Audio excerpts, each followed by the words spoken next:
and it was all under Gavin Newsom's supervision. Right. How is that tied to what you're saying, right? Like, because that's a direct thing where we were trying to I'll tell you do how it's exactly what he's saying, and it was a white politician who literally is being blamed for all of the failure. good. I'll tell you. I'll tell you how it ties to what I'm saying because I'm a conspiracy theorist, Gimpy. And if you think for a fucking minute, Gimpy, come on. If you No, I think, just want you to explain it to me in I'm your saying that worldview. if you think for a minute that the USA can't build a fucking bullet train, it's like, come on, No, I something's in think the they works. We can. don't want to. I mean, yeah, because This people isn't stole a all the fake. money. It's designed fucking bullshit in your face. I don't know You're what the saying it's not what they're saying, that it's not these people all stole the money? Well, I don't care how it's done. What I'm saying is if the USA wanted a bullet train, we'd have them stretching. Oh, Shoot. okay. I got you. Right. I'm saying I don't know what's stopping it, but it sure the hell ain't lack of ability. Yeah, but then how would it be if, again, and I'm not trying to be disrespectful, sir. Go ahead. I'm just asking a question, right? Like we've had troubles in the past. I'm not trying to do that. I am just trying to ask you a direct question. Uh-huh. How do your rationale of crime in the black community connect to the fact that Gavin Newsom's administration gobbled up all that money and never built the train? Not just well, that's just two different things. Blacks tearing Okay. up the inner cities and the corruption and the plays that they make on our psyche. In other words, oh, we're trying to do this, but we're really a failure, and we're just Ah, there's just things that don't work out. When in reality, there's a lot of shit going on behind the scenes that want that project to fail for the reasons of social engineering downward. uh-huh. Okay. If the I was U.S. just wanted asking. bullet train, So, Gimpy, so then it hold wouldn't it. just Let me ask, be. hold it, Gimpy. If the U.S. wanted bullet trains, come on, you thinking we couldn't do it, buddy? No, no, I agree with you. I All said that right, up then front. there's I something agree in the with works. that. I agree. I'm not There's something in disagreeing. the I'm works. asking questions, sir. I am Okay, not disagreeing. I'm I know. trying to I'm just get saying there's something information. in the works. Is my point. I don't. You Right. can't But blame that then, on. so You then can't wouldn't it blame be that on arguable political to will. say, okay, so then this is my point then. This is ultimately what I'm trying to say. Then wouldn't it be arguable to say that it's more than just one factor, any single factor that causes us to not be able to I'm have these sorry. Ask your cities? question, Gimpy. Ask your question again. Wouldn't it be fair to say that there's more than one thing keeping us from having the cities the way CT is trying to rub in our face that No, these autocrat? the major factor in all inner cities period is as far as like comfort of living and willingness of people to live there and make the most out of a very sensible close in living to save natural resources and everything. The number one fuck force screwing that up is black people, black culture in the inner cities, and their violence and their crime stats and their criminality. Yes, that's the number one factor in large cities stopping people from enjoying the magnificence of what large cities used to be and can be.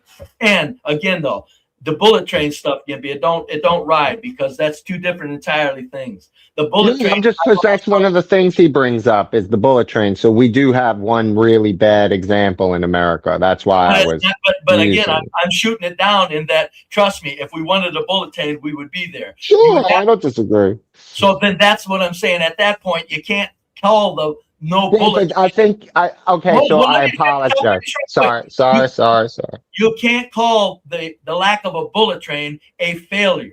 You would have to call that social engineering, and for God only knows what they're after as an Then objective. let me re then let me reframe. Sorry. There's 14 million people in China. There's only 500,000 people in Baltimore. Why would you need all this structure buildings for what? You don't even have enough people in Baltimore to even have these structures to even hold the people. So why would you even have all these buildings like you see? You just showed China with all these like structures piled up on top of each other because they have too there's so many people they have to build up instead of out. So that's the reason why China has the structures it has to I hold the disagree. people. I disagree with that, DJ Genesis. Baltimore has a Baltimore Metro. Baltimore Metro has a 3 million population. If you built like that, I'm almost certain that a lot of those people will move into a condensed environment. I'm almost certain. I mean, dude, you do have an exodus from Baltimore because the city is fading, right? Like because the quality of Yeah. life in Baltimore is dropping, people have been moving away. It used to be a much bigger city than it is now, if we're being fair about it. And I don't think he means the total, just so that we're all on the same page. I don't think he means that just because there are 100 buildings in this picture, let's say, there should be 100 buildings in Baltimore. He's saying that the skyline should be modern and futuristic and have automation and the shiny lights and bells and whistles that you're seeing here. He's not talking about the size per se. 580,000, not 3 million. It's 580,000. In the That's it. metropolitan area, in the That's it. metro. No, Baltimore. No, that's inside city limits. That's the city limits of But, Baltimore. Tokyo, the city of Tokyo has like what 14 million people. That's Oh, like, yeah. It's not comparable. No. But that's what I think, DJ Genesis. I think the argument being made more, and again, I'm not on his side. I think America is infinitely better. Is that he's saying that whatever size your city is, it should be clean, it should be futuristic, it should be fiber optic, it should have, real time messaging boards that update you as you're moving through the city, clear digital signage everywhere, modern roads with smart driving and heated so that when it snows, it melts. Shit like that. That's in all these cities. He's trying to rub the quality of life in our face. he just showed a picture of Shanghai, 29 million people. Of course, they need to build on top of it. And they can't build out that they have to build up because the whole 29 million people, you need structures that go up. I believe that people build based on the amount of people and the population of the city that they're building for. It's not about like they don't just build for no reason. Ain't nobody there for what? If there's 500,000 people, you don't need no building that holds. Why isn't Baltimore all fiber optic? Why isn't the whole city of Baltimore? Forget about the size of the buildings. Why isn't there only fiber optic in Baltimore? Why can't every single location in Baltimore get fiber optic ISP? Because everybody in Shenzhen, no matter where you live, he'll tell you can get fiber optic ISP, internet. But you want to He's not. The black people are the reason why that Baltimore doesn't have fiber optics? Are you kidding me? No. I am not making that argument. What I am saying is he is saying it's not about the amount of people. It's not how tall the buildings are or how many people you cram on top of each other. It's that the cities are clean. The train stations look new, that everything is automated and digitized and state of the art, and everything is futuristic feeling and has modern amenities beyond what we have here in the United States cities. I get what you're saying and I agree. They have a need to do this because of the amount of people. But he's saying just the fact that they have all this fancy luxury, what we would call luxury style living in the cities. Why don't we have that here in America if we're so ahead? He's trying to make a point that we're stagnant. It's based out of necessity. When they build more things based out of the situation where you have to move 25 million people around and you have to make it convenient. If we had a situation where we had an influx of people, then the actual people, the people would come up with solutions based on that. But because we don't have that, and actually the cities that do have that, then you see growth. In Dallas, you see nothing but building. You see nothing but highways being built. Why? Because more people are going down to Dallas.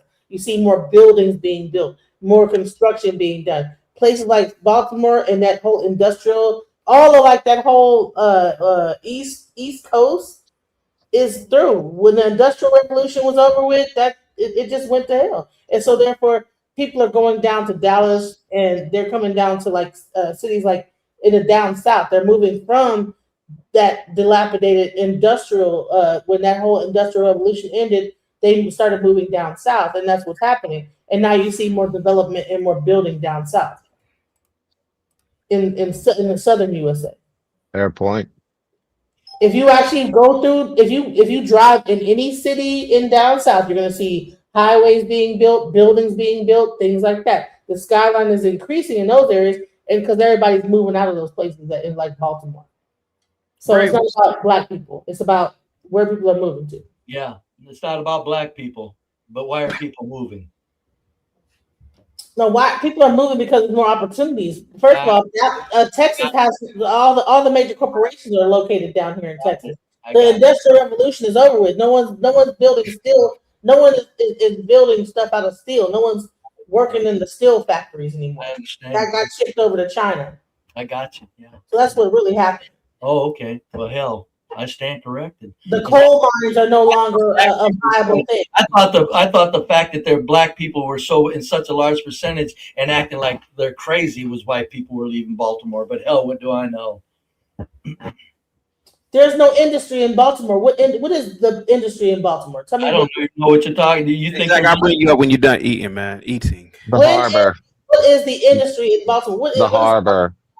The harbor. Okay, and what is that? What is the industry? Shipping, and it's the second largest deep water port on the East Coast. Oh, deep water. Okay, so how is that going to like affect like the whole community when it's the biggest job. Like outside of Amazon, I think it's the biggest employer besides the federal government. Right. So that means that truckers go there, they ship their stuff off, and half that stuff. Cars, lawnmowers, heavy equipment is the big thing. Most of our ports are ran by China and Russia. Well, hey, to be fair, not Brave, Baltimore. Baltimore's ours still. To be fair, Brave, the challenge today was, and I know you didn't know, but the challenge today was to show your town, your city, wherever you live, and compare it to Shenzhen, Singapore City, et cetera, et cetera. Brave, what does I know you don't want to name your city, but where does your city compare or your town compare? Go ahead and take the last two places I've lived, all white towns. Okay.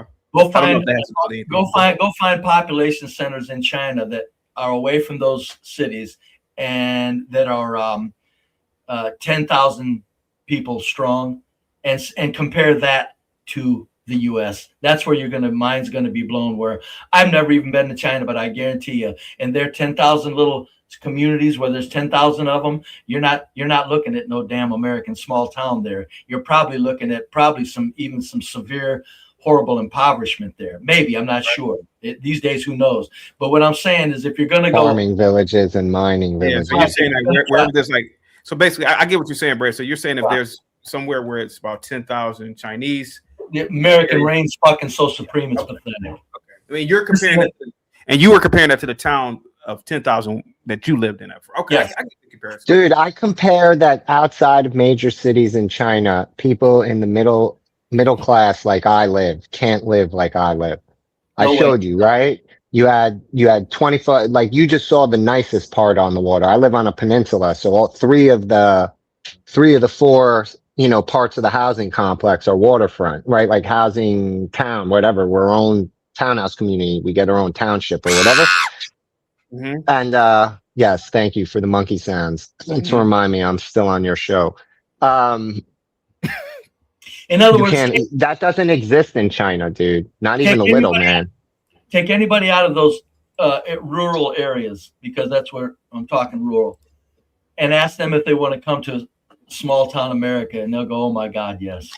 Dude, every single one. Oh, dude, you're going. DJ just rolled your eyes at you, Brave. DJ Genesis, you just rolled your eyes. I kind of agree. Who rolled their eyes? I kind of agree too, DJ Genesis. I don't think anybody are you saying, Brave, that people who live in Shenzhen? No, people who live in rural China will move to rural America in a heartbeat. I think a lot of people in the city would get the hell out of there. Are you kidding me? To a rural town in America, Brave? Yeah, that's happening all over this. I'm not saying the East Coast. 100 Chinamen that they want to change. Why haven't they? If they haven't, because they can't. What do you mean? There's a mass exodus from city. Wait, I'm confused. There are tons of people moving from cities to the rural in America. But Brave said that Chinese living in Shenzhen. Yes. No, he said. Oh, in rural to move to a rural. No way. They'd only move to another city in America, only because it had clouds. Let me make clear what I'm saying then. Okay, small town to small town. We all know China's going to hell with this small town. Let me in small town America. Now, Yes. Shenzhen is the city you were showing, correct? The I magnet? showed Shenzhen. Shanghai. I showed many cities, but Shenzhen. Okay, Yeah. any of those large cities. I'm telling you, if you got 100 citizens out of there, and you said you want to go to small town America or you want to stay here, 80 of them Chinamen would say, "Let me the hell in there." 80 of them. 80 Okay. of them. Okay. I don't think so. I think Not because of quality of life, but poverty. They probably think there's better opportunity. I mean, when you come over to America, you're given like a package. Open up a Chinese restaurant and you're off and running, you know? dude, I don't think that they would give it up. They would be okay with coming. Most of the Chinese I know who are from those types of living environments, they dual live. They still maintain their place back in China. They go home regularly. They visit family. It's the ones that come here and open shops are the ones who get out of the bottom tier there. The people who come here to open businesses and stuff are not the ones that are like maybe some. I'm not going to say I know for all, but the highly educated, they come here to be doctors, lawyers, and then to be able to maintain white collar lifestyles in both countries.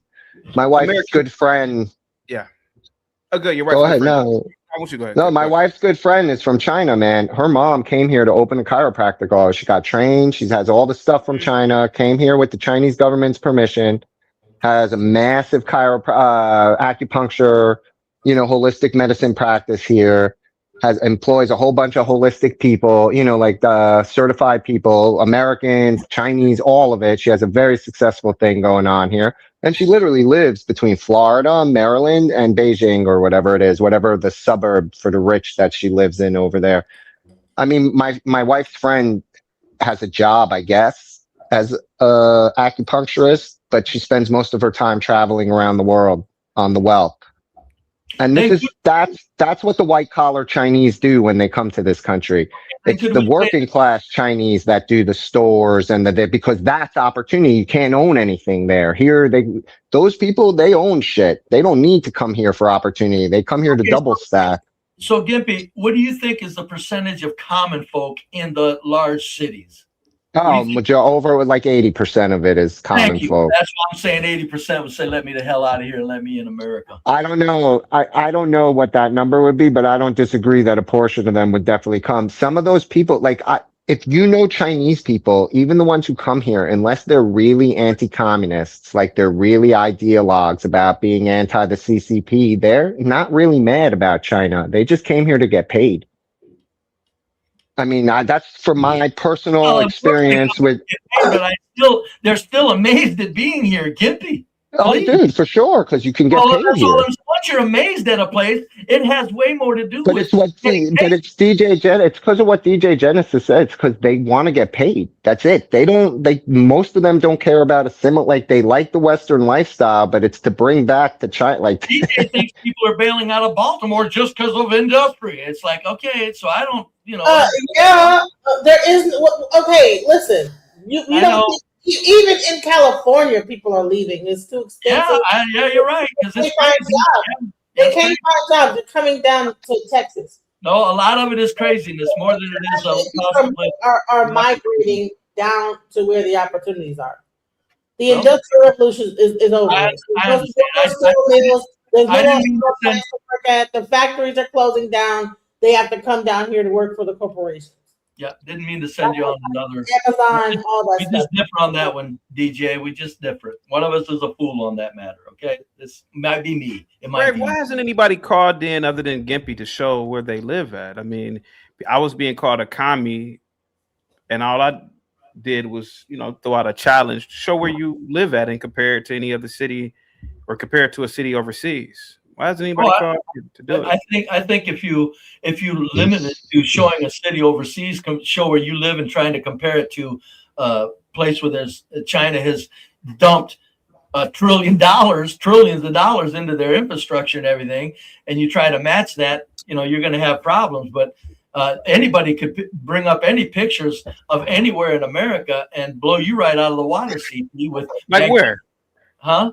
If I wanted to walk you around my town, I'm going find me a place in rural China where this exists, and where I'm living is nothing, is very general all across the USA.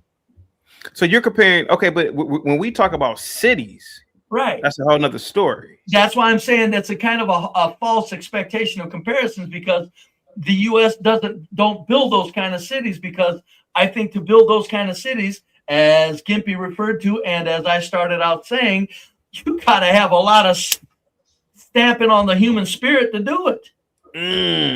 And that's why Dude, you have to have singular focus, man. You have to be willing for whole regions to fund single cities. What else goes on in them damn cities is you screw up and you're dealt with, and you're told what you're going to do and what you're not going to do. You don't have near the freedoms of thought and maneuverability and mobility. It looks like they're maneuvering right now. They're walking around. Okay, smart ass. Well, they're walking. I didn't say anything about they don't have free ability to walk. Go ahead, bro. I'm showing my video of Dallas, Texas, so I don't know. Dallas is it's pretty cool. You know what I'm saying? I'm not gonna lie. You know, it got a lot going on around it, through it, all throughout. So you know another reason why I think we don't have bullet trains, CT? Why is that, buddy? And you know what? I'm not saying this to be a smartass. I'm just go ahead, bro. As long as you don't say the N word, we're fine. Oh, yeah. I don't think they want to transport the cancer of black culture around on those things. What do you mean? What do you mean? Because I have a theory about that too, but mine's a little. It's put a bullet train. You can move. A crazy black person can get on that bullet train and be across the nation in no time, raising hell in that city because they have no qualms about it. Get on the bullet train and be gone. Are you kidding me? What about a white school shooter that might be wanting to go to another? You mean that one white? What about a white school shooter? Or a white Antifa every year? I'm talking about the 400 mass shooters that blacks done this year. So what about all the pedophiles that want to come on the train? You know, blacks are beating us on pedophile. You want to look at the rate of? No, do the research. It's more like I know. 2022. Look at the rate of. There's more Caucasian pedophiles. The percentage of blacks arrested for child presentation. Do the research. Let somebody finish. Black people. Way more Caucasian pedophiles. Okay. Guys, we gotta watch the PD. We gotta watch that word anyway. But Bray, wait a minute. Your theory is the biggest reason. What percent? I wouldn't say it's the biggest reason. I'm saying that. What percent? What percent is what being what? So if you could just give a lot of it has to do with zoning, different counties, budget, yada yada yada. But what percent would what you just said constitute as the reason why they're not building a national bullet train in America? Yeah, it might be CT. It might be behind the scenes, unwritten. It might be 70. They just don't. They're not going to do it. They're too busy. They're too busy reshaping the American culture with the inner city destruction. But what's stopping people from getting on a plane and just getting somewhere? Oh shit! It's much harder. 600 miles an hour. So I mean, it's faster. It's much harder to do. Well, the entire infrastructure of America is old. How much are falling apart? Let alone building a new bullet train. They got to fix the building first and make sure they don't collapse on us. Hold on, let break. Go ahead, Brave. What's it cost to ride a bullet train? Let's start with that. Some countries is $50-$60, man. It's real. It's not cheap, but it's $60-$100 sometimes. Yeah. But what are you saying here? Go ahead, buddy. Hey, 777, I'm only doing cameras today, man. So I'll see you some other time, buddy. Go ahead. Brave. Yeah, the $50-$60. That's still within range of crazy people to get on and raise hell in the city and then get off, and especially the ones that are involved in illegal activities and have no problem. You know, I mean, could you imagine just raising hell and take these conflicts from neighborhood to neighborhood to city via bullet trains? I mean, it could be done. Don't we have Amtrak? We have Amtrak. We have trains. Amtrak is slow as hell. I know she keeps. I understand what you're trying to do, DJ, but keep with this. If you want to skip town, right? Okay. Yeah, but yeah, Genesis, Amtrak is pretty slow. Let's be honest. It's like 70 miles per hour. No, it's not the same thing at all. My God, that's the same thing. Plus, by the time if you dust somebody, by the time if somebody drops the dime on you, you're on a slow riding train to get away. Please. Yeah. on the midnight train to Georgia. Okay, the midnight. No, All right. I don't. And you know what? I wouldn't bet my house on that, CT. But I'm telling you, they're using blacks in the inner cities to reshape American culture. So I'm just saying the bullet train doesn't fit real well with what they're trying to do. The bullet train could, since they're creating such a number of blacks that create such criminal acts in large numbers, you can't hand that society over to a bullet train. First of all, you jump in a car, bro. A car goes way faster than any bullet train. You can just jump in a car and just Nothing sinks in with what you're saying with her. I get it. Go ahead, Brad. You got the floor, man. Go ahead. I mean, commit a crime. You just jump on the highway. That's what they really do. Anyway, so no, and like I said, I wouldn't bet the money on that. But, Hey, hold on, hey, guys, real quick. Hey, let's bring it. You need to be on camera. You need to have you got to turn some good lighting on. I'm not doing that. I can't do this anymore with that bad lighting and all that anymore, bro. So you got to make some adjustments. I'll bring you up. All right, go ahead. Yeah. Go ahead. It's that's why I say it's very interesting that that's why I got to hand it to you, CT. I don't care who says what. The topics you come up with are cool as hell. Because even if you're off base on your comparison from that magnificent government funded city building to a U.S. city that doesn't look that magnificent, you still have to force people into thinking why it doesn't happen. And that's what I like. You want to know why I believe it doesn't really happen? Why is that? My number one, the automotive industry won't let it happen. They won't let these 15-minute cities happen. The automotive industries have strong lobbies. They have strong, these are strong, powerful institutions still in America. They want people driving. They want people buying those cars. That's why every goddamn road is huge. Every intersection is goddamn huge. They don't want a walking population of people. They don't want a walking population like European cities do, like Chinese, like these heavily. If you make a heavily congested city, you don't need a goddamn car. Well, because you can hop on a train anywhere. I'm sorry, go ahead. But if you think supply chain and commerce, the roads that you say are trying to stop us, the roads that you say are trying to stop us, CT, is why that this country lives such a high standard of living, from the transport, from the city to city, town to town, paved roads everywhere. It's just like instantaneous supply chain all over the country. I get what you're saying as far as the auto industry trying to stop it, but the auto industry also is very well aware of the fact that what makes this country as wealthy and as magnificent as it is. I agree. But I'll say this, Brave. My number two. You know what my number two is? What is it? Well, we don't have a bullet train because the airline industries wouldn't allow it. I mean, you got to think about it, man. I'm almost 80 years old and I'm still afraid to get on the goddamn plane. Every time I get on the plane, I'm like, God damn, when that door closes, shit. I'm like, oh, well, that's that. You know, that door closes. You're in it for the get-go. So I won't fly. Imagine a bullet train.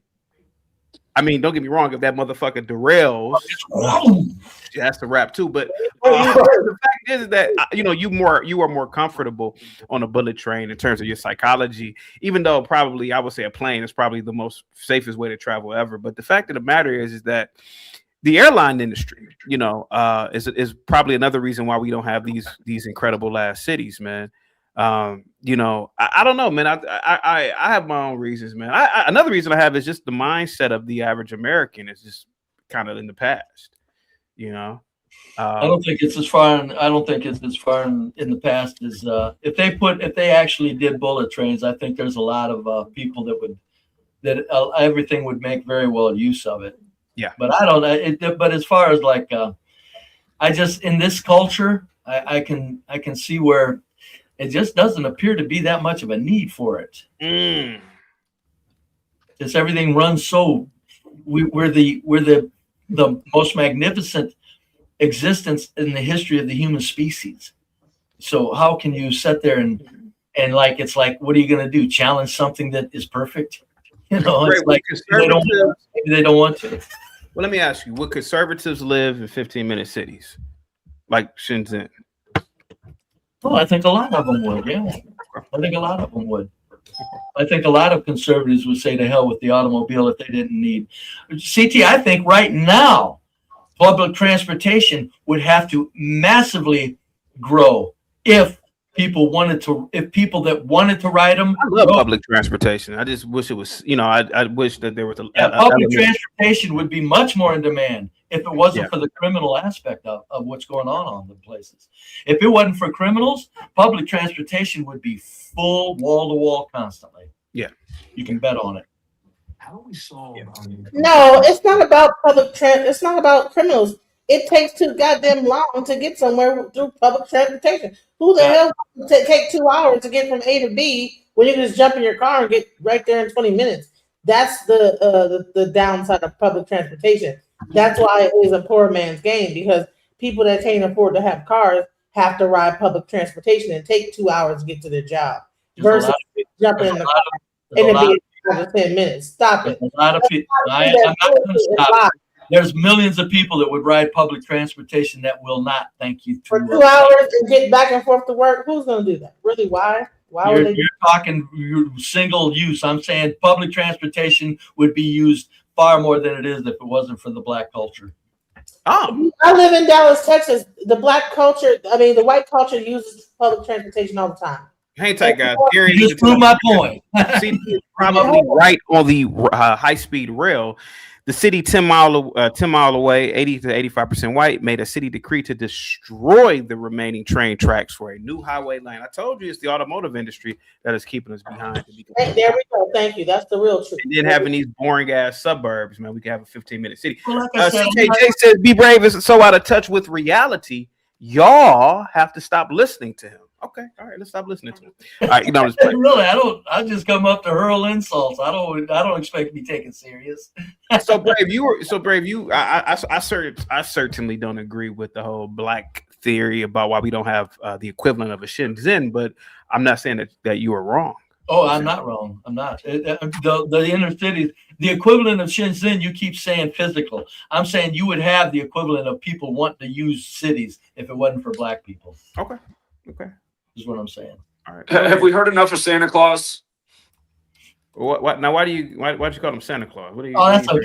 It's just annoying listening to him talk from his little plywood box. It's like, you don't know any Chinese people. How about actually get educated and be around some Chinese people? They don't like it over here that much. They'd rather be back in their native China. And what's the point of today's show? To show that communism's probably better than what we have going on in the States? Or what are we trying to do over here today, CT? You think this is communism right here in front of you? You think Shanghai, that's communism? So China's not considered a communist nation, huh? I'm asking you to look at this little small portion right here. This is communism. Well, that's the point I've been making a long time, that these nations that are considered communist really aren't that much different than us, but they're doing better than us. Yeah. No, my point is today, Zach, is to challenge the people who called me a communist yesterday to call in and compare your city, your town to Shenzhen, Shanghai, Beijing, etc. That's it, man. That's all I wanted for today. And only the person to do it is if you come out to the Pacific Northwest, Portland, Seattle on sunny days are some of the most beautiful places in the world because they're surrounded by mountains and greenery. But, that's about 3-4 months out of the year, maybe. The rest of the year, you better bring your umbrella. I'd go outside and show you this little town I live in central Washington, but we have a windstorm going on right now, and I'm not trying to catch all kinds of crap in the face. Yeah. So, anyway. Yeah. That's it. But yeah, CT, what are you trying to say? Are you trying to say it's not considered a communist nation? What are you saying right now? I'm trying to say that China is making incredible inroads into being a future country, and the cities there certainly are probably in the year 2050, 2060 right now. These people are on the cusp of entering into civilization 1 as per the Kardashev scale. These people are, let's be honest about it, man. They have their own vehicles. They have their own airline industry. They have their own industries, man. And they are making incredible innovation. You know what they don't have yet? What's that, buddy? They don't have the education system. That's pretty much all America's got at this point, and that's why people come here. We're still number one when it comes to the university system, and that's why so many Chinese and other foreigners come here. I wonder how long we're going to have that edge. what's your theory on the decline and eventual collapse? Yes. Well, every as we know, every empire collapses. So. No, they just reorganized. Well, that you could argue that, yeah, yeah, but again, the power structure goes to a different part of the world. Yeah. So. And they're not I an don't think they'll empire ever leave. anymore. They're a bunch of smaller kingdoms I instead. don't think they'll ever leave the U.S. as the throne land. We're it forever. Can I ask you something, Zach? Because again, today, as long as we stay on the topic, all past things aside, purely intellectual discussion, you make a very point about the university collapse. Couldn't you argue as long as we continue to brain drain them, we'll artificially prop up our own university system with their own? Because now all we do is we replace them with foreign teachers. When we can't find someone to teach a class, we just take one of the foreigners we educated and make them a professor. Is that not an accurate? That is the case, but how long until that's not the case and they start establishing the top universities in their own land? I'm not saying that they can't do it, but I'm saying as far as our method to keep our university system afloat as it stands now, it's in perpetuity. By our method, we keep the brain drain. We basically keep most of the people here that come here for higher education. Maybe not as in a singular role, they still hold a dual role, but they perform their higher education function here for us. Is that not accurate? Is that not the complaint all these people are saying? Because I suppose they come here too because they get paid better to teach. So That's I guess what as long I'm saying, as we like, have dude. Yeah. Right? It artificially keeps itself or it naturally, I'm sorry, by the way it works by doing the brain drain, we just naturally prop that aspect of our society up. Our university system will always maintain as long as we can keep putting professors in chairs. You know what I'm saying? Yeah, and I suppose as long as the dollar is the dollar and that doesn't change, I suppose that it'll continue to be this way. But how long is the question? Will all these things remain? Because that's a fair question, bud. Yeah, that's a very fair question. I don't disagree, but our university systems is actually one of the few things we quote unquote do right in America, like perfect. I mean, I don't necessarily like what we teach in our universities, but what do you think the main reason system. the universities intact is? I'll tell you why I think it's the way they keep the I just think that like our government values the brain drain. It's one of the ways we control other countries' growth by sucking all its brain power here. Brave, what were you about to say, Brave? The universities are used for a lot of research and development. They're not going to let that offshore. That's what I'm saying is that we want the brain drain. We want all the intelligence from the world here. You think of most people are going to go towards thinking, all kinds of material things. I'm saying the research and development is what they're not going to let. Yeah, so that they do their science work here. Yes, that's what I'm trying to say as well. Okay, all right. India, right? Look at the Indian skyline. Can you bring up the Indian skyline? We talking about Shanghai. The Indian skyline, sweetheart. Which country? Which city? Delhi, Mumbai, whatever. Delhi or Mumbai. But I'm saying is that now India is one of the leading when it comes down to engineering populations in America. And why is it that their skyline is not equivalent to China? Because it's a one world order, and they decided they're not going to do India with it like that. What does Delhi's skyline look like? And then go 3 blocks out of the city. It's not quite as looking. Yeah. Look so what are you saying here? So DJ Genesis, what are you saying? What I'm saying is compared to China, right? We just talked about China, but actually the Indians that are coming to that's not as developed, but they're the leading in engineering in America, in the world. They lead in engineering. All of our pharmaceuticals come from India. Do you know that? All of our pharmaceuticals come from India. No, well, as far as manufacturing, so we can't like gauge it based on how the skyline is, because when it comes down to knowledge and what they are in control of, pharmaceutical companies, engineering, I mean, so many different things. And you look at their skyline, you can't go back based on that. This is what they pay attention to. all the major corporations have Accenture. I work for Accenture. They have an actual place where all the Indians go there and work on the projects in America. And who owns the corporations? Tata Consultants is one of the largest. They're all American-owned corporations, though. That's the thing. It doesn't exist without American dollars movating it and being controlled by it. I'd go further and say the hell with American. They're all white-owned. Tata Consultants. I worked with them before. Tata Consultants. They have an entire like whole headquarters in India, right? It started in India, and they are one of the largest. They're like right up there with Accenture, so the one, you know, all the major consulting firms, KPMG, all the they're like up there. Those are all like Western firms, though. Those are not Indian companies. India doesn't have, like, they play catch up. We bring it, like, and again, it's only in India because it's cheaper for us to do it there than it is in China. It will be in China, that component research, if we could, but it's not favorable to us there. Tech Mahindra, Tata Consultants, what's the other one? Aquid, what's the other? No, not Aquid. I'm sorry, that's an American. But there's various. I mean, I don't get called by anything but Indians to work in software engineering. Period. Yeah, right, but I work in the same thing, and we use a whole different section of the world to do our work because it's cheaper there, and we have access to it where most companies don't have access to that part of the world. So I'm just saying, Yugoslavia, the Ukraine. No, South America. Okay. Yeah, I agree. Brazil. Okay, yeah. Like, no, we deal with Argentina mostly. We do our outsourcing too. Majority of outsourcing goes to India and also into Pakistan. No, but of course, I'm not disagreeing, but I'm just saying, but it's all US dollars that motivate it. There is nothing that's Indian, like even the big companies there, they need other countries to sustain them. They're not self-sufficient. Their economy relies that it's cheaper to do the business there than it is anywhere else. That's it.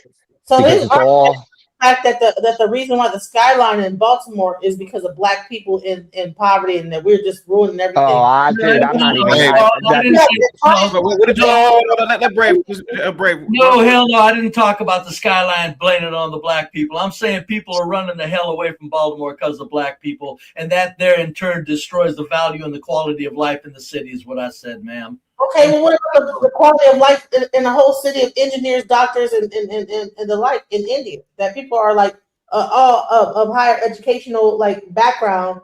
Why isn't their skyline equivalent across the board? Why? So now, what are you going to blame on that? Is it because they're? Have you ever looked under the bridges of Mumbai and see how many people live under them, ma'am? There's a whole different culture going on over there. 700 million people shit in the dirt in India. Ma'am, do you know that? I do know that they poo on it. No, 700 million of them, not some. No, I didn't say some. I said I know that they poo on the street. Okay. Yeah, they do boo boo. What do you think? Wherever that you think you can establish anything without the help of the world empire? Come on. Right. So I just want to just say is that when we want to just over here and talk really bad about Black people, when we have an entire thing where engineering is like at the crux of their engineering and pharmaceutical and medicine is at the peak of their culture. They too have a underclass, right? That cool on the street. Underclass. 700 million people shit in the dirt, and you call that an underclass? That's a cultural failure. That's a culture breakdown. There's nothing there that makes any sense other than complete abuse and complete disregard for human dignity. Jeez.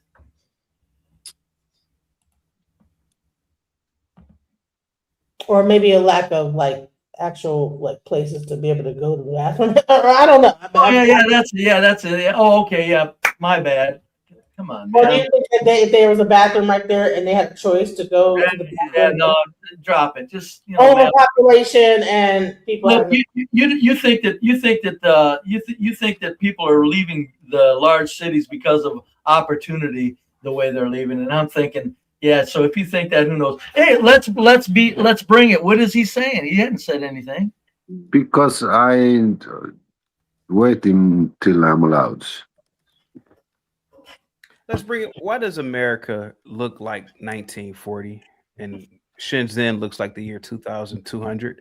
Go ahead, buddy. It's in my opinion, it's because America in those years needed a country that produced or I actually read that to produce cheap big ticket items. All big ticket items in the world were made in America at that time.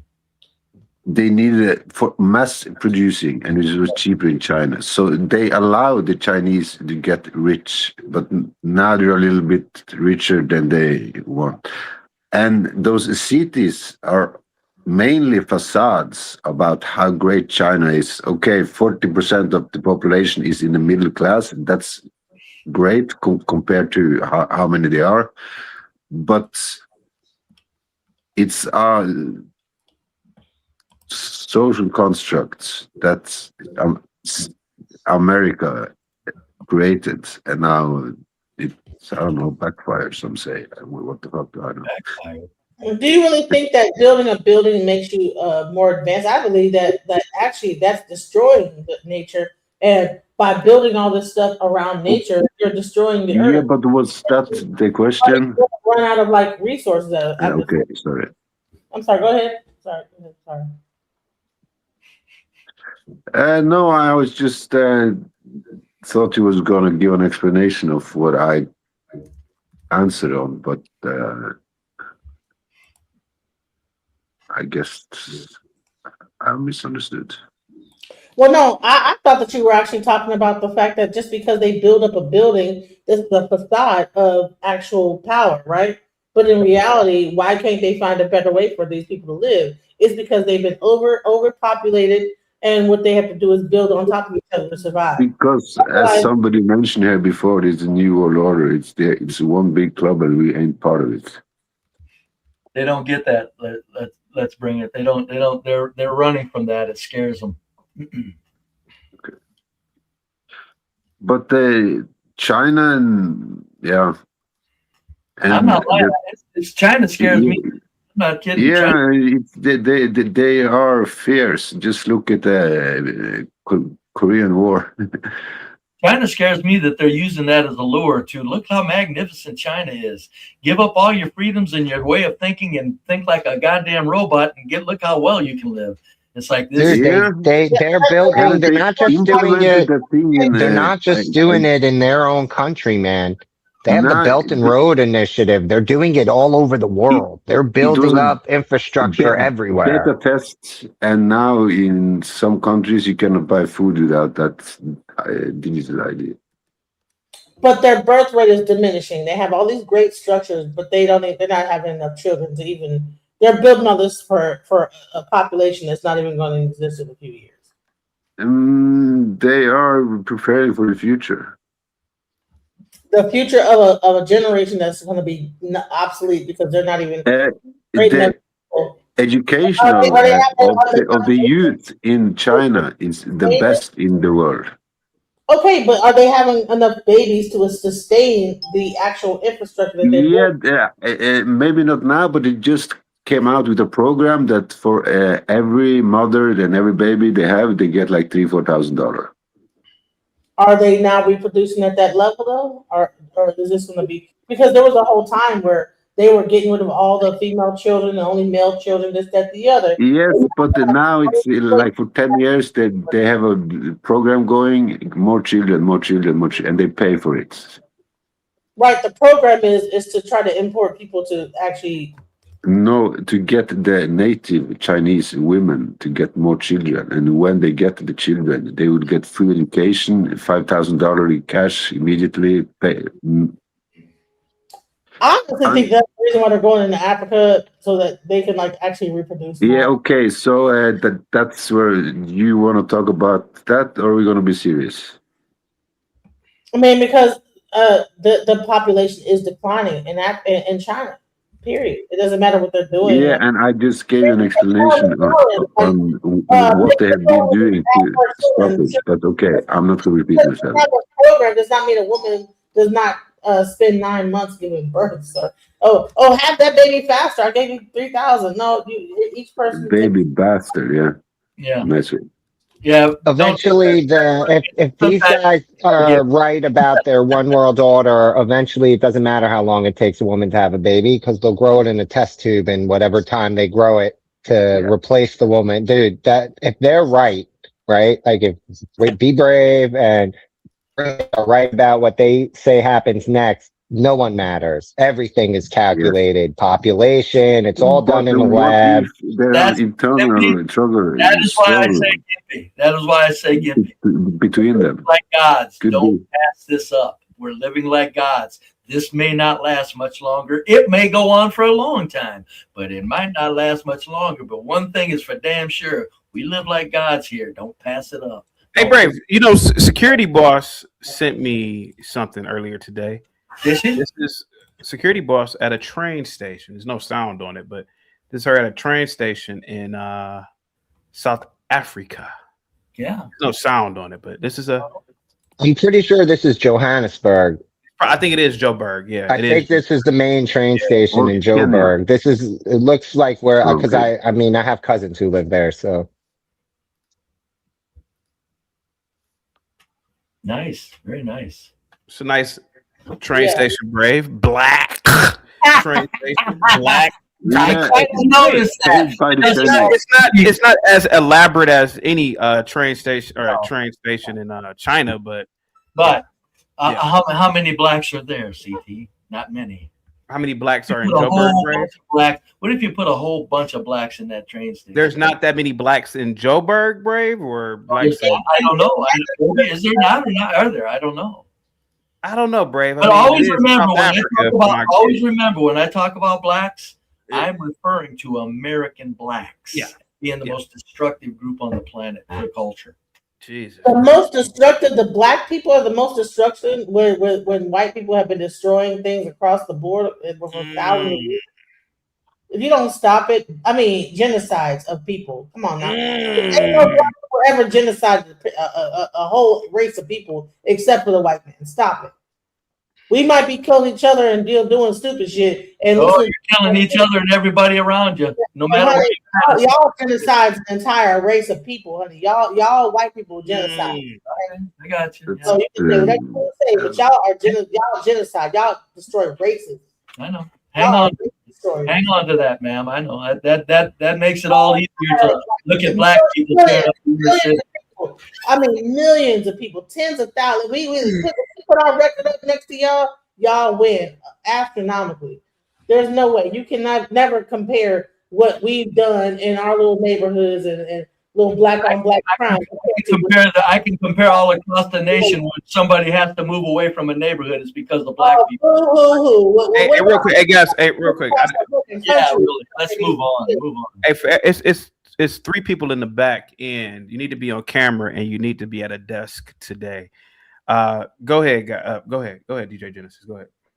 I'm saying he talking about like people like, I went to a party and I'm getting into an argument with my whatever, I don't like this person, whatever, and they have a little whatever, boom, boom, boom. But you talking about like people that have like it made a point to go out and put blankets and stuff like that to small pox and all type of crazy stuff like disease warfare, nuclear bombs, all kind of crazy stuff that y'all have done. If you splitting women open, using a horse, one horse tied to the other one, and let the child fall down. If you don't get out of here, brutal, disgusting levels of murder that you crack. I'm sorry. If I could ask you again, DJ Genesis and Be Brave, what does this all have to do with Shenzhen? Bro? I don't know. She went off on you and I were kidding about blacks in the train station, and I said, "Oh yeah, that's right." I'm talking about black. Hold it. I'm talking about black Americans ripping the shit out of inner cities, and she goes off on a diatribe about it. Then Africa and then India. So yeah, okay.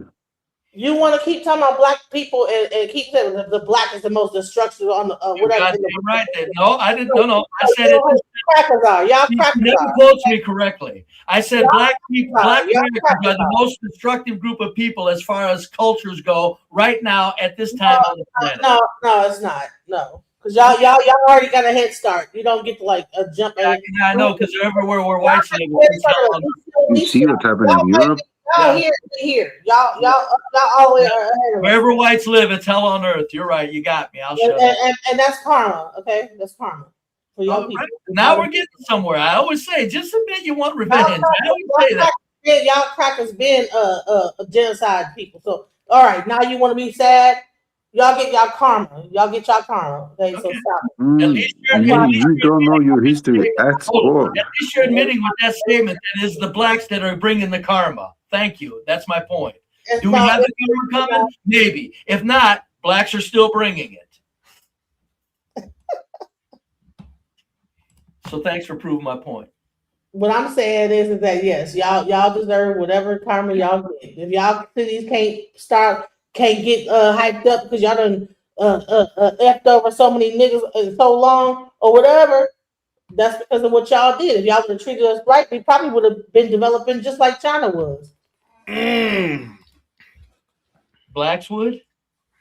Hell yeah. If y'all wouldn't be doing all the bullshit, it would not only blacks, but just the society. If y'all just wasn't just so brutal of a people, just brutality of a people. All right, Warren, what's up, man? You gonna show us America? Come on, let's see you. See, ain't nothing impressive. Can you hear me? Yeah, but I want to see something better than Shenzhen. Go ahead, buddy. Ain't nothing impressive about my neighborhood. I'm just letting you know, bro. China is not what it's propped up to be, man. You don't have the freedoms that you think you have over there. All right. CT didn't mention freedoms, did you, CT? I didn't mention freedoms. I'm saying it just in terms of the way it looks. It looks better. Okay, here's the thing, though, CT. At least where I'm at, I could criticize my government without any form of punishment. In China, you can't do shit like that. Well, why would you? Why would you want to criticize the magnificence of the Chinese government and what they do? Why would you? CT, please. You know how many things you could criticize China's government on? Lord have mercy, please. All right, well, let me drop you down real quick, but thank you so much, Warren. All right. Thanks, man. That was Warren. Blue Baggins with the $5 super chat says, be brave. Here again, worried about blacks. Why are you not focusing on your life, your family, and your white people? The fuck is wrong with you? Go ahead, Brave. What the fuck is wrong with you? Go ahead. Well, I'm just sick of fucking blacks tearing up all the cities across the nation, and I can't help it. It's a reality, and I can't help it if you people don't find it to be a little bit. Republic Room for the $10 PayPal. I think. Oh no. I want everybody on camera today. Republic Room and everybody at a desk and looking neat and yeah. Go ahead. Yeah, no, I all I'm saying when people talk about worrying about whites, I'm going. I live around whites, and it's like, it's very peaceful and tranquil. I don't know what to tell them. What do you mean? Worry about what? I worry about little houses that can be bought and remodeled with entire thousands of dollars worth of equipment that's able to be left out in the yard overnight. And nothing happens to it. It's just like, what do you want me to do about what do you want me to Brave. do? Okay, since you brought up the whole race thing, why doesn't Bozeman, Montana look like Shenzhen? Now that's a mostly white state and for damn sure a white city. Why doesn't Bozeman, Montana look like Shenzhen? Go ahead. Because ain't no white person build nothing since Lord knows. They ain't building shit. They ain't building real quick. Blue Bagger says you lived around nothing but whites. How are you bothered about people you are not around? The fuck is wrong with you? A slave building it, they ain't building it. For low wages building it, they ain't building nothing. They just sitting there crying about why ain't nobody else did it. Go ahead, Brave. Yeah, thank you. You live around whites, but that to me shows that there's something wrong with the black man's mind right there. I'm not shitting you. We are a country where we don't have closed state borders. It's a wide open country to move freely in. These people are moving like a cancer everywhere they go, sir. and you think it's not worth commenting on because the cancer hasn't hit my town yet? Are you crazy? Do you have a brain problem that you can't Can it be a reason behind it? The fact that pointing out destructive, absolute destruction before you're a part of it, it's like if you're burning down a house, do you have to wait till they burn down your house if they're going around burning down houses, or do the people in the community get to go, who's burning down the houses? See, they get that. The reason why is because white people can't build shit. That's why you ain't built that shed out all the way and painted the walls. You still got the wood and everything still sitting up there, just bare wood. Go ahead and paint them wood walls and everything and or whatever. But can you do that? Do you need someone else?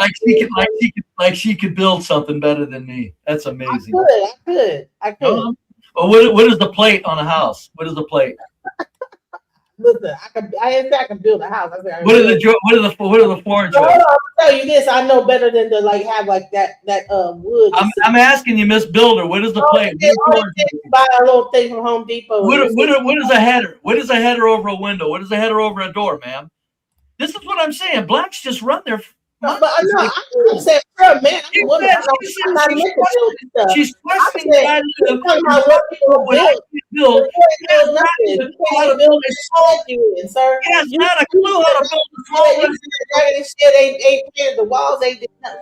Now, guys, real quick. Now, this is since you brought up race, Brave, this is this is Portland, Oregon. This is mostly white. No, that's too many liberals. The junkies. Oh, the liberals are the reason why it doesn't look like Shenzhen.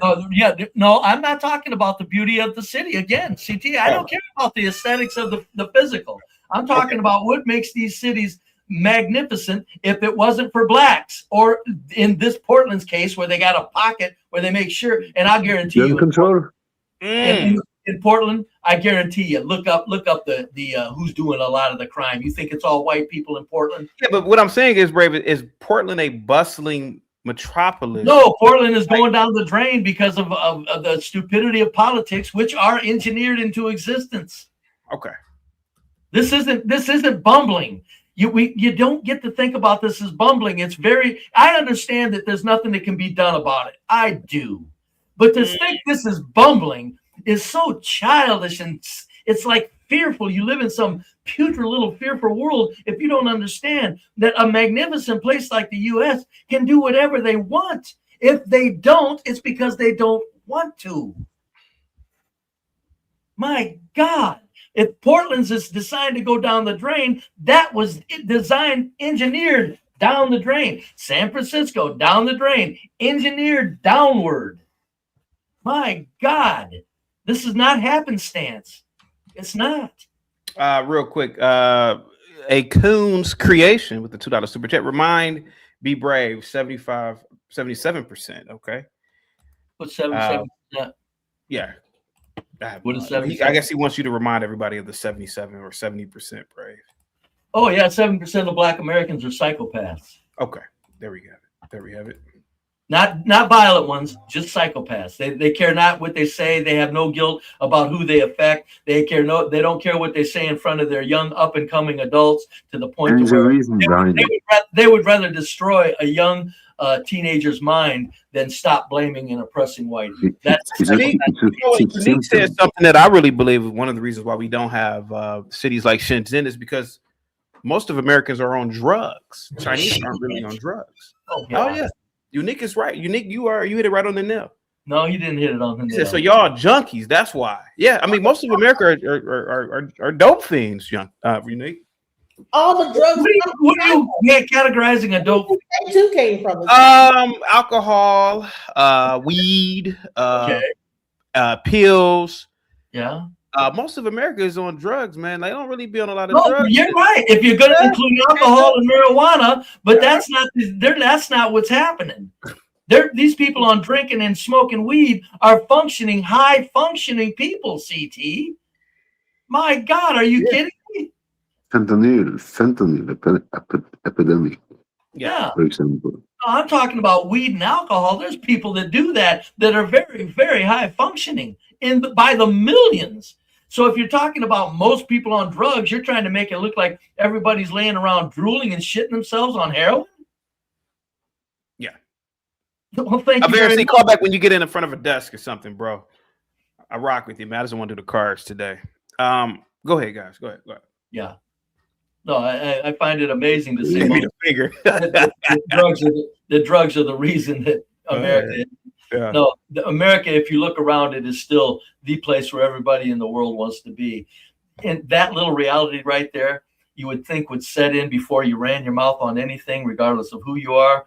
That little reality right there, you would think would set in before you ran your mouth. Right now, we're still far and away the place where everybody wants to be. And there's a reason, because it's a white country. It's still a white culture. CT, name me a time in American history we weren't drug addicts. We used to be opium addicts in this country. Cocaine literally was in Coca-Cola. Yeah, it was. I mean, I'm like, dude, they prescribed opium. It was called Lanolin, and they prescribed it to everyone for everything all the fucking time. Yeah. Don't let the history books lie to you, man. That was one of the most commonly prescribed things during the westward expansion in this country. Do you think when they put these Chinese men and these architects, and they build these cities overnight, that they're not putting their Chinese architects on amphetamines to keep them awake? Oh, dude, the builders,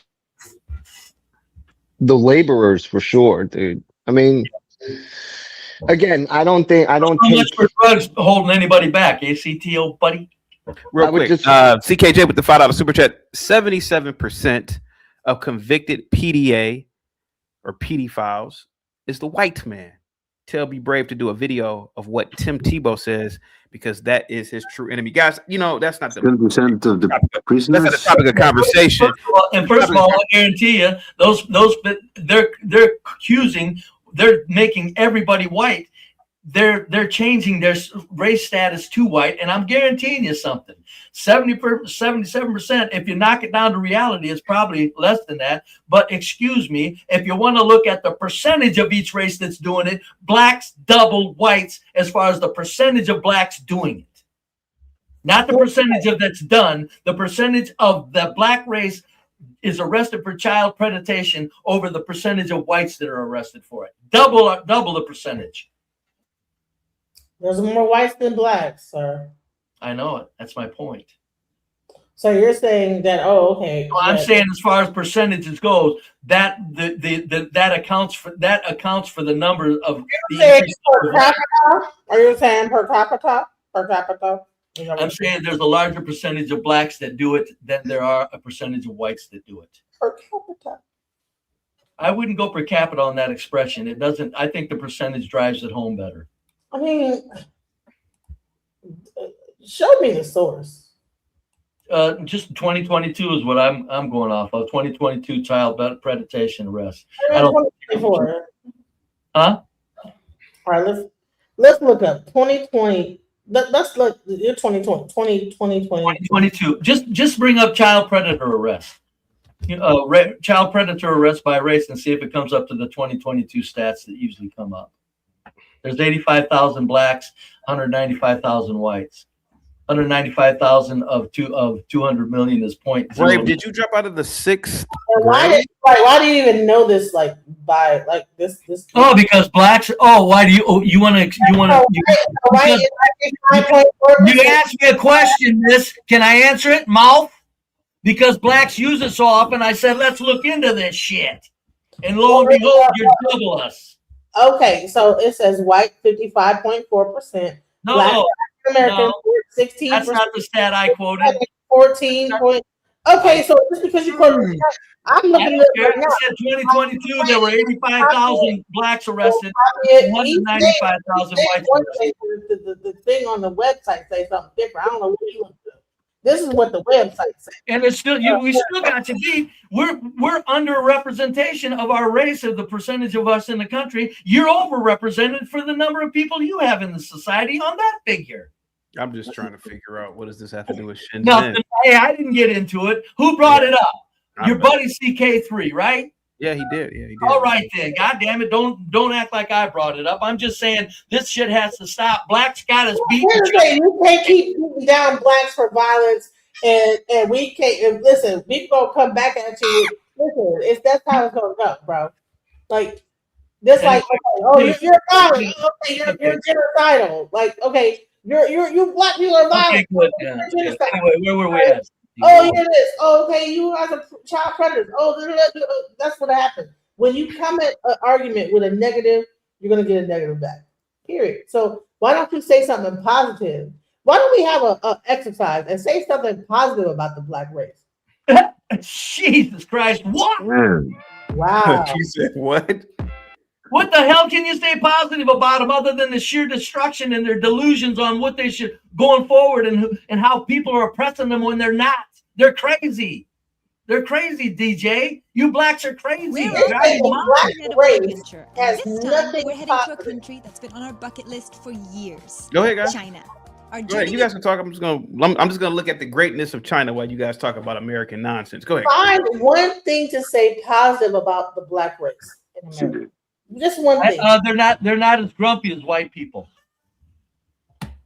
Okay, and okay, let's do number two. Let's find two things. Okay, not as grumpy as white people. What else? If I had to ride on a bus for 10 miles, I'd rather ride on a bus with an old black man than an old white man. Unless I knew one or the other was really exceptional in their field of endeavor or something. But as far as like just a pure stranger, if I had to be on a set next to a man for 5 hours on a bus, I'd rather sit next to a black man than an old white man. I'd rather sit next to an old black man rather than an old white man. I would. Yes. Right. I think even that bought a weed cocaine about the other race. We need to cut that bullshit out and start talking about some positive stuff. Nah, I ain't ever cutting it out. You people are tearing the shit out of the inner cities. You ain't ever hearing me shut up. How about getting control of your goddamn inner city schools where you're sending all these kids to school and they're ripping the shit out of the schools? You're gonna find where there's all white kids going to school. You're gonna find that shit going on in all white schools. $10,000 a head. You guys get more per pupil than anybody. Nice try again. You're getting more money than anybody. The money that you get in black schools, more so they're coming to the school. Private school, okay? What? It's called your segregation academies. Go ahead and send your kids to your segregation academies, your private schools. You don't have to. Our public schools, if it's all white, function very well. Well, honey, there wouldn't be no public schools if it wasn't for black people. So stop it. This is why, by the way, CT, that you're witnessing right now. This is why we don't have Shenzhen. Yep. Without a doubt. Without a doubt. Yeah, we got blacks running from all the realities of the world into reality. We have zero societal cohesion. Like to be clear, I'm not getting in on the race argument. We do not get along. It's clear we don't get along. Gippy, hold it. Whoa, right there, Gippy. Bullshit. Am I gonna speak or not? We had our own schools. We didn't have to deal with y'all. Okay, never mind. Okay, good. Bullshit on the societal cohesion. All the other groups get along great, Gippy. Who the hell you shitting?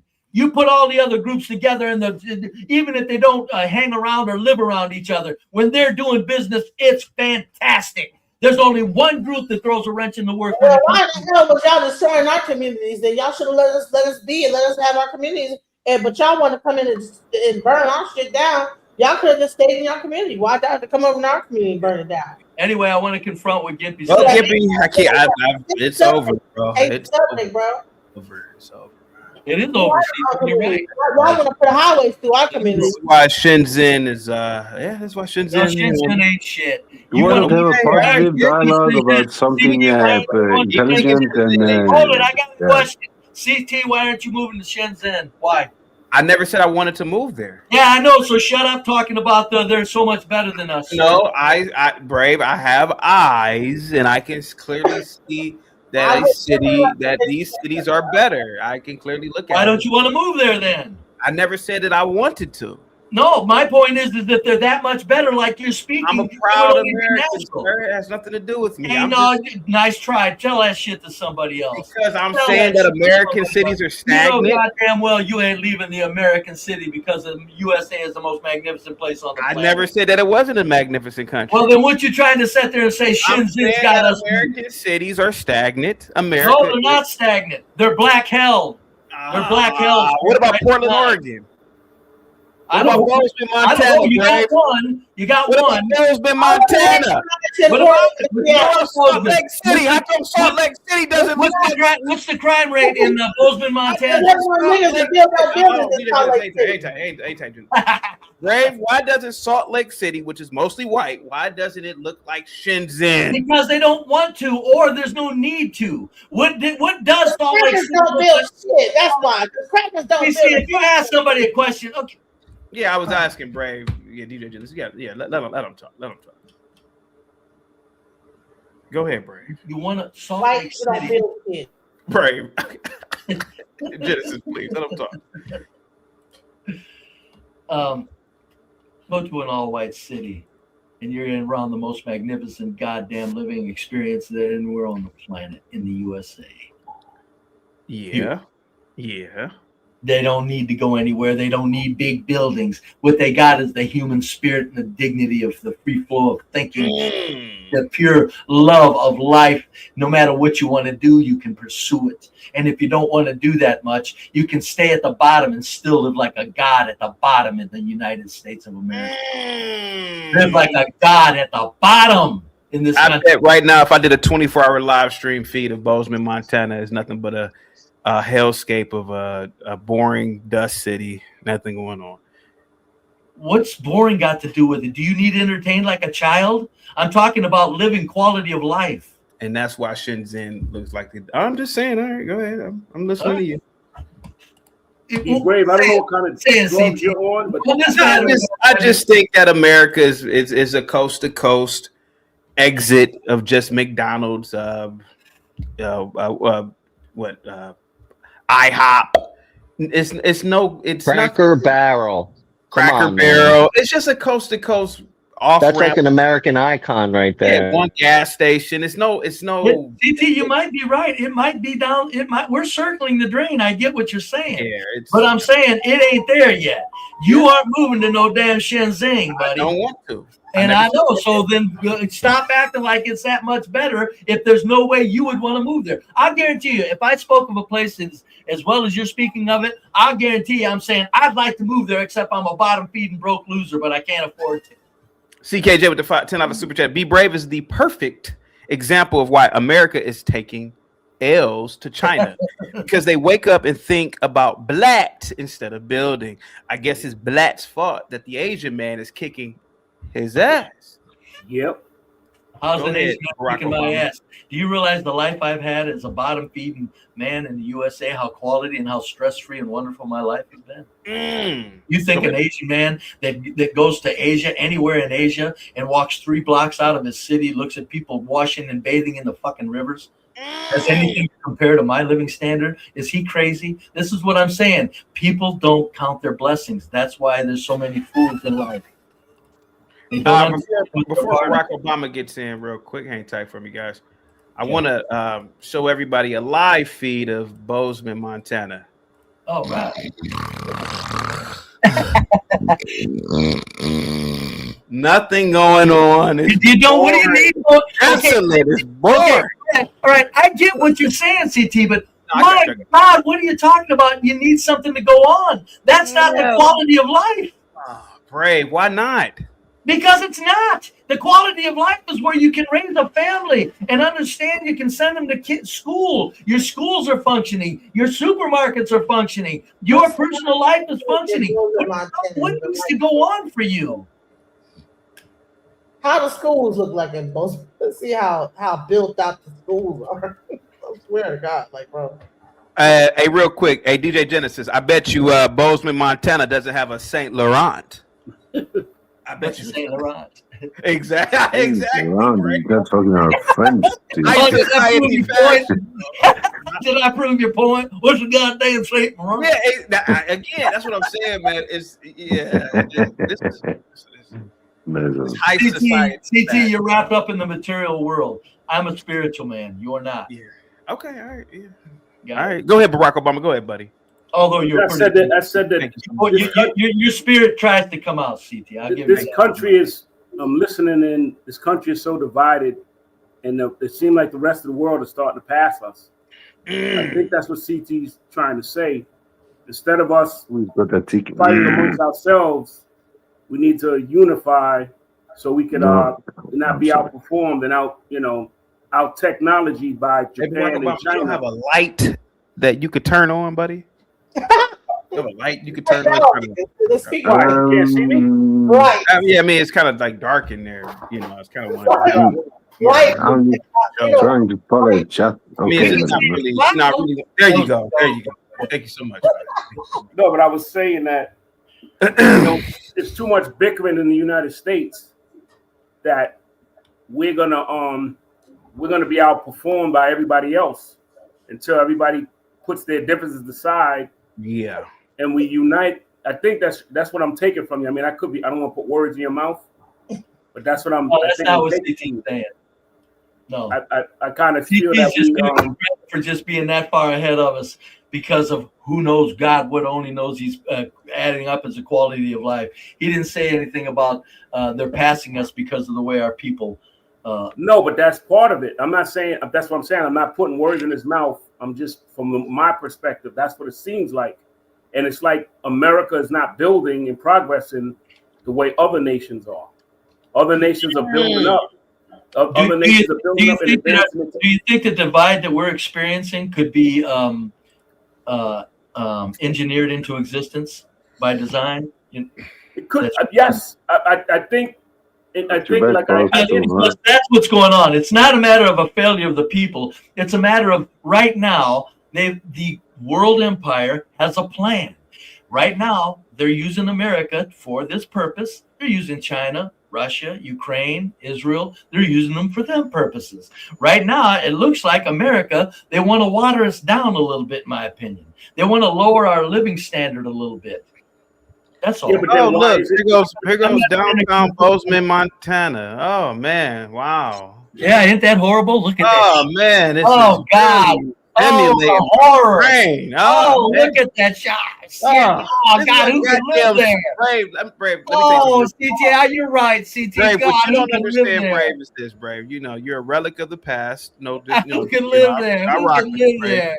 But, Brave, globalism is the nightlife. It's these cities of just movement. This is too boring and old, bro.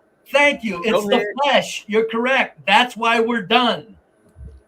You notice how a lot of people won't even acknowledge now that a mom and dad and children are the best family unit. They run from that point and say, "Oh no, that's wrong. That's not true." And then, well, you gotta. I want you to be more call back later, bro.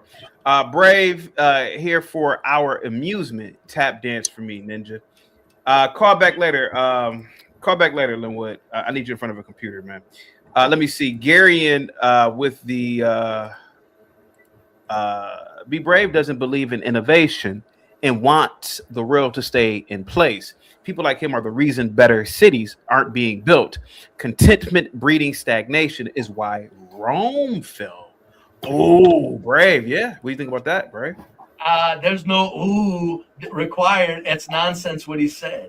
Okay.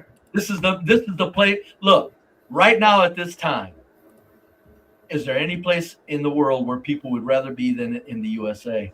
At this time, still, Brave. I just showed you black men. I just asked you a question. Is there any place people all around the world would rather than the USA? Brave. You just showed a calm, serene. Is it plausible to assume that other countries have an influx of people as well? No. I don't care about their influx. What I'm saying is, where do people want to come if they have the choice? Here. Don't say Switzerland. Yes, another white country. Thank you. You want to continue? So what is your issue? You have a race issue? Because I'm not understanding. Yeah, so you want your kids to grow up around like hold on. So Brave. Huh? Historically, people have moved to the USA, right? Mm-hmm. But Germany is number 2. White. One of Europe's biggest immigration populations. White. Saudi Arabia 3. Bullshit. Motherfucker. I don't care. That's bullshit. Read it. Go ahead, Brave. Go No, ahead. I'm See, sorry, this, CT, see go this? ahead. Hey, see, sorry. this is why we This don't is have why. Sims in because. Go ahead, Brad. Go ahead, buddy. Go CT, ahead. Saudi Arabia. No, people are going to Saudi Arabia. Are you out of your fucking mind? You think people that you ask an Asian person or somebody from India, or you ask fucking somebody from Mumbai or South Brave, America, I want to go to knew Saudi Arabia? in my master's program, I knew a white guy named Dave or David. He was married to a Nigerian woman who was a Saudi woman. They adopted kids and they moved to Saudi Arabia. And you think that proves? They moved to Rida. What is it? Rida? I don't know. Radaya? What is it? Riyadh. You damn Heather. You communist Let me Heather. say this, and I'll let me say this. I see why Mr. S wants to behead me for Go ahead. CT, that you even said that is silly. But I understand what you're at. But it's silly. Stop it. Saudi Arabia over USA as far as desired destinations for people that want to make their way in life and raise a family. Are you out of your fucking mind, sir? Brad, can I say something real quick, if you don't mind? Oh, go right ahead. Okay, it's just one person. I know, that's what I'm saying. I'm talking about millions. If you line up a million people. I just said, Brave. What? I've been following this little girl. She's not a little girl, she's a woman. Hey, CKJ with the $5 super chat. Be brave. Think America and the world is still the same. When his daddy came off the boat, he doesn't have the passport. Thank you so much. Now, this young girl, I've been looking at her page for years. She moved to Japan. Living in Japan as a She's foreigner, been just some things about 10 years now. This month and She how loves I it. cope with them. She has a little boyfriend out there. Brave people. Who moves to Japan but other from other successful? What did you say, Brave? Who moves to Japan but people that are from other up and running countries? Brave, this is an American girl. I said that's my Dude, Americans move to Japan all the time. Who moves to Japan other than people that already have it made and are getting a Japan thrill? Oh, You don't have Africans. people from Mumbai, They try to move there too. You don't have people from South America coming out of the rancheros that if they could go to a place and make it with their family, they don't want any part of Japan. They want the USA. Hang tight. Republic Room with the $20 super chat. Trump fights for Is that US you mean? Technology, greatness, competition, US manufacturing. Remember his first administration, he literally held on US made products convention. He actually said through it, America, America, may God thy gold refine. Thank you so much, Republic Room Positivity, coming your way at the speed of light. Brave. Yeah. There are many Spanish Dude, speaking. why isn't Republic Room coming up here? I'm sorry, I cut you off. My bad. Today, so I think that's why she's not coming. I want everybody on camera today. Oh, dude, showing her America that she's so proud of. Oh, she don't have to show herself. She could just show where she lives. I'm just saying, why did no one but me come and show you that you're an idiot? Yeah. I would take my phone and go outside, CT. That little lake you have is very nice, Gimpy. Thank you so much. Gimpy, I would take. Oh yes, that tiny puddle I live next to is exceptional real estate. Yes, I agree. So what was that, Brave? I would be brave if it's so nice and white where you live at. Why you got guns in your house? Well, I live outside of Baltimore. My neighborhood is nice. Answer this the is what question. you deal with blacks. It's like Who, me? Oh, you're talking to Brave. No, he said he lives in a white, safe town community. Why he got guns on his wall? It doesn't matter. They're there. Yes, it does. If it's so safe.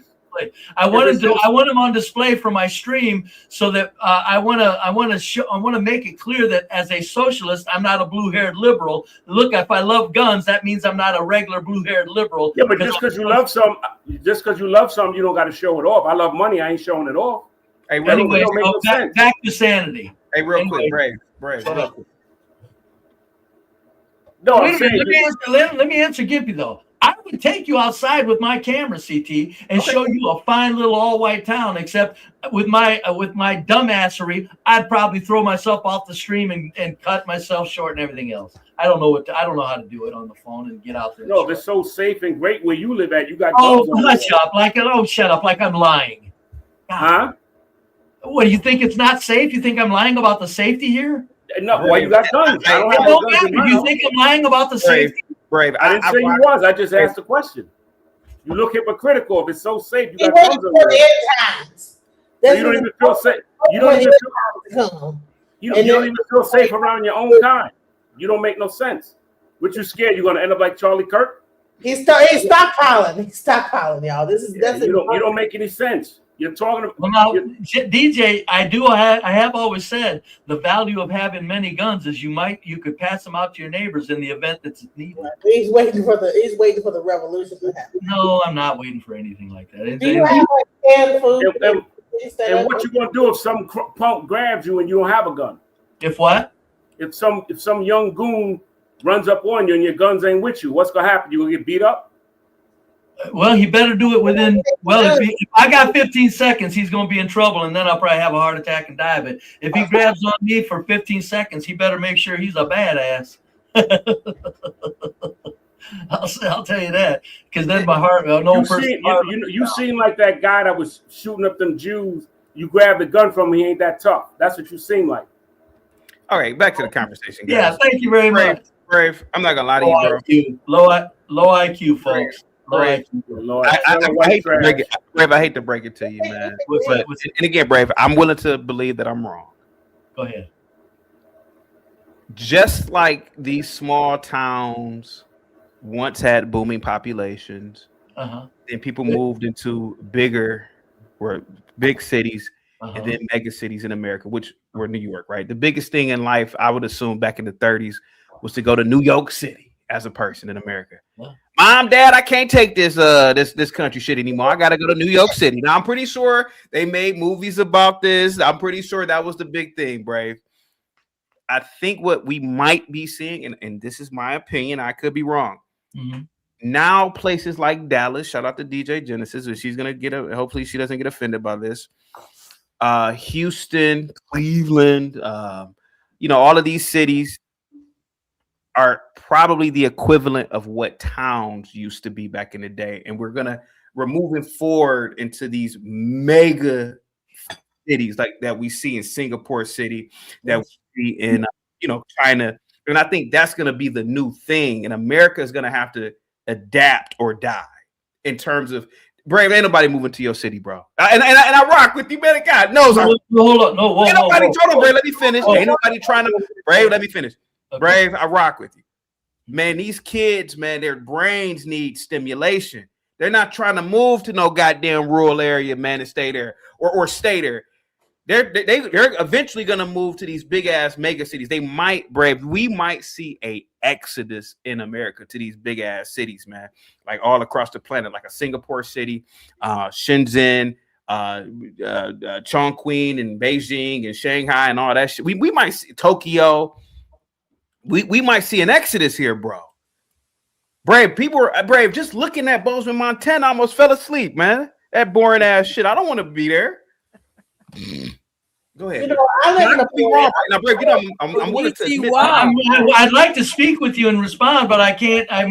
Hang tight, DJ Genesis. Hang tight. Let him talk. CT. Hey, BD, I need everybody in front of a desk today, buddy. So can you call back from my desk or something, bro? I want a more uniform show today, bro.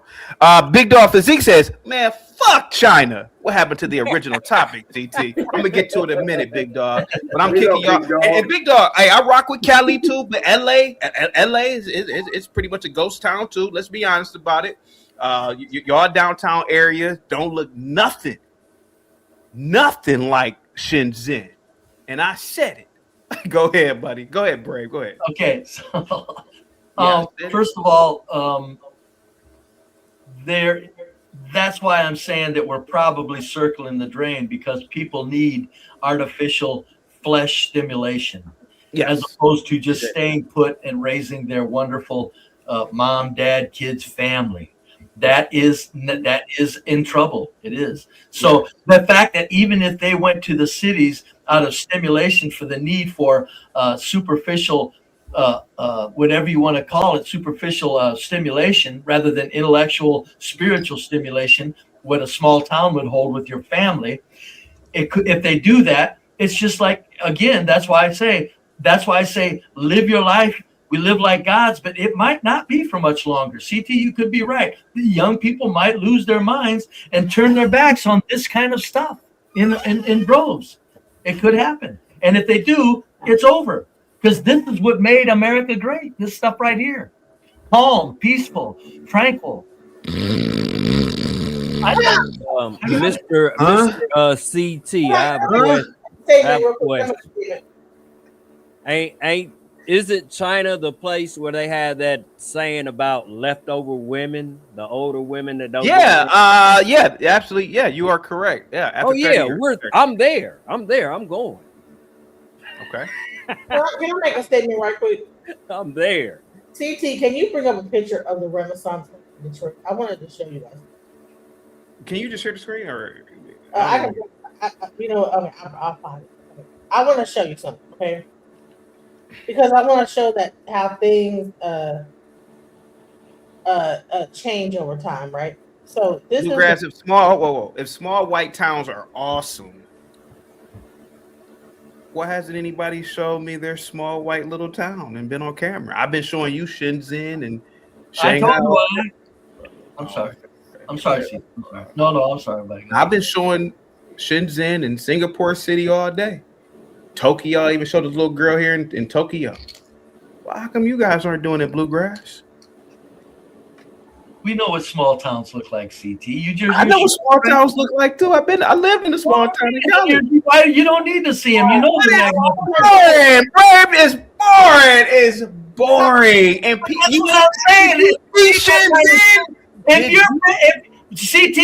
If you got a wife and a husband and kids, what you want is boring for the they don't have families in Shenzhen living like that. They don't have families. I goddamn guarantee you, I'm saying this. There's no place on earth like the USA to raise a husband, a wife, and kids in a small white town. There's nothing like it. How are people doing it? Okay, Bray, I'm not disagreeing with you, but how are people doing it in Beijing? And they outnumber us by what? No other choice. They have way more people. What do you mean how they doing it in Beijing? If they don't do it, they go to jail. Or they get sent to a gulag somewhere and get the shit worked out of them. You know what? Give me Baltimore, give me inner city Chicago, hell, give me Flint, Michigan before you give me Beijing. I'm almost with that, big dog. I'm almost with There's that. 25 I don't want no part of I don't. Why would you want to live somewhere where you can't even speak freely? Yeah, because the buildings. Hell no, you keep that. Yeah, the buildings are pretty. You think I want to go there where your mind is put in a lockbox and they dare you to try to unlock it? Hell, half them Chinese people don't even know what Tiananmen Square is. Like, who wants to live in a world like that? I just want to. Not me. I want to just show this. Show me the picture I just put up, right? All right, and I want to make this plain because he keeps blaming it on black people. Could you show the picture I just put up? Before I show it. Brave. Yeah. Bozeman's population is what? Is 57,000 people, right? Percent demographics, please.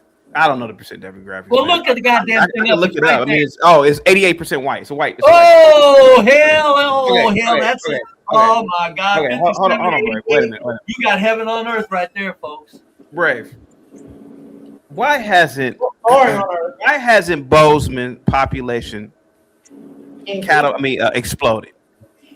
Who cares? The point is, it's at 50%. Why hasn't it exploded, Brave? Who cares? What is with the growth? You know why I think it hasn't exploded? You know why I think it hasn't exploded, Brave? And I'm going to be honest. Because you're right. A lot of people don't want to move there because they're in your frame of mind. They need artificial stimulation. Their inner soul isn't stimulating enough for them. Yes, Brave. And your grandkids, whether they're black, white, whatever race they are, they're gonna want to move to a Shenzhen, bro. I'm sorry, it's inevitable, bro. No, it's not. No, you're wrong. Ain't nobody gonna want to move somewhere where they can't speak freely. You can't. Who want to live somewhere where you can't speak freely? They would want to go there for tourism, and you're assigning it as if they want to live there. CT, stop it. You're right. Everybody wants to go around the world now. That is really true. And they want to get in and just look at everything. But you know what? When it comes to shoving, they go, okay, now I'm going to go get a husband and I'm going to have kids. They ain't staying in no goddamn China, CT. You be brave. Yeah, you sound crazy with that. That's like asking somebody to go live in Moscow. Which people do live in Moscow, but okay. I mean, ain't the rest of us ain't Eric Snowden. We they- want to be able to brave, speak Big Dog. freely. Where have you two spent living outside of the U.S.? I know Big Dog has. You both sound ignorant of the world. Go ahead, guys. You sound I've been to many countries, sir. I haven't. You sound ignorant, Blue More Bag. than I could count on two hands. Yeah. So we're even. You sound ignorant to me, and I sound ignorant to you. All square deal, buddy. You sound like a damn fool. Well, CT, you already know how I feel about China in the first place. So, how's that, sir? like, the whole China thing is a red flag for me. Like, no way. You go live there. Yeah, I say I'll there's stay something here. I think there's something going on there. I think they're trying to lure the world into giving up rights. Look at how wonderful China is. Now, never mind, they never tell you how dare their citizens not think freely. It's always, look how magnificent China is. Look here, look here. I think you're getting it mixed up. I think they mean technology-wise. I don't think they mean political-wise. I think you're getting it mixed up. My point is they're not allowing freedom of thought, and they're luring people. We agree with that, but that's not. They're luring people with the wonders of the technology, and in the end, it's where they're going to lure us into a trap where their mind is done and on lock. You're getting Okay, brave. Okay, let's talk, man. Let's talk. Go ahead. You have a granddaughter, hypothetical granddaughter. She's 17 years old. Mm-hmm. She says, "Granddad, should I stay in the town you are in, or should I go to New York City?" At 17, you stay the hell here. You're not old enough. Okay. All right. Now ask me about a 25-year-old granddaughter. 25-year-old granddad, should I move to New York City? If you want to experience places where you have to go and be afraid for your life, and you want to go to a place where you have to experience places where if you change jobs, you have to worry for your income, and unless she's a very successful professional, or do you want to stay in a place where if you want to raise a family, you can just be mediocre and still earn enough income to raise a family? That would be my question to her, because in New York City, if you want to raise a family, are you going to make this much money? Are you going to find a husband to help you, or are you going to find a rich man? In other words, and in a small town, you get to just go according to your human spirit and the wonders of life and fall in love with a regular mediocre man. You don't have to worry about if he's going to be a millionaire or not, and you still get to raise your family in peace, love, and harmony. And that dude was cool with everybody else in the town. Get out of here. Whatever. But then she'll say, "Granddad." Hey DJ, I'll drop the link in the back for you to check out this video whenever you get a chance to. It's rather cute. It's a cartoon.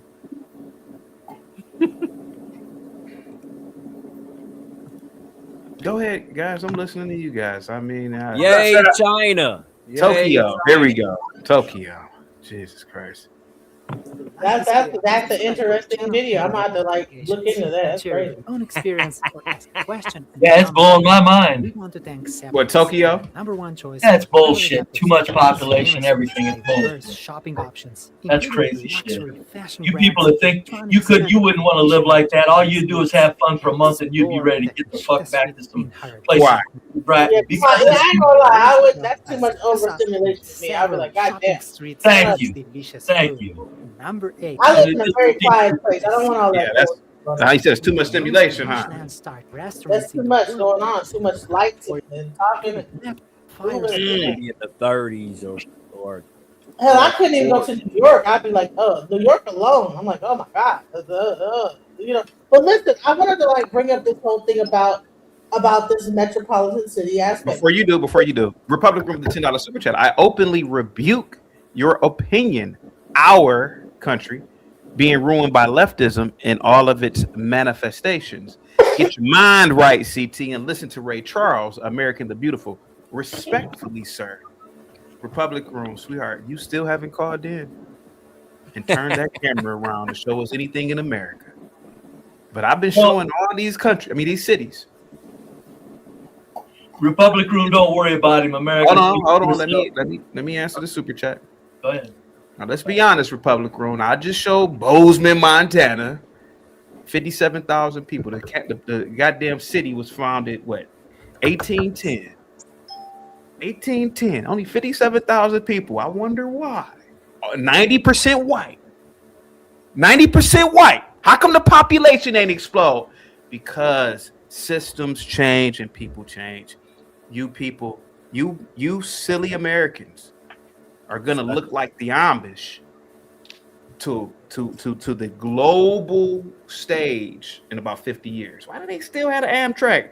And people gonna come to America. Why they got that old ass Amtrak in America? They just never adapted. They never adapted. I gotta be on a train for 20 hours. Keep on, America. Keep on. Listen to Brave. Drive down that boring ass street in Bozeman. Sorry if I'm offending anybody. I want to live in the future. Go ahead, guys. Go ahead. Let's go. I just want to like I said, can we please bring the? I want to make a point real quick. Oh, this video. All right, let me see. Wow. Don't bring it. It's a picture, bro. Uh-huh. This is the Renaissance Center in Detroit, right? This has been a part of the Detroit skyline for Lord knows how long. GM left, moved to China. They're about to knock that whole building down. I'm trying to let y'all know that when it really comes down to it, is that it's not even about that building. Not even Marriott is actually in that building, but it's not being utilized 100%. They're gonna knock it down. That's a part of the Detroit skyline. Renaissance Center has been a big part of it for years. Okay, that's the GM building. That used to be GM. GM moved overseas, and now. So when you talk about, why aren't we having like a look and feel like Shanghai? Because all of our countries are going, or all of our companies, major corporations are going over to China. And then now you got to knock down these buildings that are not even being. They're just like sitting up there like empty, huge ass buildings with nobody, like vacant buildings. DJ Genesis. Yeah. You've traveled, yes? Yes. Overseas, yes? Yes. Don't they have like a 24-hour like civil culture? Hey, honey, it's 2:00 in the morning. You want to go to the something? Man, Brave, man, that's what people want, bro. That's what people. I've been to Cape Town. I've been to and you can't get that in liberal cities. Listen, you're going to answer this goddamn question. You're going to answer this question, and you're going to answer it once and for all. Jesus Christ, go ahead, buddy. They got rid of that in 2020, buddy. If you got a husband and a wife and 3 kids, you ain't going anywhere but fucking small town America. If you care about that family, you're going right to fucking small town America. To hell with why come nobody went to Bozeman, Montana? Because they're there and that's sufficient. And I guarantee you, if the word got out, and wait a minute, what's the weather there in the winter? Oh, Brave, yeah, stop, bro. I mean, come on, man. It's like hell. Like hell, I'm stopping. What's the winter like in Montana? It's cold, Brave, but they ain't never stopped white people from moving. It's cold. It's horrible. You got to be tough bone to live there. Now, go down to any other small town in a really nice temperate zone. No, I guarantee it. CT, I don't care what you say. You're full of bullshit. Anybody with a wife, a husband, and 3 kids. All the American companies are moving to China, bro. All the American companies are moving to China. We are pretty much going to have a bunch of empty ass buildings that used to be American companies, and they're all moving to China, bro. And pretty soon they're going to knock them down, and it's going to look like Bozeman pretty soon. And I'll say this, and I'll wrap up with this, CT.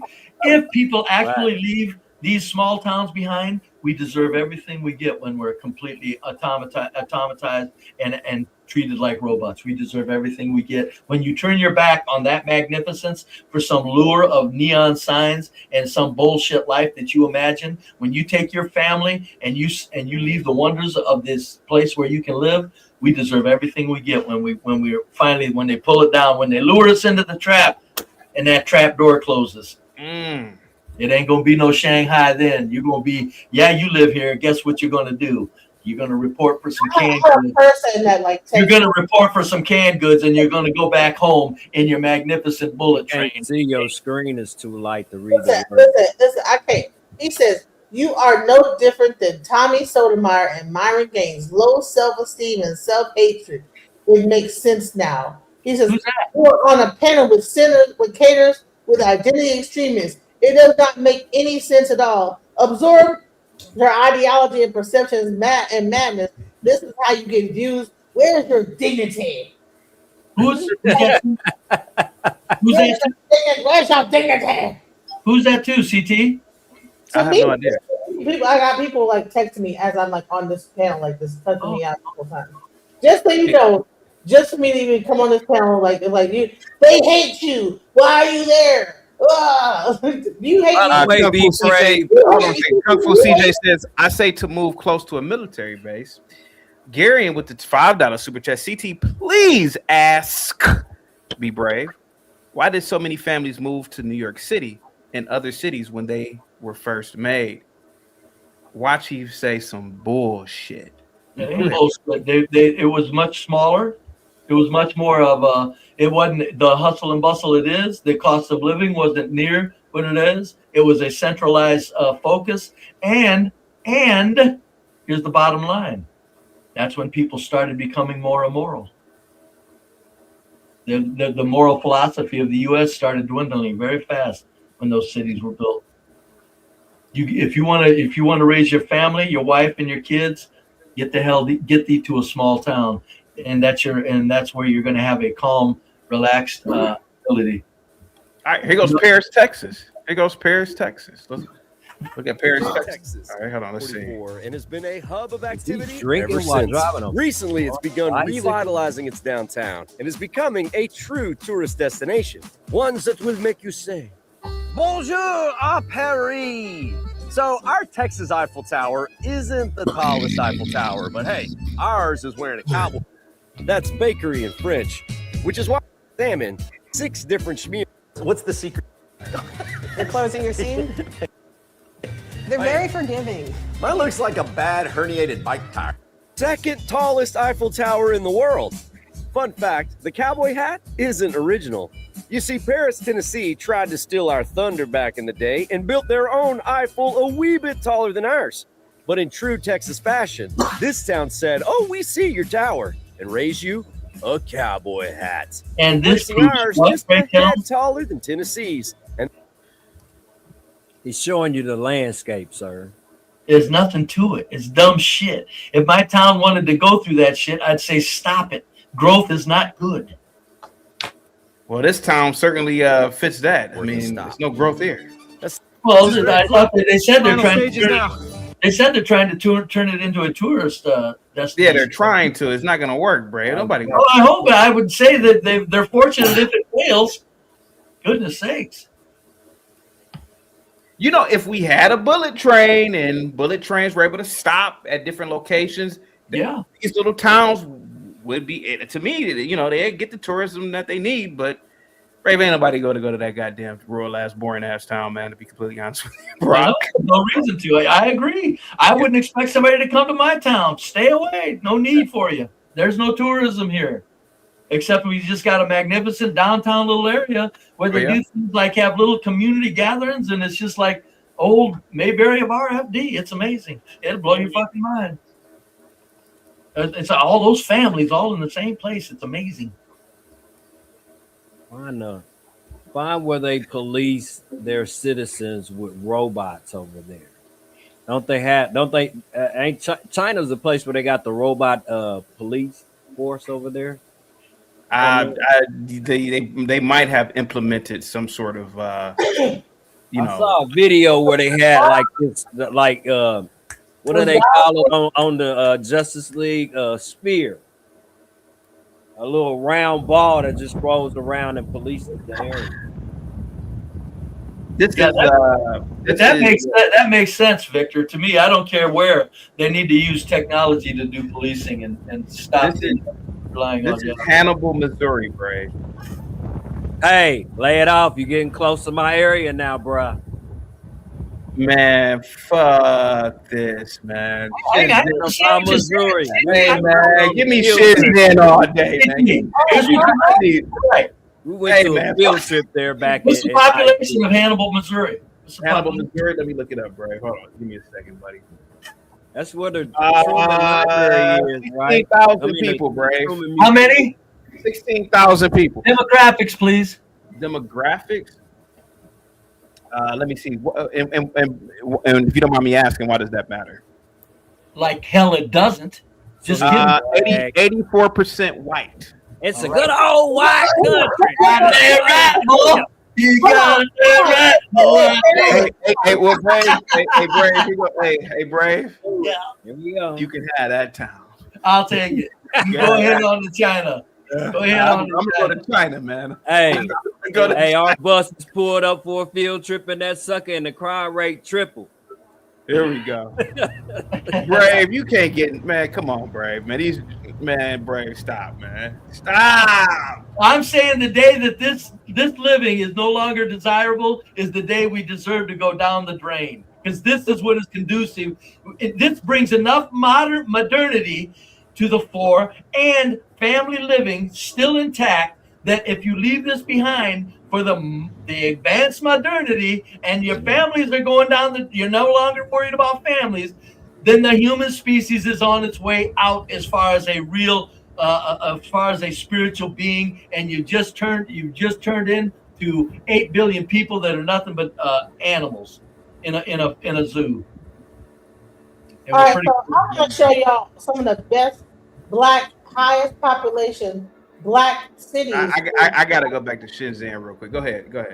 Yeah, that's too small. These are the top 10 black cities in Dallas, Texas, though. They are the most richest suburbs in America. Well, share your screen real quick. Just share your screen and put it on the camera. All right, here we go. I mean, I still believe Shenzhen and these Chinese cities for the win, but go ahead. Let's share these little towns in. But yet he can't describe the win. He's just saying the word win. What a win is! Come on, Brave. I showed you the win in China. No, we'll describe the win. Brave. Do we have to look at China again? Do we have to? No, I want you to describe the win. I described the win in my world. They have family, 20. wife, They have kids, calmness, tranquility, food, housing, modernity, medical care, all of that in where I'm living. You describe your win in that hellhole China. Describe your win. All right, buddy. Whatever you My say. bad, CT. The Mark Twain Museum is in Hannibal, Missouri, not the Truman Museum. Mark Twain. You notice, folks, CT couldn't describe his win, could he? He can only show you pictures and bloviate. Yeah. Only smaller Missouri town than that is maybe Mexico, Missouri, where Teron Lou is from. I think DJ Genesis is showing the video. Hang tight. Let me play this one time. Here we go. Woo! I got to get back to Oh man, look at all this. Look at all this development. But you notice he can't describe the win. You can look, Brave. You got the goddamn video right in front of you. What are you No, talking? you don't. I'm asking you to describe it out of your mind. Brave. Why that's a win. Okay, all right. Hey, let's go to Irving is famous as the former home of Texas Stadium, the Dallas Cowboys' historic field, and the team's old headquarters now relocated to Frisco. The stadium site could even become a future casino since the Las Vegas Sands owners, who now own the Dallas Mavericks, also bought that land. Irving boasts Irving Mall, Las Colinas' entertainment district with the Toyota Music Factory, and major HQs like ExxonMobil, Fluor Corporation, Kimberly-Clark, and Celanese. It's an incredibly diverse city. North Irving has a large Indian population. If you want chicken biryani or any type of curry, that's the place to go. South Irving is heavily Hispanic. If you want street tacos, fajitas, that's your spot. And black communities are sprinkled Pause that throughout. real quick. Many Cowboys players once lived in Valley Ranch in North Irving. Pause that. American Millennial with the $5 super chat. That was a profound statement, Brave. Small towns like that are the heart of America. When that disappears, this country is officially cooked. It is. That's why I say I'm your radar, because when I will tell you, as my small town goes, that's when I will tell you, folks, we're nearing the end. If you get rid of these places, call it a day. All right. Well, here we go.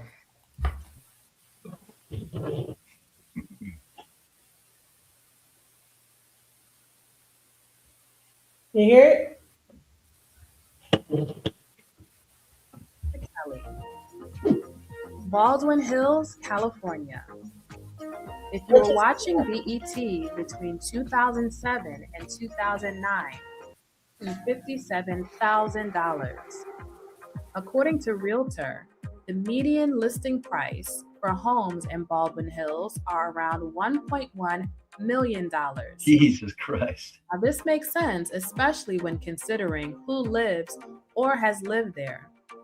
Baldwin Hills has been the home to Ray Charles, Allison Felix, John Singleton, Tina Turner, and even Ice Cube. We probably need some videos to actually show the place instead of the pictures. Like actual, like do like live feed footage or something. Go ahead. Whether it's white or black, let me say this: if the median home price is $1 million, that's hell on earth. if the median price? Okay, that's fine. Okay, that's fine. All right, let's see. This is the richest neighborhood in America, richer than Beverly Hills, worth $731 billion. The richest black neighborhood in America. Hold on. DJ, I said white or black. If the homes are that expensive, it's hell on earth. Who in the fuck would want to live where homes cost that much? This is showing it. This is showing it right now.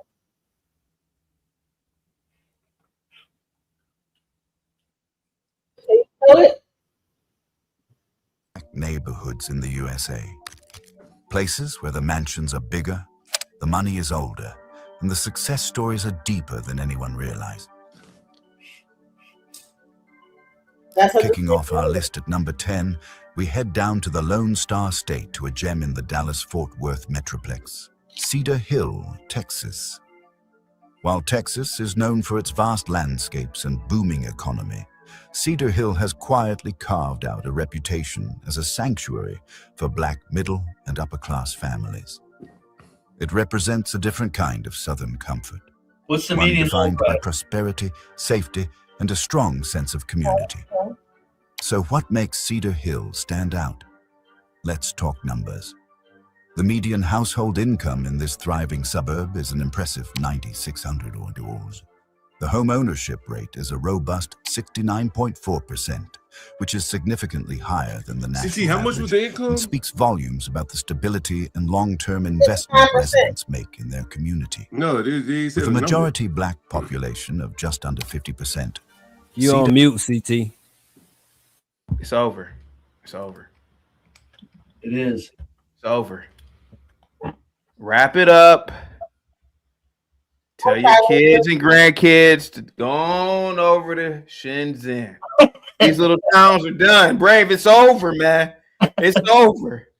You know how many people would go over to that silly hellhole? Over. Okay. You know how many people would say, I'm trapped in China, or can I live where Brave's at? And they'd go, God, let me where Brave. Yeah, they're gonna want to live where Brave is. Brave, come on. Right next door to me. Right next to it, and on the other house, on the other side of them will be some white trash too. They're gonna keep thinking it. What's up, John? Go ahead. I'm gonna get thinking that. Man, I grew up in a little small town like that first little town you were showing down there in what was it, Missouri somewhere? Texas, whatever the little Hannibal, Missouri. And man, I couldn't help but notice how clean it was. You know what I mean? Like it was clean, it was nice. Nobody hanging out on the street corners, a bunch of pickup trucks rolling around, you know. And for many white people, you know, well, you may not like it, but just peaceful old plain living like that. Ain't no club and shit. They'd be fine with that. Really? It's a normal way to live. I just wanted to sell this whole thing that the Black people are ruining. Honey, it's Black people in rich communities. Hold on. Let John finish real quick. I grew up in a small town like that, and the Blacks ruined it. The Blacks wouldn't enjoy that. They couldn't maintain that. It's clean. Look how clean that shit is. Look at pickup trucks on the side of the road. But These are clearly industrial people. These people are, you know, men of the soil of sort. You know, they got trucks. What do you think you see if you riding through a Black neighborhood? What kind of cars you think you see? Cars bouncing up and down and shit. Flashy cars. Ass built. I mean, just look at the number of trucks, CT. Just look at all these trucks you're seeing. Yeah, Probably but one out of every 5 cars is a truck or some kind of SUV. Yeah, but John, this is boring, bro. This is boring. To white people, it's probably not boring. It's not boring. It's life.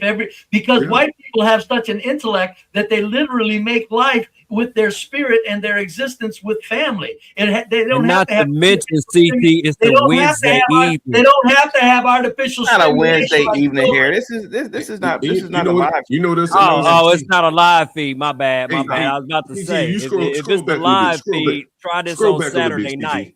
Scroll This back a is little bit. boring, bro. Scroll back a little bit, CT. Right here. Right here? Pull up. Keep going in front of this white apartment building.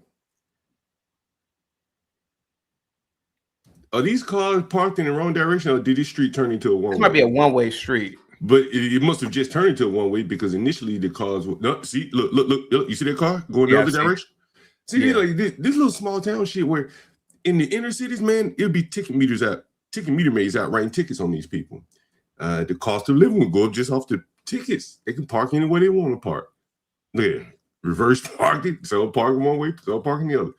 Just the little simple shit in life, you know. But look at John, that's funny. My neighbor across the street from me always parked in the wrong direction on the all street. of those houses are 1800s, man. Look at that architecture, brother.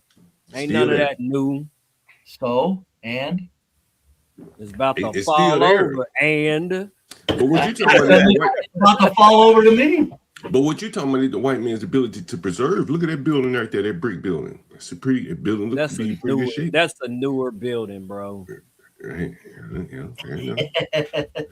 Come on, man. John, let me tell you something, man. And you know I'm very honest. I couldn't do it. And you know I'm kind of like a smarty-arty to a degree. I couldn't live in a place like that. Well, we understand that, CT, but you're trying to act like we're discussing what most people would think. John, when you see what's going on in Shenzhen, like China, it's too much, bro. It's too much of a stimulus, man. A lot of younger people, man. I'm not talking about myself. I'm talking about younger people. Yeah. Man, they want to live in like those 15-minute cities, bro. They'd lose their damn mind living in a place like that. But you know, CT, I tell you, man, there's a lot of white people, man. They be out there chopping wood, carving wood. Crime rate someone everybody at the computer today, buddy. Republic Room says, sent you Fredericksburg, Texas. Oh, come on. No, Jesus Christ. Texas is actually a very nice, it has a lot of nice, beautiful homes. It's a very family orientated place. So therefore, it don't have all that looking ghetto, like how those buildings and stuff. But no, we have a very nice, beautiful homes. Hold on. Let me play this video from Republic Room. No. Look at it. No, give me Beijing. I'm sorry. Look at that right there, man. You can't beat that. Man, come on. You can't beat that. Look at that. This is a little bit. I will admit, this is a little bit better. I like this. This is like a lot. You could tell there's a lot going on here. Family stuff right there. Family. But I could tell on the weekend it goes down here. Okay, I could do this. See, okay, there we go. There goes some people. That's for families, bro. This is a family town, not a. This is a little bit better. I could tell. This is like a big tourist spot right here. Fredericksburg. Oh shit! It looks like a regular old what you've been showing. Ain't nothing different. It ain't better than Shenzhen, Brave. Is it better than Shenzhen? I can't even believe you're asking that. I can't even believe you're asking it. Nobody's moving to Shenzhen, CT. Nobody. I don't know damn shit. Okay, Brave. Keep thinking that. I am. When I say it's the Shenzhen. Imagine the school there. What is the school? If it's got that many people in that one little concentrated area, what does the school? I'm sorry. Go ahead, John. Go ahead, John. Oh no, I was just saying, those little small towns, man, they're dotted all over America. And I don't know if blacks could create one like that. I don't know if they could create a little, just even a dead little town that looks miserable to some of these people. Yeah. Look at that brick house. Look how well maintained. These are some You'll big, see nice... soon, because there's a lot of calls of action for them to get together and start making their own on TikTok. There's a revolution going on while you're talking. Yeah, it's good. You bring it on. I don't know if they could do that. Yeah, when I see it, I'll shoot you. You don't think that black people know how to build a house? Are you serious? Look how clean that shit is. Let's be honest. Knows how to build a house. I should ride around the corner in my neighborhood. Your average heroin And addict. see, in my neighborhood, we got the city that cleans up for us. The streets, the public roads, everything. The city, the sidewalk, city will come through and clean up. These people probably don't have that same level of service. Man, in other words, they got to do a lot of this. In this small town, they got to do a lot of this themselves, which means fall apart. That infrastructure is falling apart. Look at how the power lines are damn near like I've been 5 to 10 different towns, and they all got a hill like that. I bet these people aren't having as many. I bet these people aren't having as many power outages as they are in some of these inner cities, right? Like these people are. I bet you these people aren't living like that. I lived in a small town like this all my life. Like it's not as eventful as living in the inner city. Leaning out. Go ahead. But they have, everything you need there. That is very true. This favors Atchison, Kansas. Look how clean it is. Brave, are you amazed at how clean that place is? Have you seen any trash on the ground yet? No, I'm not amazed because it's just regular practice for white look at wherever we live. Hey, look at these big houses, these big buildings. Look at the architecture of these buildings. I don't even think the blacks are paying attention. Left and right side of the street. Look at this. Look at this. You see my old house? I lived here in right before July. Can y'all see my house? That's my house. That right there in the center? Yeah, right here in the center. Are you buying that or renting it? I was renting it. Well, that's not your house, dear. Yeah, and that's what happened. Time to move the shits in. I had to move because they ended up selling it. The people I was renting from, they ended up selling it. Didn't I tell y'all to stop talking? So where are you living now? I'm trying to buy a house. He got my neighbors. It's so nice. This is black. It's only one Hispanic couple that lives here, one Hispanic family, but this whole neighborhood is black. No, what city is that? The immediate neighborhood. This takes across Illinois. You said there's whites all around there. Oh, not me. Is this Lena? Yeah, Lena. I don't You said you live around blacks, but you said there are whites on the outskirts of your neighborhood. It's whites all around you.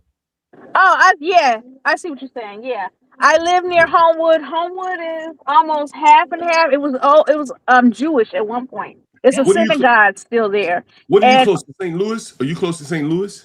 No, no, I'm close to Chicago. Oh, okay. In the suburbs. I'm 30 minutes at the most from Chicago. I'm not even 30 minutes. I'm probably more like 20. Are you considering moving into Chicago? I would like to, but I don't move because of my family. My family lives out here. And I need you help. were talking earlier. When you got family, you start thinking real. Thank you. Okay, what y'all think about my neighborhood? Well, I want to know, has your family ever lived in Chicago? Yes, I was born in Chicago and raised. So how did you end up out there in the suburbs? Why did you leave Chicago? Why did your family leave? The school district. I was going to go to Neil Simeon. Neil Simeon is notorious. Wait. Do they not have school? Wait a minute. Go ahead. You said your school was what? It's notorious. It was for what? bad. It was famous for that kid that got shot in the foot. Brave. Now you see why the blacks go to the suburb, Braves? Oh yeah. Give you a couple questions. Sure. The schools sent her to the suburbs. Yeah, for better school. I admit that. Lena, while you're on the phone, since CT's talking all kinds of cash shit, would you want to take your family and move to Shenzhen, China? You want to show her the picture, CT, and see if she wants to move to China with her family? She's already seen China. No. Do you want to move to China with your family, Lena? No, I don't. There you go.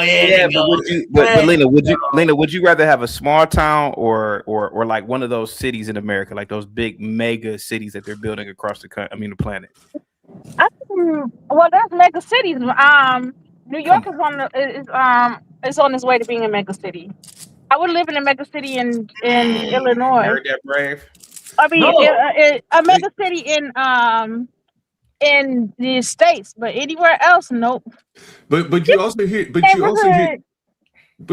same thing though, Brave. The same common path. Born in the inner city, the schools or the crime. Well, in this case, both. They intersected. Drove her out here to the suburbs. Yeah. In every case, they are basically running behind white people. All right. This is whatever this black town is that's been created. It was created out of the fear of living around other blacks. Oh my goodness! Y'all have the uncanny ability. These things are very true. problem She and just, not she the just symptom. told Hey, you. Lena, thank you so much for showing us the neighborhood. Okay, sweetheart. Really nice part. I'm gonna show you where I grew up at. And when I first moved out here, Show I us used to Chicago. Where you Chicago. ran. I could. I Show us mean, where not you right ran from. now. This rush hour traffic. I Oh, be all day. Lena, excuse me for 1 second, Lena. Republic Room says for the $10 super chat, Fredericksburg, Texas is the heart of the world, renowned Texas Hill Country, CT. We have Winery Row down Highway 290. We left out the sound. Admiral Chester Nimitz Museum is here. Huh? Republic Room, it's over. These mega cities are about to. Can you imagine how many wineries alone are just in a mile radius in Shenzhen? It's over. It's over. You Americans are done. You're done, bro. We not done. We ain't going nowhere. Nobody wants to. Fredericksburg. Come on, man. Stop. How Republic. close is that to Vidor, Texas? Oh no, this is Galesburg, Illinois. Oh wow, I don't live with this. Stop, man! If you don't stop, come on, man! Ain't shit going on here. There don't need to be things going on. I would. Okay, I think, and I'm saying this, and I'm saying it right now. Beijing all the way, baby. Here's what I think. I think blacks need. What does childish You know my little area like the I think blacks need. I think blacks need childish stimulation, and whites can go. You know what? This is where adults live with decent families. There's a big difference between the cultures. Here go Ariston. This is a Greek guy. Yeah, I that agree with owns Brave it. on that one. It's like our neighborhood, like food place that everybody go to. But you see how nice it is. You know, little bricks and stuff there. It's really nice over here. We also have a nice hospital. We have South Suburban Hospital. So you know, like how some towns don't have a hospital and stuff. We have a hospital right in Hazel Crest. That's where I gave birth at. Very nice hospital. Real quick, Lena. CKJ with the $5 super chat asked John Galt, why did B Brave's wife run from their good white neighborhoods? Was it because of the blacks? No, it's because I was a loser. Yeah, you know better than me. I don't know. She said, "He said this motherfucker ain't ever going." She told me. Did you come up with that analogy of yourself by yourself? She said, "I have no dreams." You know what? Goddamn, since he want to go there, since he want to send super chat, here's another one for him to send something to super chat about. How about this, Bray? Since he want to talk about women. Thank you so much, Lena. Since he want to talk about women, why don't you go over there to DJ Hamps and look at that thumbnail he got up, and then go look at the women that showed up on his panel. Send a super chat about that, don't do that. All right, let's watch the inbound. I want to keep this on public. Feelings gonna get hurt if they do that, John. I want to keep this on public. Now this is Galesburg, Illinois. John, man, y'all are crazy, man. Man, if y'all don't stop with this bullshit, man, come on, man. I need some stimulus. I need to no. Shenzhen, I know, that's what I say. It could be CT. You might be Beijing, China, Shenzhen, New York City. I can't do this shit. I know. I got you. Oh no. What? Oh, come on, John. Okay, CT. So here's the here's a very honest question. Yes. Okay. So now, what occupation would you like to assign to yourself in China? And then I'll ask my question. What occupation are you going to be doing in Shenzhen? Man, Brave, you know that's a good damn. I don't know. Okay, no, you're picking something, pal. Teaching, teaching as a second language. Okay, that's now pretty big for Americans overseas. Now you've got 2 kids and a wife. You gonna move there with them? No. Thank you very much. No. Thank you very much. No. That government is too alien to me. That's how you do it, folks. You get to the bottom of things. I think you really are hitting Brady hit on a real serious point though, man. Like, I don't think white people need all that stimulation that blacks need. They can go off into their neighborhoods, do whatever they do, willow wood. You know, we're more philosophical. We are more philosophical. Yeah, we got peace within our minds and our souls. We don't need the exterior. I do believe that. You know, that's the only way this will work. You know what I'm saying? You look at these small towns, the only way they will work is like that. Yeah. Said you Yeah, were. but they're kids. But John, they're kids. Their kids are gonna want to live like this, bro. No, not they may now because of modernity. CT, you might be right. Whites are losing their grip on their qualities. But in days gone by, when a town's 100 years old, are you kidding me? Their kids ain't doing it. Their kids are staying put and raising families. They be going off into the woods, drinking campfires. They do other kind of stuff, man. Like all kinds of shit. Yeah, horseback riding. Yeah, hunting. You know what I mean? Like hunting might be big in those areas. Bonfires in a field because they own 5 acres. Yeah. Black Knight says them blacks sure is mad or bad master. That's why they running from cities, boss. What? I mean, that's what the lady just said. That's what Lena really just said. Boy, down in a nutshell. That's what she just said. Yeah, bro. Listen, man. No, folks, hold it. Just for the record, as he shows these now, he said he's not moving there with his family. So I don't have a family. I said if you had one, you said you wouldn't, sir. I said I wouldn't. Correct. Okay. Now, if he had a family, see, that's my point. We know where families belong, and it ain't in this hellhole. Well, I mean, I wouldn't move here. I mean, I'm saying if America had a mega city like this, I would rather live in this mega city. If America had this, I want everybody on camera. That is fascinating.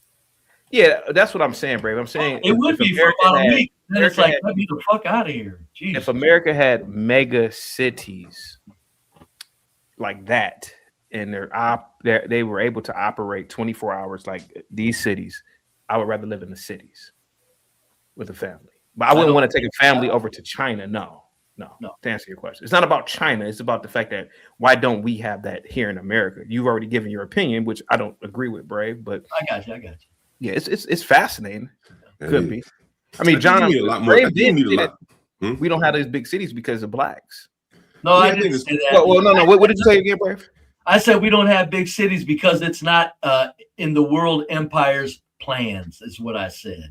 And I said, if you look at the big cities, what's happening to them now, what's left of them, the blacks are tearing what's left of them to pieces. Okay. And I said, the blacks. Transportation, you can't ride no goddamn public transit. I said there would be millions of people on public transportation, millions more on public transportation if it wasn't for black folks. And this is from a self-proclaimed spiritual guy, right? Yes. Yes. You know nothing of the spirit world. No, I know. CT. One of us is a fool, Victor. One of us is a fool. I got What's up? Must be you. CT, good to see you. Must be you because one thing that's big in the spiritual world is healing. You don't know the healing process. That's my point. Confront reality is the first step to healing. Yeah, you're catching on, young man. Grasshopper. Go ahead, Chloe. I already knew that. I've been telling you that for months. Go ahead, Chloe. Yeah, it's good to see y'all. Good to see Be Brave in the motherfucking building. John Galt, Black Bolt. What's up, y'all? I'm just speaking, going around the room. Somebody, by the way, somebody wanted me to show Rockford, Illinois. Hang tight for me real quick, Chloe. This is Rockford, Illinois. Okay, here we go. Rockford, Illinois. Rockford, Illinois on. If you saw my previously uploaded video that is titled as the now. This isn't too bad. Selections. Illinois. It's not too bad. Yeah, they look like the other town. Yeah, but this doesn't look like Shenzhen, China. Go ahead. Oh, no. I thought you were talking about like the other Texas. I know. Go ahead, Chloe. Go ahead, buddy. No, I was just speaking. Y'all can go ahead. I was just speaking to everybody. Clue. I got caught a commie yesterday. What? Because I was playing a video, and in the video it was Dubai, and at the top it said, "Welcome to Athens, Georgia." Now, obviously, it wasn't Athens, Georgia. It was Dubai. It was poking fun at the fact that America doesn't have these super cities like we see overseas being built. And I was called a commie because I said, if America were a video game console, which one would it be? An Atari 2600, a Nintendo NES, a PlayStation 1, or a PlayStation 5? I said an NES. We were kids, so we know what an NES is. People got mad at me. They said I was a commie. because I said that other cities across the planet were better, and they are. And I showed a lot of cities in China, and I said, why doesn't America have these cities? And so that's what we were talking about. That's the whole. Go ahead. But the NES is not a diss, though, bro. It's not a diss. It's not a diss. Going from the NES, okay, what we have, the Atari 7800 before we had the NES. Yeah. The NES was revolutionary. Yeah. The NES,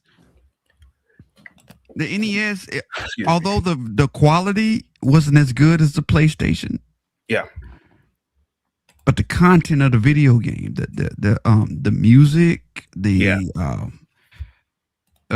genius behind it, the programming was beyond its time. Yeah.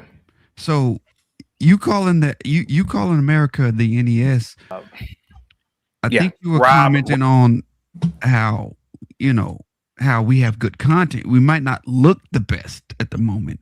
Correct. But the chips, everything under the hood was beyond its time. You get it, sir. I think I wasn't there, so I'm just you get it.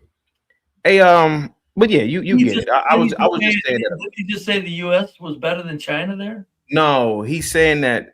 I basically said that the America, if you were to compare it to a video game console, it's like the Nintendo NES when it came out in 1985. It was a very revolutionary video game. Okay, but right. So who's the NES? The U.S. is the NES. The USA. And I said, USA, I said a lot of these countries overseas are probably the PlayStation 5 now. It's like, but the NES was very revolutionary. Yeah. It's always going to be in our hearts, but it's old. It's a relic of the past. It's a relic of the past. That's all. That's all I was saying. Why'd they call you a commie for that? Because I said Shenzhen and Beijing and other Chinese cities looked a billion times better than any city in America, and they do. I want to argue against that, but I can't because they kind of do. Yeah, they do. No, I wouldn't. Our cities today look terrible. We don't have any plazas in America. We don't have any walking. A lot of our cities aren't really walking type cities. It's just, yeah. But they're trying to fix it with the whole e-bike and e-scooter thing. I like that. I've been studying that.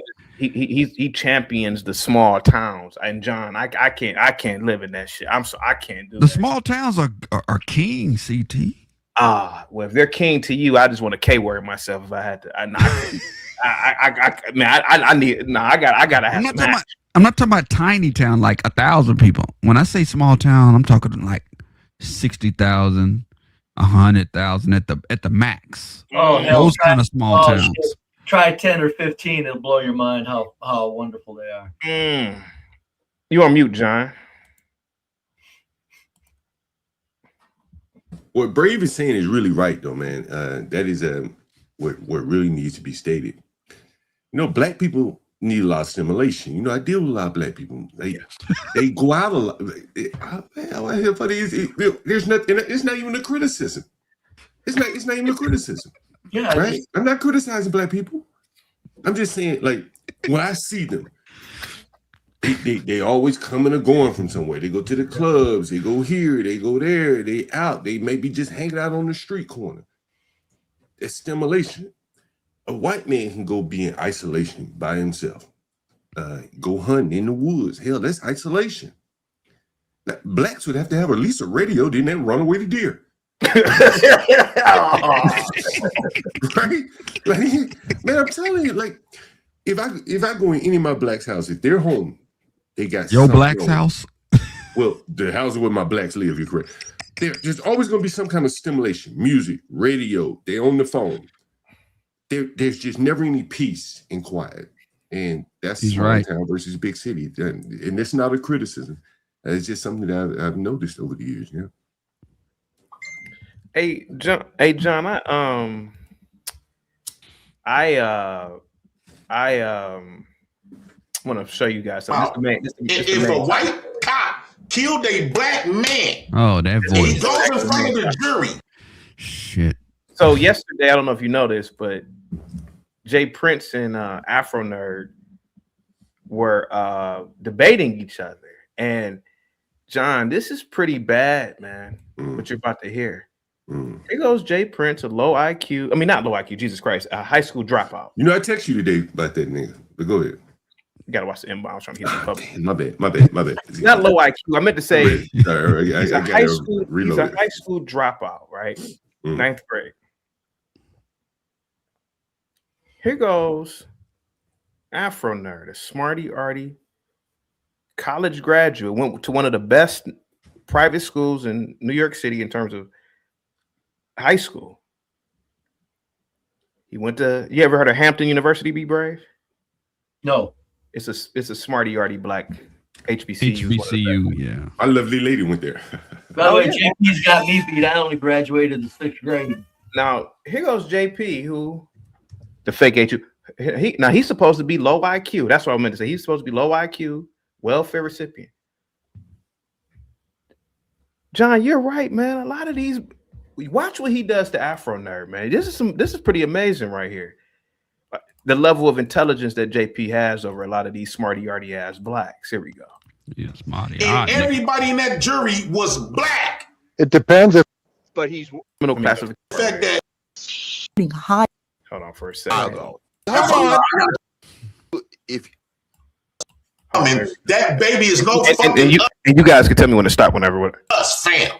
All right. Stop claiming these white people baby. It said that when there's other groups, whether it's on gender, men being grapers, or the propensity for white collar crimes or any other over indexing, it's not just black people over indexing in certain things. Everyone has their over indexing or over representation in a certain Can you crime separate category, this? Separate this, CT. right? Here's one of the other things that just caught my ear. How many people in the audience use the word over indexing? How many people in the audience use the word indexing? See, I'm a software developer. When you say index to me, I'm thinking you're talking about a search index. Or the index of a SQL database where you can't use the same number twice in a row. But go ahead. Not necessarily. I know. I'm a programmer too. Yeah. My primary key, right? That's what primary key. There you go. Auto increment. It's kind of like a flattened. It's like the index in a book. But very few people use these kind of terms in regular conversation. Would you say that's fair? Right? Over indexing. How many times you use that word in regular conversation? Never. See what I'm saying? And so here we got a smarty arty ass black.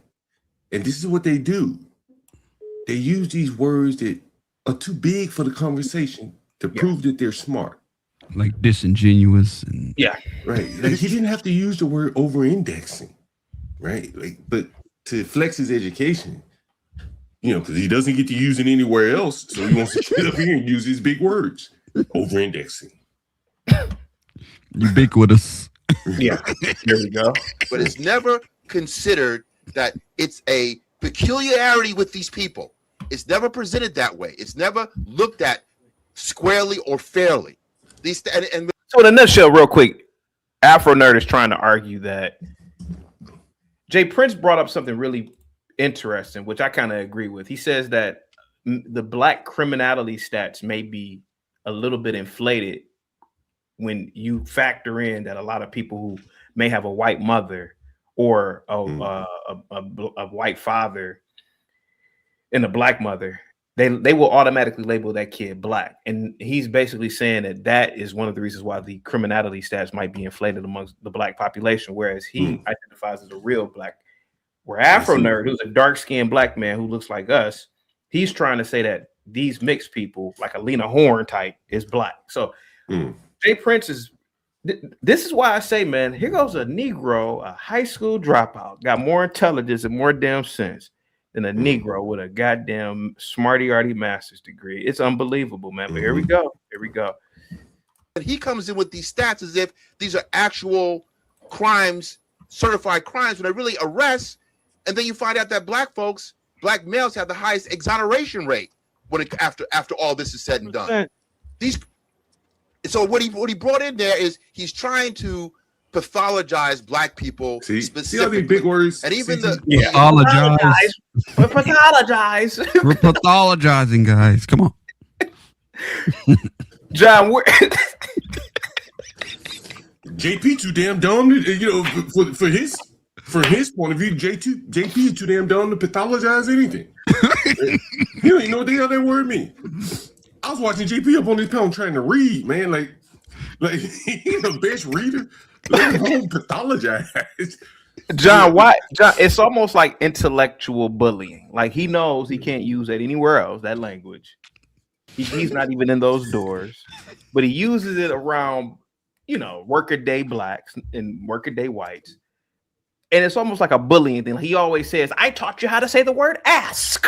I'm like, bro, I ain't got no goddamn academic set. I graduated college 20 years ago, bro. I don't give a goddamn about speaking. I'm on a goddamn we're doing shock jock entertainment most of the damn time, man. See, you don't want to see like that's a subtle difference. Like you is talking as normal as you might get a little bit more slang when you cut the camera off, but you're probably within the range of how you normally talk. Yeah. Right? For the most part. Afro nerd don't talk like that in regular. You cut the camera off, he ain't using the word over-indexing and pathologizing. No. It's like overindulging. He's like, I learned all these words in school. I read them in books and shit. Yeah. I want to use them somewhere. Perspicacity. Come up here and use all these words. And it doesn't, you know what I noticed too? JP, right? Which makes no sense to use all them big ass words with JP. Yeah. This is the lack of intelligence. That he's using big words with a little head audience. Right? Yep. Low IQ audience with big words. Yeah. How does that point to intelligence? It does. You can't talk to all these different people. He's just trying to flex. He's just trying to flex. He can never go to Davos. He can never go to any high-end type conference.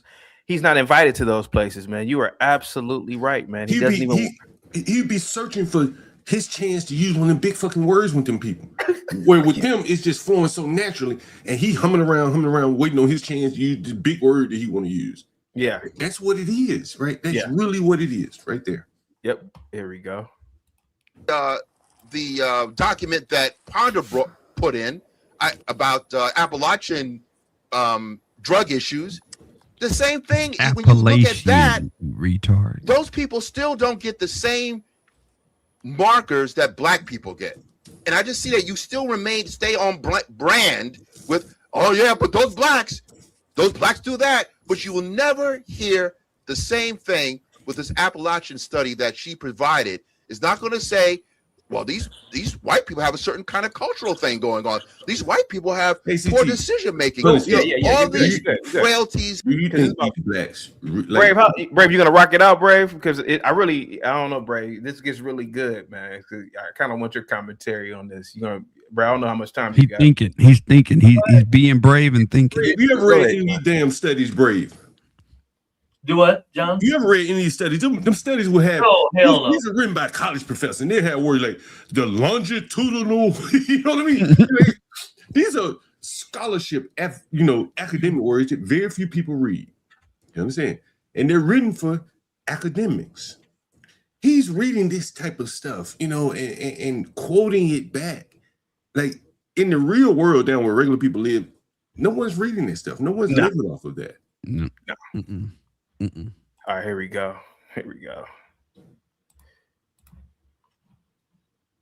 And mental incapacitations, all these things that we give to black folks as normalcy, that have been normalized. We don't seem to have that same energy to normalize it for white folks. It's because it's white. It's white supremacist talking points. It's easier and more beneficial for the white. Classic. Sign her in like the other black. If this is the issue. Hold on. He was not going. They weren't going to say to him, "Oh well, we're going to give you a 50%." Yeah, more darker skin. But hold on, this is like a personal thing with you. When you he has more of a darker skin. I gave you your props. Let me get it out, and then you can go on. No, he has more of a darker skin. That's why they ain't gonna label him as. Look what about Kamaya? Kamaya is biracial, right? She gonna be more labeled as the white version than the black version. I know you have a particular issue on this, and I respect what you're trying to say. Because us black folks don't speak up for that shit. This is the issue. Us black people need to speak up and say, no, bro. Stop dumping them people off on us. This is the issue. So that's what he's talking about. He's saying stop dumping these mixed race people. And I agree with JP, because I've always thought about that. I feel like even with Brave, he said that a lot of these crime stats with whites, you have different like Arabs or Jew or whoever, they might be actually increasing.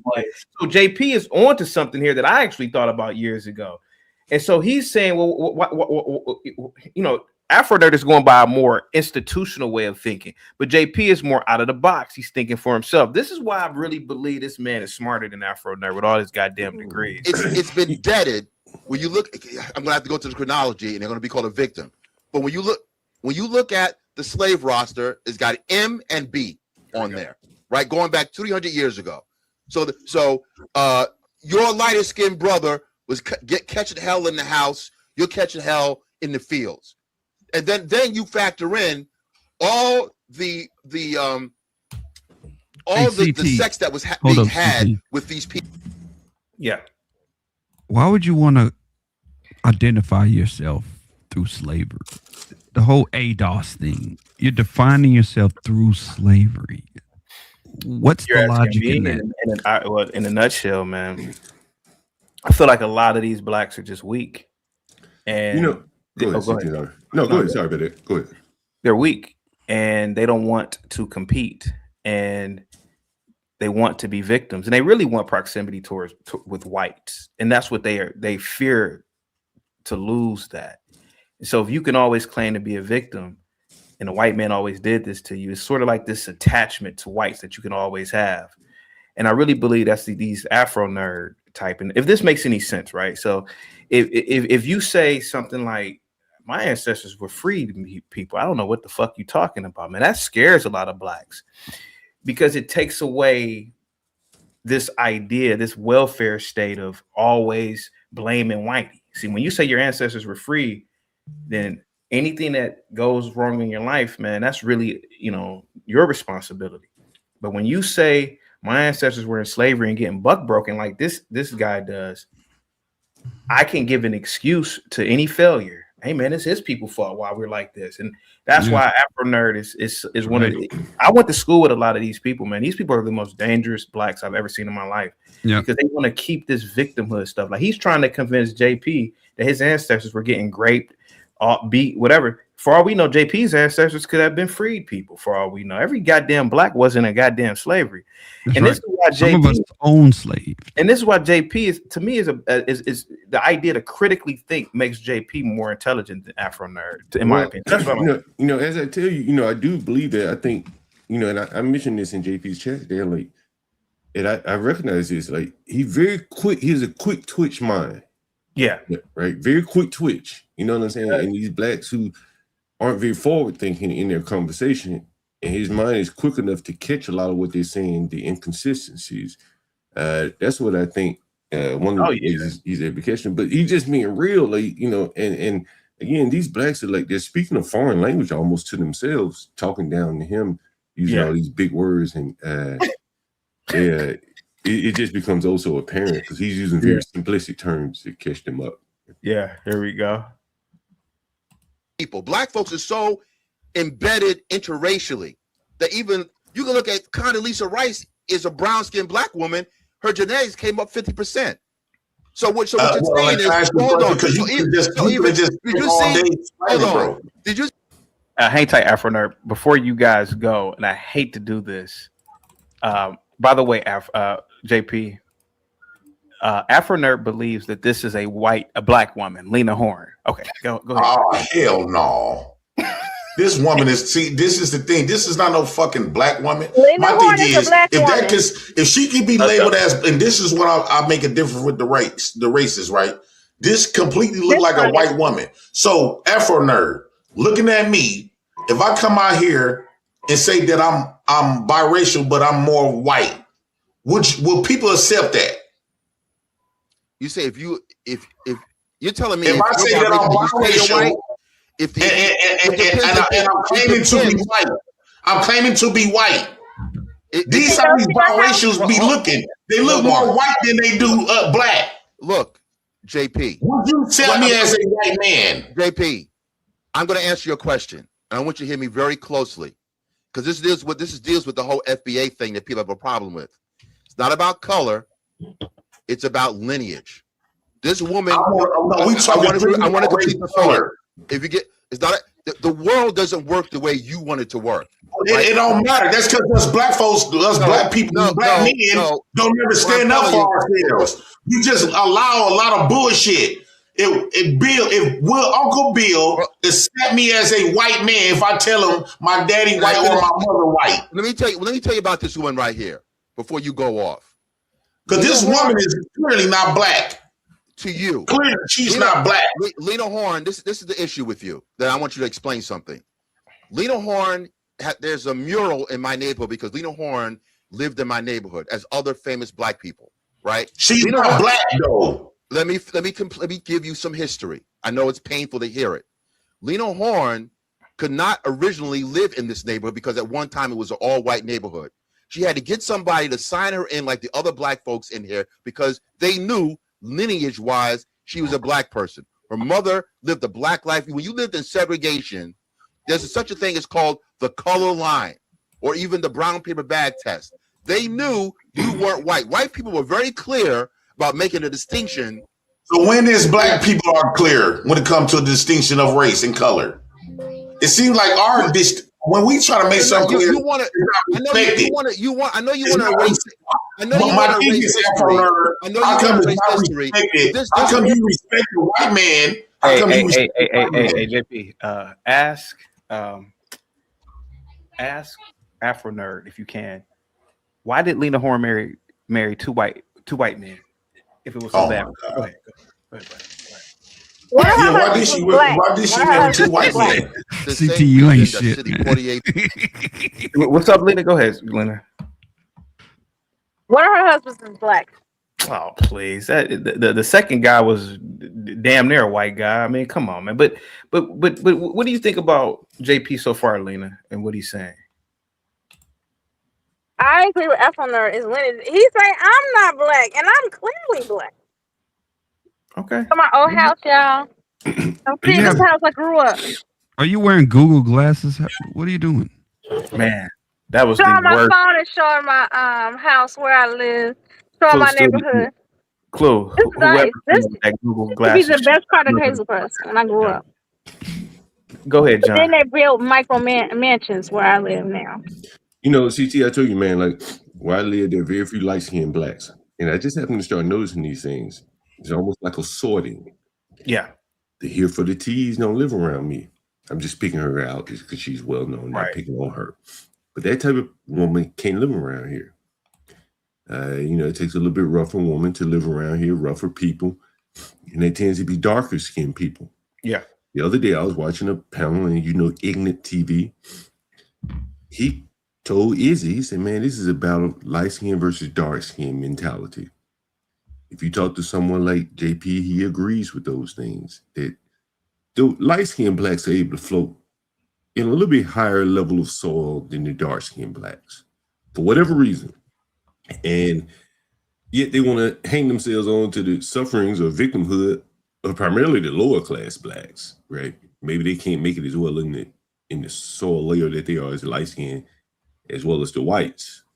That's who they find themselves competing with the lower class blacks like JP, either competing with no one or competing with other lower class blacks.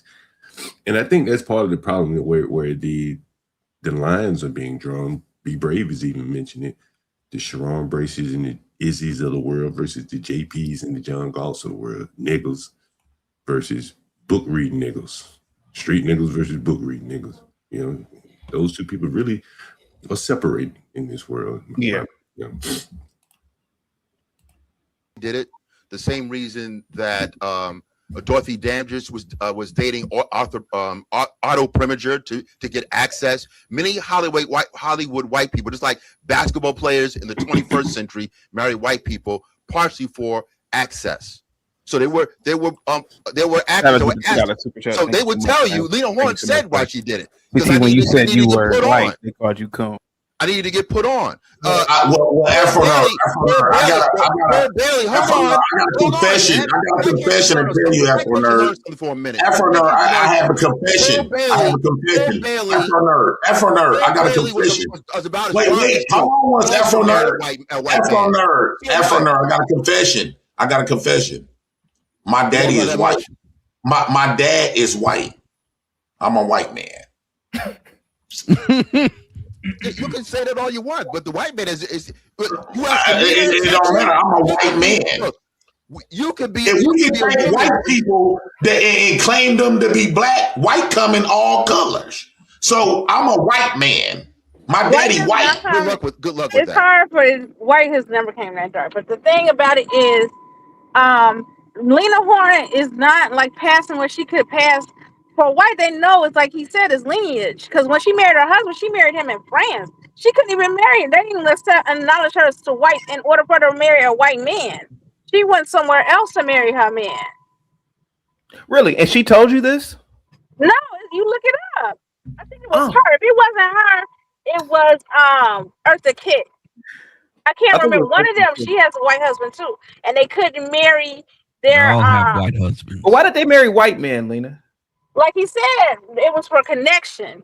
I think Lena Horne admitted in the same with Eartha Kitt. What do you mean? Eartha Kitt said she couldn't marry anybody that was black that had her type of money influence and influence. So she had to marry someone in another race in order to match her. She was marrying. She said she was going to marry down as far as monetary. This is what kind of makes JP a little bit. They all do. Where he's probably winning the argument here between Afro Nerd. Well, I'll say this for goddamn sure. One thing: if I had to go through life as black, I'm going to give me the lightest skin as you can give me. But Lena, don't all the black women who marry white, don't they marry down? Don't all of them do? They never marry like a Brad Pitt type or a George Clooney type. It's always like somebody that's addicted to something. I won't say always. There are some type of dude. There are some in black the women van. who. It's some black women who do marry white men just to say they marry white men, but a lot of them do date like Republicans one. You know, you see talk about how much money her man has. Eve married up, and Candace Owens married, and that black chick who married Dirk Nowinski. Yeah, that's about it. Dirk and is even married if they to a do black marry down, like Dirk is married to a black the famous people, they at least don't marry that far down. Yeah, I was gonna say, yeah, Lena, they're not going. It's not like they're going to the gutters. Well, the celebrities are marrying up, but Yeah, his regular wife is- people. The black woman he's married to is super hot, by the way. She's super hot. But regular people, regular black women are marrying down, way down. Keep my mouth shut on that one. Let's play some more of the video. Let's play some more of the video. Here we go. But so why is it? My question is, how come you respect what a white man? Lena, how far are you away from the home? I kind of want everybody behind the desk. How far are you? I want to be. How far am I away from my home now? Yeah. About 15. Like 10 minutes. I'm still right here. Just call back when you get in. Okay? Yeah, I'm gonna drop you real quick. Just call back when you get in. Thank you so much. All right, here we go. And say no, y'all not white. But when a black man say that y'all not black, it's not respected. Why? Let's get to the core. Let's get to the respect levels, because it seems like y'all respect when white men say some shit, but we gotta go by it. But when black men say, well, them ain't black, it don't get fucking respected. My daddy motherfucking is white, and I'm a white man. This is how it look when y'all be sitting up here saying that these biracial people is black. They be looking like Bill, and y'all say black come in all colors.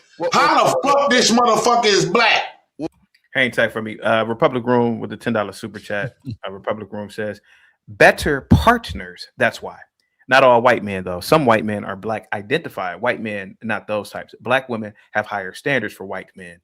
They have lower for black men. Oh, I have no idea. No idea. Here we go. Well, first of all, when you look up what black is, Black American in this country, it says of African descent. Well, first off, you keep running to the white man to get your color and to find out who you He's are. right about that. And this is what Chaotic. makes He's cooking on that. Go ahead, Clue. I'm sorry. Go ahead. Yeah, he's right about that. The whole concept of black and white came from the colonizers that these blacks hate so much. That was their system. Black, white. That was their hierarchical system. It was a hierarchical system. You know, darker your skin, the lower on the totem pole you are. That's the whole thing. It's really pointing to like blacks can't think for themselves. Shit, they take whatever the white man says is gospel. I agree, John. I agree. He's hitting on it. Yep. Right? You know. Yeah. And that's it. Yeah. It is a tip of the hat to the white man. Like the white man has earned it though. CT. Yeah. His hard work. He's earned the benefit of the doubt. And here goes JP. Now, welfare or not, he has a more free mind than a Negro who has a master's degree from a smarty arty HBCU. CT. Go ahead, buddy. This is going to offend a lot of people, but college and university are institutions of higher stupidity. Okay. I went to listen, bro. I went to one. You went to one. We know, bro. John is listen. I told John this before. In 500 years, there's gonna be schools and statues of John. Man, a lot of us didn't need to be in that goddamn school, wasting up these classrooms with bullshit degrees. That's just honest to God. Man, I went to school, man. Looking back at it, a lot of people, black, man, they were stupid, bro. And if it wasn't for the government giving people jobs, man, they'd be out on the. I'm just gonna be kind of quiet. I'm not even gonna say it, bro. But a lot of people I went to school with, man, they have to rely on the federal government to hire them, man. Because they're not that bright, bro. They're just not that. They're not that bright, bro. If you're stupid, if you're stupid, your senior year in high school, and you want to be professionally stupid, go to college. Bro, you know the difference between JP and Afro Nerd is JP knows who he is. He gets on camera, he's just real.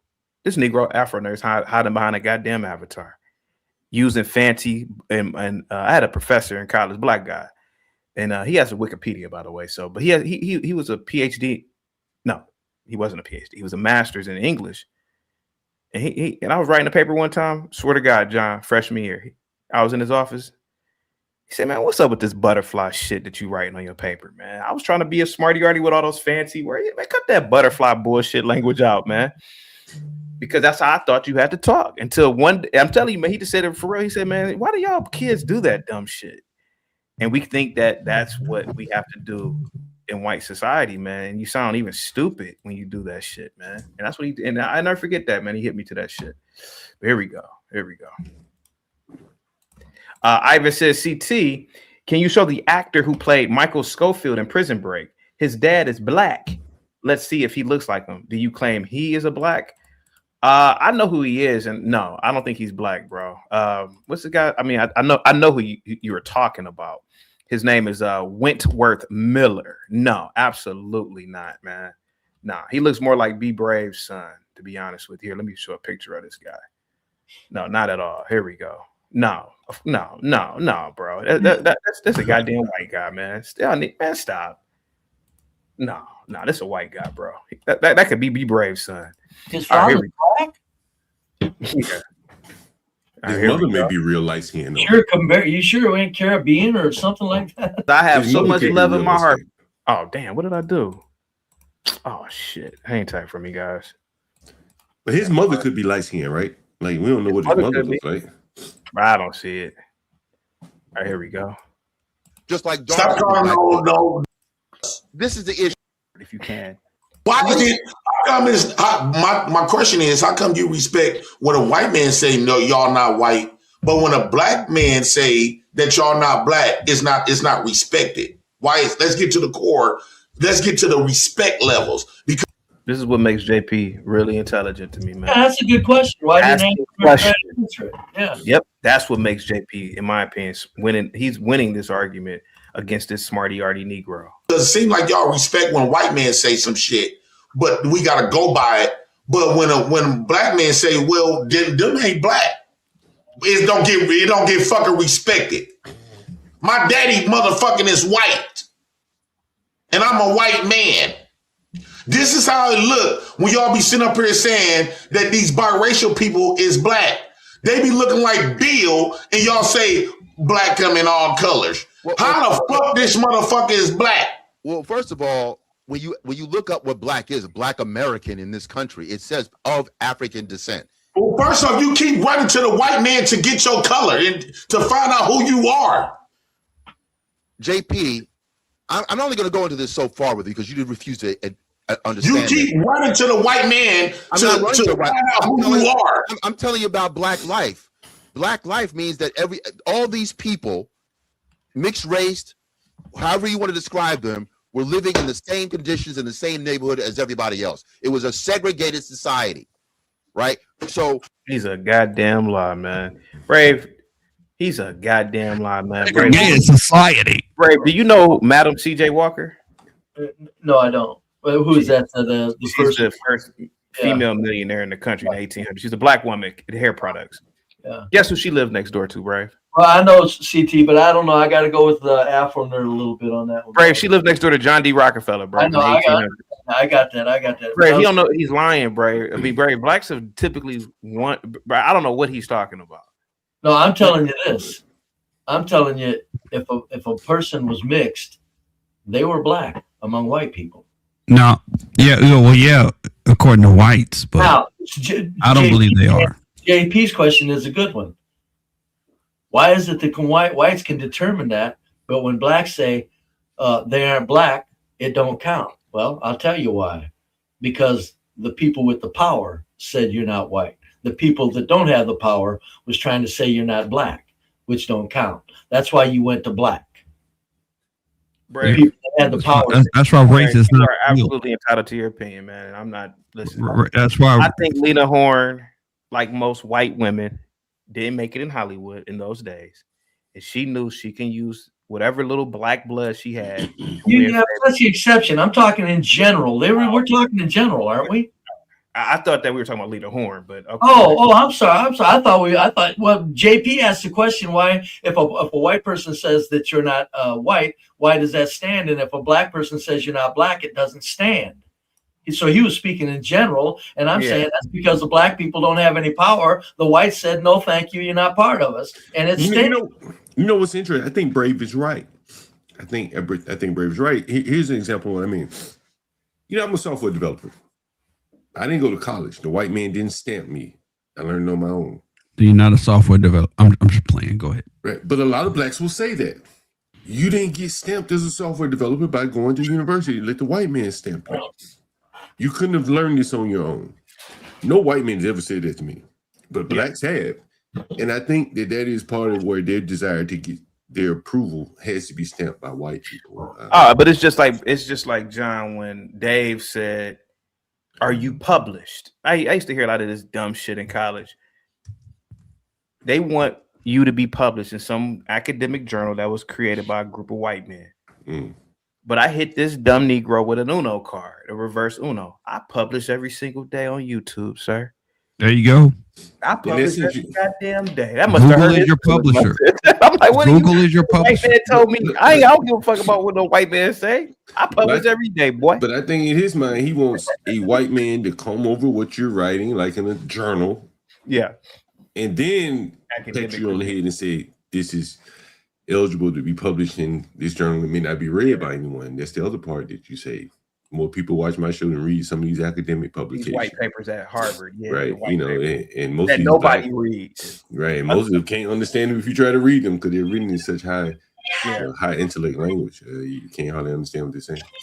Like you over indexing. You had light-skinned black folks that were on that tree, just like stop calling they light-skinned white folks. Call them light-skinned white folks. Call them biracial white. Because they look more white than they do black. Let's keep it all the way gangster. We're not going they to look more white.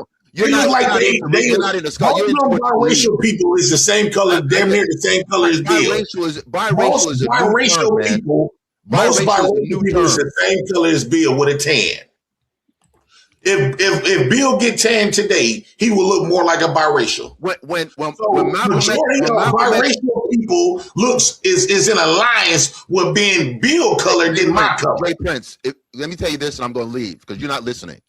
When Malcolm X, Detroit Red, when Malcolm X was 9 years old and in a classroom with multiracial kids, white kids and black kids, as a fair-skinned black child, he said, "I want to be a lawyer." The teacher told him to his face, "Niggas can't become lawyers." Now he said that to Detroit Red.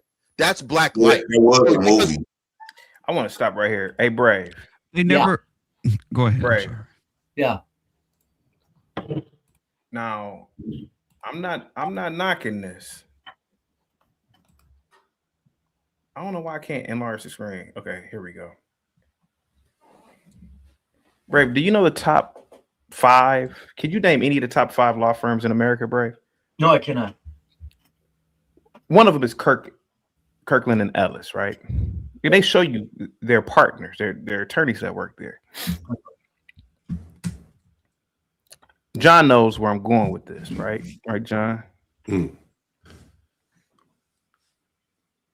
Brave, I'm a part of a fraternity, bro. Yeah. There's so many blacks that I know who got law degrees. Uh-huh. Man, more than likely they working for the federal government, man. They working at some court. Yeah. Some of them ain't even working. And even in the 60s, 50% of middle-class families were government workers. And I'm going to tell you something, Brave. A lot of these people aren't really talented enough to really work at a company like that. If that teacher told Malcolm X that as a kid, that teacher probably was more than likely doing him a favor, bro. I mean, get it to the trades, man. No, hold on. There you go. No, I'm gonna tell you something, Brave. Brave. This is a trades market. I'm gonna be honest with you as a black person, Brave. I'm gonna be completely honest with you. No. Brave, I'm gonna be honest with you, bro. I know. You can't use Malcolm X as a good example. That son of a bitch could have been an attorney, sir. No, he could have, but Brave, what I'm trying to tell you is pull up Pundit's comment before it gets you off the screen. Oh, let me see. Hold on for a second. Brave, listen. She's speaking on something there. Which one? They always work in-house too. So Brave, listen, bro. I'm not saying get that one. No, the other one, CT. One? They always work in-house too, CT. It's 5:26 p.m. Oh, here it is. Why are we listening to Ponder anyway? Nah, but no, she's got a point there, regardless of who's saying it. It's a point. Whatever. Hear me out, man. Just hear me out. Listen, I'm not speaking to be right. I'm just speaking in terms of what I've seen. Okay. Brave, I wouldn't want no black person representing me because I don't think that I think that certain occupations are, man, this is gonna be something fucked up. I think certain things are kind of genetic. Don't get me wrong, bro. I agree with you, CT. You may have some talented attorneys. Man, I think that attorney shit really is in that Jewish bloodline. I don't know why. I think it's because they it's like it's in their culture. I guess the Torah, and the Kabbalah, that's all laws. So I guess they grow up with that mindset. But Brave, I didn't know some. Not only that, Jewish people grew up being very slick talkers. They have to be. They had Brave, to be. I don't want two niggas flying a plane. You gotta watch the I don't. Oh, sorry. Oh, we have an N-word ban. Yeah, hold on. I didn't know. Let me finish real quick. My apologies. I'm not saying that he could not have been a lawyer, but all these blacks that have these law degrees, and a lot of them don't even practice law. Yeah, a lot of them can't even get into these top law firms. There's a reason for that, Brave, and it ain't racism. I agree. I'm just saying Malcolm X was a bad example. Hey, CT, can I give you a couple law examples to show you blacks in law? This is from my experience. I worked at Weil Gotshal. That's a Jewish law firm. It's 59th and 5th. That's prime. That's Billionaires Row. More. There were no blacks there. And it was like a Hasidic Jew. Hell, they had Jewish milk in the refrigerator. Like, I guess they went to a Jew kosher farm or something and had, the milk for your coffee and stuff like that. It was that Jewish of a law firm, Weil Gotshal. There were no blacks there. And the reason why I wanted you to put that they always work in-house too by Ponder is a very valid point in law firms. I mentioned it. You got to be a rainmaker. You got to be able to bring business in. If you can't bring business in, then the only avenue left for you is like staff attorney. Well, that's not a revenue generating position. So you become almost instantly a liability because you're a cost. You're not bringing in revenue. So even if they do become attorneys at a big firm, they're not rainmakers because they don't have any connections. I once dated a girl. Her father was, I think, the vice governor of St. Croix. And so she was hired by some big law firm. I forget the name of it. Because of her connections to her father. When her father left office, where did she go? Straight to the federal government. These things are true. And so that's the Black existence for many of them in law firms, from my experience. Yeah, I mean, so Brave, you said that's a bad example on Afro Nerd to mention. No, I said it's a bad example to say that if you're going to bring up blacks that shouldn't be attorneys, to bring up Malcolm X for what you said. I'm saying Afro Nerd kind of brought up a pretty good example of blacks that were forced to be black, that were very light skinned. Malcolm X was certainly capable of being an attorney, and he was told he can't be. So that supports Afro Nerd's argument. But Brave, he was not going to be a rainmaker. No, well, you don't, John. Malcolm X, you're right. Malcolm X he's just way too smooth talking and thinking. If he would have really started out young with a proper family, he would have ended up trained in academia, and he ended up an attorney. No, I think Malcolm X would have been. You might have gotten a big crump out of it. Real quick, Brave. Go ahead. If you get some time, or you can do it right now if you want. Can you go to Kirkland and Ellis and just find a black attorney? I don't. I agree. Can I say this to Brave? I agree wholeheartedly that it's. Look, CT, can I say this to Brave? Go ahead. You don't think that teacher has said something like that to the white students? No, I do not. No, I cannot. A little white boy who's clearly a loser. At the well, time, yeah, if he was clearly a loser, he wants to work for NASA, or he wants something like that. He probably told him, no, you have to be realistic. Clue Studio. You're probably good at welding or something. He probably said that to a white student too. Clue Studio. Hey, Brave, real quick. There's a guy that calls into the show. His name is Dante, right? He's a smarty arty black. Smarty. And he talks about, well, black people, we're all engineers and we're architects and we're this, that, and the other. I know. And so not true. So I went to school with a lot of kids who we didn't have an architecture school where I went. No, did we? I can't remember if we did or not. I don't think we did, but there was like a program that could get you into one, right? And I used to hang out with some of these kids, and they were really stupid. And I said, he about to build. So I told Dante, I said, the Burj Khalifa was a project that was designed by an architectural firm in Chicago. It was called, the name always escapes me. And I said, bro, I haven't even been on the website, and I know I can't find one black architect from there. Bro, they ain't letting no blacks. You may find some black that's an architect, but they're not working at these places, man. They're just not. They don't have it, man. I'm telling you, they don't have it. I'm going with you on the numbers, CT. I'm just saying that Malcolm X was an exception, is all I'm saying. But what I'm saying to you, though, Brave, Malcolm X. Afro Nerd brought him up as a good example for his argument because Malcolm X was shut down. His abilities were shut down. Probably could have been at that time because he was even just mixed. So therefore, he fits into the black oppression or the black. Right. When I was a kid, I used to. I was really smart, but I used to always be out in the backyard playing basketball. And one day, I had to be like 11 or 12. My dad came to me one day and said, I was a smart kid, but he was like, you don't want to waste too much of your time playing basketball. And, I really thought that I was going to be in the NBA, Brave. Like, I had it in my brain. I was going to go to the NBA. Yeah. But my dad knew that I was never going to be tall. He said, listen, only 300 some men are in the NBA. And the average height, back then, it may have been an inch shorter. So it may have been 6'6", 6'5", right? Back in the day. Maybe even 6'4", right? I'll even go as low as 6'4". He said, you're not going to be 6'4". And my dad told me this. And I ain't gonna lie to you, man, it really bothered me, man, for a very long time, like a year, maybe. I think that's one of the greatest things my dad probably ever told me, man. Hey, man, you kind of wasting your time, and it made me even study even harder. My dad told me the same thing about a complete football. waste of an activity.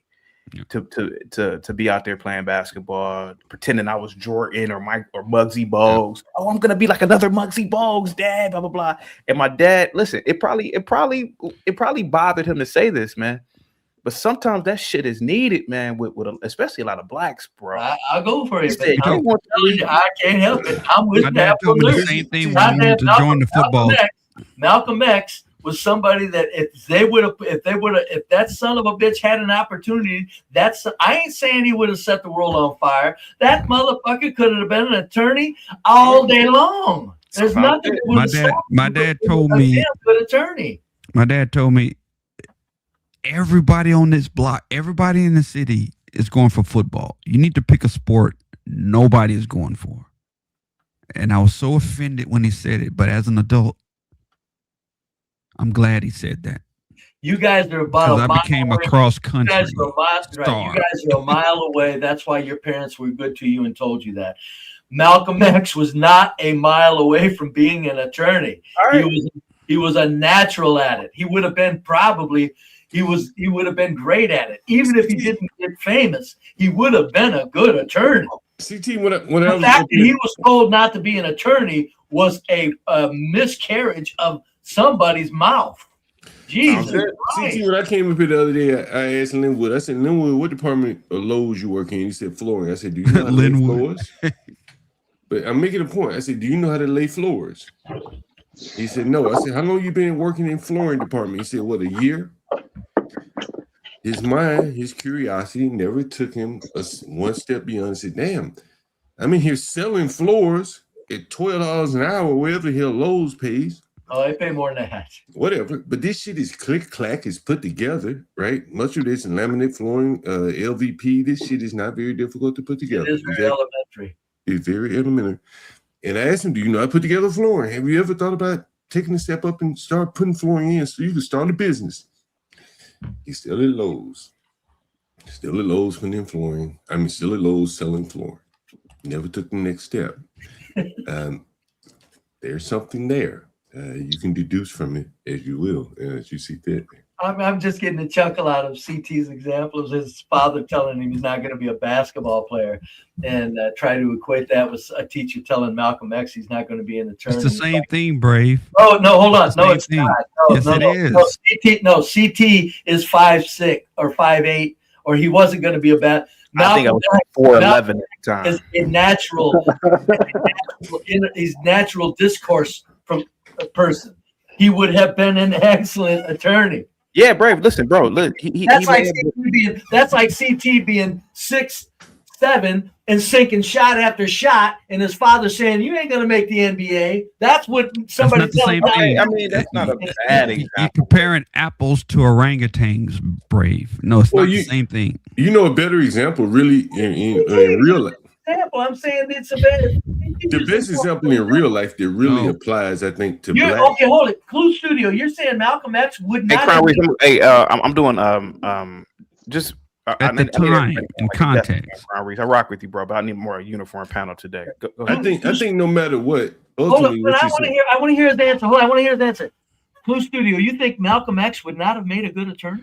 At the time that the teacher told him, how would he know? He's a little boy. Because he already wanted to, and as an adult, he was a natural at shutting down bullshit. The teacher was talking to a little boy. And at that time, he wanted to be an attorney. Even then, isn't that why she told him that? No. I'm asking this. Wait a minute. Brave. No. You're off the rails, Brave. Didn't he say he wanted to be an attorney? That's why the teacher told him that. Correct. Correct. Yeah. Okay. Stop. Clue. Stop. He grew up to be somebody who is a complete slayer of bullshit. He would have been an excellent attorney. I don't know how would the teacher know that is reasonable. She did him a disservice. He didn't tell an 18-year-old that. He told a little boy that. The little boy wanted to be an attorney even then. He was talking to a little boy. He wasn't It talking doesn't to matter. He had no business telling him that. student. He had no business telling him that. How about this? Let's play. Age I matters. guarantee you, Malcolm X, even when he was a kid, was showing signs of being able to talk his way through things. And plus, even if it wasn't obvious, you don't tell a little kid that anyway. Afro Nerd still has a point with that. Why would you tell a little black dude you don't be an attorney? That's a crazy ass thing to do. Why are you factoring the color? Because, like I said earlier, he probably Because told that's this what Afro Nerd to is the white factoring students. it in for. He probably told a white student, you know what, you're not going to be much. Hey, Brave, let me ask you a Based question. on what you've done in my classroom, you're probably not going to be much. Brave, let me ask you a question, right? And again, Brave, you could be. Oh, I know I'm correct. You're probably a lot more right than Jesus. Brave, what type of attorney? That's why they had to assassinate him. He would have been a world Brave, influencer. Brave, what type of attorney was Barack Obama? Barack Obama?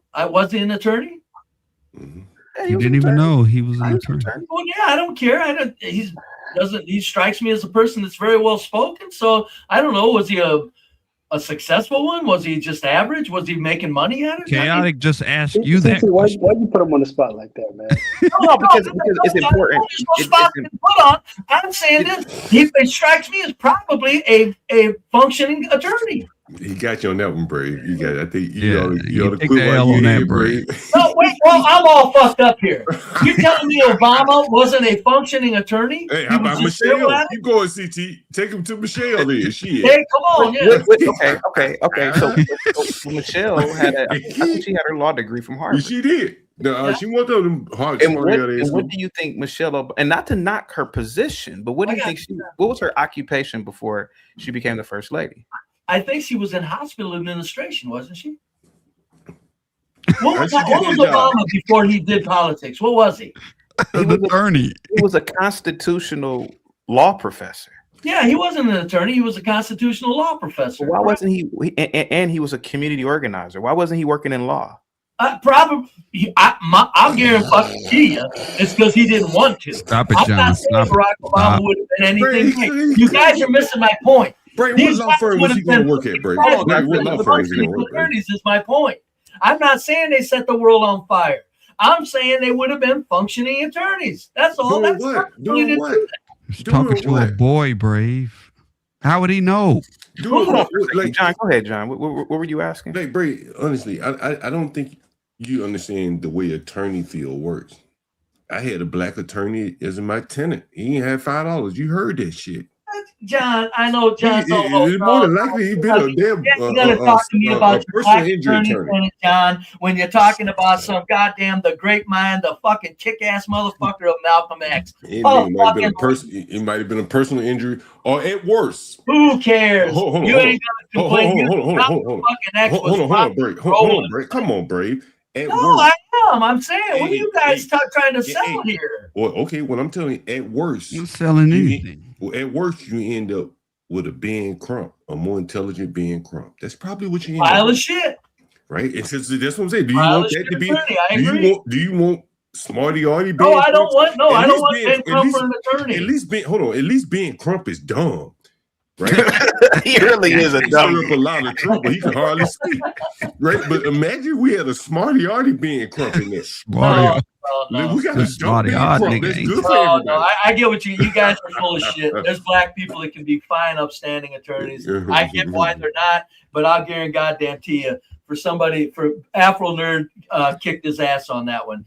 Okay, Brave, you need to clip this. You defending blacks. Malcolm X was told not to be an attorney. That was an absolute attack on his race. Brave, before we get back to the video. Uh-huh. Now you agree with Afro Nerd. Now Afro Nerd has all types of degrees. JP's a 9th grade dropout. I got you. 9th grade. I agree with Afro Nerd on the Malcolm X. Trust me. Nothing else he's saying is all that correct. Other than go ahead. If you could trust this Negro with tools around you, you'd rather have JP around you building something. Afro Nerd wouldn't know how to build anything to save his damn life, bro. That's JP the difference. don't know how to build anything. So what are you saying? I bet you if you needed something done, I bet you JP, I bet you that Negro. No. If it's me showing somebody how to build it, they want to learn. Okay, Brave. Brave, come on there, Brave.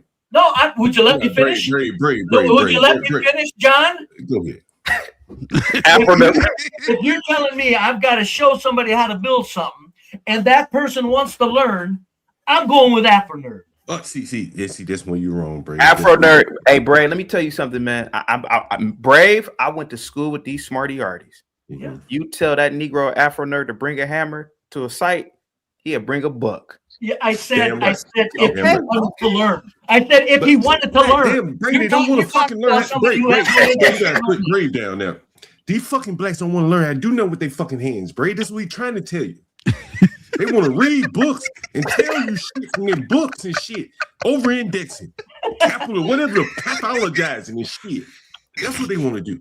That's how they want to make their fucking their living, Brave. You got to understand it. You don't know blacks. I don't understand. You don't know these blacks. They want to make a living with words. All I said is they don't know these blacks, Brave. I need somebody to haul bricks. Yeah. Who gonna haul the bricks? Afro Nerd, he got books. JP is gonna do it. I'm gonna go with JP on that. Yes. Right. That's what I'm saying. Down in the black community. Afro Nerd is gonna philosophize the hauling of bricks. Down in the black community, man. Afro Nerd is worthless, man. He's worthless. What the hell is he? They're robbing, they're beating him up, and he be holding up books. We said that they want to learn. In a hypothetical world, there's no need for these book-toting Negroes. That's what I said. Right now. There's no need for. My only point was who do they want to learn? Does I don't need you to learn. I need you to haul these bricks. Want to learn how to build? I don't need you to learn how to haul bricks. Haul the bricks. He built the haul bricks. Let me read this super chat. Republican Room, thank you so much, sweetheart. Thank you so much, Republican Room, all day with the $50 super chat and all day supporting with the PayPals and super chats. I'm going to be able to have a nice Christmas because of you. Republic Room says black women tend to choose up when dating and marrying white men. They choose high-earning white men. Proof, white men make more than black women on average. Black women are encouraged to marry down with black men. Too many examples of black women paying out black men in particular. If it doesn't apply, I can't see the last part. You gotta what's the last part? If it doesn't apply, let it fly, but it does. Yeah. Thank you for the super chat, but that's bullshit, Republic. Brave. Go ahead. I'm sorry, CT. No, go ahead, John. Go ahead. Man, man, listen. In the black community, man, you need people just hauling bricks. You doing stuff with their hands. I didn't say that, John. Well, that's what I'm saying. And well, what I said is that you give me if Afro Nerd wants to learn, I'm gonna trust Afro Nerd building over JP if he wants to learn. I say he's got more fucking brains. Afro Nerd's gonna have a problem with you being white. Right. I said if he wants to learn. None of that aside. I just made it clear. Both of them want to learn. They don't want to, but one wants to learn high level stuff. He want to put his book reading. No, we were talking about building, John. If Afro Nerd wants to learn, let me make clear. If Afro Nerd wants to learn to build and JP wants to learn to build, I'm going with Afro Nerd. But what I'm saying to you, Brave, in the black community, this is the big problem. Yeah. There's large parts of them that they got their book knowledge, and they're white men like you that's reaching out to them that want to learn. But there's still some gaps that they have that the Afro Nerd can't make that leap. Where the most optimal blacks are the ones like the JPs. I told you my best black tenant is a security guard. I've been in Chocolate City. Why isn't my best black tenant some smarty-arty black with a good degree? Well, because they can't live around where you live. No. It's because, like, when you get into corporate America, you having to work with people, there's interpersonal skills. Blacks have a problem with that. They can be security guards, solo rappers. They can be, salesmen. And they can be a lot of things where they work individually. But when you start asking them to work with teams and building with you, it's just too many problems. They're solo rappers. I know you don't understand. I know you don't understand that. My point is Hold on, Brave, but CT's telling you you're not putting it on. Oh, he ain't telling me shit. He's wrong. Hell, he just told you. The hypothetical was, do they want to learn? If the Afrikaner doesn't want to learn, I would spot it. And therefore, I would choose the one that wants to learn. But if they both wanted to learn equally, I'm going with Afro-Nerd. Okay, let me ask you this. In that solidarity where you live, how the hell did you learn how to build that shed? Just taught how to build as a young man. Did you go to school? No. How did you figure it out? It's obvious. No, I don't know. It's not obvious. Oh, yes. You know how to build a shed. To build what I build, it's just a shed. It's Hey, Brave. Hey, Brave. Why, do you? Let me ask you this before you go, CT. How many people in the chat right now, CT? 218. What percentage do you think are black? Probably half. How many of these people do you think could even build a damn lean-to? I know, John, but Maybe John, the question was 80% of them have federal do they jobs. want to fucking learn? If they don't want to learn, I'm with you, John. Well, why didn't you learn how to build a lean-to? You learn how to build a whole different. Why didn't you learn how to build a lean-to? You got Linwood here in the flooring department. Why him and another black ain't get? Because he doesn't want to. All right, yeah, all right. That's what we're talking about. Okay, so now they don't want to learn. Chaotic. We got 200-something people in there. You think we got enough blacks in here that got their knowledge to know how to put a lean-to? No, I don't. No, I didn't say that. And they got we the were ability talking about someone wanting to goddamn learn. Okay, so do they have the ability to learn? Do you think the 200-some blacks and all this got the ability to know how to put a lean-to together? Yes. Okay, and so Hell now, yeah. and Whether they would do it, I don't know. The fact that they have not learned how to do it, and the fact that they have not learned how to do it shows you that they do not want to do it. Right, correct. Okay, yes. So there you go. That's the answer right there. The blacks do not want to do the point is in the hypothetical, both wanted to learn. If Afro-Nerd wants to learn and JP wants to learn, I'm going with Afro-Nerd. How about this, guys? How about this? Dante, I need you on sitting up today. I can't do that.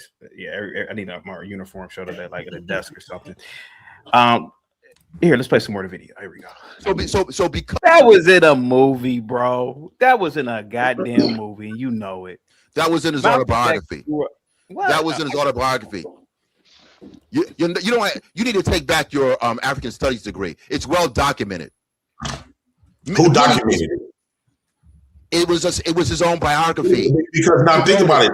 Let's just say it was documented. Hold on, Afro-Nerd, let me challenge you on that. Let's just say if it was documented by blacks. Well, I questions a lot of black people because a lot of black people cause biracial. Wait, bro, let me get it out. A lot of biracial people will accept. A lot of black people would accept biracial people as black, right? So just because it's documented, that don't mean that we all accept that shit. Booker T. Washington didn't represent me. I don't fuck with what he represented, right? So just because a lot of black folks, let's just say you would have pulled up some black folks. Yes, it's a lot of black people that's love to accept biracial, that light skin to be them. Yeah, they do. We are the world, motherfuckers. All us niggas don't think like them niggas. JP, because I'm not no motherfucking. We all know no motherfucking. Can we have a conversation? Can we have a conversation? I'm trying. You black or you're not. JP, what you said about Booker T. Washington, who was the most famous graduate of my school. Booker T. Washington was that I call him black, the black person that was talking to Theodore Roosevelt that indirectly end up helping you get the SNAP benefits you're getting today.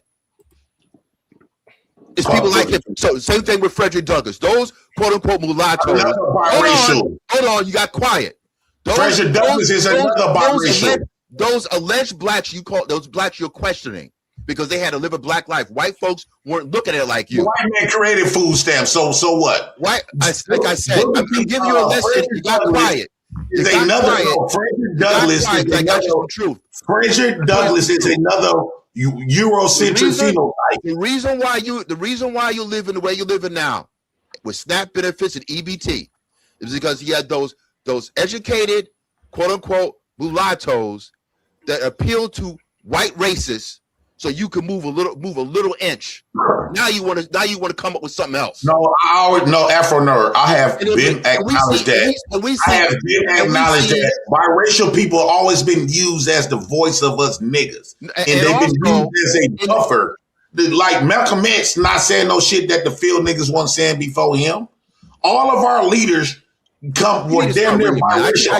If you don't come up, you're not reading. You're not reading. You don't believe in reading. You don't take an offense that all of our leaders that they presented to us were damn near biracial. That goes to show you, that don't mean field niggas wasn't doing the same shit. It's just that people want to hear our voices from a non-black motherfucker. They still happening. Bruno Mars, that's not even black. He's Italian mixed with some other shit. He getting more Grammys by stealing the actual nigga shit. And he get the bigger accolades than they ever did off their own shit. I know this for this. He's a culture vulture. Well, biracial people is nothing more than a culture vulture. They try to steal our culture, nigga culture. They were a part of the culture, and they biracial people. Okay, they are part of the white culture. They weren't allowed to. It don't matter. If they got a daddy that's white and a mama that's white, they is part of that culture. I don't give a fuck what the white man say. I don't give a fuck what the white man say. If you biracial, you is part of that white culture. Point blank, period. Lena Horne couldn't even move into a white neighborhood. She had to get somebody like the other black people. She lived a black life. So what you're doing is when I talk about chronology and what actually happened, and I just got another biography on Lena Horne. She's with the Tuskegee Airmen. There's certain parts she couldn't get. All these people, these black people, white people, were very specific about purity. Hang tight for me, guys. JP, Lena Horne was a white woman. Right. Couldn't make it amongst whites in Hollywood because it's very competitive. Like a lot of white women who fall out of Hollywood.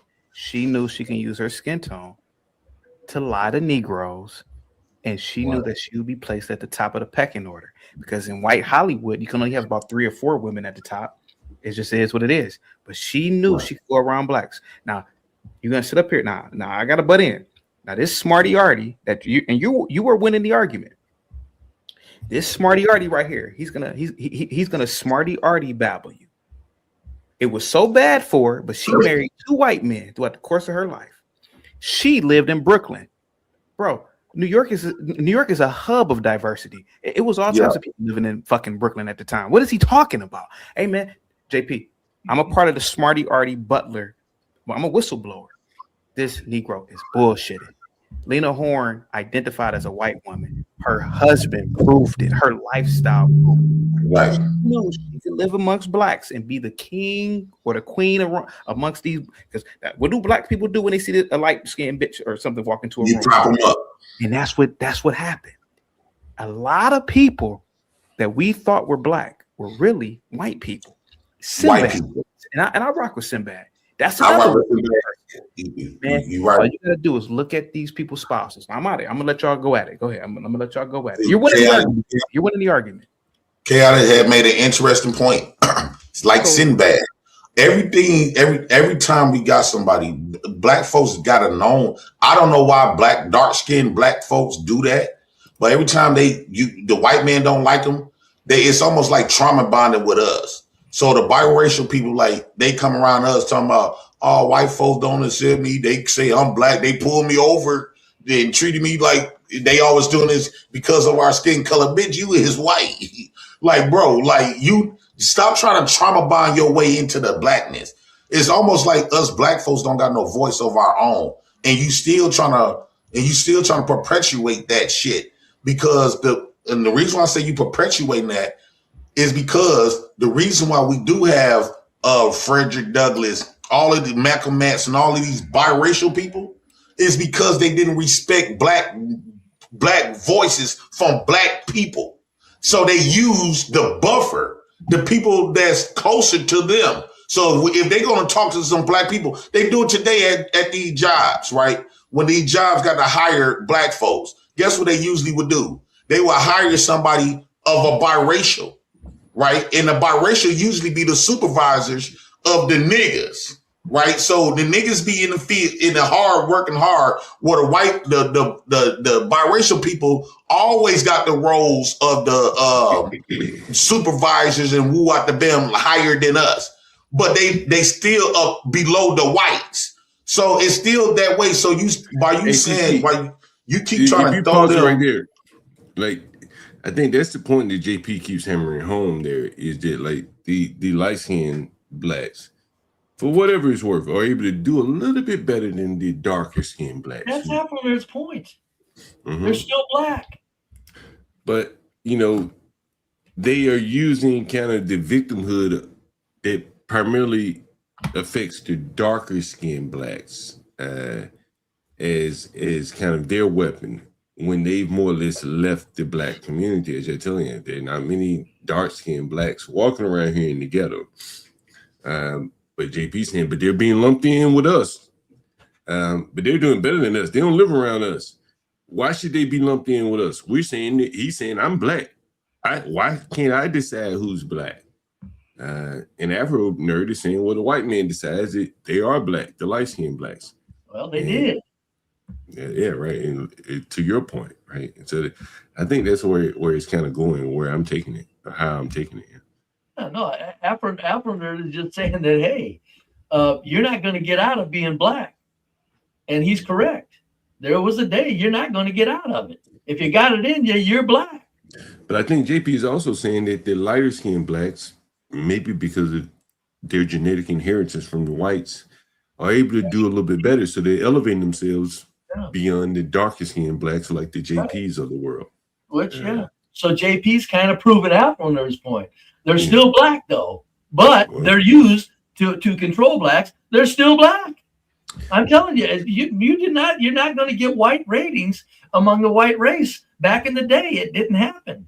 I don't care if you're mixed or whatever, but the point is I'd still rather be light skinned as dark skinned, no matter what, where. I don't care if either side accepted me. If I've got to be black, please give me light skin. I got to get out of here, CT. I'll talk to you a little bit later.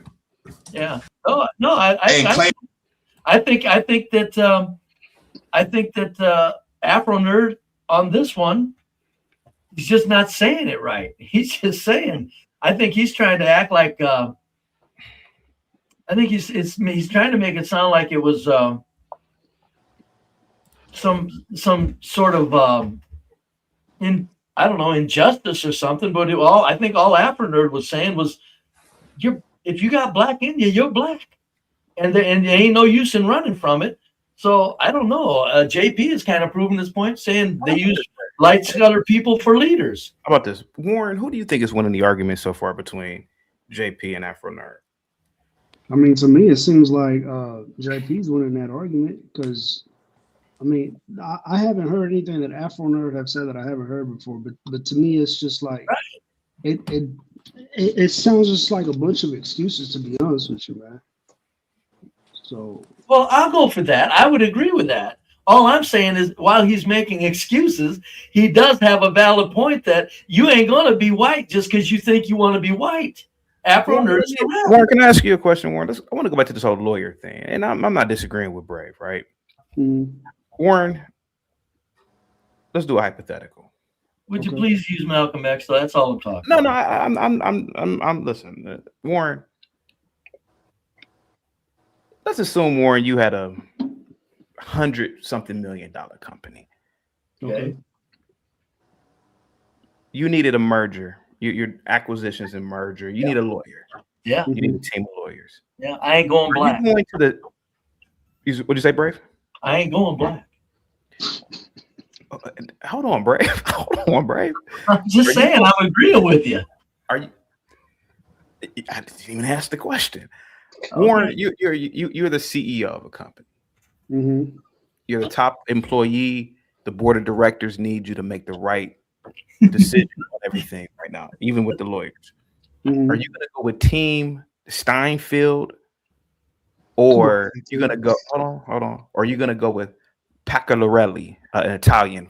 And so you're saying my business and my money's on the line? Your business and your money is on the line. You're going with the Jews or the Italian?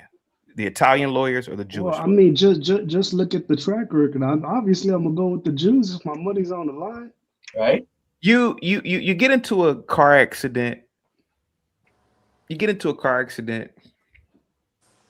You gonna go with the Italian lawyer, or you gonna go with the, I don't know, let's say Irish lawyer? I'll probably go with the Italian lawyer. That's what they're known for. They're Right. known for this. Bro, I'm not making this shit up, bro. No, I got you. I agree. You kind of changed. You threw the black side of the fucking variable. I agree. You can choose all the way. Shit. I'm not disagreeing with you, man. Let me just. No. I'm just saying. I don't know what you're trying. You're not disproving what I'm anything saying about Malcolm X. Is all I'm saying. Malcolm X should have been an attorney. That's all I was saying. I agree with you, Brave. But what I am saying is, I think that this whole argument it goes back to the argument between Booker T. Washington and what's the other Negro? What's the other guy's name? I can't remember that guy's name. Anyway, this whole argument is that I don't think a lot of black men should be in these fields, man. I agree with John Galt, man. I agree with it. A lot of blacks should be laborers, bro. Like a lot of black men, like, bro. Listen, and CT, do you say that because even if they were in that field of attorney at law or nothing, do you think that they wouldn't be taken seriously? It's not even that, bro. Think about it. Just really sit back and think about it. Think about it. It's not even about the fact that they're being taken seriously or not. They're black, bro. My fraternity has a whole bunch of lawyers. Mm-hmm. But why haven't they created a firm where they are on the phone getting all these black clientele, not even just in the States, but even in these African countries? Bro, it's not in our DNA for this shit, man. And that's what I'm not saying it's not. I'm not saying that blacks shouldn't be lawyers, but I agree with John to a degree. We are doing things that, really we should focus on other things first. Right? Okay, I see what you're saying. You get what I'm saying? Like, to me, it's like it's not our priority at the moment. Yeah, to me, bro, situation is Malcolm X he doesn't come from an affluent family. He doesn't come from a family of connections. So John is right. He's not going to be able to be a rainmaker at like a Kirkland and Ellis because he don't know anybody. They're looking for $1 million clients, bro. The average black doesn't know. Bro, the average black don't know no goddamn millionaire. I'm talking about real millionaire, bro. Let's be honest about it. They don't know. And that's what they want. They want institutional clients. A lot of these whites, man, they may have, bro, a lot of these whites, first of all, at like a Kirkland and Ellis, Duke is probably the worst law school. And Duke is a very fucking good school. But you go to Kirkland and Ellis, bro, those resumes are Harvard, Yale, law school. Man, ain't no motherfucking Missouri law school. Get the fuck. They won't even spit on you. Right. So what John is basically saying is, and I'm speaking for John, a lot of people, man, waste their times in these fields, man. Like I ain't trying to really kick in the back of Afro Nerd, but he is smarty-arty, man. And he's trying to talk all that smarty-arty shit. And a dude like JP, here goes a 9th grade dropout. Man, he's reading this dude like he's reading him, man, like some glass. He can see through his bullshit. No, I think because if you're so smart, why don't you have any institutions, man? This is a 9th grade dropout. That's what he's figuring out, bro. Well, Like, they'll say the reason if he's so smart, why are you quoting what the white man say? Why aren't you built your own thing, come up with your own? You are not defining your own reality. Man, I get what JP's saying, to be completely honest with you, bro. Go ahead. But then their excuse to that would be that the white man is not allowing them to create their own institutions. And you got to think about a dude like JP. He may look at that as weak shit because you're so smart, right? Why can't you create anything? Yeah, I really took the whole discussion as can mixed people, are they forced to be black? And that's what I took from the discussion. What it was about, are mixed race people forced to be black? Afro Nerd says they're forced to be black. I think he kicked ass. Mixed race people are going to be forced to be black. They're not going to get to be white. Cam, I want everybody on camera, Cam, and in front of a desk, bro. Yeah, So mixed race people. What's up, Dante? I'm white. Dante, correct on that. Period. Dante, what do you think about this debate between Jay Prince and Afro Nerd? Well, again, Our debate has been made very clear. yeah, I mean, I was there. I mean, like I said, it doesn't matter. The mulattoes are creating their own race. They're creating their own institutions for themselves. That's not black and not white. So we're arguing over, are they black or are they white? And they're not. They're making their own sector. That's So what I said it really earlier. doesn't matter. But Yeah. secondly, you mentioned earlier about the engineer thing. Okay, 5% of the engineers in the United States are black. Okay, so we make up 13% of the population, right? Okay, what percentage of the population is white? 60. 60. What percentage of the population of engineers is white? I have no idea. 34. So what we're doing is, if you see the black engineering organizations, it's more now than what it was in the past. Architectural, STEM, robotics. They have black organizations that are encouraging blacks to go into these fields. So as the years go on, it's going to be more and more and more. You see a lot of the black kids nowadays are studying robotics. They're studying they're studying engineering and STEM. So it's just going to increase. So we are doing what we're supposed to do. Well, why aren't your Gotta start. neighborhoods? Why don't our You gotta neighborhoods? start. Okay, I see this is where John wins the argument. You could study all that engineering shit, just like that African over in. I know you're not going to say the African's the same thing as the black. That African can't get no goddamn job in engineering. I know a lot of guys who got engineering degrees, they can't get hired. I have a reason why, because that shit is some real work. Well, there's people of all races who have degrees in their field, and it's hard for them to get a job. But eventually, Give me a big project that black. It. Okay, how about this, bro? Give me a big project that I black. don't know any. That's what I'm saying, bro. But here's the thing: I don't study engineering, so I don't know any projects. Dante, I don't know any big. That black man I don't know should any be big white projects. I'm not saying that black. Me and John are not saying that black men should be engineers. What we're saying is, man, you gotta crawl before you walk. Our people, and that's bro. what they're doing. If they're starting at 5%, in 5 years, if they're 10%, then that's crawling. Brother, I would love to finish talking, brother. I would love to finish talking. Brother, you're not necessarily wrong, and I'm not necessarily right. But historically, bro, the black man has never really built at a level where that's a continued cultural trait, bro. We not, man. We haven't, bro. Okay. So what do you suggest we do? Stop trying to go into anything. I don't suggest anything. So you have no solutions. You just want to hold on, talk down. CT, let me just ask want to talk down with no solutions all the time. Now, when I was talking about China, you weren't here, Dante. You weren't cutting me off then. Brother, let me just finish, bro. In my opinion, thank you. Why don't these same blacks, and Brave, you heard John say this before. Mm-hmm. You Negroes are worried about structural engineering, but you can't even clean up the litter in your goddamn communities. Man, that's some real shit, man. That's some real. I've thought about that. I'm like, all these smart ass Negroes with these degrees in the black community look like trash. Man, that's some real stuff. That's why I say John, he might have some statues in the future after him and some schools named after him. Think about that, Dante. All these smart ass blacks with these engineering degrees. That doesn't make any sense. And they can't do anything on their own other than get a job. Make any sense what you're saying. White man for a job, because these Negroes ain't starting their own firm. Beg a white man for a job. They all in debt.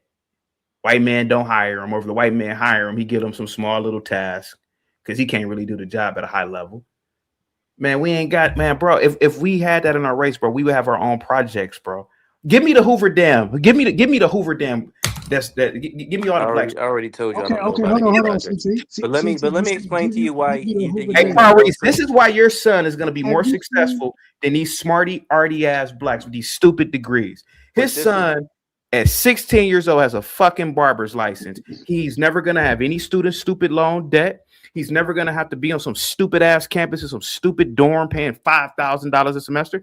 This is why Crown Reese's son is going to have his own business at about 20, 21 years old. And all these smart ass blacks with these stupid books are going to be walking around. Go ahead, guys. This what was you're saying Prada. makes no sense Hey, look, this because for little Crown Reese. This for little Crown Reese. He gonna have a pair of Pradas, $2,500 worth of shoes, and that's good just job. not the splurge.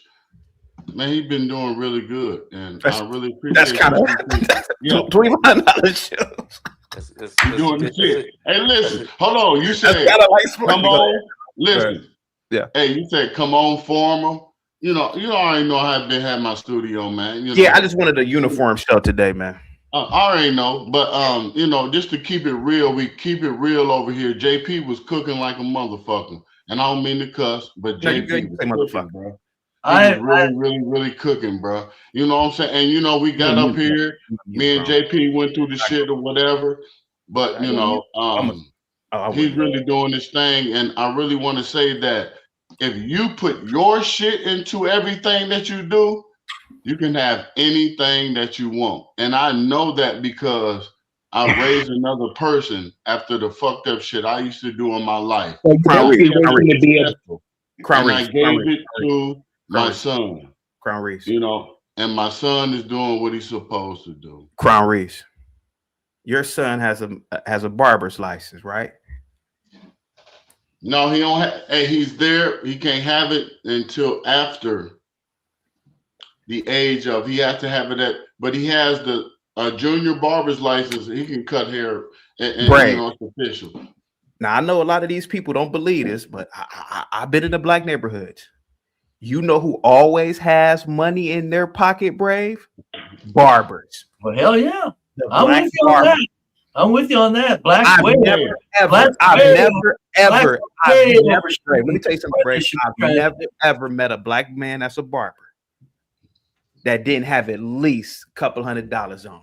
Yeah. Hey, but I hold on a second. I can call my son in here right now and tell him to pull out $2,500, and he is 15 years old. His birthday is January 19th, and he'll pull out that money right now. Now, Brave.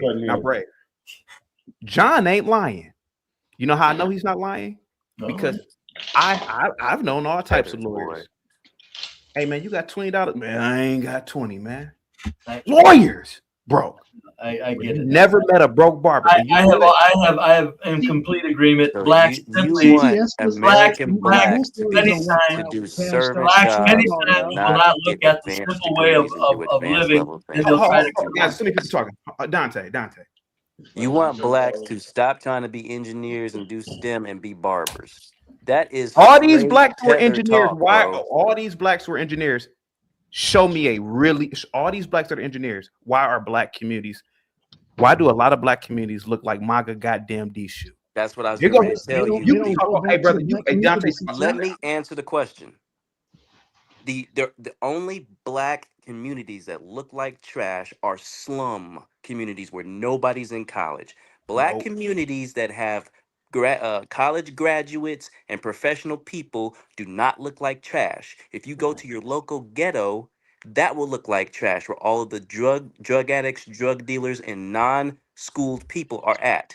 The blacks that go to school and do things, their communities look just fine. Give me a black community right now in America, a smarty arty black community where 10% of the businesses are owned by blacks.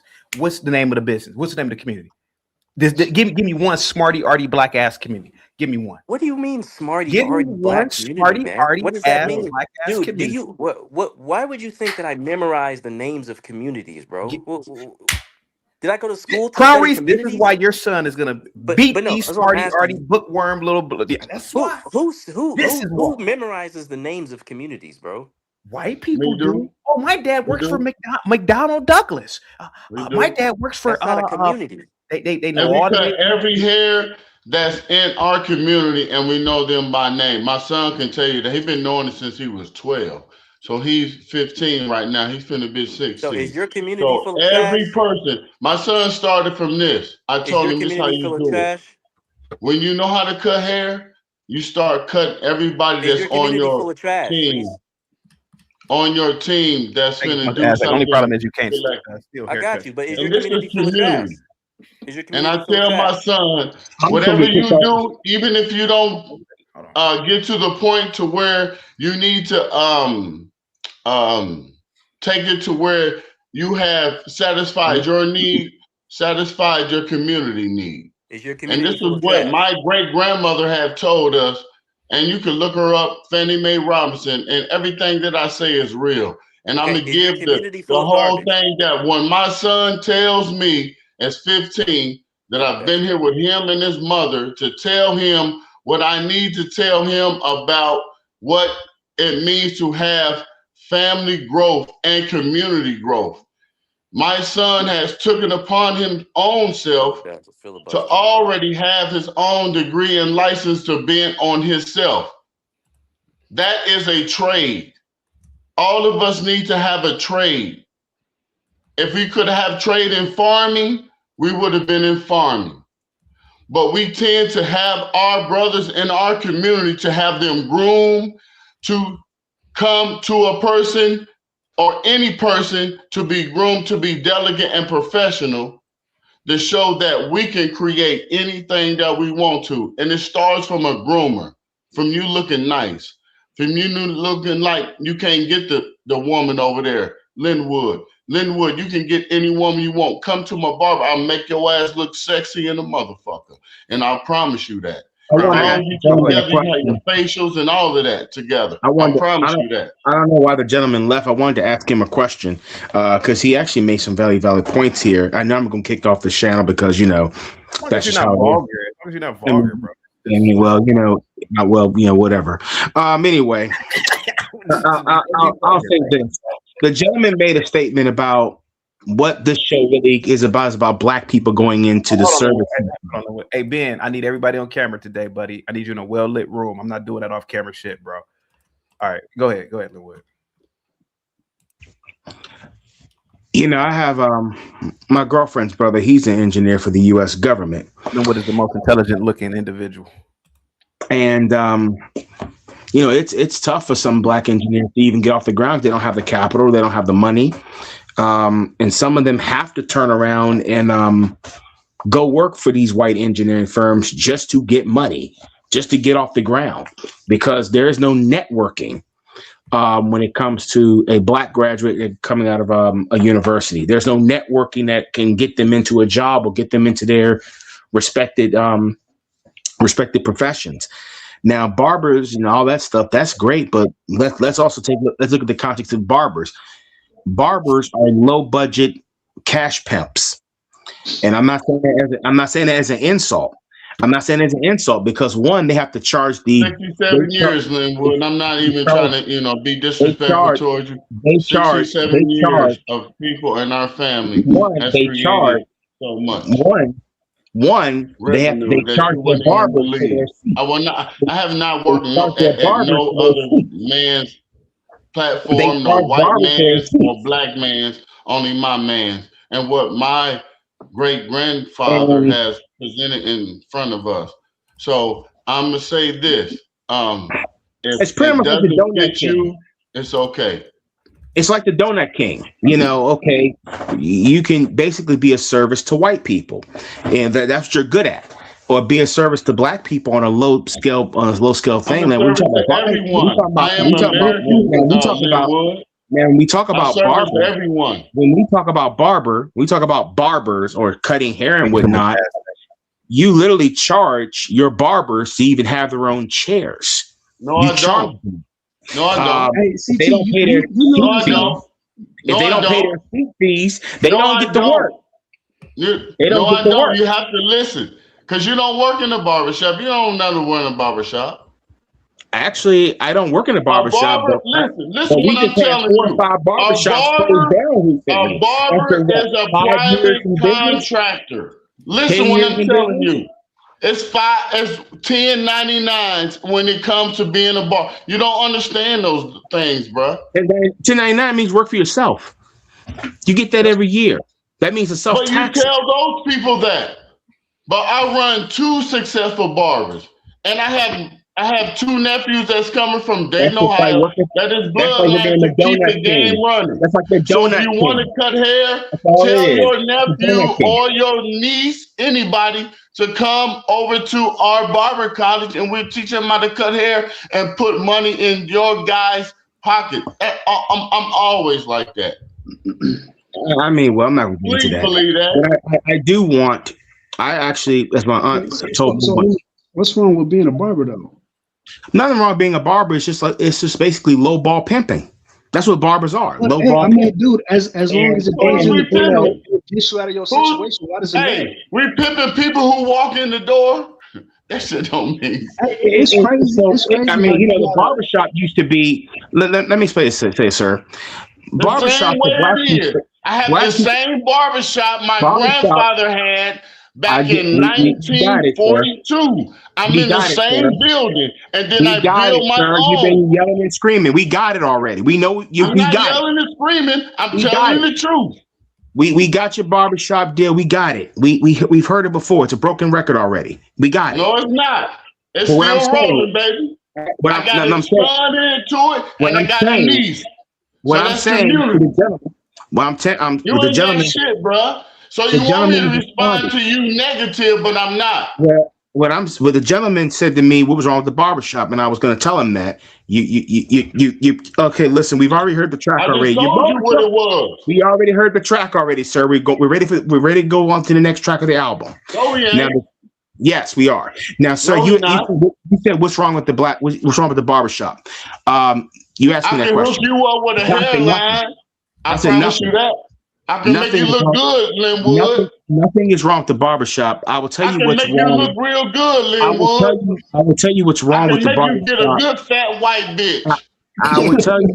I will promise tell you I that- can. I will tell Down there in you. Virginia, hey, I hook I'm your telling line you. up. A white bitch will come straight to your um, ass. Sir, we're moving on from the next track here, sir. We played that I already. promise you. Now, I'm sir, just telling you the truth. I'm answering. Can I tell you the answering truth? I'm answering this question. Can I answer the man's question? Thank you. I God get damn, your fat man. ass looking good. You'll be a sexy Linwood. Whatever, sir. I got you, baby. I we're not promise. Hey, my we're not- son we're not- we're said not he'll telling- make you run. If you can't go through the run, he'll make your ass look like Reverend Run. Goddamn it. Okay. Well, I'm ready to move on here. Now, Yeah. you asked me a question about black barber. There's nothing wrong with barbershop because barbershop used to be the cornerstone where black men, in particular, we would go and just be able to be ourselves because we're dealing with the stresses of one living in this society, and the barbershop was a way for us to have a sense of community, have a sense of belonging, and get niced up, get touched up, and talk about sports, politics, you name it. We were talking about it. Right. When the bombing come, the barbershop is still there, Linwood. Remember when the barbershop- bombings come, the white people, the racist, white the supremacist barbershop- bombers, who the niggas there? But the barbershop of today, because of gentrification in our cities, has become now nothing more than a distant memory. So there is nothing communal about it anymore. It's not. And I think on this show, all we keep hearing about is black people getting the trades. Yeah, trades are great, and I'm not knocking the trades, but is that all black people black men good for? Is that all we're good? What it So seems that like means each one teach one, Linwood. Linwood, I can get you a job. If you want a job, you don't have to work where you work. Get brownreach at gmail.com. I'll get you a job when you ain't got to work at no goddamn Hunky's place. Can we do that? Okay, so here's the thing. And you've been on here for a long time. My wife know you because you said some bullshit one day and she didn't like that shit. But I'm gonna tell you, I said I give. Oh, hey, Norman. By the way, man, congrats, man, on finally winning your first championship since 1973. Yeah, we ain't taking nothing for granted. Finally won one. Yeah, something, boy. Yeah, y'all see it. Hang tight. Republic Room, the $10 super chat. Linwood is wrong. Barbers have always been known to be awesome with a blade. They are called barber surgeons. They could perform easy surgeries. You've had thought that his black would have taught him that. His black card. Go ahead, guys. Go ahead.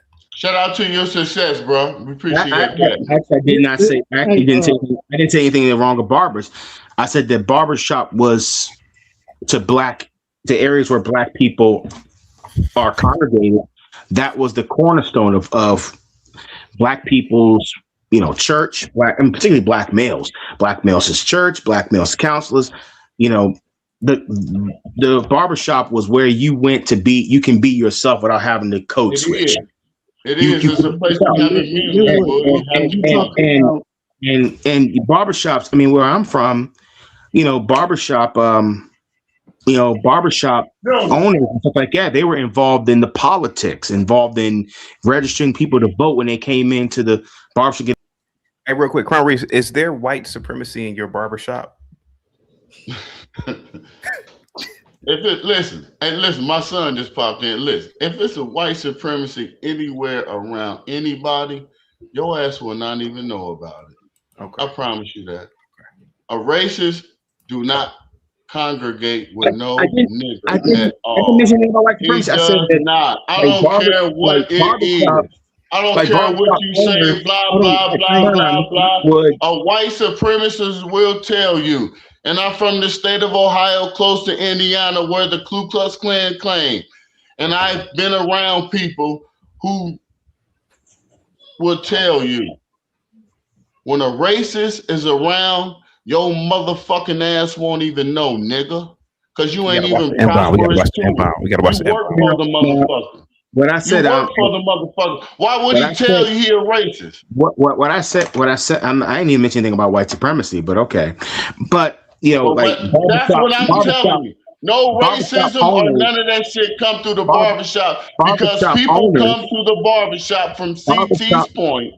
But barbershop come to the barbershop and they come with love. They come with love. And they come with somebody that I'm putting him in I'm putting my son in the game. My son is in the game to make how much money that he want to make. I promise you. All that bullshit that you be spilling over here, it is bullshit, man. You need to be each one, teach one, and show your young people how to do the game, man. Can you not please to watch be your on welfare, not to be on no bullshit. I'm not knocking nothing that you do. Mouth in front of your kids. But when you do the right thing, when you do the right thing, you always will work it out and you will be living comfortably. Wait a minute, hold on here. The first start of what CT said, I was outside washing my car.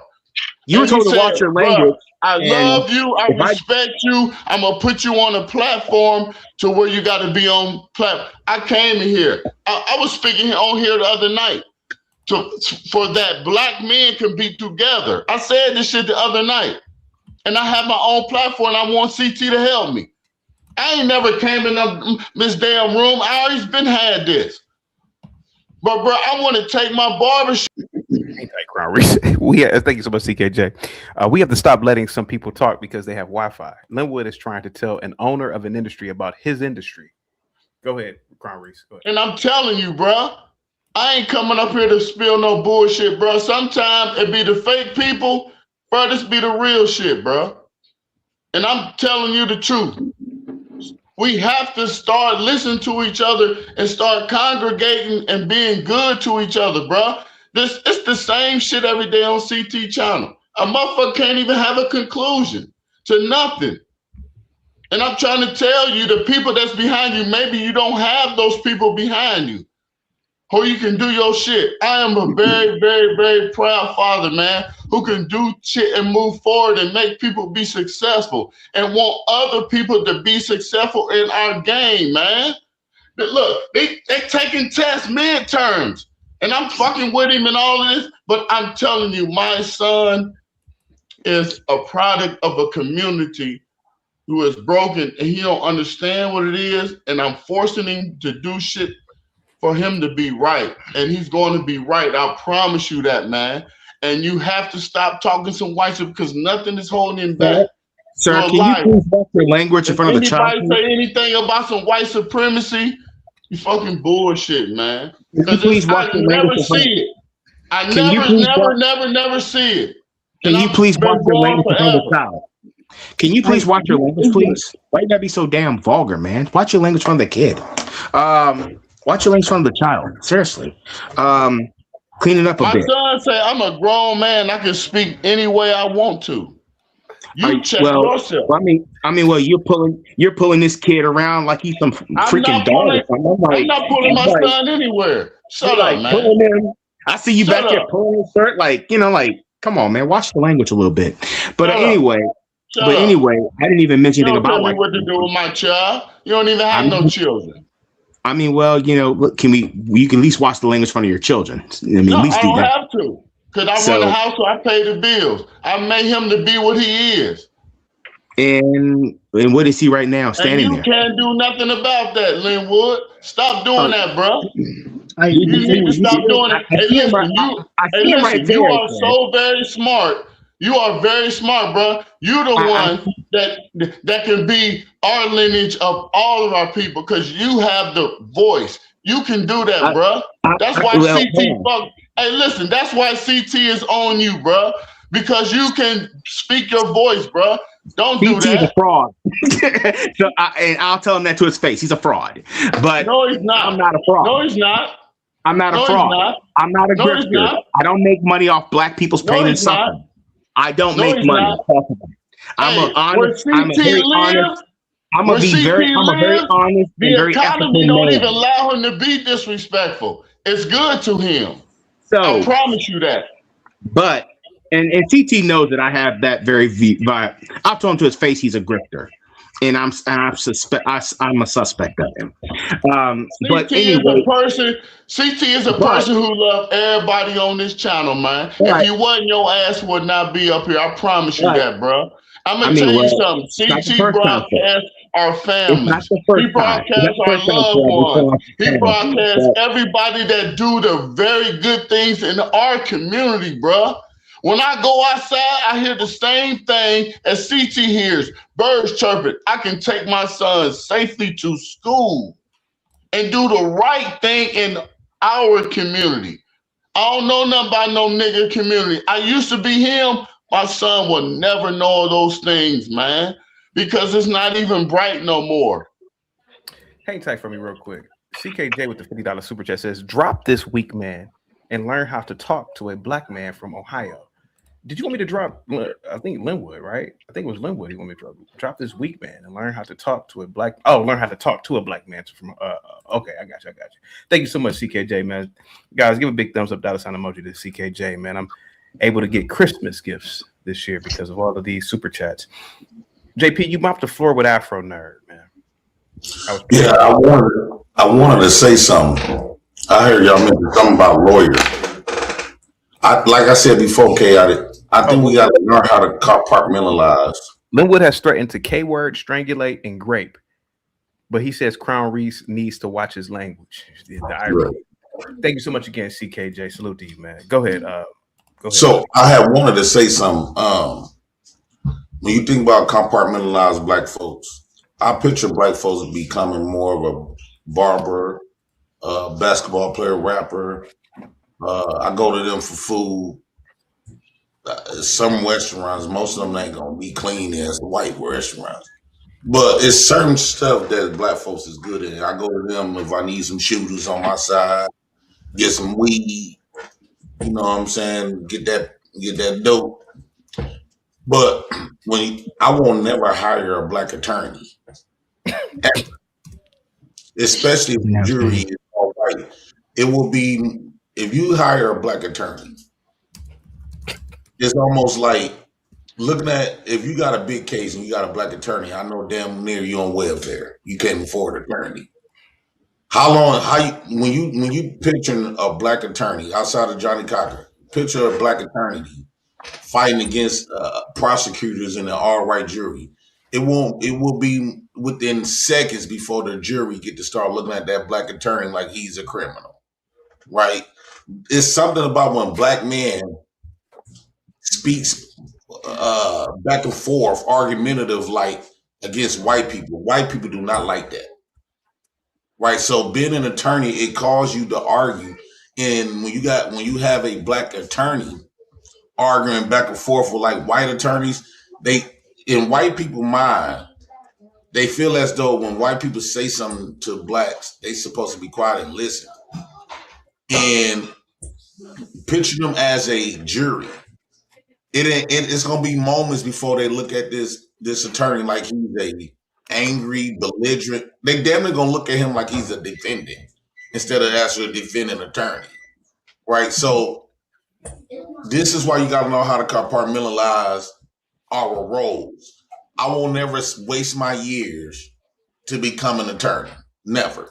Because that's not our game, right? It's not like everybody in the courtroom is black and it's ran through a black policy. You can't control the outcomes in that community, in the law enforcement community. You'll never be able to conform. The only thing you will be good at is being a prosecutor, locking niggas up. You're gonna tell them the secrets of like coded language and the different type of stuff the way black folks do. You basically will be telling on us. Yeah, you would do good as a prosecutor, but a defense attorney, never in life I would hire a black defense attorney. I just wanted to say that. What you think, Kay? I don't know what you were saying earlier. God damn. JP. Sorry, got me some Chipotle chips and salsa. JP. Yeah. I played about half of that clip with you and Afro Nerd. That is one silly, smarty arty Negro. He's all theory. Yeah. He's all theory, man. Yeah. All those degrees. He won't turn his camera on and show you his black neighborhood. Because it will force him. It'll force him to realize something. All those smarty arty degrees. I bet you that brownstone he possibly lives in, probably owned by the white man. The bodega up the street, probably owned by an Arab or an Indian. Anybody working in the streets, fixing the roads. Not to say that black man can't fix the roads. Probably some white man, white crew. Because he in the house reading some stupid ass black ass book. Now Be Brave gave him the benefit of the doubt. But I already know. And I already said, I don't know if you heard me say it. I said, Brave, you needed some work done. I bet you you could probably have JP do more physical labor than Afro Nerd. That Negro's all theory. He's all academic and it's bullshit. All that academic work, man, ain't really done nothing for the black community, to be completely honest. And since 1865, man. These Negroes want jobs from whites. Now here goes this man right here, Crown Reese. He a barber. I ain't never seen a broke ass barber before. Damn my goddamn life. I ain't never seen a broke barber. I swear to God, I ain't never seen. Barbers always have money. Jay Prince, do you know how many fraternity brothers? Do you know how many people in the Divine Nine? Do you know how many smarty arty blacks like Afro Nerd who graduated from college? Asking for $20. Hey, smarty arty black, you got $20 on you? I ain't got it, man. But ask a barber, a black barber. They always got it. Hey, CT, my son finna get on for his 16th birthday. About to give him a Cadillac. Ain't got him one. About to give him a Cadillac 16. Now, not to say that. He deserved it. Yeah, he does. Now, Yeah, JP, not to say that a black man who's an engineer doesn't have money, doesn't buy his kid a Cadillac. But Jay Prince, I challenge Afro Nerd. Hey, man, you got all that damn intelligence, nigga. Turn your camera on and pull out $1,000 like this man could probably do right now. These smarty arty blacks, man, it's over, bro. It's over. You outperformed him, and I'm not even done playing the whole thing. You beat him in that debate, man. And as tech with the JP well versed in needing a defense attorney. Well, blacks are good at defense attorneys. RLM, salute to you with the $10 super chat. It's a sharp looking panel. Yeah, well, I gotta have the cameras on. RLM, salute to you. Thank you so much. RLM, positivity's coming your way. Now you notice Dante, RLM. You notice Dante. He ran off. You know, he ran off. You know why he ran off? Because I'm a whistleblower. You don't let nobody speak. I get to blowing the whistle on these blacks. He's talking about, we are engineers. No, I've known so many black dudes who got engineering degrees. They ain't working in that field. A lot of it has to do with the fact is that they can't even do the damn work. A lot of it has to do with the fact they can't really matriculate into those environments, man. These whites. You notice when I asked them, "Hey, man, well, give me the name of the black engineering firms." Oh, you expect me to know the names of them? Yeah, sure. Why not? Why don't you know the names of all these smarty-arty black ass engineering firms? But I bet you everybody knows the name of their barbers, their black ass barber. Yeah. When I go to such and such, I bet you everybody knows Crown Reese's family. There are certain things that black men should do. Now, this Negro, Dante, I ain't got no problem with Dante. He's all books. But ask him, man. All that engineering shit. Turn that camera on. Let's look at any black neighborhood. These Negroes can't even fix up their own neighborhood. How they gonna be some goddamn engineers for some white men? And like I said in them books. Go ahead, man. Dante always laying in bed. I've been told you, black men that reads be damn near effeminate, right? So my thing is, I think that black men need to stop trying to compete with the white man. If y'all gonna compete with the white man, y'all missing a lot of steps. Y'all trying to skip point B, C, D, and E to jump all the way to G. No, that's not just because you got money, just because you got an engineer degree, it's not gonna give you power. The first thing, black men, if you really want to be independent of the white man, I'm gonna continue to say it that y'all keep trying to run from. You have to establish your own military. You have to establish the loss of fear of dying or getting in prison. And until you do that, you might as well continue to be subjugated and not even thinking about being independent of a white man. And that's the problem that I've been having. Even when I just found out in the military, don't you know it's over 1 million military? Now, these are men that supposed to be chaotic. They say the military is the standard of men. Shout out to American Rifle. And they telling us to salute to these men, right? But 1 million of these 1 million of these men in the military is gay, got BDLs and everything, right? The second thing I just found out, these men that's based on integrity, these men been going around raping women. Not only that they grape women in other countries when they go over there, we saluting rapists, right? Not only that they grape the women that goes to other countries, but they also grape their fellows female cadets, soldiers. A lot of females is getting raped in men in the military, but they come up here like they supposed to be the standard because they work for the country. They didn't fight for the 90% of them niggas didn't fight. That was inbound. I mean, 90% of these dudes did not fight in that military. JP is saying that majority of vets are raping women overseas, and yes. Hold on. What'd you just post? Let me see what he just posted. What? No, I pulled it up. I just did a stream on it. In fact, I had a couple of military veterans came up here and gave us detailed stories, right? And it's also like the DOD do not want to report a lot of these incidents because it gives them a bad look, right? And that's what the couple of military veterans I had on my streams call it the black eye. A lot of stuff get underreported, and based on the rank. One of the people that I had on my channel was actually physically great in the military from a higher superior. This all the stuff that we don't get to discuss. How much longer do we have to listen to this, please? Is this is this a real statistical thing that he's talking the about? average IQ couldn't drop any lower, Lena. Oh, come on. Okay, hold on. Let me. Can I pull it up, Chaotic? Watch this. Watch when I pull it up. Okay, hold on for a second. I want you to pull it up. I want to say something real quick, and I kind of really Crown Reese, real quick. Now you identify as a black man, right?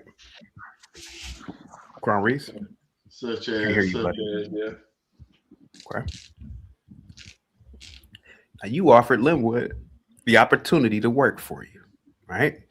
I surely did. Sure did. And I bet you probably have some property in Cincinnati. Hey, Linwood, why don't you come up here? Man, I got a property. You can stay here for a year. You know, you pay me so much. You probably let them do it.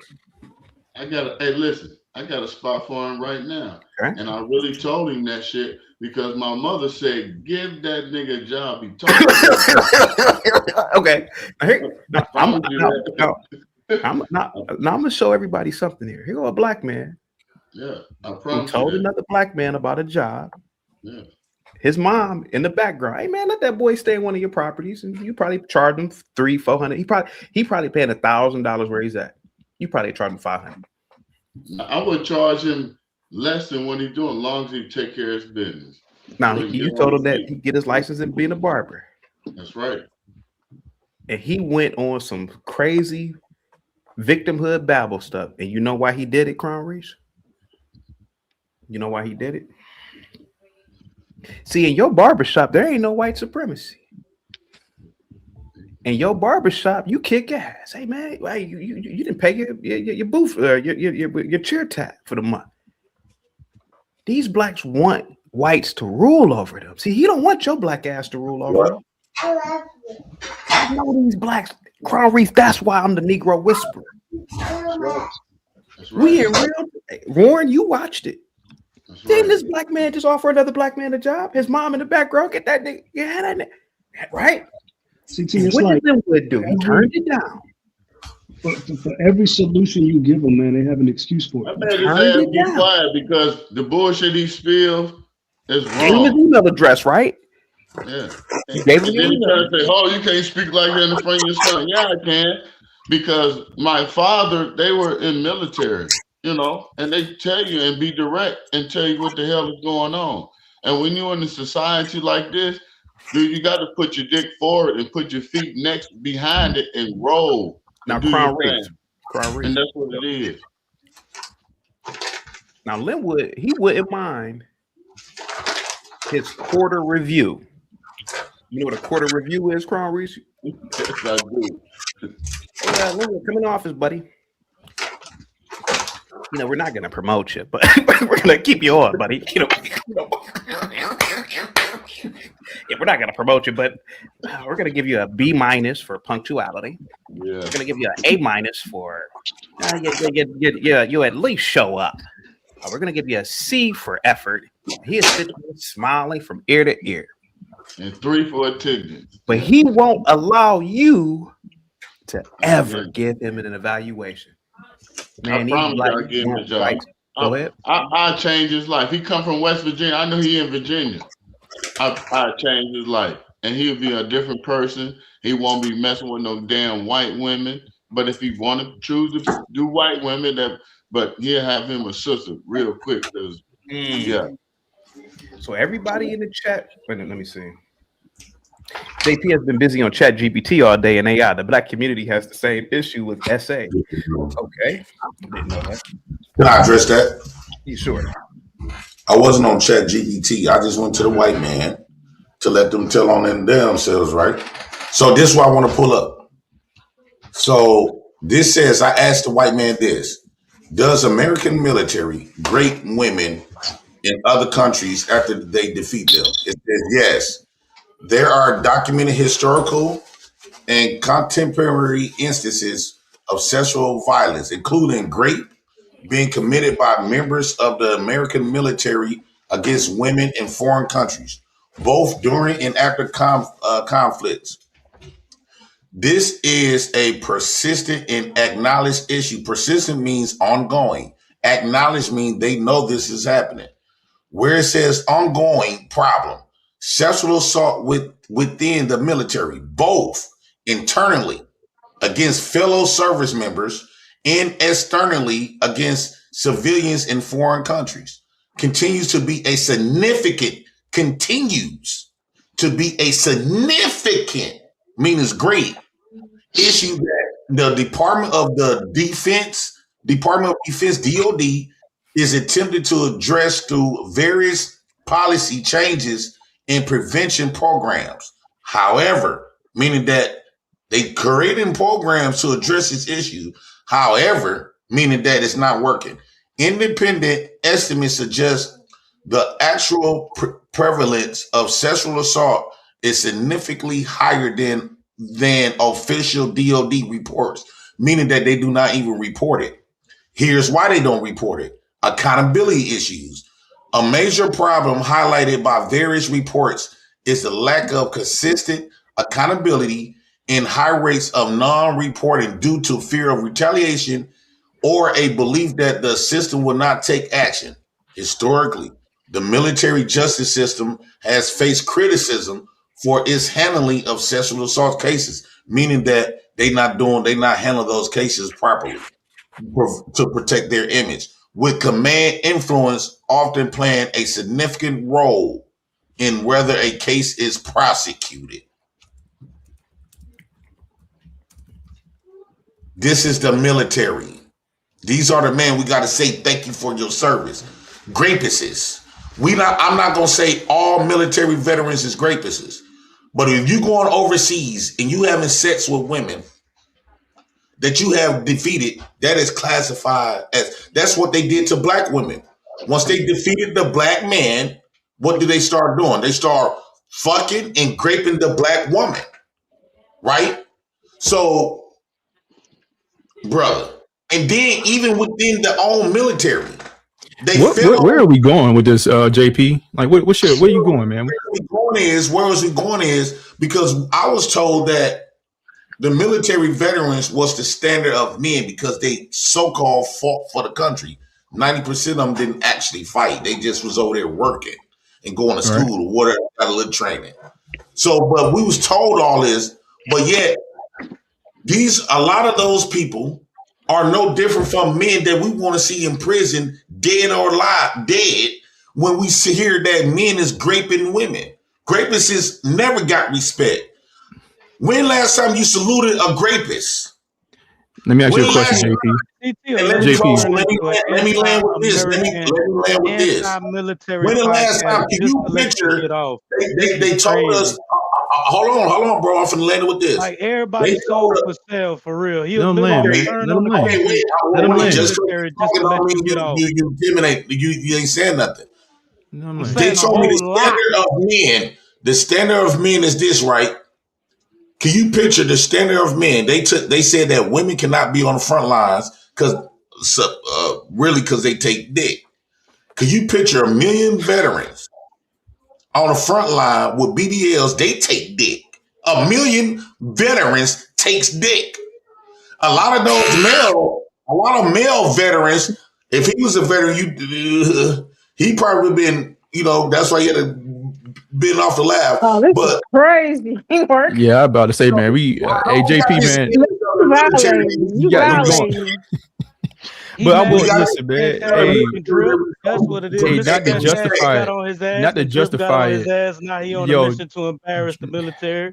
That's all. Okay, how about this, JP? What is the second? I shows you the evidence that didn't come from me. I know you right, and I'm not disputing. But I'm trying to figure out what does the LGBT in the military have to do with the conversation? Specific people that made you look for that evidence, JP. That's what I'm saying, big bro. Guys, JP, you did a great job with Afro Nerd.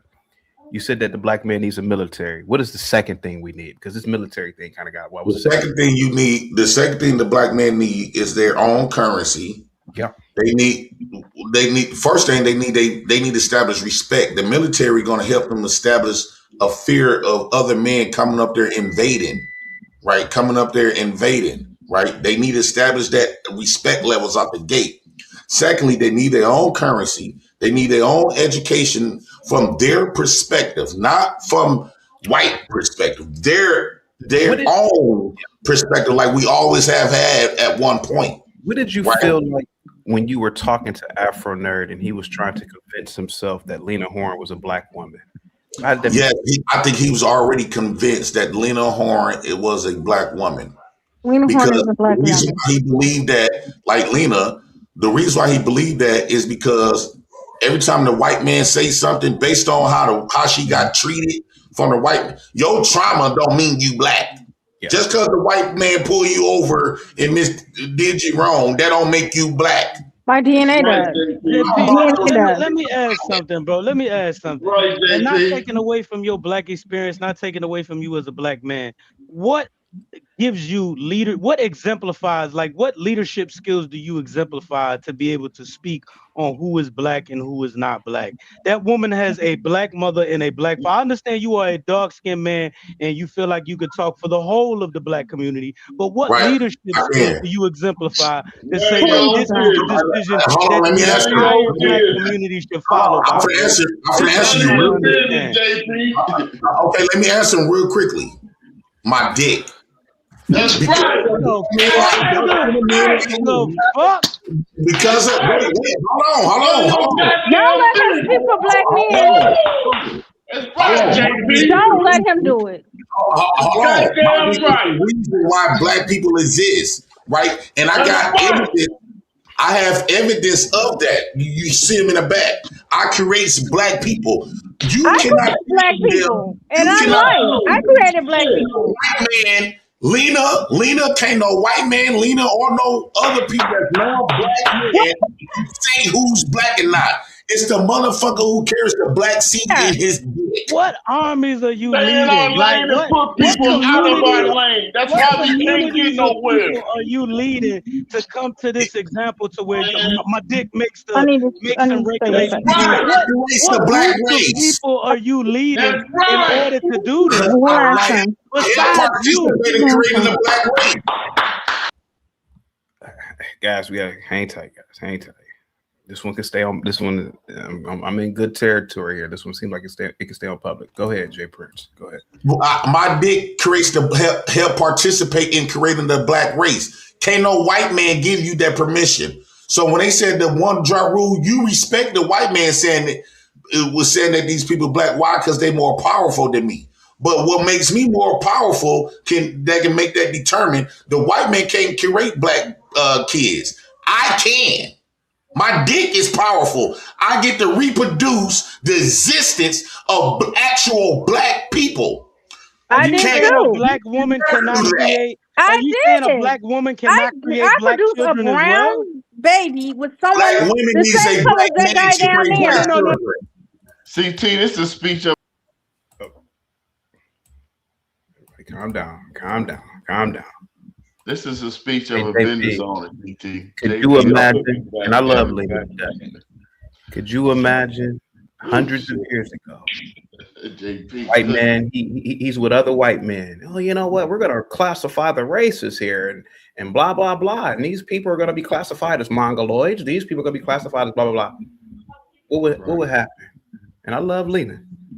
What would happen if some white woman came in and said, "That's not true. You can't do." Could you imagine if a white woman came in when they were scrambling for? You ever heard of the scramble for Africa? I haven't heard of that. That's right. Crown Reese, you heard of the scramble for Africa?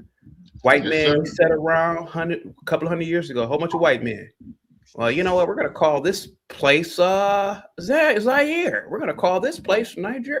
White man sat around and he put borders and shit. There were no cackling that, not say Lena's cackling. There were no cackling ass women hollering and screaming. You can't do that like Lena's doing. Here goes a pure black man. Here goes a pure black man. He's giving the definition of blackness, and here goes Lena hollering and screaming. I'm gay. My God, Lena. Now I'm not saying you can't talk, but you should listen to yourself. White man, he sat around, he traveled the world. Hey, my God, you guys are gonna change your religion, God damn it, and do what we say. Now here go a black man, pure black man doing it. Cam, he Arab, he telling you what the fuck you can do. I mean, Right. Something like this. Right. He think his word means something to the black woman and the black race. Cam don't create black people. I said my word means something. I'm asking questions. But I see you got to get you a little team, midget man. I respect your little team up. You need a team. Lena's not even black, Cam. There should be more of us. Guys, real quick. Hey, Ryan, salute to you, man. Thank you, man. Damn, man. Wow. I can with these super chats, man, I can have a Christmas and a Kwanzaa. Thank you so much, man. Right. It's a serious question. When the blats stop being so blattish, what kind of shows will you do afterwards? Star Trek, start science fiction. That's what I really want to do. I mean, I like doing this, but science. I'm a sci-fi guy. You ignorance can sit up here and let white people all in your business when it's black business. But when I ask if a black woman can create a black child, all of a sudden I'm interrupting. You coonery at its finest. You should be sick with yourself. This is why you're lonely. Nah, you should be sick with yourselves. No bullshit. Hey, Y'all listen, got I no want y'all to know this opinion and breakdown on interrupt black everything. business all day, and you ain't got no opinion. You ain't got no motherfucking business. JP, I created a black baby. I'm wrong. You're ignorant. You're This is fucking my black baby. Can I say? Can I say something now? Yeah. She said, "Real light skin. Don't bring your kid up here because he's darker than her. I he's not light skinned at all. Yeah, I don't want to feel like lying because she's making me feel guilt trip. Can I please speak? Go ahead. Fantastic. Go ahead. Can I please speak again, man? Shout out, bro. Again, I came up here because yet again we have a proud welfare recipient and failure of a human being that keeps referring to the fucking military. I have no reason why. I don't know why this dude is so obsessed, and not only obsessed with the military, but somehow this fantasy of where people in the military, men, have BBLs. So let me first speak for the actual black men here, because CT, I understand you got a brand, brother. So this is like prime fucking content for you. This fucking gesture, this piece of shit, this horrible individual. Okay, the black man is not represented by his dick. It's dumbass. I'm sorry, my bad, CT. Yeah, you're good. Yeah, there's no this very low intelligence individual doesn't understand that he's literally fulfilling every stereotype that the white people use against black people. This nigga really said my dick. Yeah, about to inbound. There's no inbound. Yeah, I'm sorry. This dude really said, and again, we know he's a failure. All right, however many times, because he's living off his children. So for the people that are going to try and clip it, you as the government can't stop me. I didn't say, I didn't say none while your dumb ass was talking. Ass black man, kick me off the government bed. I didn't say nothing while you was talking. This poor example of a black man here does not represent black men. Okay, he lives off his children. Without his children, he'd be under a bridge somewhere. Okay. Who knows what he creates or makes or whatever. This man prides himself in living off the black man, the white man, the Asian man, any man that has an actual job and gives him an opportunity to feed himself and his children. So again, no, he shouldn't say anything about the military because he wouldn't even qualify to serve. Clearly, he wouldn't make the intelligence. He doesn't have the physical prowess. He doesn't have the discipline. Nothing about him. So I don't know. Again, why does this man so obsessed with the damn military? What are you doing? You want me to respond? I don't know what Lord Jill trying. I didn't know he had an apology to give me, but okay, I didn't know you was talking shit, brother. But hey, you add yourself to the list. So let me respond to you, Lord Jill trying. So let me respond to you quickly. So, Mr. Fanny Boy, just like the reason I brought up my name is because at the end of the day, I don't care how much power that people say they got. At the end of the day, I have a natural power. What's that natural power? My natural power is I get to create naturally black people, right? Can't a black woman can create black people unless the only how she able to is only from a black man. If she date outside her race, that baby gonna be the race of that man. Facts. So that's one. Secondly, when it comes to the military, the reason why I'm harping on the military, because the military men has been propped above us men and saying that they are the standard of men. And when we talk about integrity, how is these men that's supposed to be the standard of men going into other countries, raping women? Because integrity means living, standing on your principle, even when nobody's looking. But yet there's cases after cases, according to y'all, according to that stat, cases is still going on today where military men is actually raping not only women but men, and not only that they graping women in other countries after they occupy their territory, but you also graping the women of your own team. And you want us to come up and salute a fucking rapist? Is you cool? Okay, are you done? Okay, cool. So right, again, I know you don't understand math or numbers or anything, being that you finished like the 7th grade, right? So this is why numbers matter and percentages matter. So they're going to be bad people in everything, right? They're bad doctors, they're bad lawyers, they're even bad presidents. You know, Bill Clinton was getting head in the Oval Office, right? So to be as dumb to set that as the fucking precedence and the standard or like the norm, okay, where they're always going to be bad people in everything. Again, it shows the lack of intelligence, and yet again, your obsession with the military because you know that military men are above you. Military men help you the most because you depend on the government. The same government you're talking about, where the government needs a certain amount of strength and a certain amount of funds to be able to take care of the poor people. Okay? All right? So shout out to Geo. It seems like the government it's fantastic. It seems like the government don't have that power. Brother, see, this how I know you would never have a chance in the military. You have no discipline. You notice how I shut all the way the fuck up and don't say one word. You rarely do though. How about you get with your obsession with the military? How about you practice being in it while I'm talking? Okay. So, like I said, bro, listen. You losing your pick-me. I just it's all on top of your eyebrows. You still chirping like a woman while I'm talking. Are you losing your pick-me? Brother, listen, brother. Go fulfill your homosexual fantasy somewhere else, dog. Put your homosexual fantasies on another group of people. No, that's your military. That's you. Y'all's on them both fucking each other. You've been on them both for 2 months around a bunch of men, gay men. You definitely was fucking on them other men. You're a proud career failed criminal, right? Remember you brag about homosexual veteran. You brag about going to jail. You brag about going to jail so much. Guess who has the higher homosexual percentage? Military. It's illegal in jail. No. It's illegal in prisons. The jail. It's legal in the military.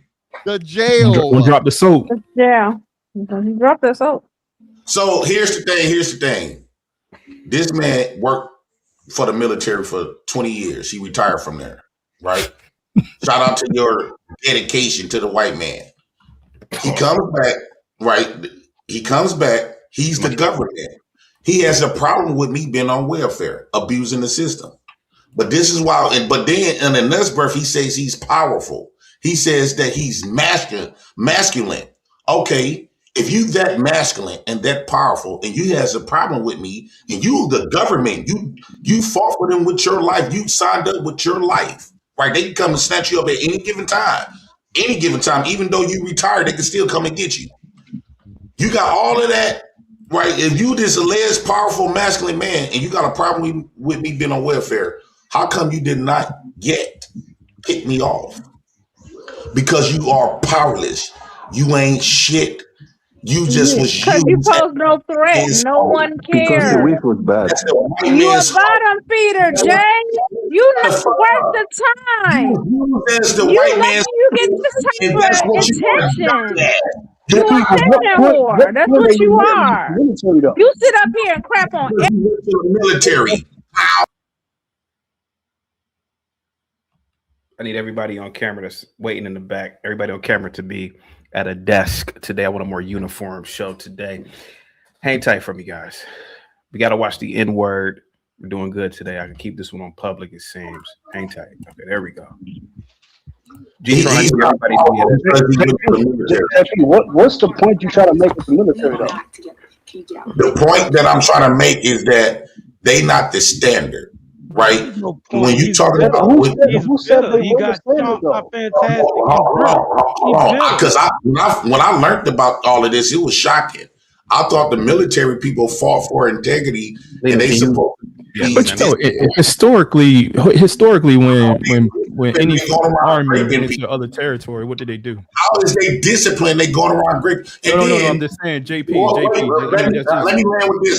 Let me land with this. How is they the standard of manhood when a million of them is homosexual? Hey, Eric, can I say something? That means we should placate to. Hold on, guys. Eric, can you put some lighting on you? Thank you so much, buddy. And Lena, can you square yourself? I don't know how you can do it. Lena, you know I rock with you. I know it's a man's face, but it irritates. I just want to be brief. I've been up here trying to say. Hold on, let me just finish. I know It probably irritated a white woman hundreds of years ago in that Scramble for Africa meeting. But you don't hear about any women interrupting. But you can interrupt all you want. That's what a food for thought. Just food for thought. Okay, just because I felt like attacked, he even mentioned me by name. But I felt like I just came up here just briefly to say something because he was like, "Oh, I'm not a black woman," and who's he to say who's black or not? He like actually called me out. But then on top of that, I feel like everybody say, "Oh, black women don't say nothing about black men and stuff like that." I'm here to protect black men too. I don't like what he said. You're not a black woman, ma'am. I am. Let me intercede here. In all due respect, you did admit to having a white ancestor, yes? A grandfather, that's the average black person in America. That's a lie. Hey, Jay Prince, please, bro, please. The average black person in America is 25% black. I mean, 25% white. Right. Hold on. Cite your source. Jay Prince, hold on. Lena, you did admit to having a white narrative. That's why they don't like that, Lena. Jay Prince, by all accounts, kind of looks like he's fresh off the boat from Africa. He may not have any white ancestor at all. Could you argue that he's more black than you, just genetically? Just throw me some rope here. Just genetically speaking, do you think he's more? Just because his phenotype appears to be black does not mean that in decision making of who's black and who's not. That's really the question. Bro, use an Arab. No, I don't care what you're talking about. Does that mean he gets the end all be all?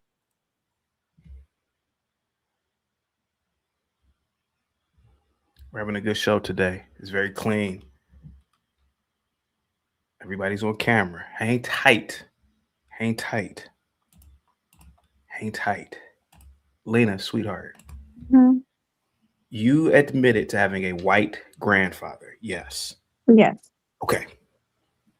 I've never heard Jay Prince mention any white ancestry. I'm just throwing this out here. Now I get it. He's a 9th grade dropout. He's on welfare. This let's take that off the table. Is it possible to assume that JP is blacker than you? Maybe. Okay.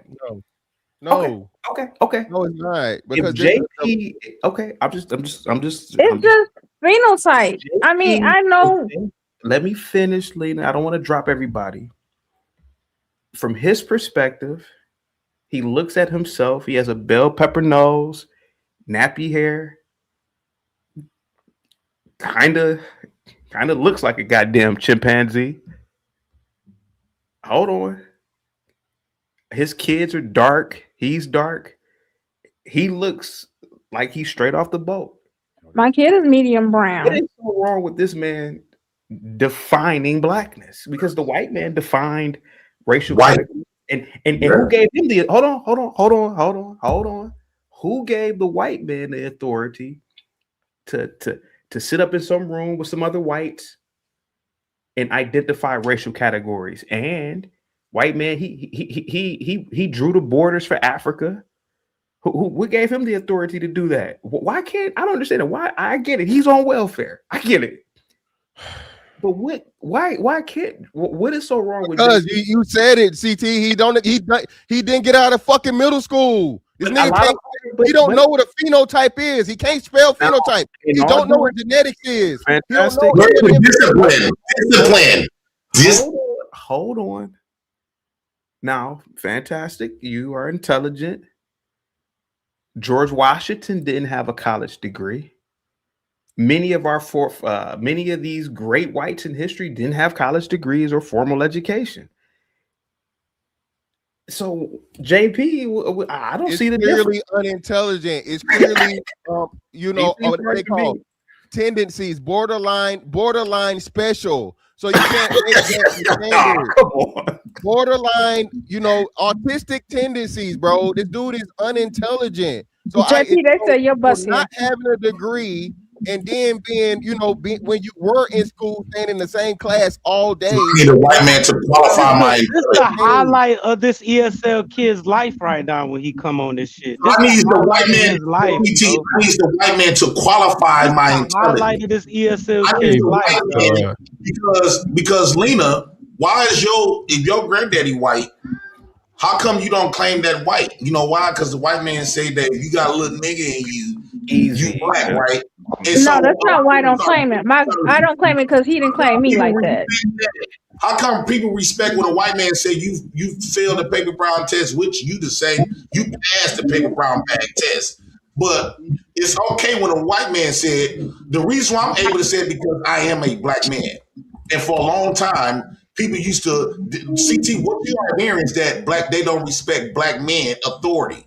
They always went to the black woman, not Lena, the actual black woman that accept, and they allow biracials to label themselves as black. They didn't get that shit from no black man who carries the seeds of dark-skinned people.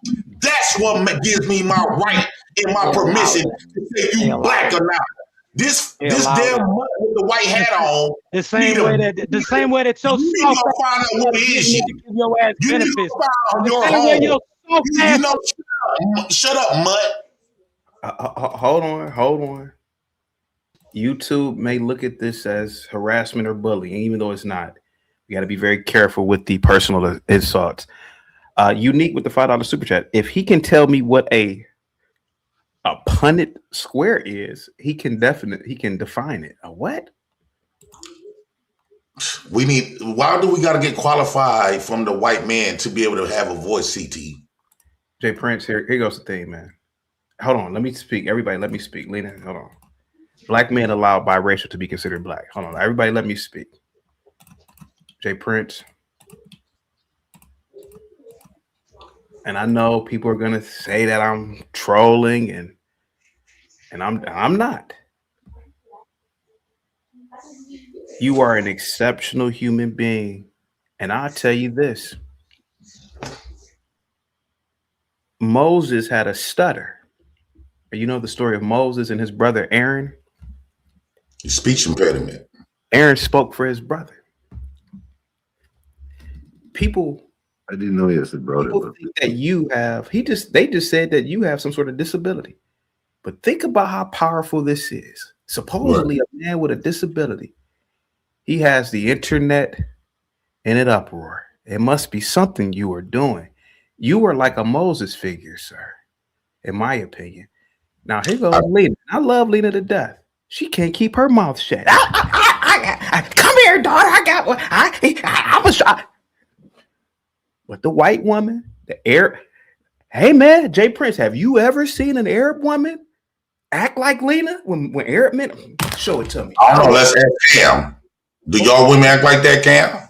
Hold on. No. Please. Let me hold on. Now, Lena, I'm not trying to come down on you, Lena. This man, even though he's a 9th grade dropout, even though he's on welfare, all my fancy little stupid degrees, I support this man. And Lena, I think you should support him. This is a pure black man telling you, I'm going to define blackness. I'm not going to sit up here and have Afro nerd tell me what. See, you did it again. Lena, you did it again. I love you, CT. I do. I love you too. But hold on. Hear me out. How can he define me? I'm black. He's not talking about you. He just said I'm not black. Do you have a white ancestor? Yes, but a lot of black Americans do. Lena, you look just like Les Bridget. Hold on, Jay. Do you think this black mother effer right here has a white ancestor? I don't think so. And I think that this man, even though you guys say he's on welfare, blah, blah, blah, is what he's saying so wrong? You can look at him and his children. These are blacks. I get it. He has an EBT card. And get over that. Just listen to what this man is saying. Go ahead, Jay Prince. Go ahead, Lena. Go ahead, guys. So when I was ridiculous. He's telling don't let him define blackness and black men. What are we talking about right now? We talking about the military. We talking about what's black. He's telling you to stop defining black under the white man's architecture. But he's living under the white man's system. Sounds stupid, bro. I got the seed to carry black people. You don't. I do too. I just made a black child. You don't want no race to determine. See, this is what I'm saying. They try to steal our blackness away from us. And I'm glad that we got platforms for me to sit up here and stand on my blackness. These motherfucking mutts can't tell you. JP, you can win an argument like this. You ain't never whooped a mutt. You ain't never whooped a mutt. See, brother. See, oh, there you go. There you go. Let's get to it. Hold on. Fantastic. I listen. Let's get to it, man. It's all your fault, man. Do we ever see facts? Black men jumping into the conversations of Arabs? Show it to me. No. Show it to me. Never. Oh, yeah, we're gonna. I don't know what they talk about, oil and hey, Houthis. Maybe you shouldn't commandeer this cargo ship on whatever fucking strait. What strait is that, Norman? That these Houthis always trying to commandeer these cargo. When's the last time a black man went over to Yemen and told the Houthis? Bering Strait.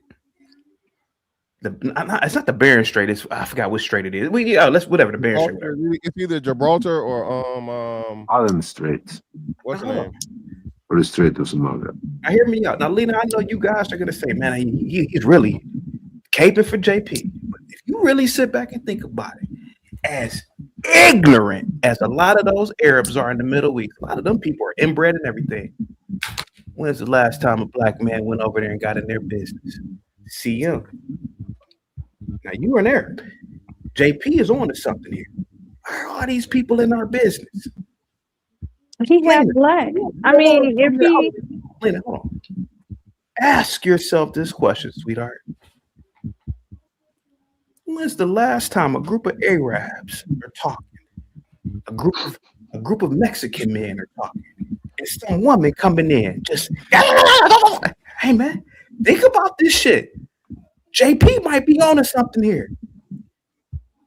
What you guys might see is an ignorant Negro with on welfare. I see a prophet, man. I see it. Why are you doing this, man? okay, CT. Man, how many times I gotta put y'all in the back for talking when I'm talking? Hold on. Moses had Aaron. Bruh. Okay, y'all keep talking. I know a black man. See, y'all hate blacks. See, everybody call. You know what's so crazy, Norman? They all called me a coon and a knuckle. I gotta put you on mute, promise, like some background. They all called me a coon and a knuckle Tom. Here I go, a pure black man. He's defining blackness, and a woman and women. Republic Room. She yapping her mouth in the chat. See him, an Arab. This nosy white guy right here. Why are these people all in this black man a black man is trying to define his black reality. And non-black people are, you can't do that. But hey man, it might be something. Hey man, I want you to stop talking, Les Bright. Hold on, yes. Put you in the back. Hear me out. Lena, sweetheart, you said you had a white ancestor. If JP feels as though that his blood isn't tainted, there's a lot of blacks, pure blacks, that don't have white blood that say, he's more black than you are. Do you believe it or not? There's a lot of blacks like that. So just be prepared to see a statue of JP one day. Because that man, he might be on to something. Okay, keep smacking goddamn lips. I know. Yeah.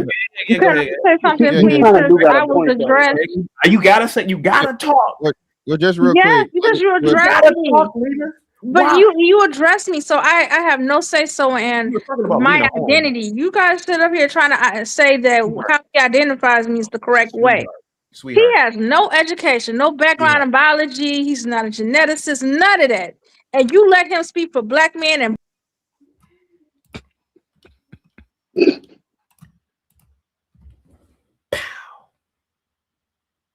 hundreds of years ago, the white man would have told a white woman, get your ass up out of here talking. White man, George Washington didn't have a smarty-arty ass degree. He was just a straight up warrior. History books all right about it. Hey, he was just a straight warrior. He was a warrior ass white boy. Even after his presidency, he was on a battlefield. This man right here is a fucking warrior. We are too institutionalized and domesticated because a lot of people in history didn't have fucking degrees. Hey, what college? Hey, Lena, I love you to death, sweetheart. I don't want you to take this personal. I want you to go crying somewhere. What degree did Alexander the Great have? What degree did Genghis Khan have? He went throughout the world just tearing pussy up, conquering, beating the dog crap out of other men, having sex with their women. What degree? But he did had some Genghis type of military training, whether he had a degree Isn't or that not. what this man just said? Isn't this what this man just said? This man is a great man. He's, in my opinion, I'm gonna call like I said. I think he's great. A great man. Lena, I think Jay Prince is greater than Martin Luther King. To be completely honest with you, I'm just gonna go ahead and say it. I'm just gonna go ahead and say it. To be honest with you, look at the attention that this man gets. Yeah, let me say this and be out, man. Think about this. This man is so great. You can't even hush your mouth up. Think about that. I'm defending myself. No, Lena. You say I'm talking. You a Lena, man. You sit Lena. here and let it's a. Lena, you are taking this personal. It's not personal. Look, sweetheart, it's not personal. Can you just listen to me, He please? said my name. It's personal. We were talking about Lena Horne at first. And then he said me. When I said Lena, I was like, Lena, she's black. And then he's mentioned me. He said, I'm not black either. You're the hoe. You're supposed to be the king of FBAs. And you sit up there and let me get attacked on your own panel. Sweetheart. He not FBI. Sweetheart, listen to me. We somebody from Lena while we CT. Hold on, Jay Prince. Lena, are you familiar with the Scramble for Africa? I got an idea.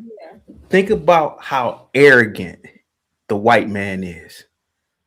This white man, he set his ass up in Berlin. In Berlin. Hey, bring that map in, Scott. We're gonna draw fucking borders here and name this shit. These niggers can't name anything, and these niggers and no woman, nobody stopped this white man for doing that. Here goes JP, man. He's defining blackness. Now here goes this man right here. You see this coon? Now he's a coon. Moses is a coon. He sits up here. He didn't call me darky. Talked about my hair. I'm a pure black. Here goes a mulatto.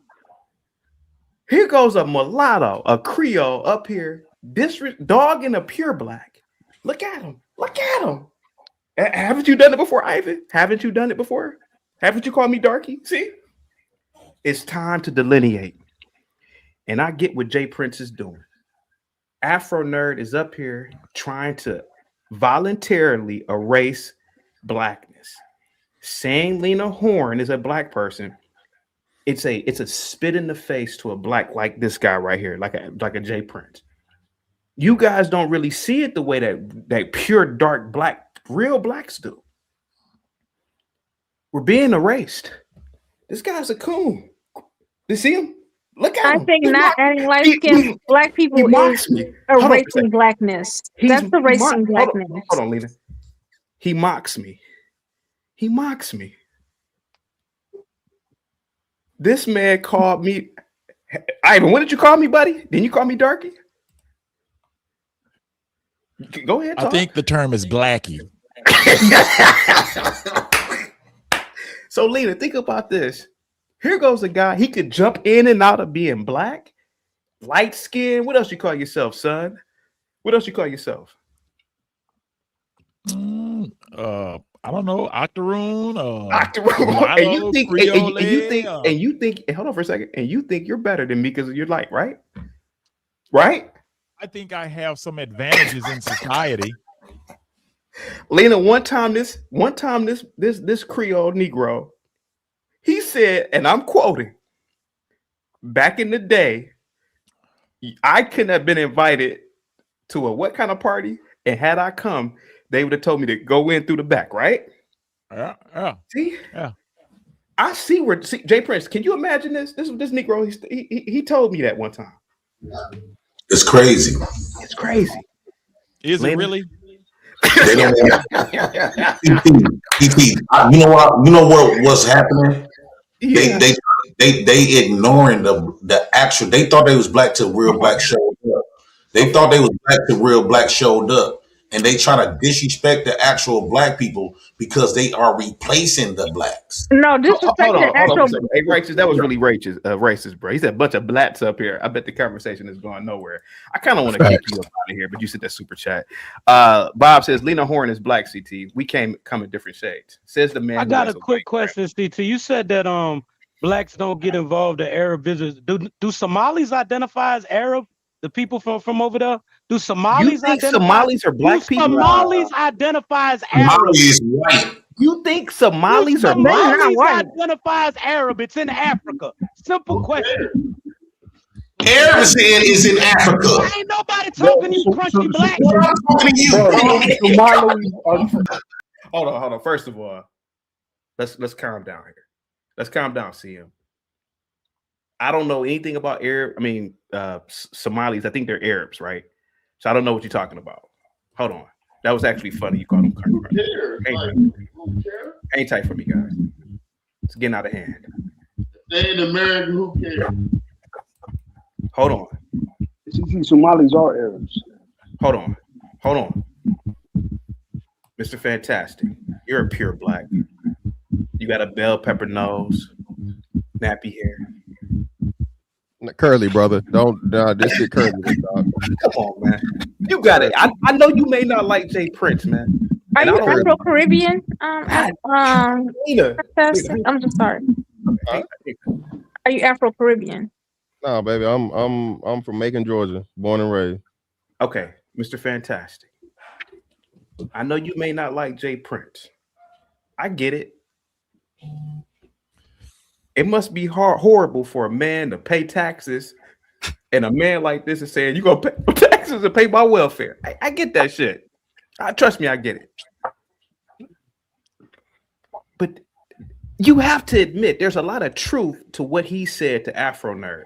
Why is Afro Nerd constantly trying to say that this half-breed white woman is a black person? Come on, man.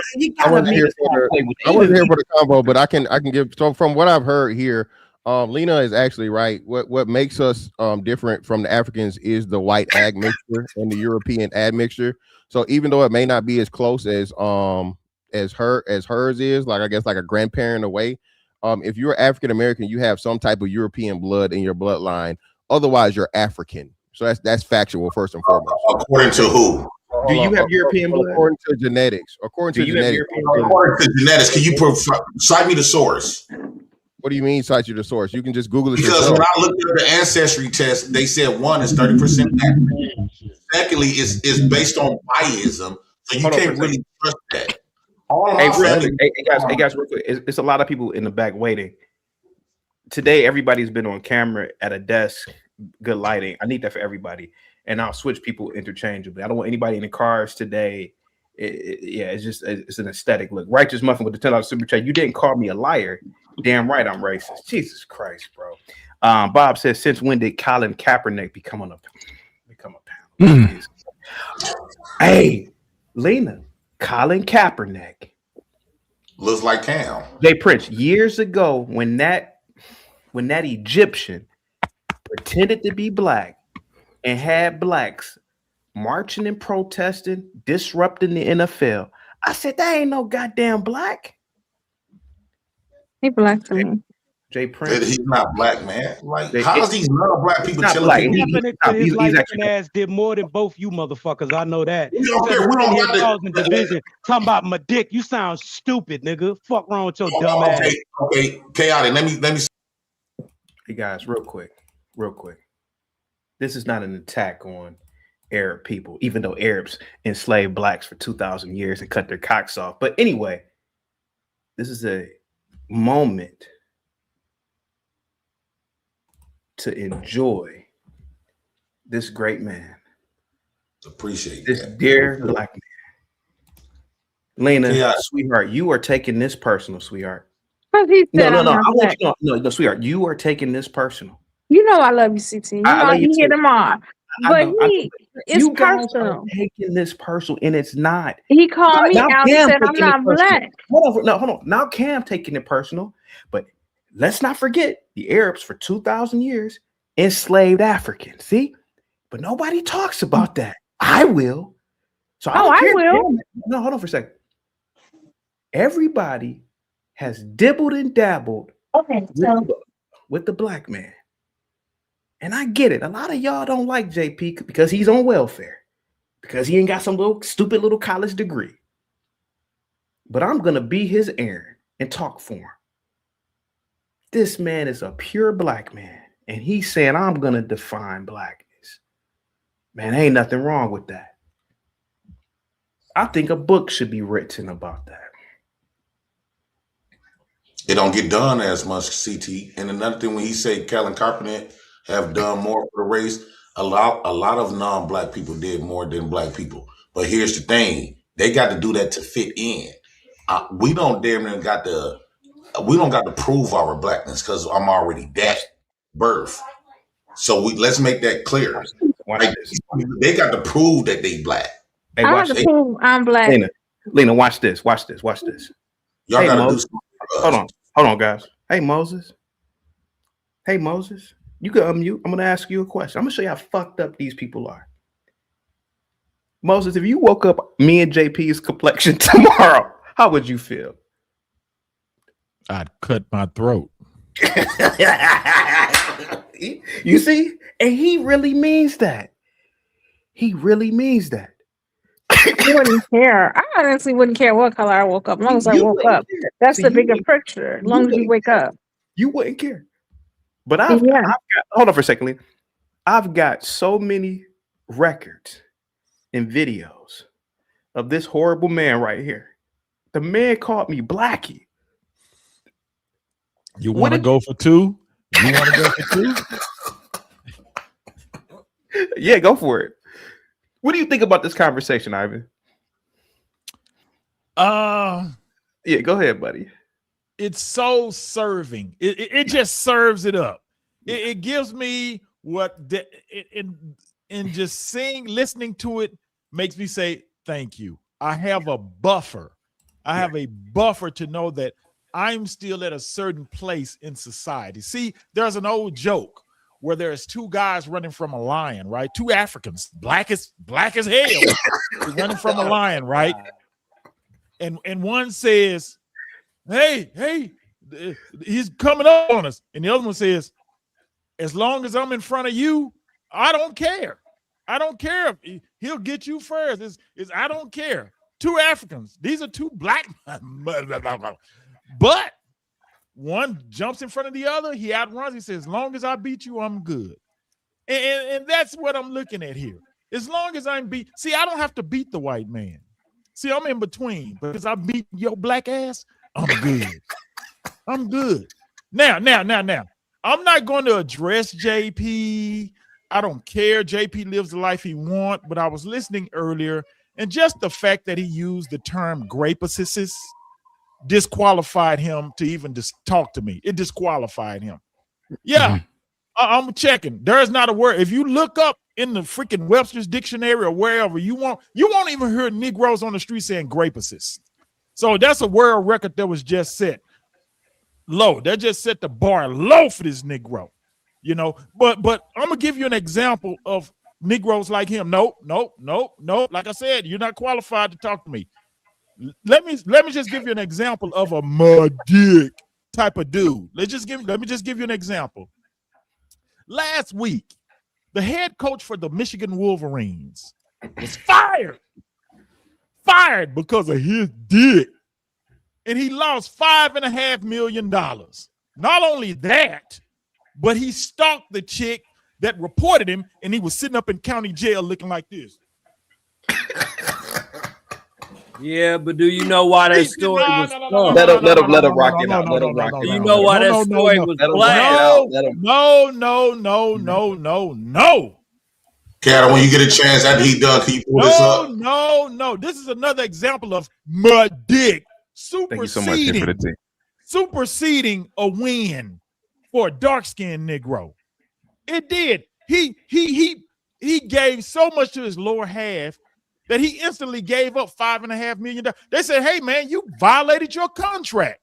So this 5.5.5, and it really wasn't a lot for him because I know white counterparts, white coaches that get upwards to $30 to $40 million contracts. The LSU coach, he was getting like a $30 million contract. But this black coach, Sharon Moore, he was unproven. He was just coming in under Jim Harbaugh 1 year after he wins a national championship and gives up $5.5 million for a snow bunny. Typical Blackie action. Typical Blackie action. And let's not go back 2 years to the coach at Michigan State. Another Blackie, head looks like a milk dud. He did the same thing on the phone Moses, with a snow bunny. You know he called into Debating. Huh? Moses. I said, you know he called into the show. Yeah, Mel Tucker. Who did? Ron Moore? Mel Tucker. You talking about Mel Tucker? Mel Tucker. Yeah. But why? Why? See, because if he didn't show his face, he was just another JP. He was just another Negro that gave up millions of dollars for his dick. That's the story of the Blackie. That's the story right there. They'll give it all up just for a little. You know Moses. You know Moses. You are really not a good guy. You said that he's not worthy to speak to you. Okay, hold on. You said that he's not worthy to speak to you because he couldn't pronounce a word. Moses was a stutterer. Are you a Christian, sir? Are you a Christian? Yes. Are you a Christian? I know you grew up in a Christian household. I know your beloved mother and father were definitely Christians. Moses was a stutterer. Moses was a stutterer, sir. Why are you using the prophet Moses and comparing because from my perspective, JP is a prophet right here. Why are you comparing the great prophet of God? JP ain't been called by God. JP's not a prophet of God. He's not a son of God. And I'm a creation by God. I'm a creation by God. Of our own particular creators. We're all sons of our particular creators, okay? But we're not going to compare him to the prophet Moses that freed millions of original. You don't even know he's real or not. You know I'm real, right? No. Can you pull up this slide right quick based on what Moses said? No. You're just black. Hey, as a matter of fact, I'm going to give you an example. There. Mr. Fantastic is also dark-skinned, but he disagrees with your ass. So that lets me know right there that you're out of pocket, JP. That don't mean nothing because he disagrees. Yeah. No. Well, you said because you dark-skinned, it means you can figure out who black. You think it means a lot because I'm more qualified. I'm more qualified. I'm more intelligent. I'm more everything. The white man don't give you that qualification, brother. Yes, JP, I want to tell you something. I'm a better man than you. The qualification. I'm a better man than you, so my fucking word holds more weight. Based on what standard? Every standard. The fact that you the fact that you have to wait to the white man to determine your intelligence lets me know that I'm a more of a freer man and more of a man that's on my own journey than me had to be freer. You only free because you on link. You said it just wrong. You think just because a man is intelligent, that he's upholding people of the. It's a lot of people in the back. Hang tight, guys. It's a lot of people.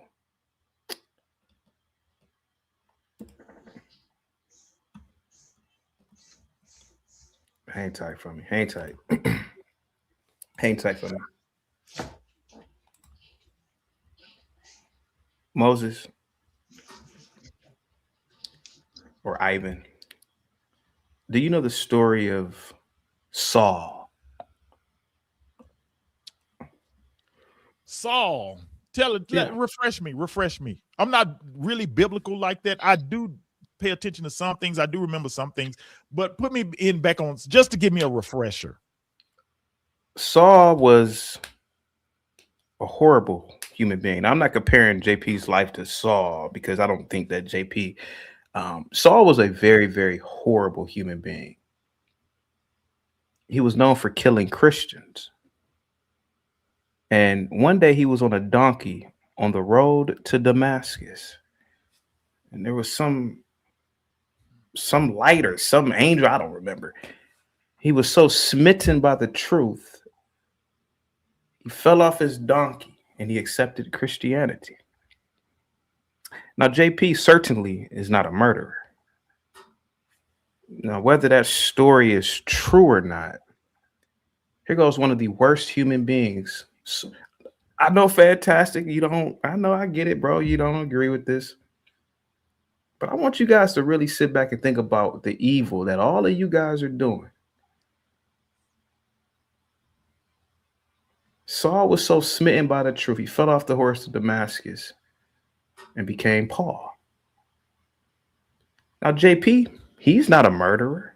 He doesn't kill people, at least I know of. Now, he did support a killer, which I found, and I still find to be absolutely disgusting, but we've had some horrible human beings throughout the history of mankind, and we revere these people to this day.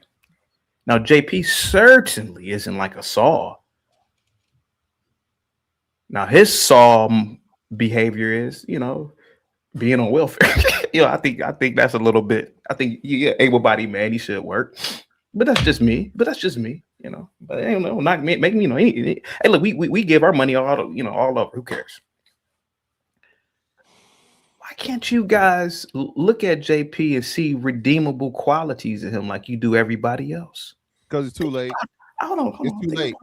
He's 40. It's over with. CT. So how do you know that, Mr. Fantastic? Because you know. So hold on, CT. So just you like using the Bible, right? You're using the Bible. So give me a biblical context to where a man is more than halfway through his life as a failure, and then he becomes like this just wonderful, significant person in the Bible. You cannot find him. Jesus. No, I said failure. Jesus was never a failure. Jesus was a failure until he died on the cross. Let me be your Aaron. Well, no. Just chaotic. Stop. He's not a stutterer. He had a mental disability, right? So if he has a mental disability, why not let me be his Aaron? You literally said, as you said, he's a stutterer. He's not a stutterer. He's just slow. So let him speak his slow. Hey, it's 2025. Chaotic. Can you hold on, guys. Mr. Fantastic. Black men don't drink Coors beer.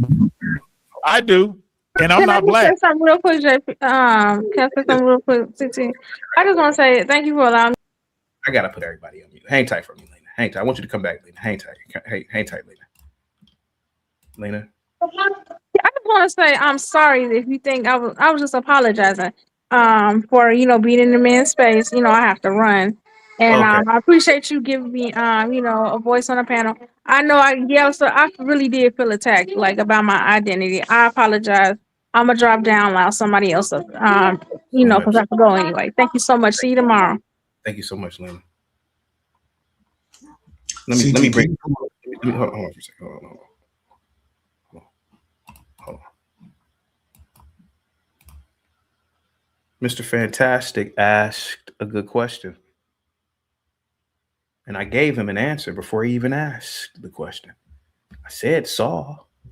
Saul was a horrible human being. JP certainly isn't like a Saul. JP, I'm telling you, man. JP, you never watched the movie Malcolm X that was produced by Spike Lee, have you? Yeah, I watched the one that Denzel played. Yeah. Do you remember the scene when Denzel Washington, Malcolm X? You can look crazy all you want, Ivan, but do you remember the scene when Denzel, Malcolm X was in the jail and he read the letter from the Honorable Elijah Muhammad? Yeah. Remember, he visualized Elijah Muhammad, and he was so smitten by the presence of Elijah Muhammad that he got to his knees and he just prayed. Yeah. Let me tell you something, JP. You have that type of leadership, and I see it. We all see it. A lot of us see it. You got to ask yourself, why are these people always attacking you? Because they see it. They see it. They don't want to accept it. They see it and don't want. I know you can laugh all you drunk. He's intoxicated. JP isn't intoxicated. He got his kids in the background. He's sober, but you drunk. You drunk. You drink it. Glossy eyes. Don't they can feel they can feel the conviction of what when I speak, people listens. Now JP. Now here goes this sorry Negro. He's so drunk. His girlfriend or whoever in the house, they gotta hide the keys from this Negro. He an alcoholic. But you ain't never been no alcoholic, J Prince. They gotta hide the keys with this Negro. I'm gonna go back to the store. He over here laughing at you. Think about how crazy these people are. You ain't drunk. I never seen you drunk. But here goes an alcoholic laughing at you. You can't make this stuff up. You can't make. Hey, Moses, do me a favor. Say the alphabet backwards. Bet you can't do it. No.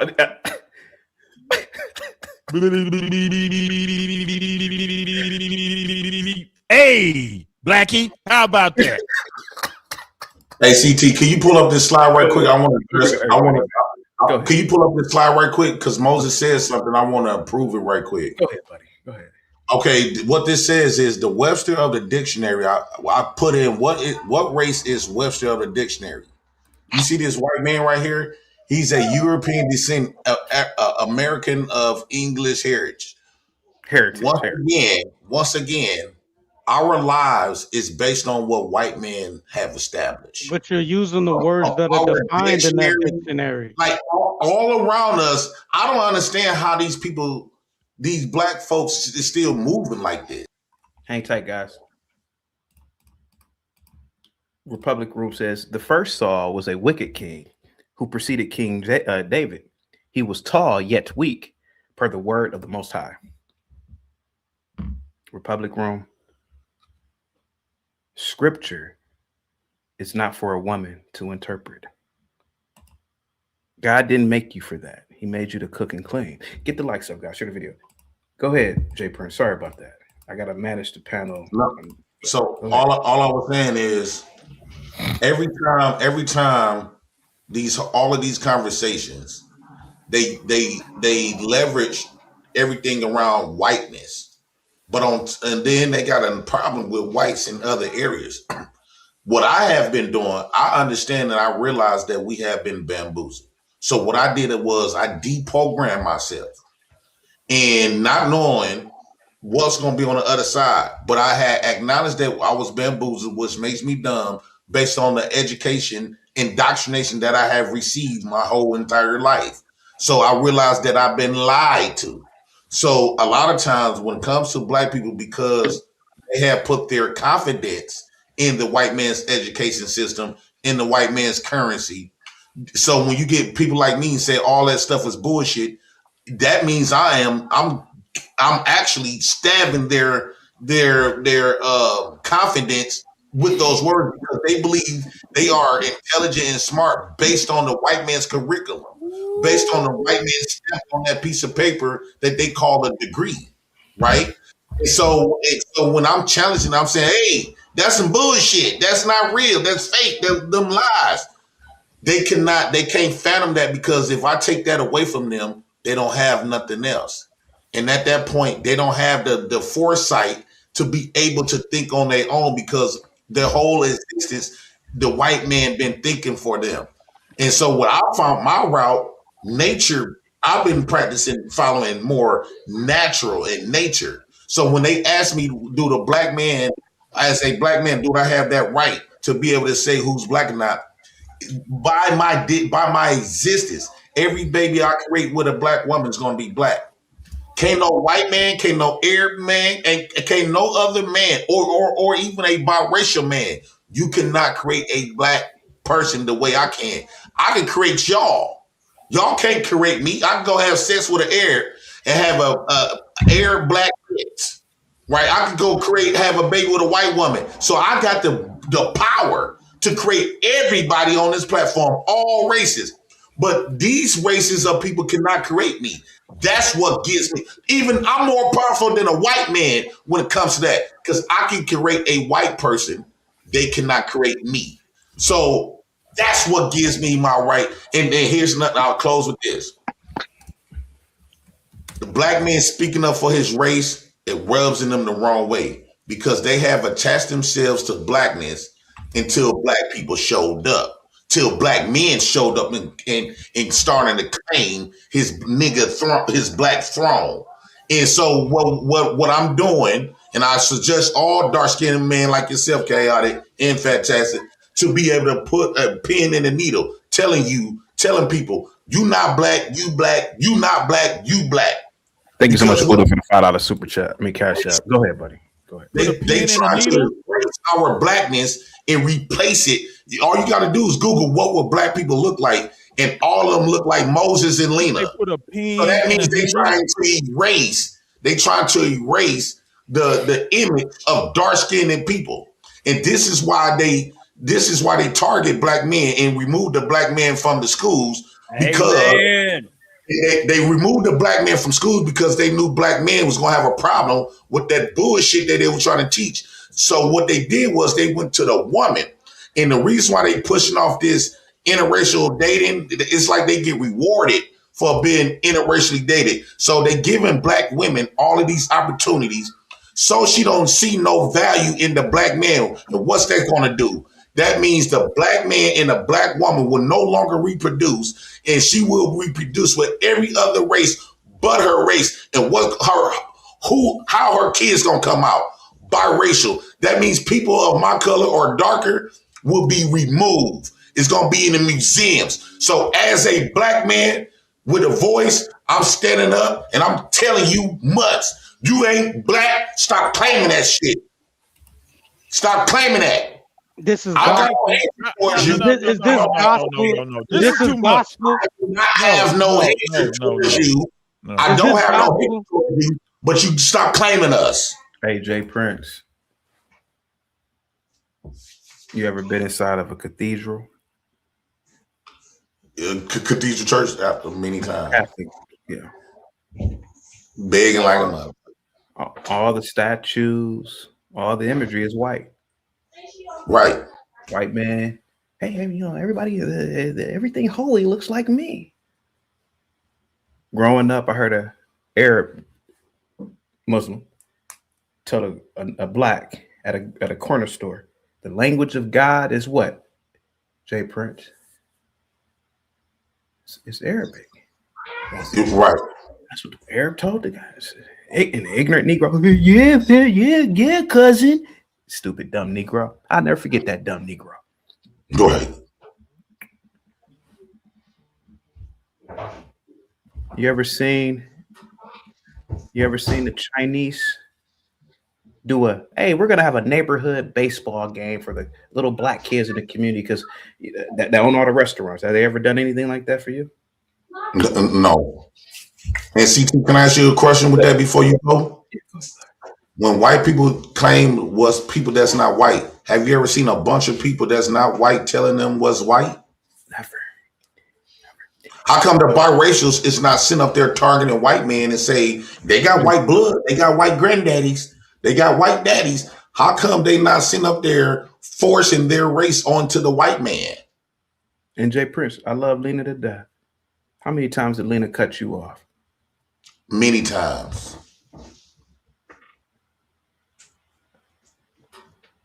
Brother, did I ever tell you the story about the time I was in college and playing pool? It's like we're like 19, stupid kids.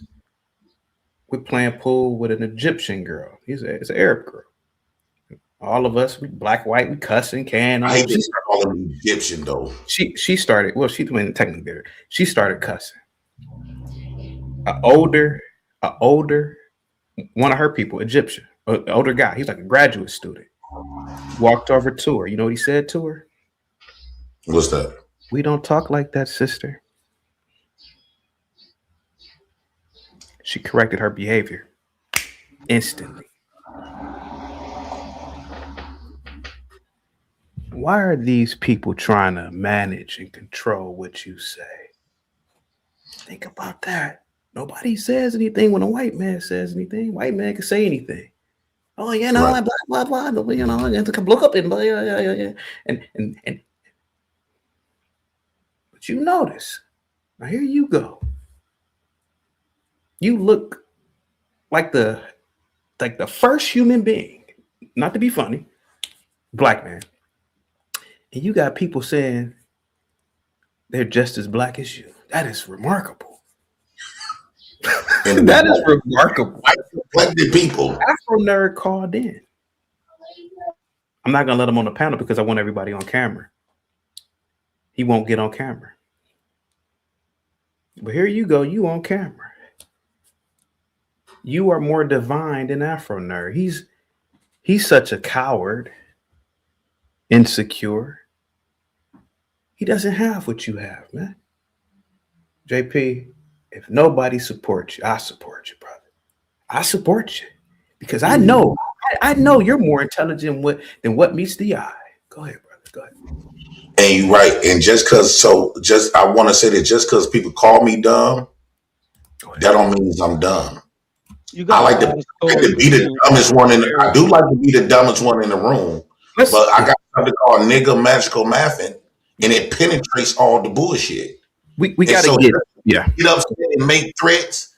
It's still not going to take away what I'm stating. Everything I'm stating is facts. How about this? Let's get CM in then G-Tron. We got to get everybody in. Okay, go ahead.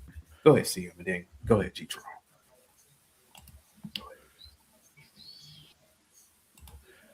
I have to go get another Coors beer real quick. I got to go get another. Let's go check the chicken and rice. Might as well get a bottle of water.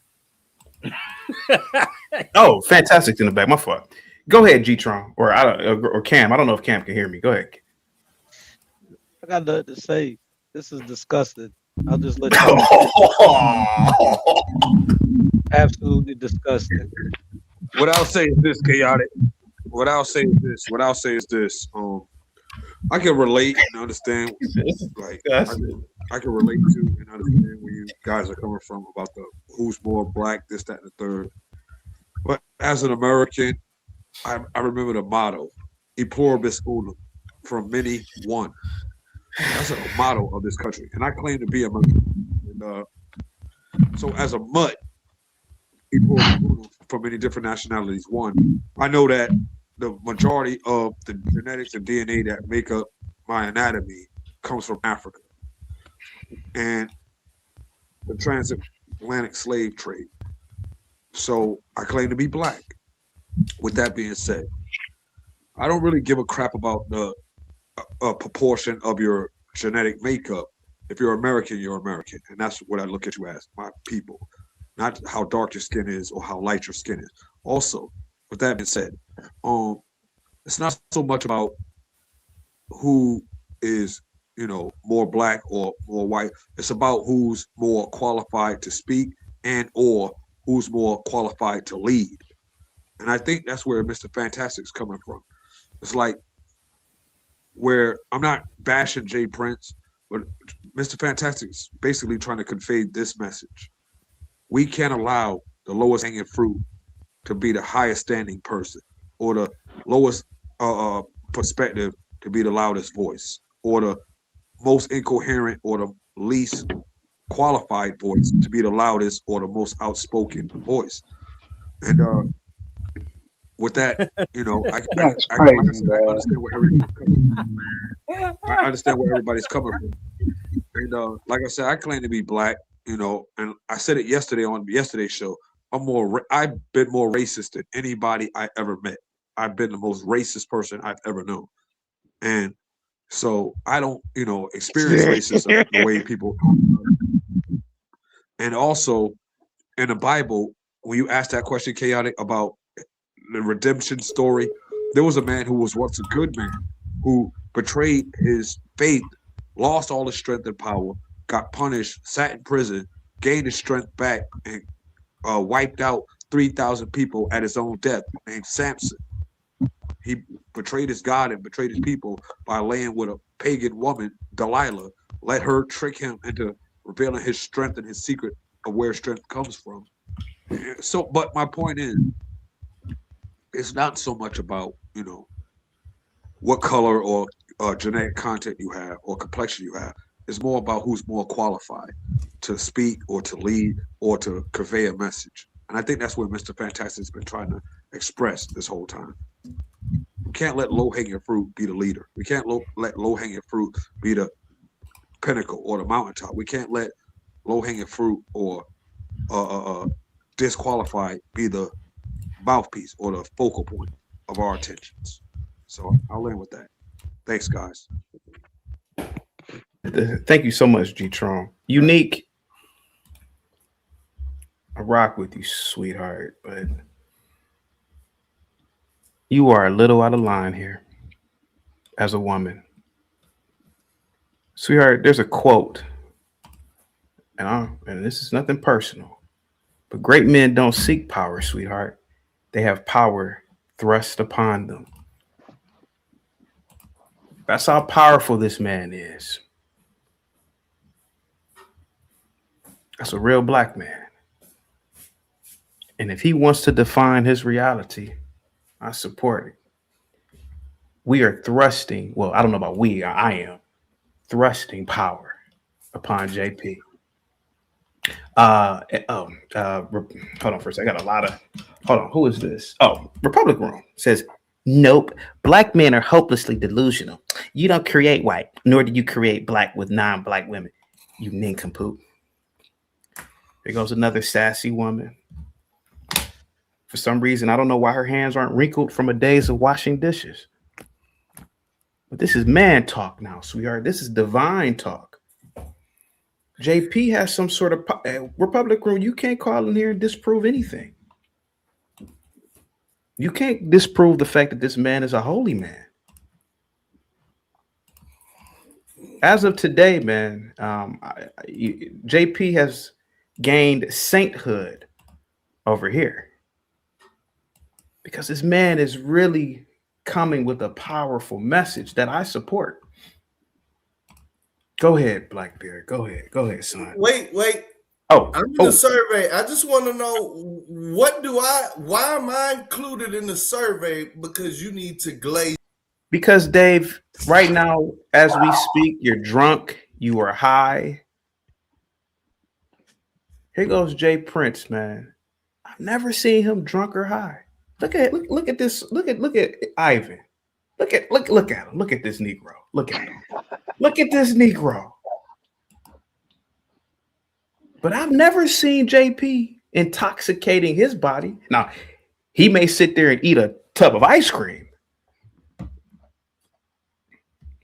But this man, he's always on camera showing you his activities. And he always has wisdom. Afro Nerd is trying to convince JP that his ancestors were punks. And JP saying, my ancestors weren't no punks. Who told you that? Ivan, you're intoxicated, so I don't really care about what you think right now. You're drunk. Why am I intoxicated? You're drunk, bro. Okay. Years. I'm gonna jump in my truck and go get some Chili's to go. I'm enjoying life. Don't jump in your truck. Don't jump in your truck. You're drunk, bro. Be hard. No. I've already. This is my second beer. I'm winding down from a good day of business. That's what drunks say. And I decided to. Well, hey, if you want to say it, but it must be hard being black. It must be hard being black, having to live up to these low ass stereotypes. It must be hard. I mean, why are you dodging the question? But to finish what I was saying, Dave, you can learn from a man like JP. Hell, a lot of us can with all these smarty-arty ass degrees. That's why I put you in the title, son. It's nothing personal.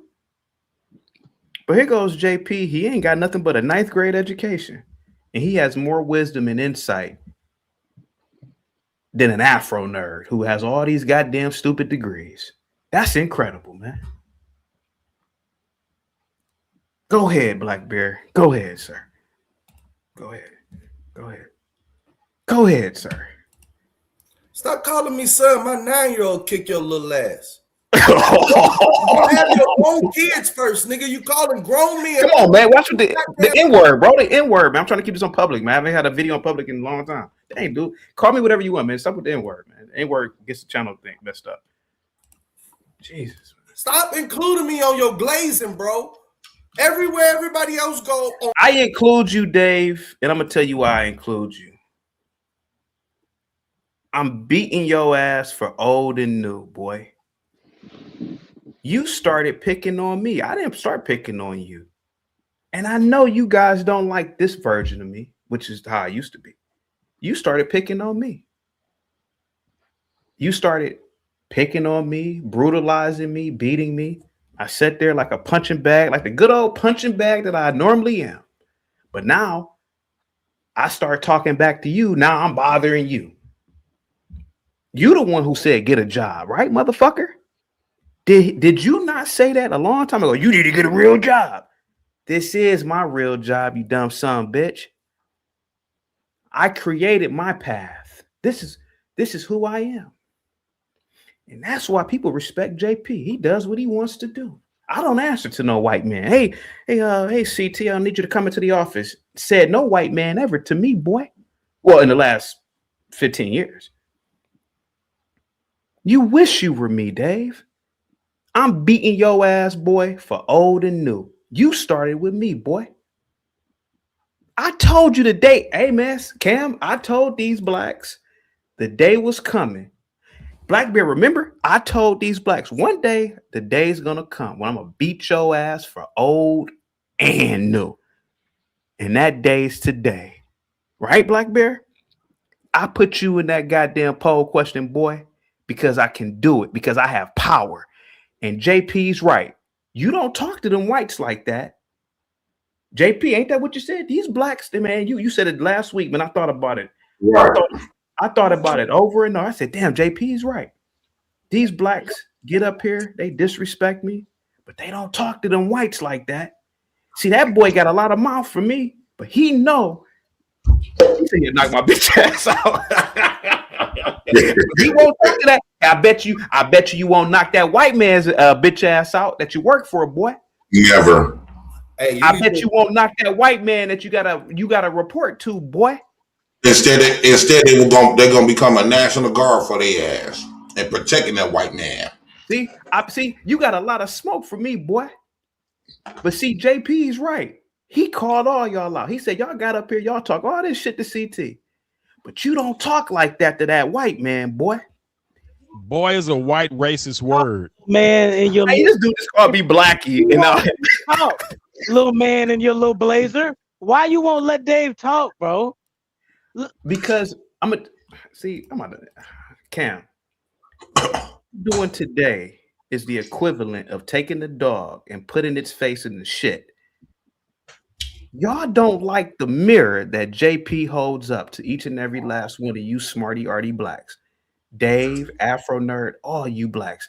A black man earlier today offered Linwood a job. And what the fuck did Linwood do? But you blacks will get up here and call me every fucking horrible name in the book. But I'm proving you smarty arty ass blacks what a lot of black men are about. And JP is more of a man than a lot of you smarty arties. You Afro Nerd.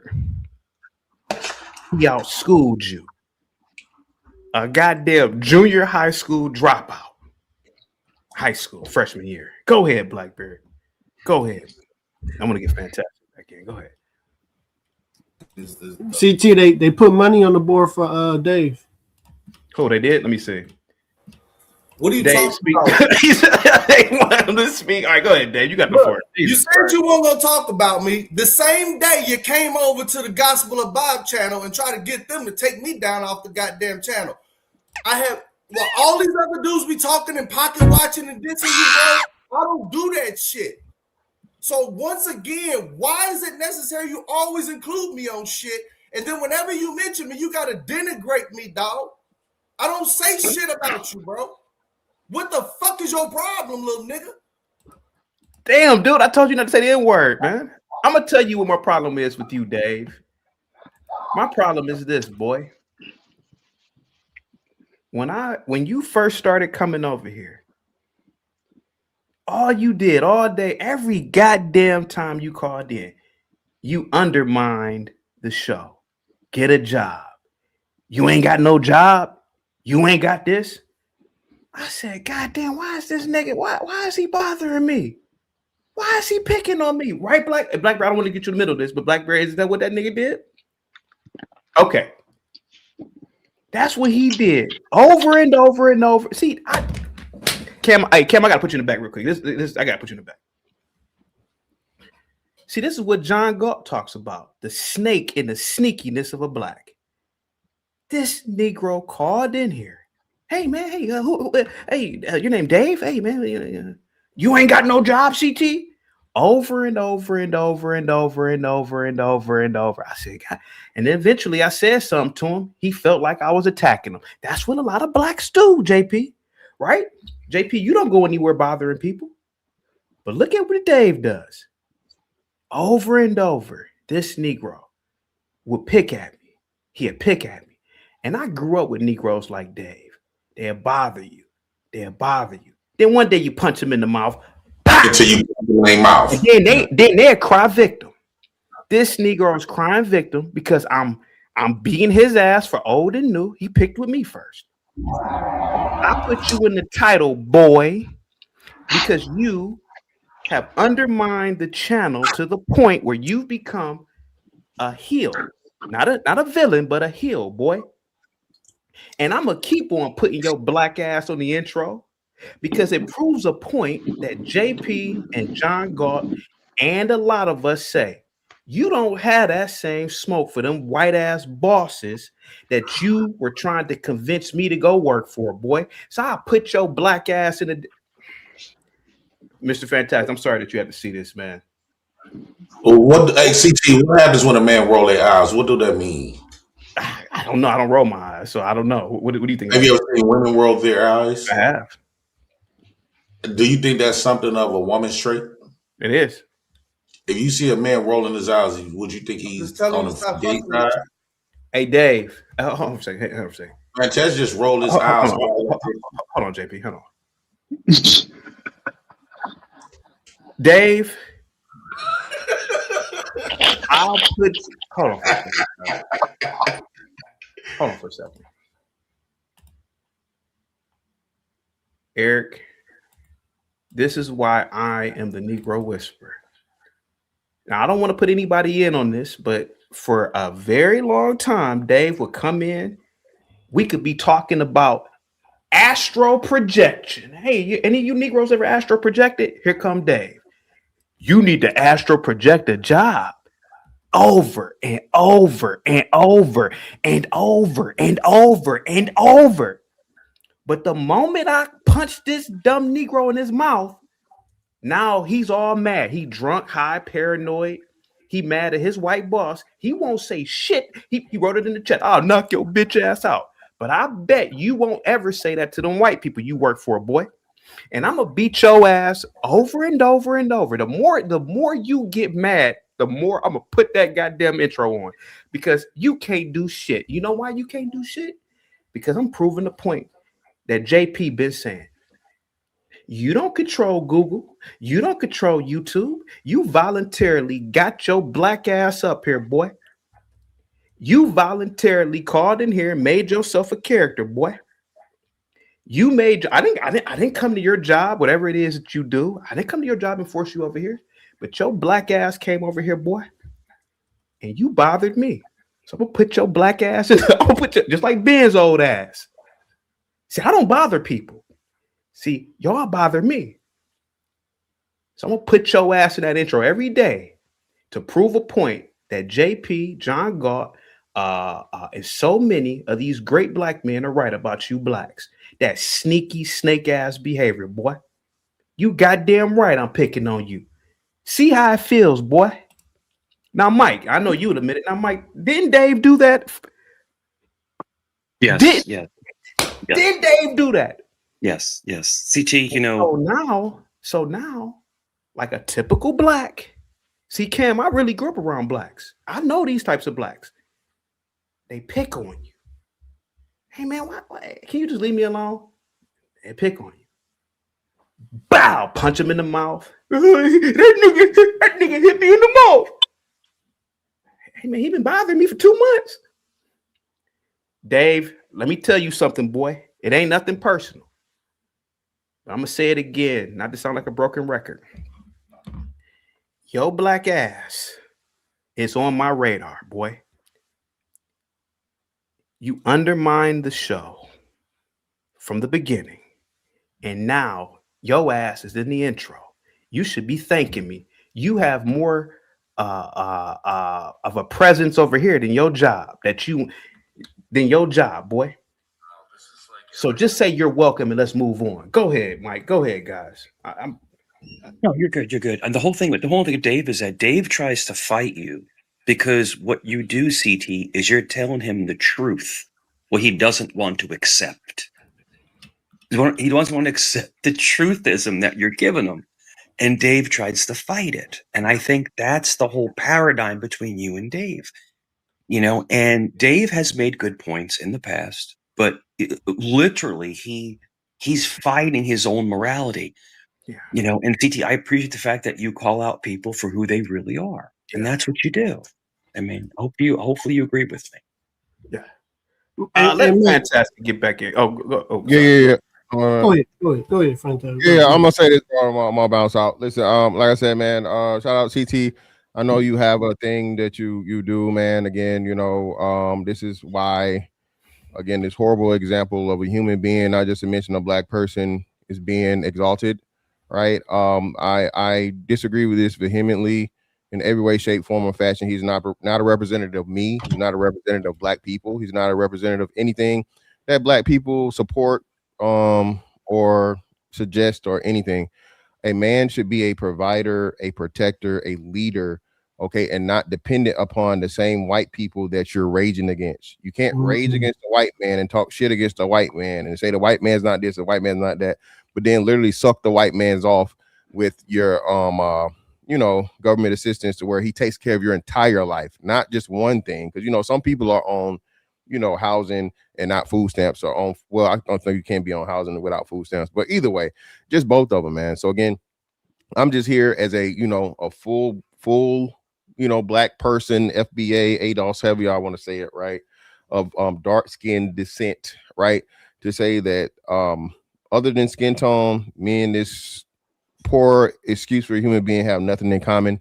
And I just need y'all to take note of how many times this man brings up homosexual activities, and it's just kind of weird to me that. But again, remember, he's been to jail several times. Oh, come on. Well, let me ask. If I can ask something, do you think just real quick? Do you think people that are so fixated on those acts are hiding something within themselves? You know what I'm saying? I don't want to say it too much. Yeah. Not necessarily, but if it's something that the topic at hand is about that, of course not. And you're talking, but if you just randomly always bring it up and you seem to reference it against men only, because there's not only men that are in that community, there are men and women.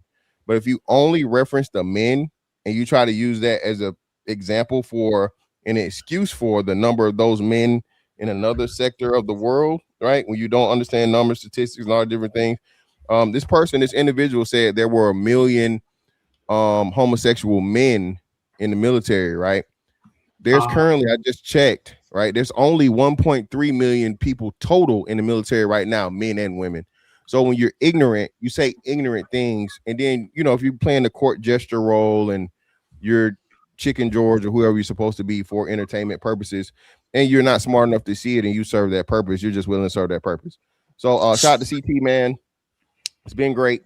So CT, it was a conversation. This conversation was on a Ham show, right? And he one actually brought up gay men in prison. So I said that no, it's actually more gay men in the military. And then I did pull up the stats where it says it was actually 683,000 veterans. And then I looked it up today. It says a million veterans, meaning they could be retired who at the bell. And then also, when I specifically laid the gayness on him, because I don't see men, every time a man says something that you don't like, you go on rolling your eyes. Like where I come from, a man, like when I see women roll their eyes, my dick get hard. You don't supposed to, a man. Yeah, I'm out, man. I'm out, bro. I'm out. I said a man not supposed to be sitting up there rolling his eyes. That's a feminine thing, right? Yeah. Chaotic. Am I wrong though? When a woman rolls their eyes, that's some feminine shit, right? Yeah, exactly. JP, real quick, real fast. Right. JP, another man could admire another man's swag, his swag. Not Mike. talking about how good he looked, but Hey, this Mike. guy's got his life together. You know what I'm saying? Mike, This man always comments on looks and stuff, and so what he's trying to do is project it like I'm doing is, but really, he always say somebody's ugly. So I said, okay, he always come out calling me ugly with a bunch of men. He don't call no other men ugly. So I say, damn, if I'm ugly, it's the rest of the men on the platform cute, right? He starts screaming and yelling. What man you see rolls their eyes when you don't? When another man's, mind you, he come from the environment. That's fine. Where So, there's a JP, lot of to answer your question, activity in the military. It is legal now. You can come out gay in the military. So that's all I was saying with that. Fagula. In Italian, it's a fagula. It's a fagula. Hey, Mike, do you love this country, sir? Love it. Anybody who talks against this country, what do you see them as? A traitor. Is it we the people? Always. Got you, sir. Always. Always. Listen, I don't care what color you are. I don't care where you come from. If you love America, I love you right back. Yes, and sir. that's the truth. Listen, Now- I live in now, Virginia Mike- Beach. Go ahead. Mike, if you hear an African man dig up China, is that the C word? So if you're asking me if I'm against the C word, Yes, I am. I'm against that because I believe democracy is Yes. what made America so great. That's Okay. what I believe. I Okay. believe that the C word, we're not going to say it because we don't want to get CT in trouble. We don't want to say it. We don't want to say it. Is the biggest ruination of the world because they want to take away your ability to succeed. Does that make sense? Yes. Now, what are the actions of the C word? A C word. A C word. Sure. So in other words, no matter how much money you make, no matter how hard you work, you have to give it up to the government. No, that's yours to keep. Yeah. You worked for that. Right. Right. You know?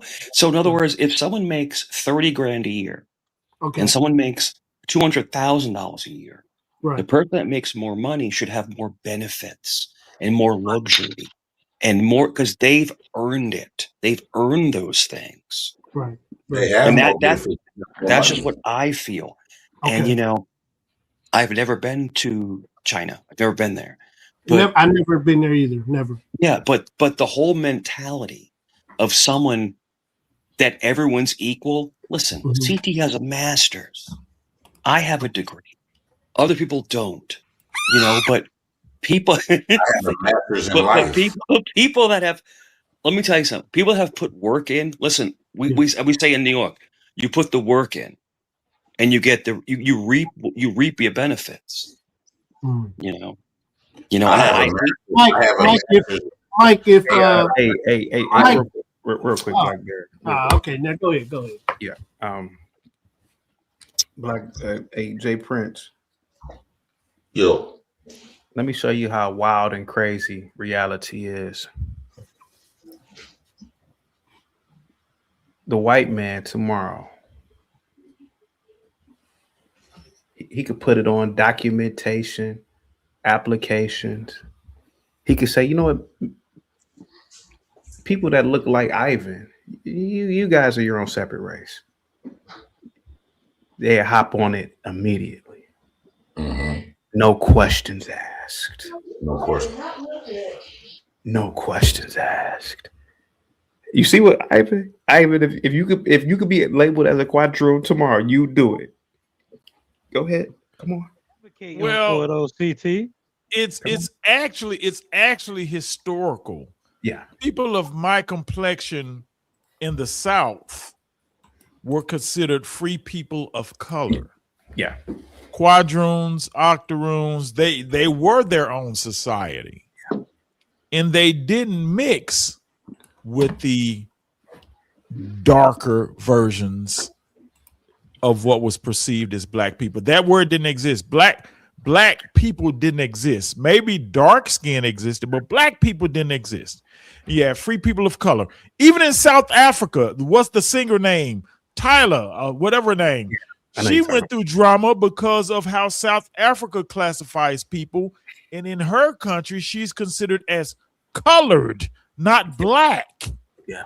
That's in South Africa. Your people are from Africa. You know, so in other words, yeah, there it's already there. The government hasn't come out and say, okay, we're taking light-skinned people and we're telling them we're classifying them as it, even though it was done historically. It was look up free people of color. And you'd immediately drop the black title, right? I don't even carry the black title. That's the thing. I don't even carry the black title. You know, I don't have to. It's hard being black. Listening to y'all, it's hard being black. It's difficult. So Moses, can I ask you a question, Moses? Why do non-black people feels like gives them the right to silence when a black man like standing up for his race and saying claiming his race back? Why all these non-black people, non-black men try to take it upon themselves to say that black man is wrong? Like, who is these people? Who they are? Let me explain something to you. Then they try to use discrimination like that's going to work. Let me explain something to you. You're holding on to an ideology that doesn't exist. It doesn't exist on the scale of the world.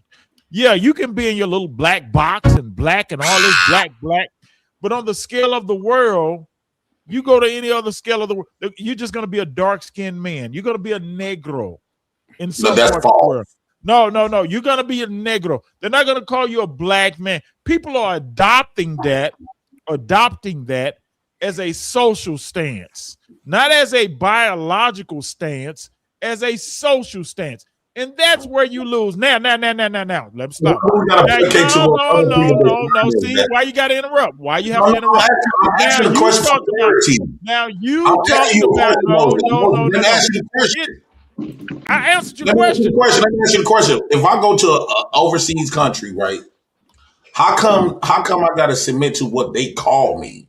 I don't care where I'm at in the world, right? I don't care what these people call me. Why do I got to submit? I'm not saying you have to label me. I might as well submit what they have to. I don't think you have to submit. I'm not saying you have to. Listen to me. I'm not saying you have to, but you're still going to be considered that by the world. Now, you can consider what you want to consider yourself when you go to the welfare office and to the churches and all that and beg. You can consider yourself what you want to consider yourself. But on the world, and you are a citizen of the world, homie. You're a citizen of the world. And you are a dark-skinned man. You're only black. No, you're only black.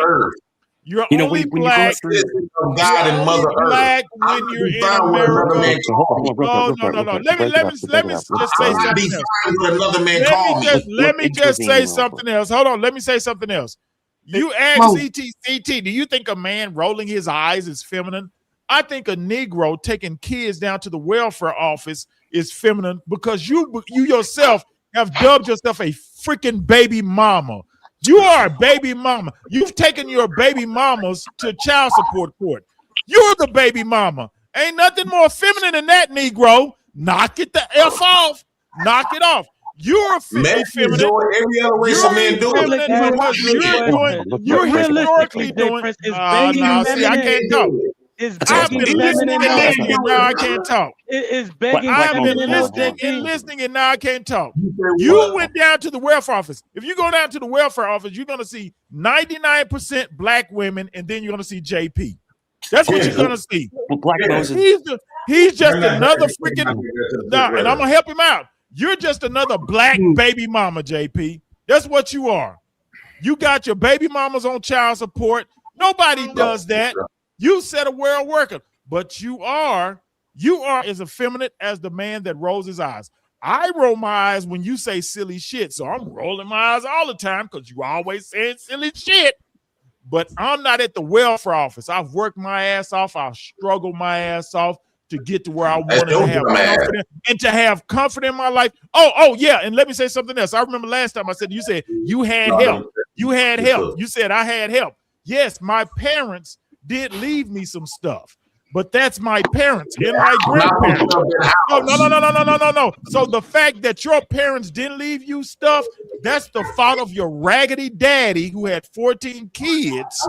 I don't understand leaving it to the child welfare office like you did. That's the result of your raggedy daddy. Your daddy was raggedy, had 14 kids and couldn't take care of them, and he bestowed welfare on you. So now you're just living the same life. I worked and I got from my grandparents and my parents. They gave me a leg up so I can compete in this world. Your daddy didn't help you. Your dad is a failure. He had 14 kids, probably about 14 different women. And I appreciate it. No, real quick. It's your daddy's fault. This is how Cam Black Moses. What the hell is that? A chicken wing? What is that? A chicken wing? Let someone else talk. Is that a goddamn chicken wing, man? Listen. Ivan. Why are you putting a goddamn chicken wing? Slow down. Picture Cam. Damn chicken wing. Slow down. Picture Lena saying that she's black. Look at this. This is the same color as them. So Ivan, you came. Ivan, you came from. If I was Lena, listen. Slow down. That's it. I don't say I'm black. I don't say that. Slow down. I don't say I'm black. Okay, Ivan, you come from money, and your parents really took care of you, and that's amazing. JP didn't have that gift that you had.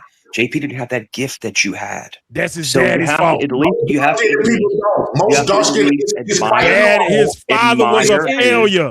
His father was a failure. Begging feminine. He's just solidified all of my arguments. By him being the bright light skin, it's quite normal for you to begging feminine. What's your point? What's your point? We don't be left. Can I say one thing? You come from a lineage of whole ass niggas. Ivan, you come from a great. You come from a lineage of money. Your daddy failed you. So dark listen, skin JP has to doesn't give you an excuse. to make ends meet. He has to hustle. My bad. JP's a hustler. Talking shit, Cam. Ivan, you're not a hustler. See, I say whatever I want. I say whatever I want. I'm a hustler. I am a hustler. My daddy was a hustler. My mama was a hustler. My grandparents was hustling. Hey, when my granddaddy got back from World War, he was in Louisiana, and we still got today. Your daddy didn't do that for you, JP. Your daddy didn't do that for you, JP. Your daddy, as black as he was, is a loser also. He's also why are you wearing a the white man shirt? loser. You're wearing a Calvin Klein shirt. That's like an expensive. Go ahead, sir. So you know that dude? What's that dude? The booty bandit that was in prison talking about he like butt. I have no idea. I guarantee you, Cam was sitting right there by him. He be rubbing on his leg. Talking about Fleece Johnson. Hey, let Eric get in real quick. Wall Street, really gotta get on camera, bro. You gotta get on camera. Johnson. Go ahead, Eric. He always bringing up some gay ass shit though. He gay We too. can do this the easy way. We can do this the hard way. Bringing up some gay ass shit. If you gay, just say you gay, bro. If you gay, just say you gay. Talking all this hard. Go ahead, Eric. Go ahead, buddy. Go ahead. Yeah, you know I'm gonna be in and out real quick. Thank you, CT. Go ahead. Nice to see you again on your channel. Salutes to everybody, JP, Cam, Mike, and Moses. So look, salute, brother. Salute. Defining blackness. Earlier we had a panel full of black men, regardless of Cam and Mike now, but I feel like we're arguing over something that's really irrelevant, man, that's gonna help us move forward. You might not consider me a black man because I admit I might do have some mixture. Don't be ashamed of that, man. Don't be ashamed of that. Oh, But I'm saying let me I would just say deny my something. blackness, though. That dude, Mr. Fantastic, that Negro was black. You look black enough to me. I'd lock my car door if I saw you walk up to my car. Hey, that dude was blacker than 1:30 in the morning. So, Eric, it does matter to us black men when people trying to remove us. So that it does matter. Why don't we let Eric talk? Go ahead. Mister, by you having Mister in your race, stop telling us black men that ain't something that we should be caring about, because they is removing us and replacing us with people of y'all phenotype.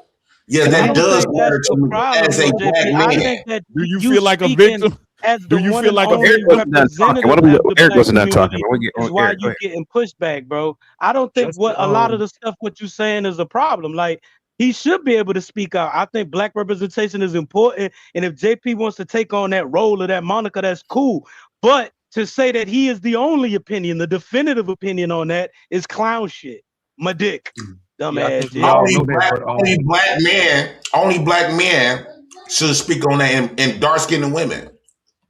You negated the women. You just said women can't create black women can't create black children, JP. Hold on. No, they can't create it. They need to. Go ahead, Eric.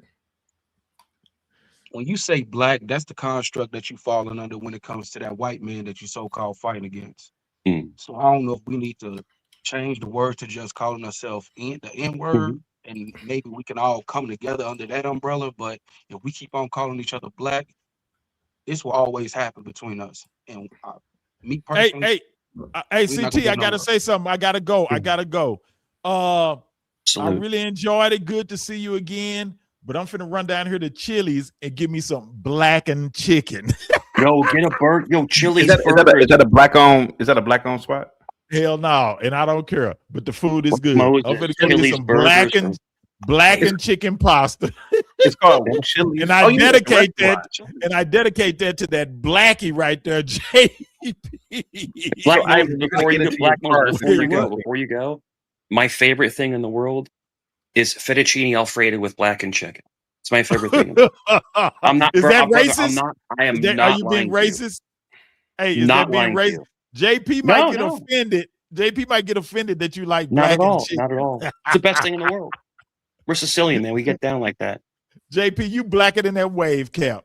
I'm gone, y'all. You were going to get into Ivan, you were going to get into your vehicle. He got that at the corner store. Yeah, he is, CT. He definitely is. Listen. Go ahead. That's what black you make a lot of being black. Do you think do you guys think at one point, maybe in the next 20, 30 years, our bloodlines are going to be so diluted. There will never be a pure race.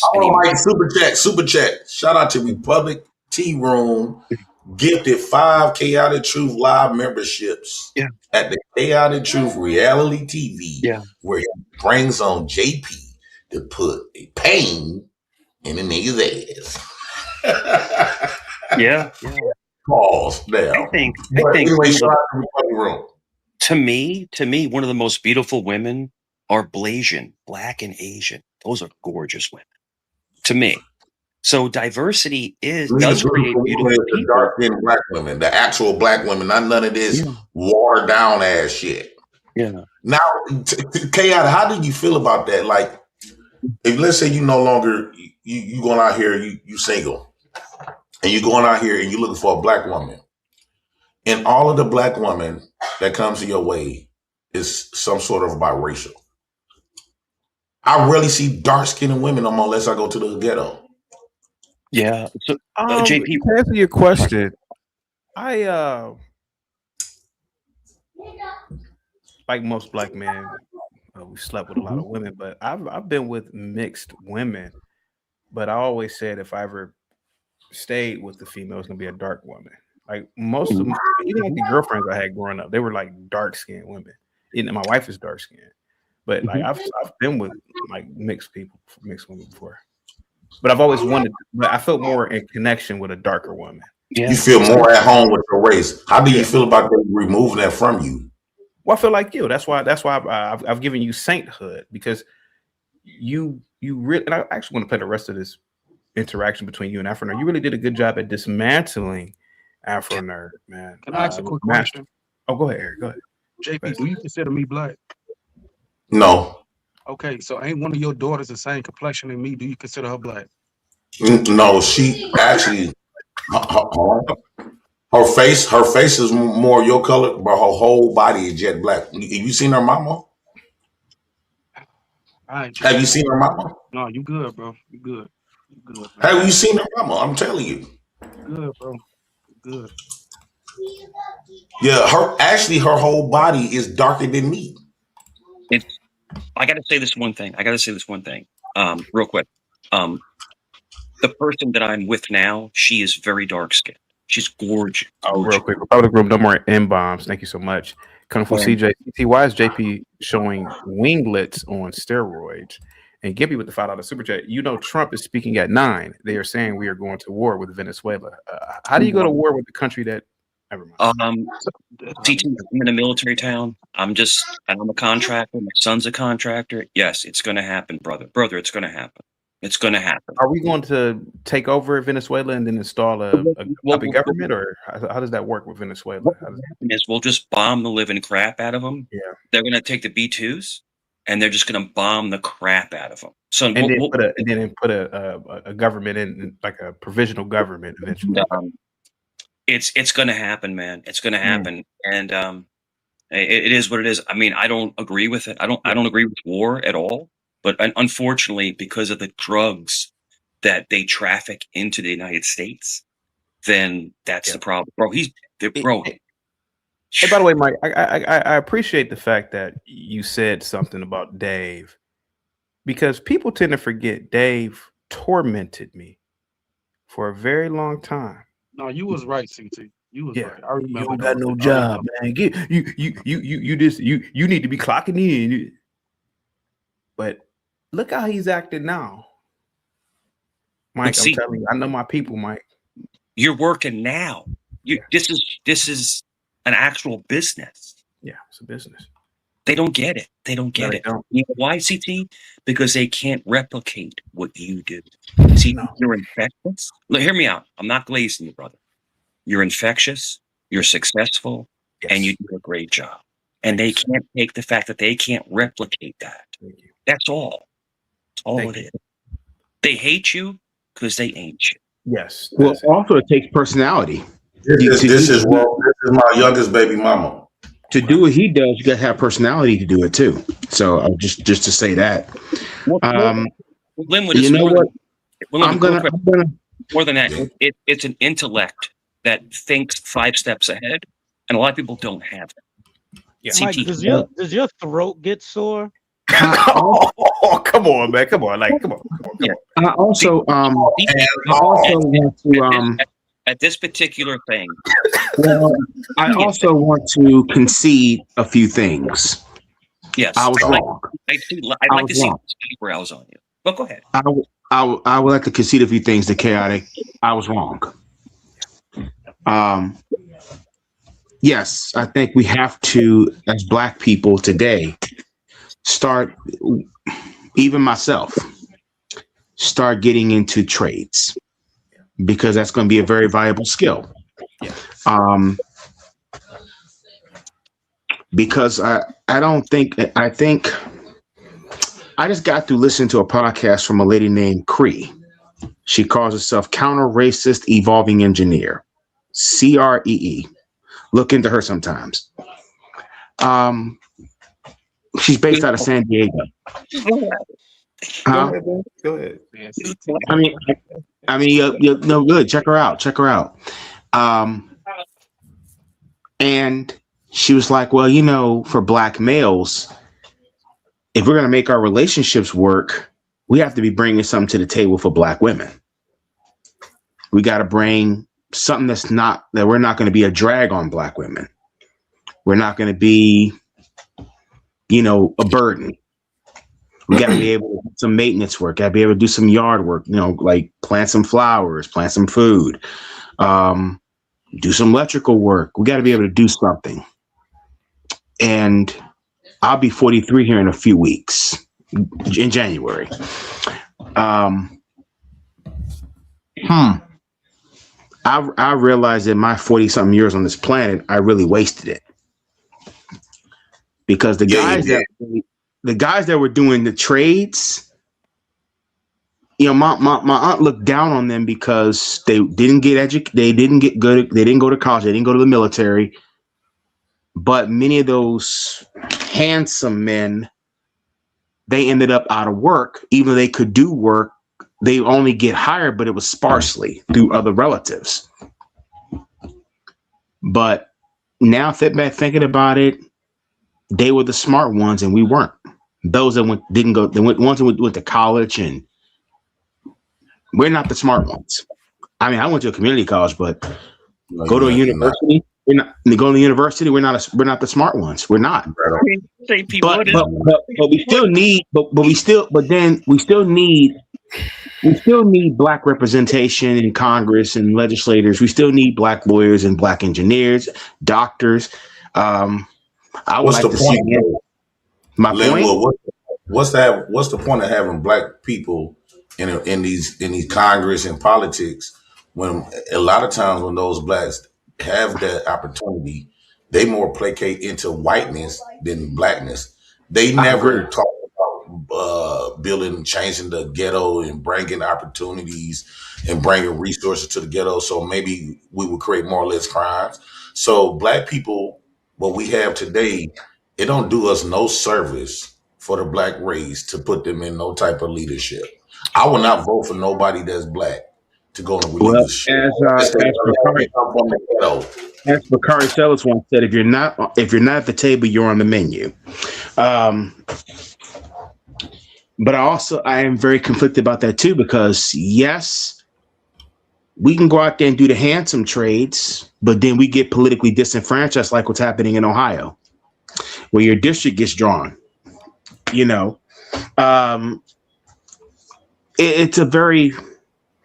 It's very fluctuating because as black people, we don't have the numbers. So we have to do something to compensate for the fact that we don't have the manpower or the woman power to counter racism, anti-blackness in the areas of economics, education, entertainment, labor law, politics, religion, sex, and war, counter war. We don't have the numbers to do that. So what do we do to counter those racism, anti-blackness in those areas that I mentioned? Besides, yes, being self-sufficient, that's one of them. But can self-sufficiency get us political power? Can it get us political representation? Can it get us fucking economic? The white man will never give you that much power. Yeah, I think y'all need to stop that. Stop thinking that you could go to school and educate yourself into power. That's the lie that the white man done fed you Negroes for so long.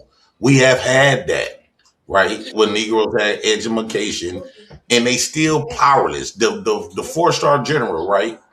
He's the top general in the military. And he's nothing but a butler to his name, right? He's the butler of all of the people around him.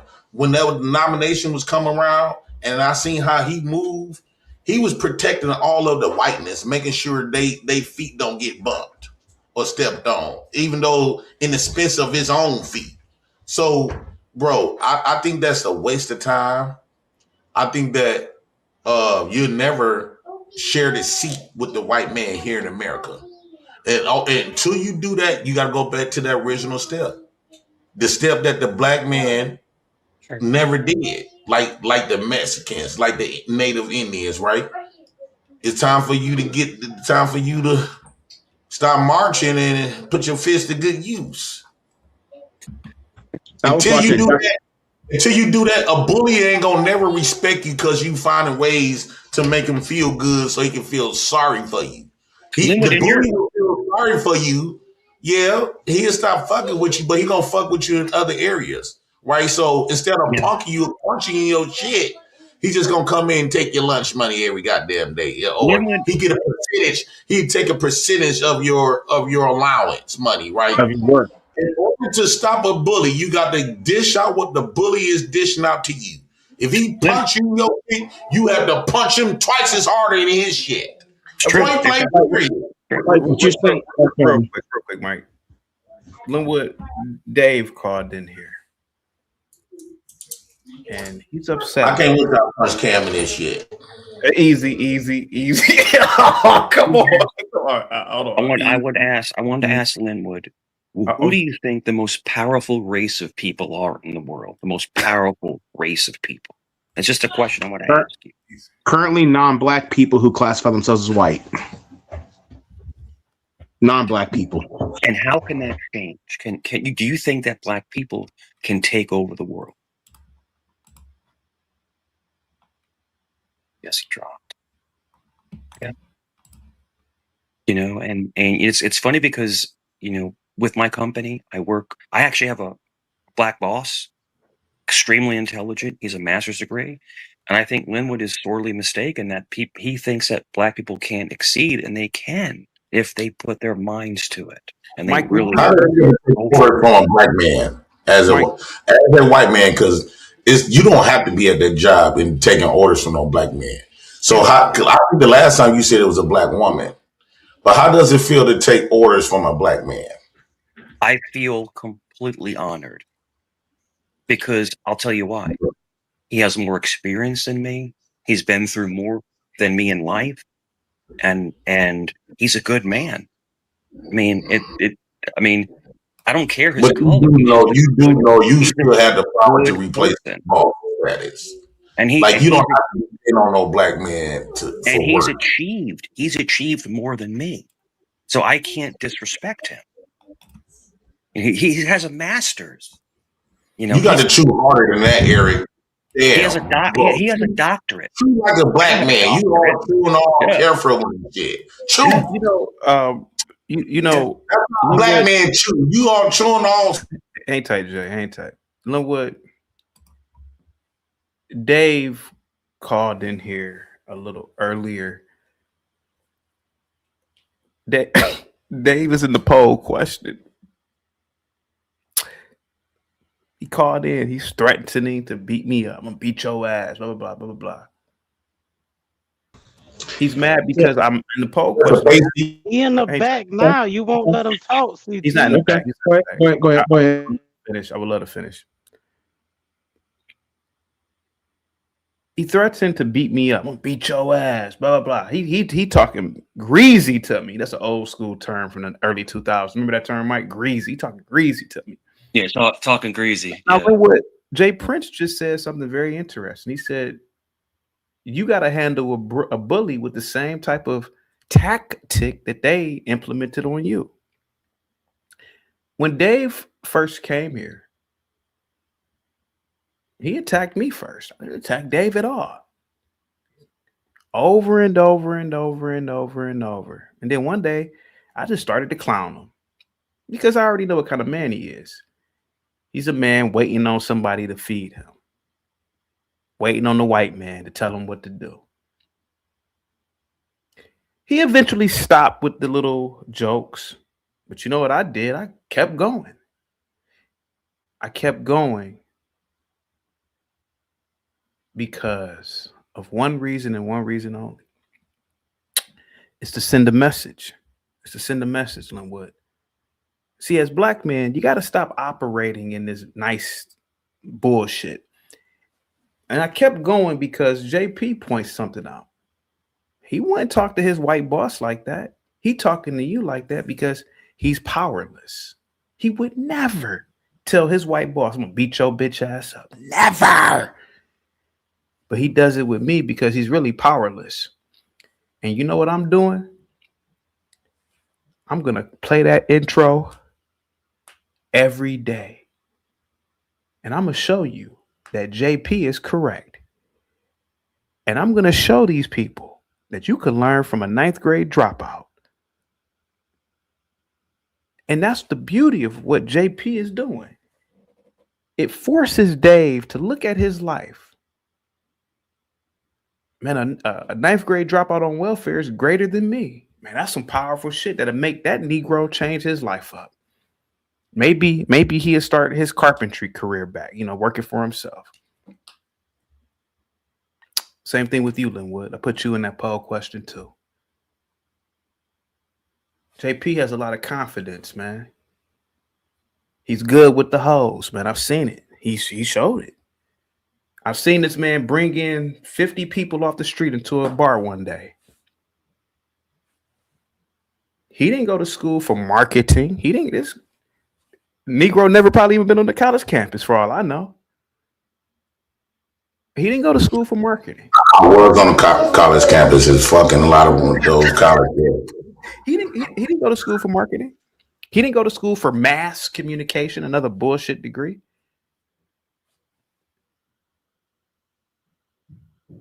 This is what Afro Nerd can learn from this man. And maybe you too. I mean, well, let me finish. Let me no finish. problem. There's no attack on you. Lemon, can I tell you something? Hold on, man? Mike. Can I tell you something real quick? Mike, hang tight. Mike, hang tight. Now, maybe, just maybe, you can learn something from this man. And maybe you can learn, hey man, it's 500-600 people that come into Lowe's or Home Depot, wherever you work. Maybe you can get customers that way to do work on a private level and build up your own company, your own business. Learn from JP. I've given this man sainthood on this channel.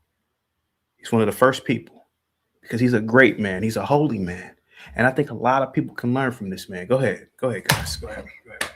No problem. So real quick, Linwood, Jay Prince has legendary charisma. Legendary charisma. I believe this man, when I was selling cars, and if I had JP working for me, I believe he could sell 30 cars a month. This man has charisma. He knows how to move. He knows how to communicate. So learn from him. Don't knock him. Learn from him. I don't give a crap if he is using the system. He's doing what he has to do to take care of his family. But Linwood, you're angry. You're always peed off. But learn from Jay Prince is always happy. He's eating, he's hanging with the girls. I mean, he's always having fun. You're telling people to commit felonies, Mike. Learn from the man. You're telling people to commit felonies. Me? Yes, you're advocating for people to commit federal felonies. What federal felonies? By telling your children to act as if they are mentally impaired to get government assistance and to get a check. That's a federal felony. I have 2 sons, bro. Are you talking to me or I'm talking directly to you, sir. You're advocating for people. I think what are you doing right now, bro? What are you doing? I think I never did that, Mitch. What are you doing, bro? I have Mitch, 2. I wasn't even trying to throw you under the bus. He's advocating for other people to try to imitate or mimic what you are doing. If you want to do whatever you're doing, cool, bro. Whatever. Mitch, but I never telling told my other kids people I to gotta go do the same thing. That's the problem. That's the problem. I ain't never What's told wrong my with kids your to dumb fake like ass? they were. Snitch. I ain't never told my kids to fake like they were crazy. Shut up. Snitch. Hold on. Ivan. What's going on? Ivan. Ivan, you are a college graduate.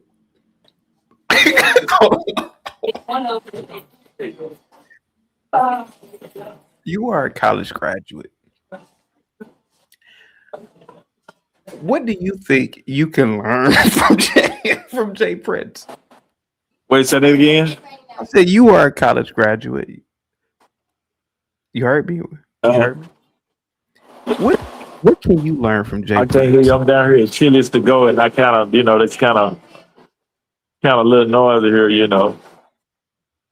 Can you hear me? But ask me that again. I said, what can you learn from Jay Prince? You are a college educated man. What can you learn from Jay Prince? Oh, I can learn what not to do. I can learn to have standards and discipline and that get up and go in my life that was handed down to me and taught to me. He calls people that work even people that, whether you work for the other man or you work for yourself, he looks at you as a butler, you know, and the reason he's upset is because that raggedy ass food truck ain't working. That's the only reason why he calls everybody else a butler, because he can't get that raggedy roach coasting ass food truck to go. Other than that, you know, if he was selling burgers or hot pigeon wings or freaking crack dogs, then he'd be like, oh. And if the white man was buying them, he wouldn't have no complaints. So yeah, he encourages me to go the other way. That's what he encouraged me to do. So yeah, thank you, JP, for encouraging me to keep up my efforts, my hard work, my hustle, and my struggle in the right direction. Yeah. And to give thanks and salute those that came before me, my parents and my grandparents, because man, you know, I don't feel sorry for you. This is America. It's a free enterprise system. Like we say, get it how you live. Get it how you live. So if that's how you live, then that's just what you get. You know, but get it how you live. Get it out the mud. Get it out the mud. Get it how you live. I ain't trying to hear none of that bottom feeding crap that you talking that CT endorses heavily. No, get it how you live. And Can I say something right now, Ivan? Can you hear me? Stop following her. Can you hear me, Ivan?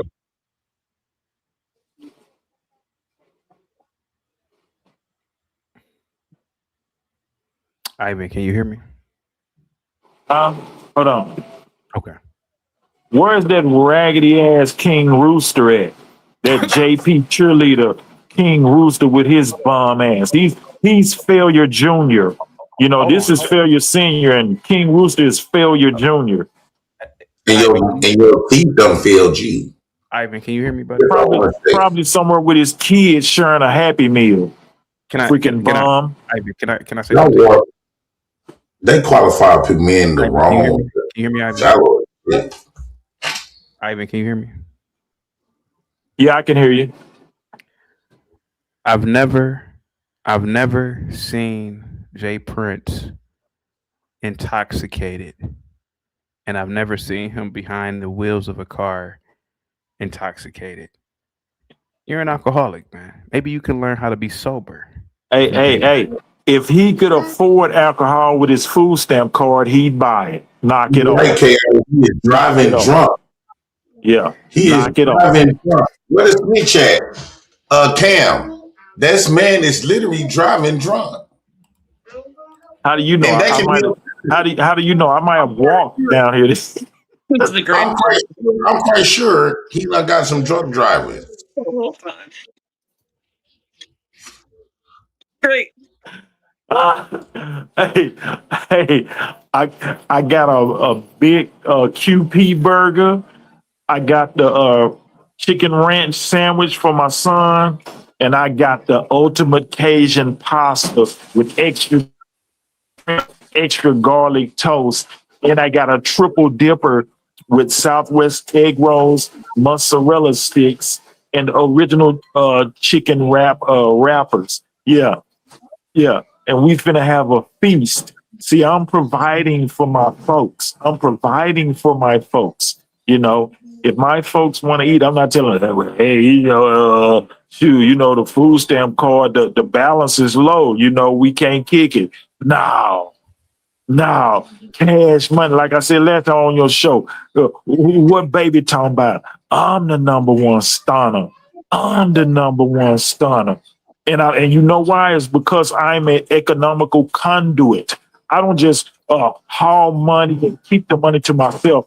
I spread it to the people I love and make sure that they're doing it. You're trying to keep all the food stamp benefits for yourself. And you eat, and what's worse about it is that you keep all the food stamp benefits, and when you get that food, you eat all your kids' food. You should be ashamed of yourself. You should be ashamed of yourself. I never complains about when you learn to equity, let it flow like water, and you also make sure everybody's straight around you, then it's gonna reciprocate. But since you're such a downgraded, low black, thinking only of himself. You don't really think about them kids, JP. You don't think about the kids. Honestly, I think you yourself need a wellness check. You yourself need a wellness check, JP. I honestly think so. Something is honestly wrong with you. Not your kids, not your kids. If I was your kids, I would secretly call CPS and have you a wellness check done on yours. I land my plane. Chili's to go. I ain't never think about these people the way they think about me. I don't think about you. I don't, honestly. The only time I come in contact with you is when I'm on YouTube. When do you see me on YouTube? Rarely, right? Follow me all around. Rarely. You don't see me around. Don't sit there and lie, you lizard skin. You don't see me around. You don't see me on YouTube because I'm busy getting it. I'm busy getting how I live. I come on YouTube when I'm chilling, and that's not a lot. So don't even try it. Last name. It's everywhere I go, bro. That's crazy. Chaotic, how often? And it's not a knock to you, Chaotic. This is not a knock to you. How often am I on your show? Maybe once a month, maybe. And if I could sit up, and collect if I could sit up and collect benefits and eat hot Cheetos and Little Debbie snack cakes all day, maybe I will come to your show more often. But no, I got to get out there and get it how I live. So that's why I can't come on YouTube like that. I can't even do my own. I got my own channels. I can't even come on my own channels because I'm actually boots on the ground, actually 10 toes down, getting it every day. And I love it.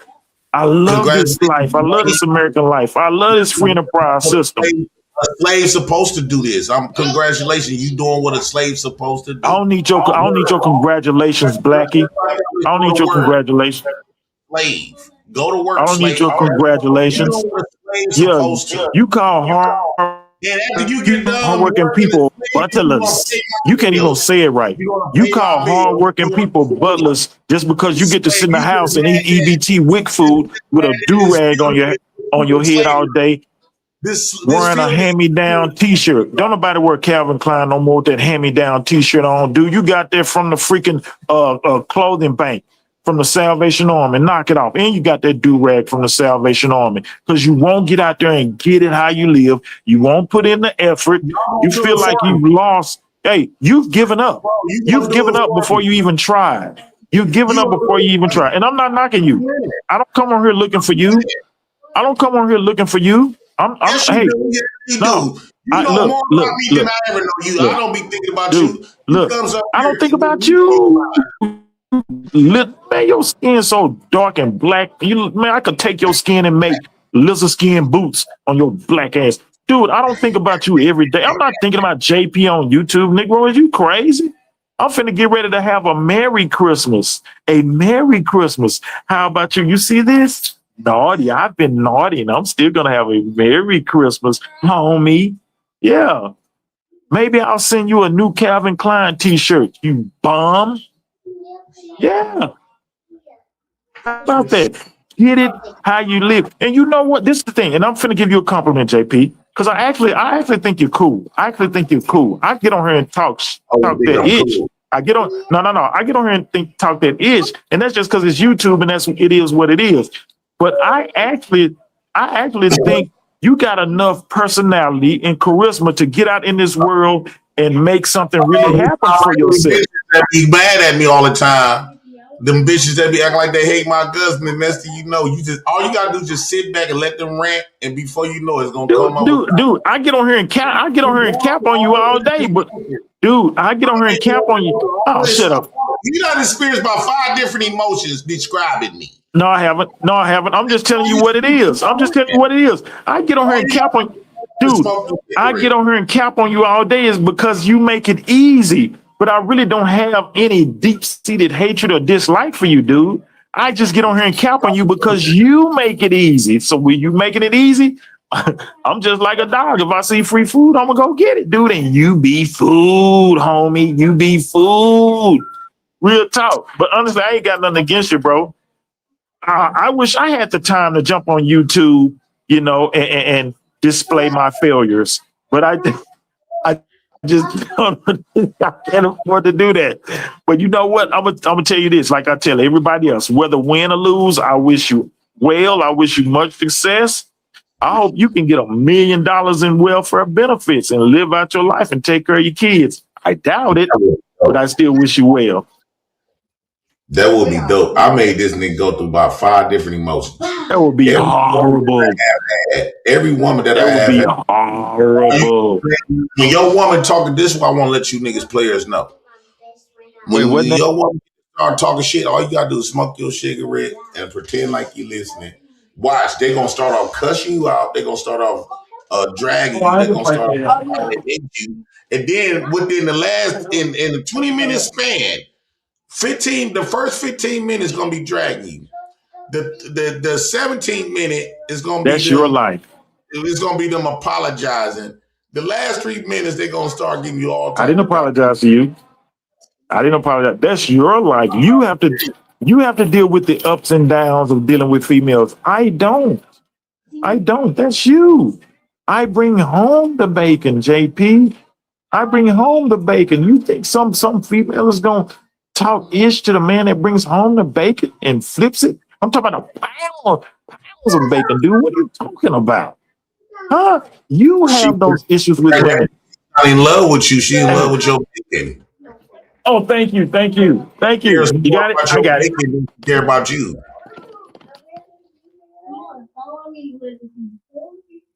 Oh, he's gonna try to drop down now because he know he's driving.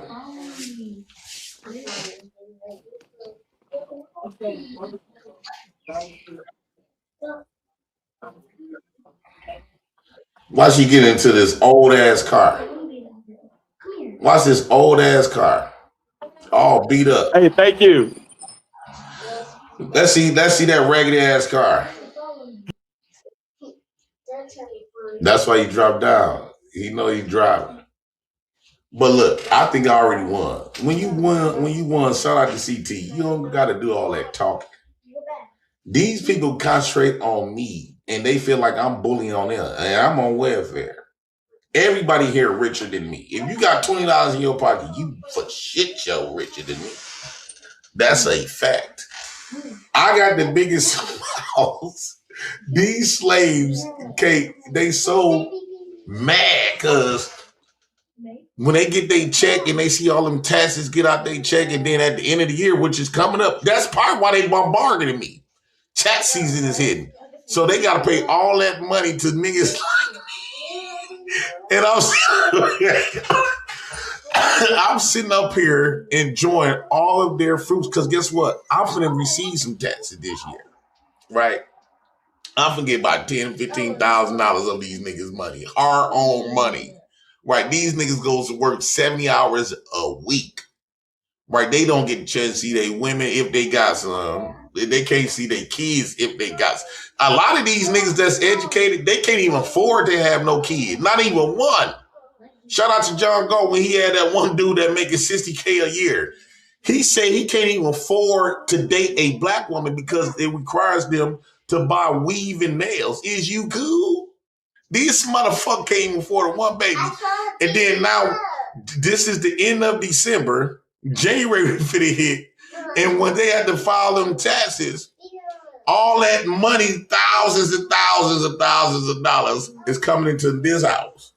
And all year, they've been slaving, and they watched me all year sit on my ass, not had to pay one red cent.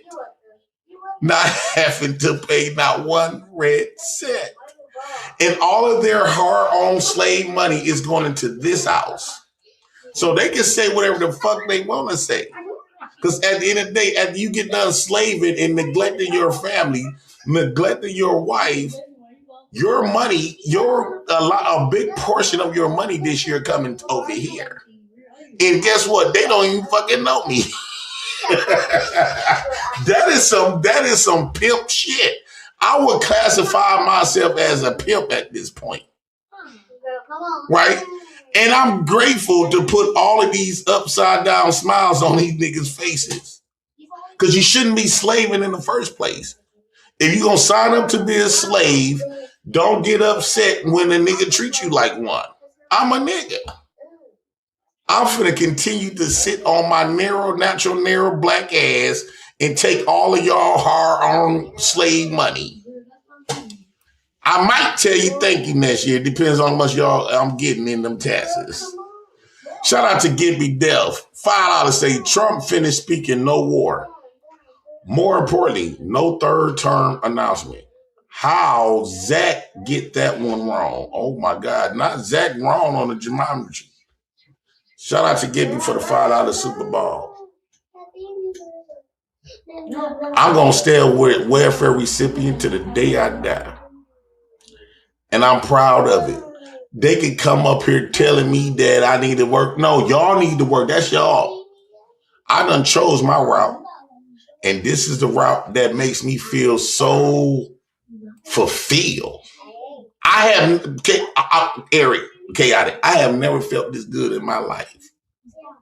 To take to use y'all backs to provide for my life. This is amazing. Now I understand slavery. Now I understand why white men slave you niggas. Because it feels good for the slaves to go out there and make your life greater while they get peanuts and living in these rooming houses and woo out the bam. I get the damn near, I'm on a list, so next year they're gonna give me my housing. 3-bedroom, big house. Upstairs, downstairs, and downstairs, the basement. A lot of these niggas lives in a basement. They don't got an upstairs, 2 upstairs. You know, and guess how much my rent gonna be? $25. You a slave to the system, just like we all are. So it doesn't make a difference. But the difference is, But I'm the good slave. I'm the slave that I'm living like a light skin. Eric, you are a biracial man. I'm living like how you supposed to be living. Okay. This is some light skin privilege shit that I'm going through right now. This light skin privilege is amazing. You know what's crazy? I would hate to work alongside of you. I would hate to work alongside of you. You know why? Because I know I'm gonna have to take up your work. I'm gonna have to work hard to take up your slack. There's somebody room on my phone talking to some bitches. That's cool. Why you go to slave? And yes, show the mindset of you. You just want something for free instead of you damn right. I want something for free. I love free shit. You don't be seeing me at the Roman sales and shit. I'll be seeing you though. Bro, free pantry. I just went to the pantry, got clothes and food yesterday. You didn't see that? I love free. Ain't this the land of the free? I thought all of Americans love free. Free thinking, freedom of speech, the land of free. What's wrong with me wants free? Y'all is a big contradiction. Because if this the land of the free, and we have freedom of speech, we can speak freely, we can live freely, and exist freely. Okay. Now you sit up here downplaying me for taking that opportunity of the land of the free. This is the land of the free. I'm taking advantage of it. But as a black man, why you still depending on the white man then? Just like the white man depending on the black slaves for 400 years. I'm getting a piece of that before I die. So now this gonna go down in history. It was once upon a time there was a black man. His name was Jay Prince for president. He came on Chaotic Truth YouTube channel. Hey, real quick, I'm about to end it up. I'm about to leave it here. See, so Kung Fu, any last words, man? Chaotic, do that make sense? Is this the land of the free? It is land of the free. Yeah. Do we have a free speech? Yeah. JP. So what's wrong with me taking advantage of freedom? Free. JP. Okay, JP. What you are doing is not new. It's not new. It's new to a black man. No, it's not. Check this out. I get to take care of my taxes.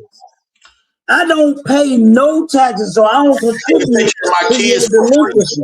And the reason why I don't pay taxes is because I know the law.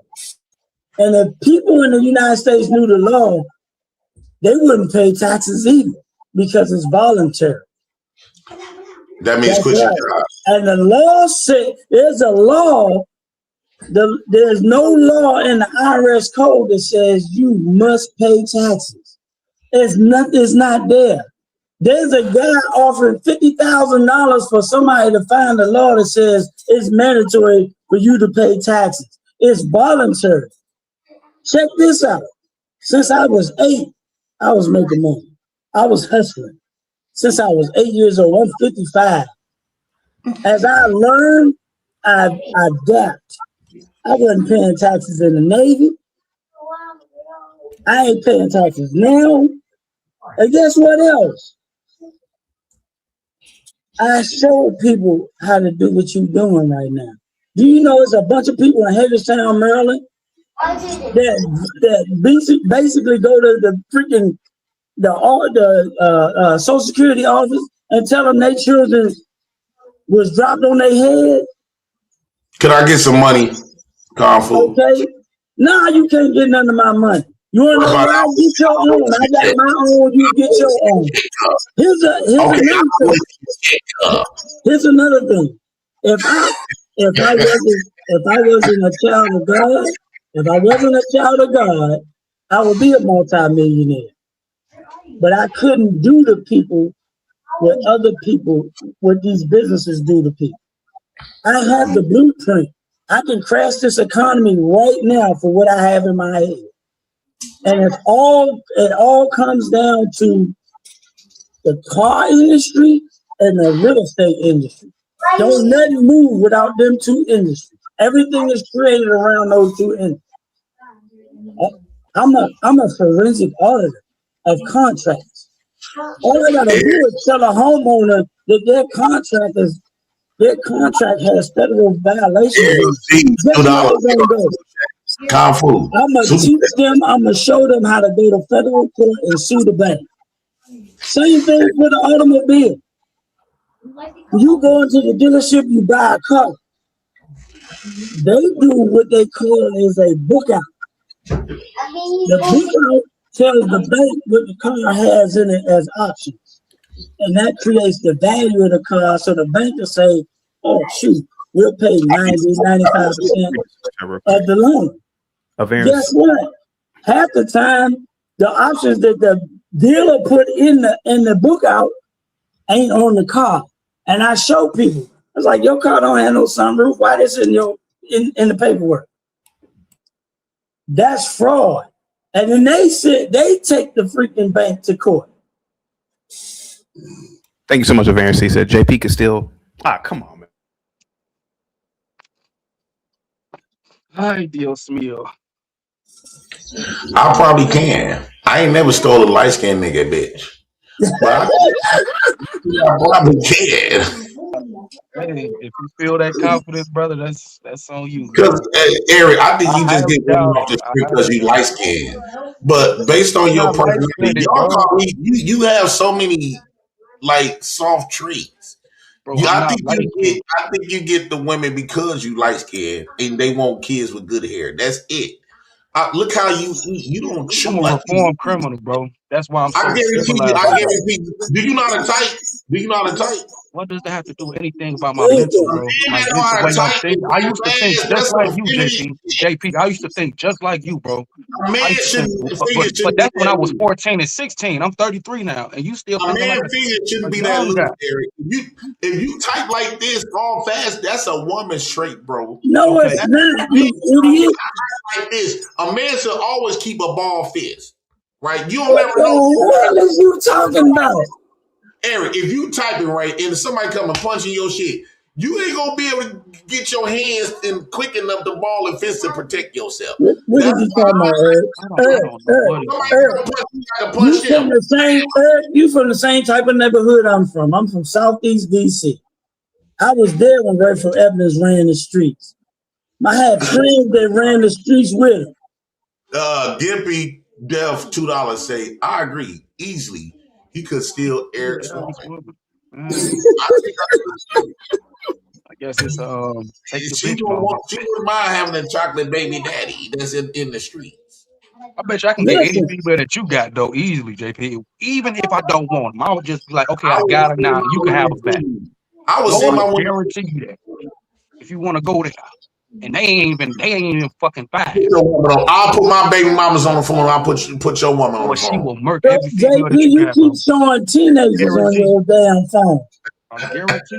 Now you got me reverting back to my old ways, bro. Like, No, I'm she from would not. Chicago, I bro. would Like, put her on the phone once. gotta do all that. I might have been already screwing her. You don't know.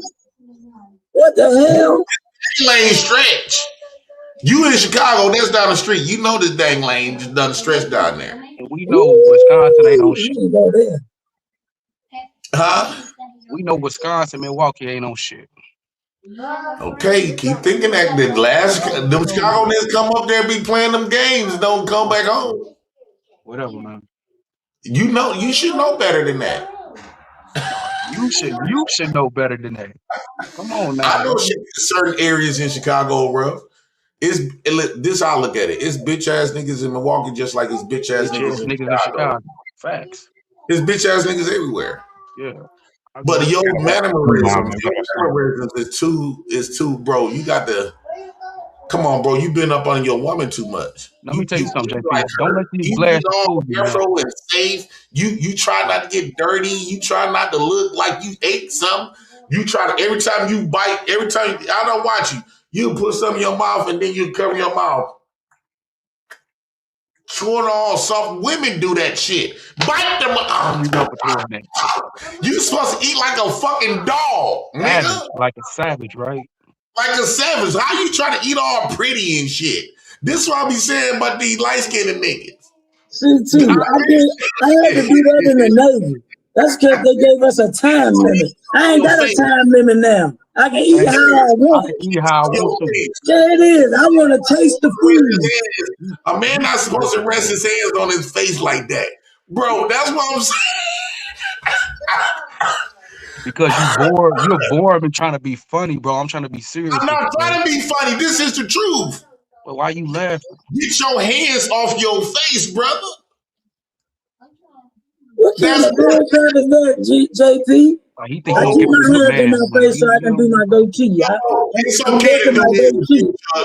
It's okay to do this, but he keep rubbing on himself and hiding his mouth when he chew all. He try to hide when he eating and shit because he care about who looking at him. Don't no man supposed to worry about who the fuck looking at him? Is you cool? It's called etiquette, JP. Something you don't have. No, that's called soft. No, it's etiquette. Because with etiquette, you can grab any woman, white, black, never seen a dog. Whatever. Be cautious how he eat. I guarantee you, you put your fork right here, you put the spoon right there. That's right. Do all that now. I don't do all that. No. How do you eat your steak? How do you eat your steak, ED?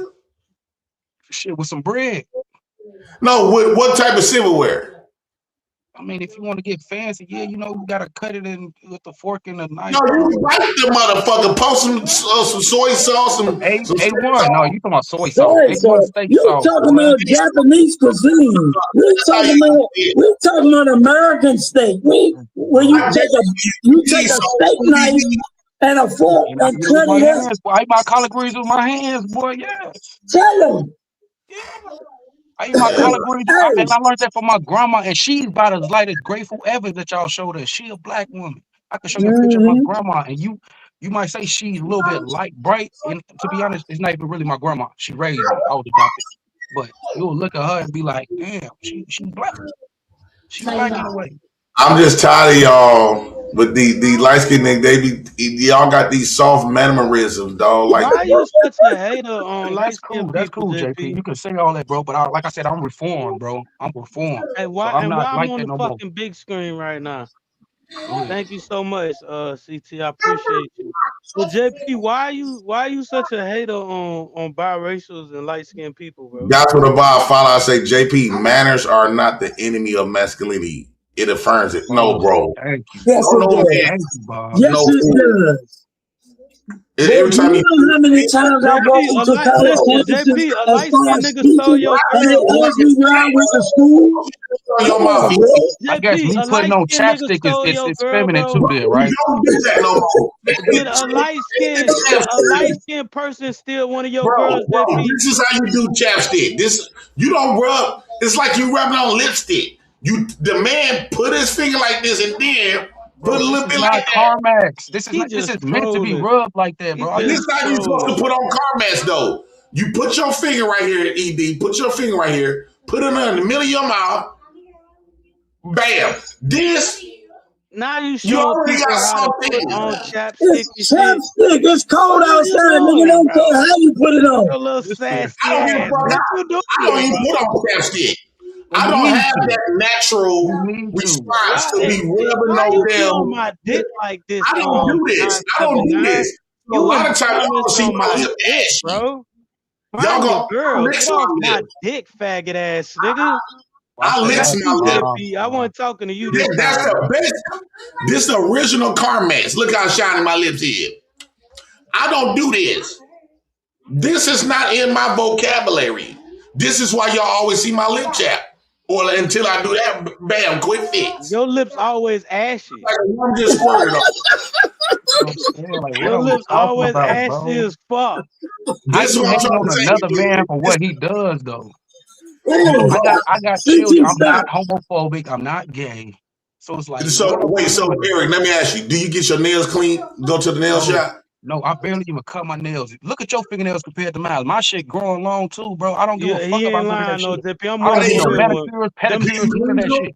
Hey, your fingernails do need to be clean. It's supposed to be dirty. Your shit's supposed to be they dirty. You don't do hard labor. No, they not. That doesn't apply here, big bro. If they is dirty, I get my ID card and just pick it out with my ID card, bro. I'm not really thinking about it like I work at a dealership. I don't even care if my nails dirty. I do with the motherfuckers dirty. But I do. But that's what I'm telling you. I do. So, Cam, let me ask you a question. Do you raise down the toilet seat every time you piss? Do you mean do I put it down, not raise it? Raise it. Yeah, do you raise it down every time after you piss? Actually, I'll be pissing all over the toilet seat just to get my old girl angry. Just wipe it off later. I guarantee you, they wash their hands every piss altercation. That's right. I wash before and after. Oh man, bro, this is what I've been saying about y'all light skinned niggas. But you've been raised by your mama, and your mama ain't teach you no manners. Let's watch the M-bomb, man. We gotta watch the M-bomb. I don't. My mama and them they ain't finna. I'm not finna learn how to be a man from my mama. Your mama raised you, brother. My grandma raised me and taught me all this. I don't care about them. That's why my family act like dudes, bro. What? Real women have a husband, dude. You don't get it, bro. And she was showing him what her husband did. Stop it. JP did. Let me be honest. JP, hold on. JP, you asked me something. Let me ask you something now. JP. Nas 415 BK gifted 5 memberships at the Chaotic Truth Live membership. JP, did you have a dispute? The memberships to this great, beautiful program at Chaotic Live. JP, did you have a dispute with a light skinned man over? Yes. Hold on, we got Thank you so much, Joseph. Thank you so much, bro. JP, did you have a dispute with a light skin over? They go Osa, the healer, found out and say, you ninjas ain't have manners till the white man colonized you. JP is the original sun man, which I agree. I'm overdue for a pedicure. Okay. Bro. This ain't Osa the one that looked like a gay thug, is it? Is that it? Yeah, that is. Oh, God. There you go, JP. His super chat is falling on deaf ears. A lot of Chicago dudes moves like Eric, though. They be doing shit like this. I'm like, bro, y'all is known for drilling. You mean to tell me we getting drilled by dudes that do this?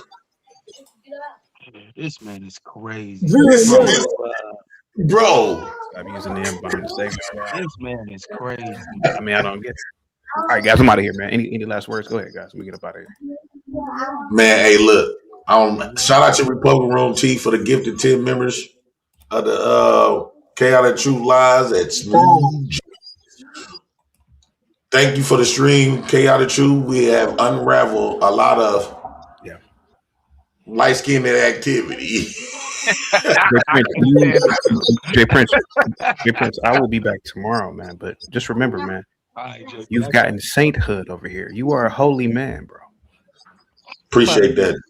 Shit out of Chaotic. You dead wrong. Not dead wrong. Can you dead wrong. a holy man? You done embodied and made an emblazoned picture of this man as like an angel with a shield, nigga. You going straight to hell. You know. Why would I go to hell for that? I don't get what you're talking about. Going straight to hell. Why? Why would I go to hell? Hey, that shit dope though. That shit is dope. I ain't gonna. CT. What are we doing? JP, you still ain't answer my I question. respect your mind, Did you get CT, and I into a see what you're discussion doing. with the light skin over a woman one time? Is that why? Is that the deal with light skins and biracials? Like, was it over a woman, or you just naturally didn't never like light skinned people? No, it was more. It was more that. It was more that. Last comment. It was more that the You light can skinned have people. on your show whoever you want to have on your show. You can give single to anybody on your show. It's your show. Who's talking? Go ahead, Kung Fu CJ. Go ahead. It's your show. If you want to give JP sainthood, then you can do that. This your stuff. This is what you're working on. This is how you get paid. Nobody should be complaining about what CT do on his show. Period. They need some Tums. They stomach hurt. Why you have chapstick and Tums? You got all this shit on deck. I know, you got all that on deck. You want to talk about They stomach is hurting.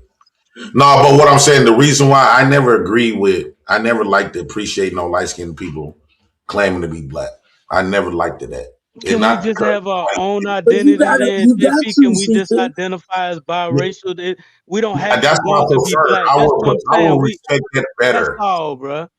Yeah, I don't hate biracial. What I'm saying, well, I do one thing I despise about biracial is that that's getting pushed more than creating blacks. I hate the fact that the only reason why we have biracial is one, out of the great bold black women. Secondly, out of self-hatred. Biracial people wasn't created out of love and something spontaneous. It was created out of destruction from our black race. So either the white man raped them, or the black man and the black woman have had self-hatred and insecurities, and that's what created the biracial. Biracial is not something that was created out of, you know what I'm saying, passion and love out of, because if that was the case, the black man and the black woman, it won't be no biracials. So I have is an evidence of the self-hatred and insecurity of black people. So I have a fitting name then, a Coon's Creation, correct? Yeah, and that's a fitting name. You a great baby. You almost like a great baby. A Coon's Creation. A great baby. A great meaning baby. That the black woman had to get. No, not a great but what happens if my father was great. black though? What happens if my father? That would only apply if my mother was black. If my father was black, did he grape the white woman? Yeah, no. Well, to the white man he did. But your daddy is a coon. A Coon's Creation. He was one of the guys that couldn't really last. The black women didn't value him. He probably was educated. Was your daddy educated? Yes, my father went to college. The black woman, I know, right? That's why you are here today, because the black women didn't see no interest in your daddy for real. So he had to go to the white man. Look at this man. He ain't black. He ain't black at all. JP. I'm not disagreeing with that though. I'm not trying to be full black, bro. That's not something. I would like to have biracials in their own category. I'm tired of the whole. I'm tired of the whole dispute between white and black. We are our own people, bro. I don't care. Hold on, biracials that want to identify as black. You have biracial, JP. You know you have biracial brothers and sisters, and you know why? Because your daddy liked flat, fat, black, white chicks. Your daddy liked fat white chicks. and you have biracial, you got your daddy got 14 kids. Some of them are biracial because your daddy like fat white chicks. So knock it off, dude. Knock it off. And so Republic Rome said that there's more black men creating white babies. Because that's a lie. Your raggedy daddy ran behind white chicks. We just start having access to white women legally in the 60s. The black woman been having sex with the white man for hundreds of years. So the majority of those babies come from the white man and the black woman. I hate when people always try to tell that lie. Like black men just started dealing with white women. And black men still don't deal with white women on a large scale like that to even give them babies. I guarantee you Cam mom part was a crackhead. And I'm not dissing. I'm just saying that most black men, they either end up with a fat white woman or if the white woman's skinny is crack. But all I'm just saying, I was doing a little shade. Not a crackhead. Now you punching real low. Slow down. I know, right? Come on. That's what he want to do. He ain't talking about his daddy. He ain't talking about his daddy being these fat white chicks at Waffle House. He ain't saying nothing about that though, really. He won't tell you the story about his daddy being fat white chick in front of Waffle House. Okay, hold on. What about blacks and Native Americans? What about the blacks and the Native Americans? Because my grandmother on my mother's side was straight Native American, and her and my grandfather had 11 children. Half of them came out light bright, damn near white. See the problem? Rest of them came out dark as you. A man from a different race. Most of these, y'all see the problem. The black woman always giving kids to another race of a man.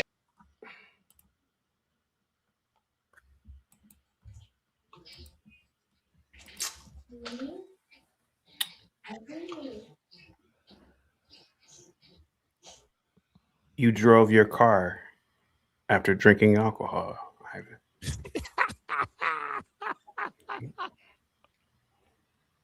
JP's never done that. Because JP don't have a car. JP doesn't have a car. So what are you talking about? 2 beers. So what are you talking about? He rides the bus or he Ubers. What's wrong with that? At least I'm safe. I ain't gonna catch no DUIs or delete nobody. Me either. Don't try to put me on a guilt trip. Me either. You know, I just brought a big bag of food home, so don't try me, homie. Hey, I'm a beer and a half, shit, bro, or everything I love, bro. I've never seen JP driving the car. Yeah, let's see him drive a car. Let's see that. Let's see him start that raggedy food truck up. And then I'll say, okay, he drove a car, but he ain't did it. I came on live driving my food truck. What are you talking about? When was this? No, you didn't. Stop lying. Stop lying. Nah, bro. No, stop lying. You ain't drove that food truck. You ain't drove that. So you want to make it big? It won't even start. It won't even start. You want to make it big? You want to make it big? I offered you $100 to drive that food truck down the street and sell a hot dog. I said, I'll give you $100. You said, You said our money ain't good money. Remember that? I did that like a month or so ago. What I'm saying is, how am I going to sell some? I will get in and drive it. I'll do it right now for $50. Start it up. Start it up. Start it up. Give me $50. I go out there, start it up, and drive it. Drive it and sell a hot dog. It's a food truck. It's for selling food. You know the food truck is not open. What are we missing here? The food truck is not open. Needs to get licensed. Wait, what now? It needs to be licensed to be able to sell. Why is it not licensed? Ain't that what you do? Don't you sell hot dogs? Ain't it what it's called, the Black House? No, you talking about my hot dog cart. That's different from a food truck. So what you sell on your food truck? Well, say JP. Ask this drunk fool. Does he talk to his white boss like that? Hey, Ivan, do you talk to your white boss the way you talking to JP? Yeah, right. Do you talk to your white boss this way? If I had one, but I don't. I don't have one. Do you talk to your sergeant, your major like this? Bro. Did you talk to your white major? Yeah. If I'm in the military, no. Because that's not the discipline. Why not? Because that's not the discipline. Because what would happen if you did? What would happen if you did? But hold on, do you talk to the people at the welfare office like we be talking on here? That's a really good. No, he don't. No, you don't. Hey, no, you don't. Yes, hey, no, you hey, don't. Cam. My money, yes, I do. He No, be at you that don't. food stamp office talking about, yes, sir, yes, sir, Yes, yes, sir. I got 3 kids. What form I need to kids, fill sir. out? Yes, sir. I Did got I forget 3 to check kids, off sir. right I here? got 3 kids. Yes, sir. I'll check this off. Yes, sir. Yes, sir. Come on I got now. 3 kids. Be real now, Can you give me an extra $100 on my stamp on my card side? Keep it Yes, funky sir. now. Yeah. Don't lie. Now. Do you talk to Don't the people lie, at bro. them churches when you go to those churches and beg? Do you talk to those people like that? You don't. You're begging and you have to show respect. I'm black, so you know I'm not. Listen, You know I got my begging voice. chaotic. I do He's put on my begging. begging voice. He's begging and Everybody have to show put respect on to the my white begging man. voice. Begging. We have jobs. He Black has to folks beg got the white begging man voice. for welfare assistance. He's begging and still have to talk to the white man like that because he knows if he's talked to the white man, What is begging though? What is the definition of begging? what you do. That's what It's it is. because something is not begging. When you Me go going to to church is not begging. Can I be go up honest in with you? I ask. I don't continue to beg. When you JP, go can up I in be the church honest? Hold on, Moses. Let me ask. Let me be honest. Let me be dead ass honest with you. I admire I know a lot of people don't. They try to shit on you. I admire how you finesse the system. That's the God's honest truth. I just think it makes you a hypocrite when you come on here and say things like people are bowing to the white man system when you still need to use that white man system. I like the finesse game. If that's how you got to get it in, bro, that's how you got to get it in. But when you come up here and you say, oh, but y'all are still up here using nigga, you using the white man system as well, bro. So it makes you a hypocrite. Yeah. And he At going least there I shaking. don't have to slave for it. Yes, sir. I don't have to slave for it. You going there shaking too. You going there shaking like, oh, sir, yes, sir. Can you put an extra $100 on that, sir? I got 3 kids, sir. That's you. You talk to the white man like that, huh? No, that's how you talk to your boss when he yell at you. He throw you with a write up. You don't. No, you don't get yelled at. You don't get yelled. See, you don't even know what a job is. You don't even know. But you call people. How is it? You call us butlers, but you're a butler for welfare. What will happen? What will your boss say to you if you come 10 minutes late? Welfare. What? What will happen if your boss, if you come 10 minutes late? What your supervisor gonna tell you? Nothing, because I don't go into a building. You nimbus. You nincom. What the hell? What happens when you log in 10 minutes late? What? Wait, what? Dude, that's how bad. That's how long and. Hey, Dave, I'm not going to leave you alone. I'm not going to leave you alone because I want to brutalize you blacks. You came to this channel bothering me. Everybody knows it. I can go back to the old recordings. You came here interrupting conversations. You did it at least 50 times. Asking me dumbass questions about get a job. This is my job. Are you clocking in? We could be talking about anything and you would interrupt my conversations. You stopped doing it when I punched your ass in the mouth, boy. Then you started playing victim. I'm going to remind you of the snake ass behavior that you were doing, boy, every day. You ain't got to pay me nothing. Ain't about that. It's about me hurting you people. It's about me brutalizing you. This is the greatest experiment in black psychology ever. You started with me, boy. I didn't start with you. I didn't go wherever you work at and bother you at all. But now that you see how crazy I am, now you want to stop all of a sudden. But there's a lot of people in this chat, man. They say, man, CT's insane. 7 Steel, Mike from Boston, 777. You better ask. It's Roz girl. You better ask these people what kind of person I am. And the fact that you came in today threatening me, now I'm about to really hurt you. I'm going to play that intro every day. I'm going to show you that you ain't got no power. I'm going to show you, boy. I'm going to show you, boy.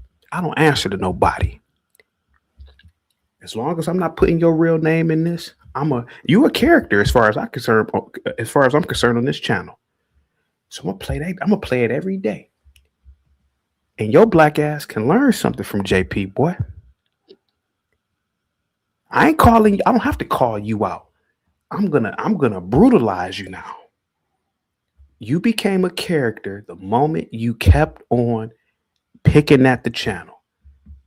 That's your dumb ass. Your dumb ass got on camera, became the content. So I'm gonna brutalize you, boy. I'm gonna brutalize you. So don't ask me a goddamn question, boy. Go ahead, JP. Go ahead.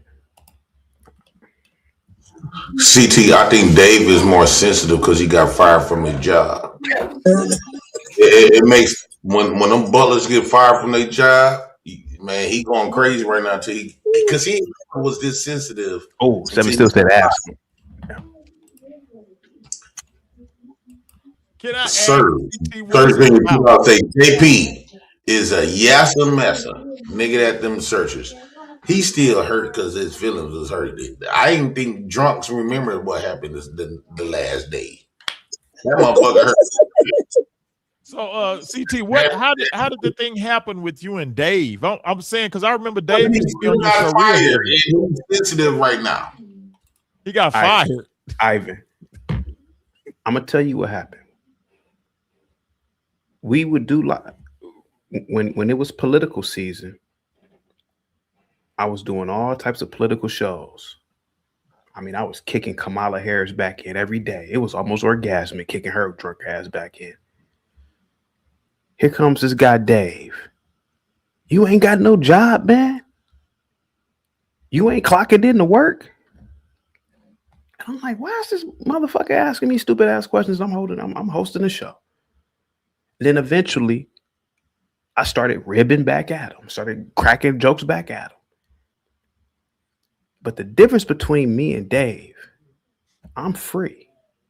I don't answer to nobody. I'll stand up right now and pull my cock out just to show you how crazy I am. See, I can do that. See, I won't get written up. I may get the channel suspended for 3 days, but see, the difference between me and you, Dave, is I don't answer to nobody, boy. And like a typical Negro, Black Moses, when I started firing shots back at him, he playing victim now.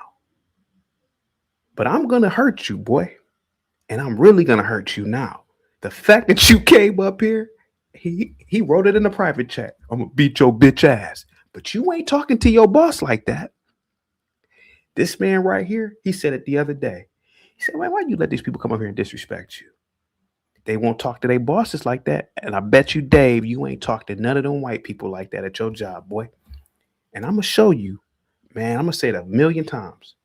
I'm going to show you how powerless you blacks are. And how this man right is right. Go ahead, guys. That's what happened. Dave, if you're out there, if I were you, I'd get off YouTube. Permanently. I'd just get off, bro. Just Dave, why y'all doing Dave? No, Dave. There you go. Go ahead, guys. Dave is a character, though. Y'all little interactions, I be dying, bro. Dave is a character. But here's the thing, and I've seen this off and on. You should never let it get to where you're being threatened. Now, I know I crack jokes about you not really being black. You could be partial black. I don't know. One thing I know about my people. I don't know who that. One thing I know about my people, man. They like that type of brutality. In the 90s, you were really, I think you said you're younger than me. Them cops beat the dog shit out of Rodney King. That nigga was high on PCP, alcohol. He was speeding, breaking all the laws. Man, they must have hit that nigga like 100 times. Bow. Bow. Kung Fu CJ, you were older. You saw how civilized that nigga was on camera afterward. He said, "Can we all just get along? You gotta beat some. Hey man, I know how to deal with blacks. You Hey, gotta, did you see when they rolled him out in the wheelchair? see, Kev, with my people, you gotta beat some sense into them, and that's what I'm gonna do with you. I'm gonna beat your ass, boy.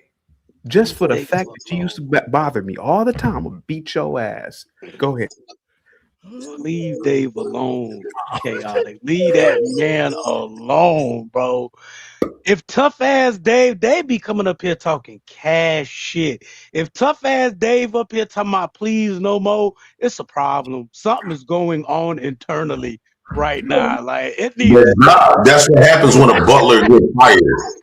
That's what happens when a butler, when you put your life in the hands of a job that y'all keep trying to convince me to get. Guess what? They got power over your life. Now he finna lose his house. Because you know when you lose your job, everything else trickle down. He don't have that confidence no more, right? Because all of his confidence was in the hands of a job. And that's when he started buying them varsity jackets that he trying to find. He arguing with the people now and trying to return it back and get his money back. But it's being passed not to him, so he can't get his money back. Right? So he's trying to sell, he from running sale, all this other shit, because he done made bills bigger than what he can really afford, depending on a job. Well, So hold on, JP. Wait, what he trying to get his money back on? What he trying to get his money back? You notice he haven't sent the super chat lately. Who? Dave.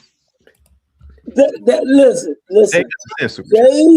Dave wrote a check that could not cash. That's basically what it is. All I'm just saying is that man is he losing his mind right now. I have never seen Dave this sensitive. He losing his mind right now. When dudes do their job, he don't know what to do. He's not at confidence right now. He can't really think. He done been to all of these interviews. They're not calling him back. So this is he blaming himself. Tighten up, Dave. Don't take this, bro. Stand on your two, Dave. Don't take this. Don't take this, bro. Tighten up. Don't lighten up, Dave. Tighten up. Don't lighten up. Yeah, go out with dignity, bro. Come on now. Dave, I don't believe you lost your job. I'm on the Eddie Griffin type. You know, you ain't lose your job. Tell him he goes to GameStop. Has to be involving a woman. They're doing Tell Dave don't go to GameStop. If he don't like Dave, post that. He need to post that game, that PS5 on Facebook Market. Don't take it to GameStop. They not going to. He don't even talk about JP. He said, "I don't even talk about JP." 3 joysticks and a lot of games. So, bro, you gonna have to sell a lot of that shit that you've been buying. You see what a job would do to you? It play with your money, play with your emotions. Hey, Ivan. You know what really made me mad about Dave? And it's in the intro. Yeah. Dave. I gotta mute somebody. I don't know who that is. You know what really made me mad with this boy? What's up? And it's in the intro. He asked me, "Am I published?" Man, I was. He trying to be uppity. Are you published? Uppity Negro. I'm not no goddamn PhD college professor on sabbatical. I'm a YouTuber. Look at that. Roz Girl with a $25 super chat says, "You are hilarious." Hey, CT. Hey, Ivan. Thank you so much, Roz Girl. Guys, give it. Roz Girl, where you been at? Where you been at, Roz Girl? Hey, but Ivan, thank you so much, Roz Girl. I really appreciate that. Hey, CT. She's trying to save a black man. CT Cuts one made a really good comment. He say that Dave isn't half as bad as Quack. So it is kind of like you punching down now. No, I'm gonna tell you something. I'm gonna tell you something. the thing about Dave is a black man. And as a fellow black man, I feel like I could beat some sense into this boy. Ivan, this Negro, about a year ago, asked me, am I published? I said, motherfucker, I publish every damn day when I get on YouTube. Man, that really made me mad, man. I said, I'm gonna beat this dude. I'm gonna beat him. I'm gonna whip his ass. So why do you think he asked you that? Why do you think he asked you Because that? he's trying to be uppity, uses some institutions. Basically, did the white man give you accreditation? Yeah, he's trying to belittle you. Trying to belittle me. Because if the white man doesn't accredit or publish you, you know, like academic journals and shit we had to do in college, then it ain't real. I said, I publish every day, boy. I publish day. What's up, Nicole Jones? Nicole Jones. Who? Nicole Jones. What's up, baby? Go ahead, questions upon it. Go ahead. I'm gonna get up out of here. Go ahead. CT, both yourself and I. Hold on. You ain't gonna reach out to that boss, that white man. Go ahead, guys. Go ahead. CT, good evening. Yvonne, good evening. CT, both you and I have both been accused of being uppity throughout our life. It's not the first time, and it's definitely not going to be the last time. So in regards to David, what penance does he need to complete to be back in your good graces? Good question. Nothing. I already told you what I'm gonna do. CT, are you not merciful? I am merciful, but I also said one day is gonna come today. I'm gonna beat ass for old and new. Remember that? And today I did it with the Chinese topic, even with Dave. And I totally forgot I put Dave in the poll question. He didn't have a problem. And this is what John says. And this is what JP says. They didn't have a problem with that snake ass behavior a year and a half ago when they would constantly do it. They didn't have a problem with undermining it. They didn't have a problem with me just sitting back as a punching bag. They didn't have a problem with that. But see, they don't know. I'm like Tupac at that lot. I'm like Bishop, you know, in Juice. When, of course, I remember. Of course. When what's Omar Epps opened the locker and closed it, and Bishop is right there. See, I'm Bishop in that damn hallway. I'm not Bishop at the end of the movie. Chaotic. Christ is forgiving. I think Dave deserves some forgiveness. But you're not listening. I just want to say something chaotic real quick. Just real quick. Let me just ask a question. Go ahead. Do you think that Dave's behavior is promoted by another channel? And I don't want to say the channel's name. No. This has been going on this started happening about Gospel of Bob. No, this is way before any of that. Thank you so much, Jay Perch. This has been going on for quite some time with this guy. When I started punching back, he started playing victim. And that infuriated me. Because I've seen this growing up with blacks.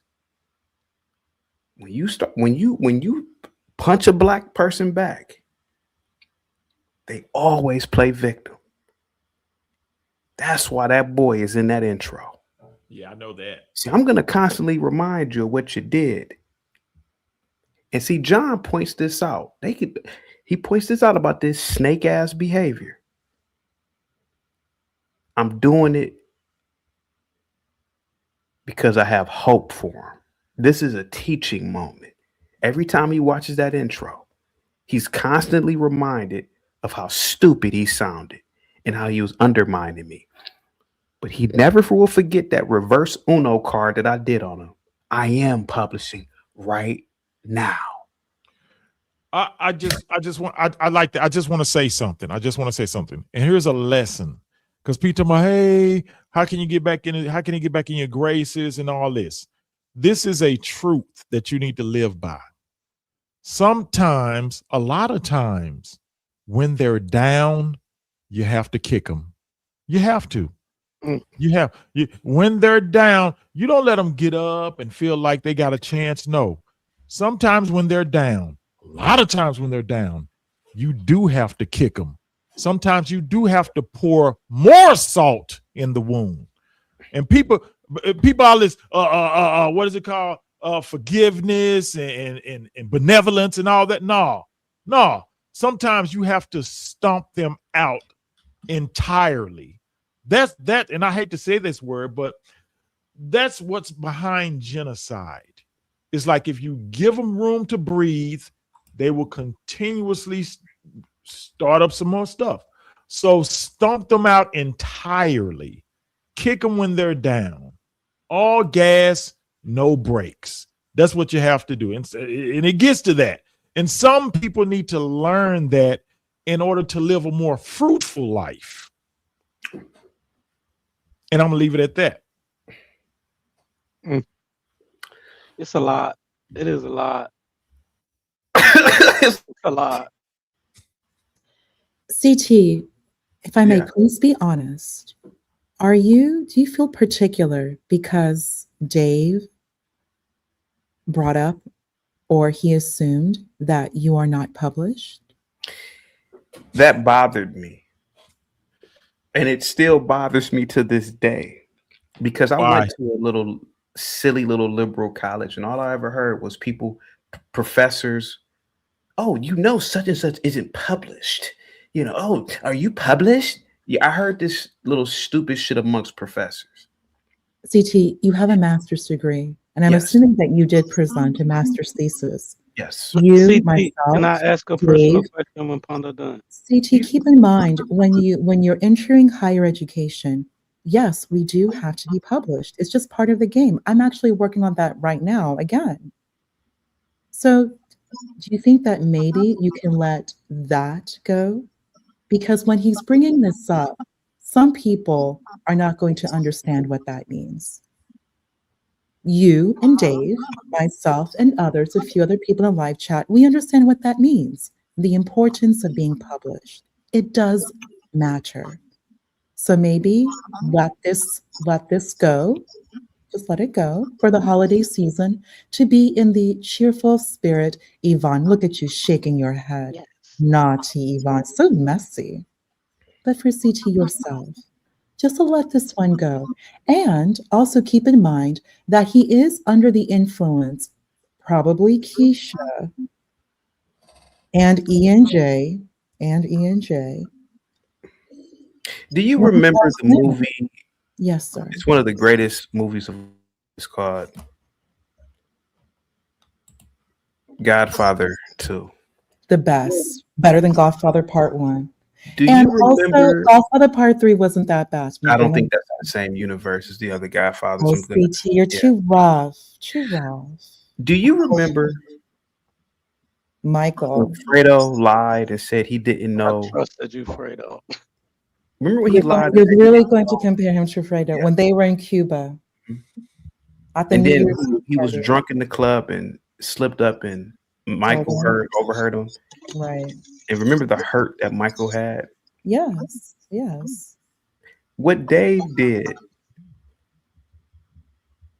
was unforgivable. Are you really giving him the kiss of death? No. I'm not gonna give him the kiss of death. I'm just gonna say what he did was very unforgivable. Because the more I listen to John Galt, John is right. CT, why do these blacks do this snake ass behavior? What are you doing so wrong that these blacks, they constantly are doing things to you? I've never banned Dave. I never told Dave he can't come over here. But I'm going to stick it to him every day as a constant reminder of the annoyance that he had over me. You need a job, man. That's what I was going to ask. I don't think it's the publishing thing that got on your nerves. I think it's the insinuation that this isn't a job, and to you this is a job. This is a job without a boss. So it's like I have the higher ground, but you're trying to make it seem like by you checking in to your employer that you're better. Is that Cam, is that a good assessment? You hit something that's Cam. There's a lot of regrets we have as men when we get older. My biggest regret is not going to my parents at 18. Mom, Dad, it was great. I'm gonna go to New York City and I'm gonna pursue my dream of radio and entertainment. Man, I think about that every day, man. CT, I I could have been CT, doing this I actually 23 thought that last night about you, honestly. Hey, you wanted to be in radio and entertainment? I did, man. Because But you actually could have been the next Gary Coleman. You could have. But I followed the course of a smarty arty. I went to college. That explains your needs. I went to college. Your needs. I got a little smarty arty job or two after college, and it wasn't fulfilling.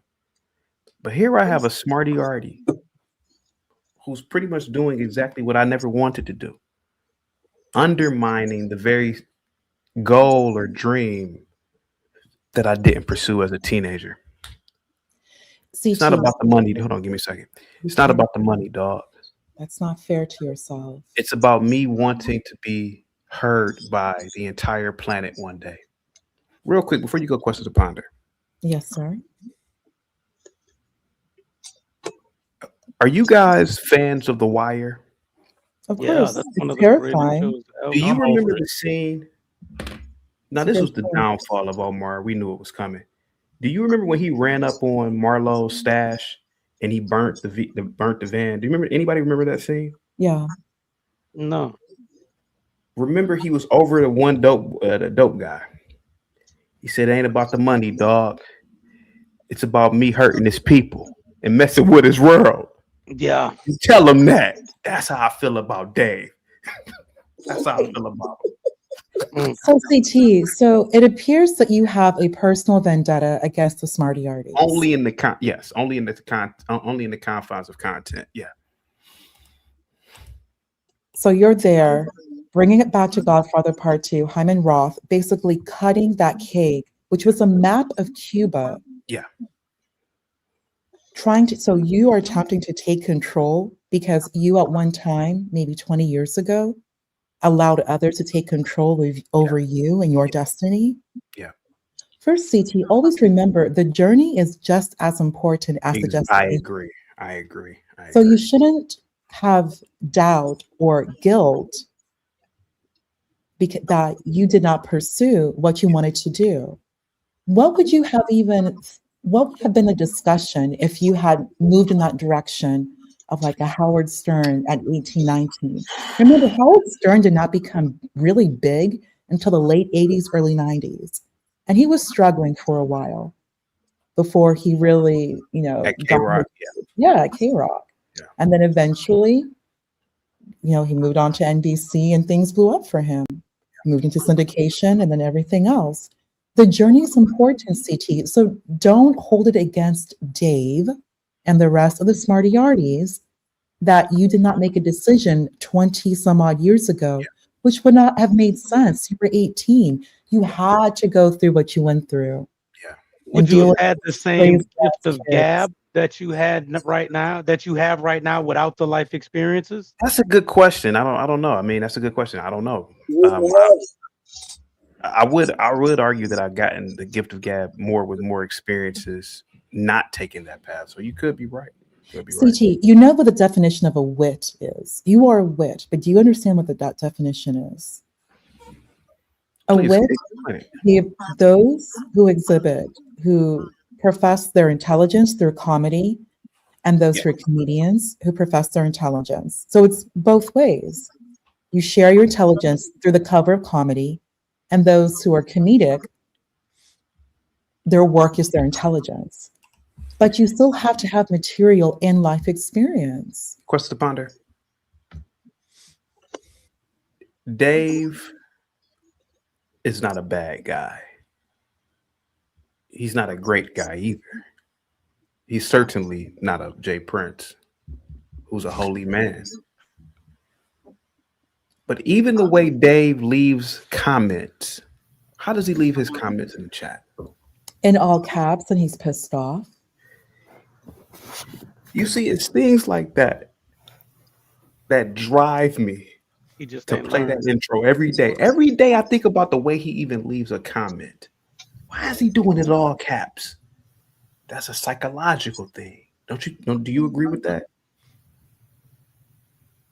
CT, do you think that maybe he feels a certain type of way because you're both the same generation and you're living out the dream? And he, like myself, we're still working. Some of the smarty arties, we work, CT, and we work on getting published. Yeah. Not everybody is willing to take that risk into the unknown. And let's not forget how long it took you to build this audience that you have. It didn't just happen. No. Yeah. To be at the level that you are. Hey, why don't you publish this dick? Would you? Come on, how about that? It took me a long time to I used to I just view wanted to this. share something with Oh, you go real ahead, quickly. Fonda. CT, do you know that Chris Rock, when he did that when he first on stage, stand up, 1995. Bring on to Pain, was it Bring to Pain? He was 30 years old. And remember that one story he made, that one story where he was working at like Red Lobster? He was working like somewhere real crappy. And he said, that was my life. Like that was, there was nothing else after that. He was a young man doing the worst job and there literally was nothing else left after him. But then he took the risk and we all see what happened. And he did stand up and it was 30 years old. So he had like over 10 years of crappy experience that would bring him on stage to have the material that he needed to be this great comedian. It's the same thing with you. You had to go through the trenches to be able to do what you're doing. And now you solidified, CT, you know you can't go anywhere. Yeah. Do you think that I've only seen this a few times in my life. Like what? I grew up in Northeast Ohio and I saw it with LeBron James. And he left. Witnessed. And he left. At St. Vincent, St. Mary. He left for Florida. Which is like college for him.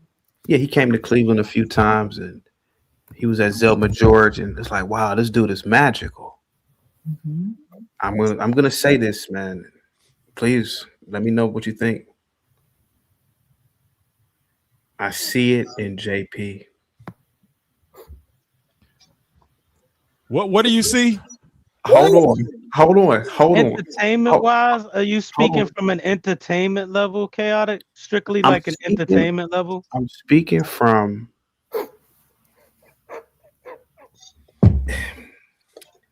it's almost how can I explain it? It's I don't know if words can really put it together. It's almost like you're watching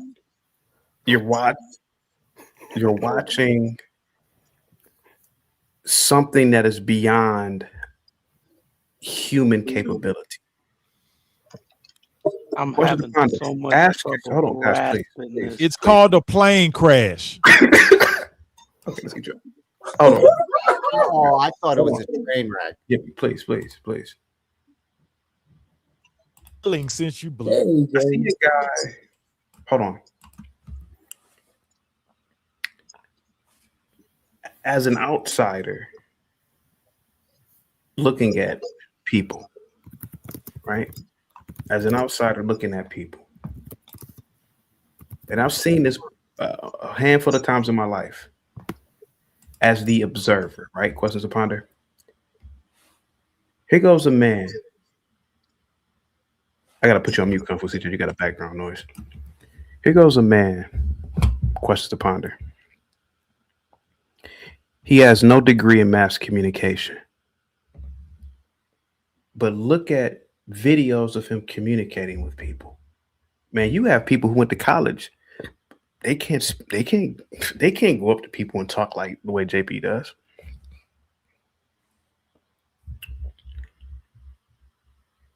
Growing up, I'm sorry, Gibby, let me just finish. I remember Ivan graduating from college. Oh yeah, let's go to this networking event. CT, everybody wanted to go to networking events, and it was really like weird type events, you know. Question to ponder. JP networks with all types of people. We see it. Think about that. He never went to college, but his networking skills are incredible. Look who he's worked with just on YouTube. Anton Daniels, right? Who else? Question to ponder. Anton Daniels, right? He's up there. Pastor Manning. Pastor Manning. Think about this. He's networked with high performing, high value people. Kendra G. Kendra G. Yeah. He's gone viral multiple times. He doesn't have a multimedia degree like a lot of smarty arties do. Dude, if he would be in like a residual sales business, he'd be a millionaire. And think about this. He has like this cult-like personality. Things that we developed in college, he has them naturally. He's a 9th grade dropout. Wow. Question to ponder. This man, JP, Krill says, it's not that fascinating, CT. It's like you've been around fake people most of your life. The JPs of the real aren't even the realest. Okay, King Shenard. So to land my plane, question to ponder. I saw it with LeBron. He was at Randall Park Mall one day. And it was 50, 60 niggas around him. But he had this aura. And you knew he would be great. And I look at JP like that. Like a lot of women that he has around him, Ivan. He didn't have to go to no college. Ivan, hear me out for a minute. Look at college, right? You're in a mile radius of a campus. It's easy to get women, you know, because it's 30,000 women in a mile radius. But JP never went to college. And look at the amount of women he has without a university giving him layups. Think about this shit, man. What the quality of women though? Does that I'll not tell you, matter? if we're talking quantity, man. Most Quality. Do you I got understand back how into hard it in this is college. to digest that you're giving JP the same aura as fucking LeBron James? Chaotic. Like, Well, this I mean, is hard to digest. Are you willing No to homo, invest? bro. No I'm homo, not, I'm bro. not against what you say, Chaotic. Dude, if he worked in my industry, like the sales side of my industry is all residual based. The guys who talk like JP, who can work with people like JP, yeah, on an off month, pull $10,000 just in residuals, man. Just in what they're earning off of accounts they already opened. Like, dude, it's the biggest waste that he has that gift of gab, and he collects welfare with it. Okay,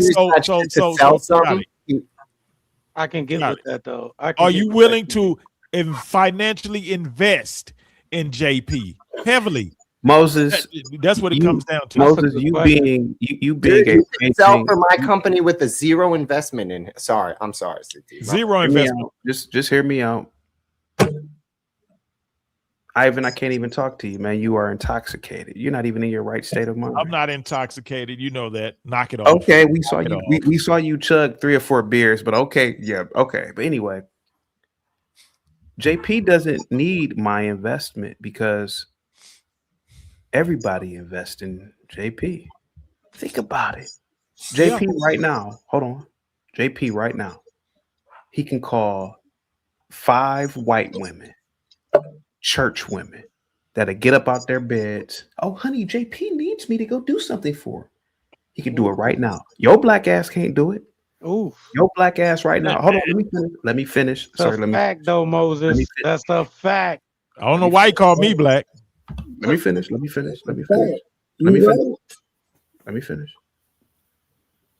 JP,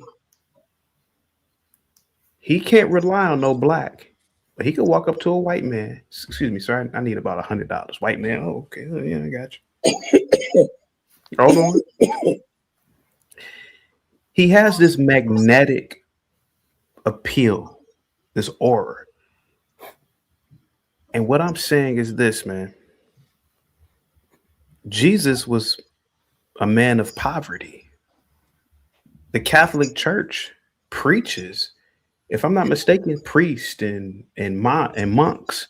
They hold on. Let me finish. Let me finish. So he's like Jesus now. Let me finish. Let me finish. Jesus said, "You do greater works than I." So JP essentially is living the life of Christ right now. Isn't he not living in poverty? Is he not living in poverty? Jesus said at the point, I'm gonna say that because I gotta go. I'm gonna say this. I'm gonna say this. I'm gonna say this because I have to go. You know what? I will believe you. I believe you. If JP can get 5 white women to get that raggedy food truck up and running to where it's up to standard and he can get it and make money, I'll believe you then. He could, Then, Moses. I as think long he as that could, but food he truck just is wouldn't sitting use there, the money correctly. He Guys, please. as long as that food truck ain't running, his gift of gas. JP lives like Christ to the point where didn't Christ say not to judge? Here you guys. Ivan, you've been judging him all day. Yeah, he say anything about you. JP I just judges want to know everybody in that which works book for of the the New white man. Testament do the apostles tell the story of Jesus running out into the middle of a bike race, or when they tell the story of Jesus scamming the parishioners on camera, or they tell the story of Jesus when he does the slip and fall while being recorded, Thank you. or they tell the story of Jesus of when he gets with his his ex-woman baby's mama after she gets out of prison, making the arrangements before she goes into prison while For on his baby mother's sister. yeah, that one too. It's a Yes. lie, Where CT. Like, where in the New Testament are bold all these comparison, amazing bro. Jesus-like stories that JP lives? I'm curious. I want to be educated. Please. CT be trolling If I'm to not the next mistaken, in the level. Bible, didn't God send a whole bunch of bears to eat 12-year-old kids? The Bible has a lot of absurd That stories in it. wasn't Jesus. That's the Old Testament. Don't do that. Oh, so Don't do that. different God in the Old Testament. Okay. Dude, that's not even the Old Testament. That's an apocrypha. That's a lie. You talking about that's an apocryphy? How about that? Look, That's a lie. God is the God of fire and brimstone. Sure, there's lots of awful, fantastic stuff in the Old Testament, sir. Again, how does that make for the story of Jesus walking into the bike race? Gimpy, I think at this point that CT is trying to convince himself of this. No, dude, I He is recognize. trying to convince himself. I recognize talent that JP has. He's not Definitely wrong. He has talent. this crazy gift of gab. He can convince anybody that they're in a good position if you help him out. All sorts of people, want to give him a hand up. That it takes an effort on his part. We've seen it ourselves. Fine. That's But dude, instead of using that to get welfare, why doesn't he use that to get rich? Dude, with the same amount of effort he does to maintain his dude, I'm saying there's an entire form of sales called residual-based sales, right?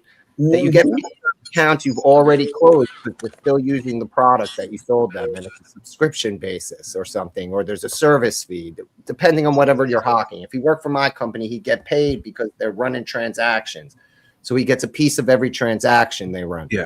See, We could argue though with that kind of money. Hold on, with that kind of money, would JP still be JP? JP might switch I up don't his know, whole dude, but attitude the with that kind of money. the amount of hours that he goes to collect, handouts. If he did that selling, some of the stuff that my company makes, the company I work at makes, dude, he'd be richer than all the sales guys. There isn't a sales guy that works for us that can do what JP does, and they make bank. These guys. Gimpy, your company makes dildos. You said before previously, right?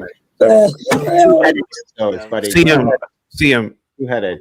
Today. But I'm just saying, like, look, CT, I'm on Back up, please, bro. He's a character. Today, I've given JP sainthood status on the show. He's the first person to get sainthood over here. Wow. Are you familiar with JP, sir? Yeah, I'm familiar with JP. Oh, what's up, Steve? Okay, what say you about JP, buddy? Yeah, I think I gotta agree with Gimpy on this one, man. I'm like, I don't believe in going into the system. I feel like that's putting the country in debt too. Like, you can't complain about the other races, and then you're profiting off this old system too. You see what I'm saying? And then like he's like, to me, he's basically like one step from under the bridge, because he's going to every situation, a victim, needy, what's that, a burden. I don't want that to be a representation of my people. I don't think it is, but it's just like, and I like JP. He's not a bad guy. He's a great father, but I don't think it's a great mentality to have, like, just feeding off the system. I mean, you gotta That's do why what you gotta CT do. does this, though, CM. I think CT knows he be trolling because he puts this man up as a representation of what blacks should be doing. You know you wrong for that, Chaotic. You know you wrong for that. Like there's so many other examples of success that you could use, but you use that, and Who, you Dave? know that incites people. Cam, can I say something to you? Sure. Today I had a challenge. The only person to call in and show America was Gimpy. That's right. I've sent out many challenges. If Afro Nerd is so successful, well, why not just show your career? Why not show your daily life like Jay Prince does? Yeah. Same thing with Dave. Dave, why don't you get on camera at your job and show us you working? People do it all the time. I've watched many videos of people, a day in the life of an astrophysicist. What's up with this China? Let me just finish. Live on the show, I walked into my Let me office. just finish. So Cam, I've tried. Listen, we have security boss. She gets on camera in South Africa and shows She's her. a great example. She's a great example. So the thing of the matter is, I can't help that certain people don't get on camera and show their life, but then they want to get mad at JP. Hey, JP, he's confident enough. Yeah, that's all. Yeah. He's the Black Jesus. No, sir. He is what Jesus commanded of him to do. You will do greater works than I. That's what Christ said. I mean, is he confident enough, or does he have no shame? What? I see Christ when I see Jay Prince. All right, believe what you want, man. Dude, is that 12 pack in, 24 pack in? Where does that Jesus vision start? I'm completely sober. Maybe that's it. Maybe you need something to drink. Maybe it's the detox, the withdrawal getting to you. Jesus associated around prostitutes and hoes? Yeah. Hold on. Yes, it was sin no more. It's not that he hung out with the low of the low because he liked rolling with He the bottom. he believed they all could be forgiven and changed. God, sir. Exactly. Hold That's on. a hell of a comparison. I don't disagree. JP is a bucket of potential, and he's an amazing father. His kids love him. We all see it. And look, and if nothing else, the only metric that our society uses to judge parents, he beat them hands down when they came for him. He crushed CPS. We know this. We crushed the woman who wanted to take him to court. He's been able to. Yeah, that's true. That's very true. He was a minimalist. But people who follow him flog themselves too. They do self-flagellation. What's that? Where they whip them. Saying that he's a minimalist. Is that what was that? I don't think he's a minimalist by default, though. That's not what he wants to be. Dude, he said that you reuse cans because they're really good at keeping the temperature of things when you drink from them. That's right. Dude, I'm sorry. I'm not promoting anybody, Cam, but I listen to when people talk to me and I hear what they're telling me, dude. This dude doesn't care about riches and wealth. If he did, he would have it because he could be a salesperson easily. He has the gift of gab in a way most people don't. And sales eat people like him up because he just generates revenue for companies. He'll walk into a place, 37 of the women behind the desk. Oh, can you imagine if he was a pharmacy rep going around the doctor's offices? First of all, he'd be getting laid at every stop. In every office manager's office, he'd be getting it on. And then they'd be signing exclusive contracts and filling out prescriptions for shit no one needs because they'd be pushing his meds. Dude, that's how that whole game works, honestly. It's kickbacks and derangement, right? Like sex, drugs, rock and roll, that whole industry is. I had a friend who was a pharmaceutical rep, man. They party their brains out. They have a blast of a time. It just, you have to want to work as hard as he wants to stay on welfare. That's it. I mean, dude, sales would make him richer than he ever knew. more than anyone I ever met, man. I would Don't hire you him. think in a that would heartbeat. be but hold on.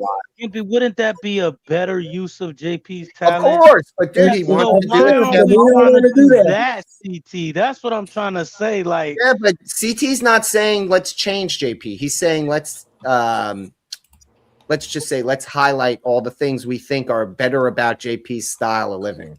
well, then to be fair, that's CT profiting from JP without like. Are we not in a capitalist society? I agree. I'm sorry, dude. Couldn't JP we doesn't lift him benefit up? from the exposure CT gives him. Couldn't It's we not a lift him mutually up? beneficial relationship. Yeah, that's true. Oh, It is dude, a again, mutually you guys, beneficial like, it's like when someone complains, oh, the rich are trying to control our life. Yes, and history has been that way since the beginning. The leaders have always controlled the rest of us. We like to call it conspiracy today. It's just any day that ends in one. He loves this quote. Ah, dude, that's a great Hold on. Dude, are you about to pull off the Defiant at the end of the show? Are you about to fly away in Defiant at the end of this episode, CT? I am. He's gonna cut about 3 hours of this episode. You already know. We just kicking the bucket right now. Dude, this episode's going on members only, and it's never going to see the light of day Hey, again. CJ, what's in that pot you're over there cooking? What's in that pot, CJ? That's chicken and rice, bro. Chicken But and rice? Yeah, I figured that was stew. Listen, I work at an independent car lot. I would pay CT to come down here and work at the car lot. You want to know why? Because he would help my sales drastically.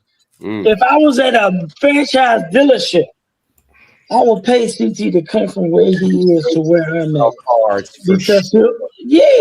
Because it's not like selling insurance because you can't see it. We're talking about selling cars, you can see it. And he would sell 20, 30 cars a month with no problem. And if he could realize that, just like Dippy said, if he can realize that salespeople make the most money on the planet other than the owner. Other than the owner, if you can sell, you will make all the money. Period. Gimpy, this quote I had to, a lot of the women earlier today were cackling. Andrea, Republic Room. I mean, isn't cackling what we do? They were cackling, talking about JP. What they don't understand is that women can't exalt a man. Well, they're whores. And I gave easy. And I gave this quote: "Great men do not seek power; they have power thrust upon them." And that's what I'm doing with JP. Go ahead, guys. Go ahead. So why were they laughing at him? I missed that part. Why were they what? Why were they cackling at him? Because Black women have been allowed to be in male spaces. That's it. There were no women in the scramble for Africa spaces hundreds of years ago. A white woman wouldn't dare be in that space. Yeah. A white woman didn't have the right. I mean, barely any country. That doesn't really answer my question. Little property right. Oh, she'd get grape too. That's were you laughing at? Come on, man. Come on, bro. A perpetuatory victim? He can't help it, CT. He really can't. Dude, I think he suffers from Tourette's. It's the truth. Clearly, He we're can't help in advance I know form. he can. I'm just saying what the people don't say. You know what I mean? Guys, I'll be back tomorrow, man. Any last words? It's been a great show, as usual. You are the elite level troll. You little man in your little blazer. You are the elite level troll. Yeah, what's up with this Thank you China? so much, Are you Far East CT now, or am I what? Are you Mr. Far East? Like, 'cause China kicked out all the Africans in 2020. Man, they kicked out the Muslims too. So what? So are you like? Are you Poor Far children, East CT? poor flock. You guys know not what you say. I know, I right? know what I'm talking about. No, you don't. Last word. They kicked out all the Africans. You said China did, right? Yeah, they kicked out the Africans in 2020. No, they Any kicked last out the words, guys? Muslims in 2020, not the Africans. Calm down, CM. It just happened to be they were all African. Oh, okay. That's how it usually goes. I mean, I'm just saying, like, you're both right at the same time. Yeah, I have my last words. Yo, CT, you want to see what I got for the fourth night of Chris Mahana Kwanzaa? Go ahead. Oh, well, there it is. Like when What you got going on?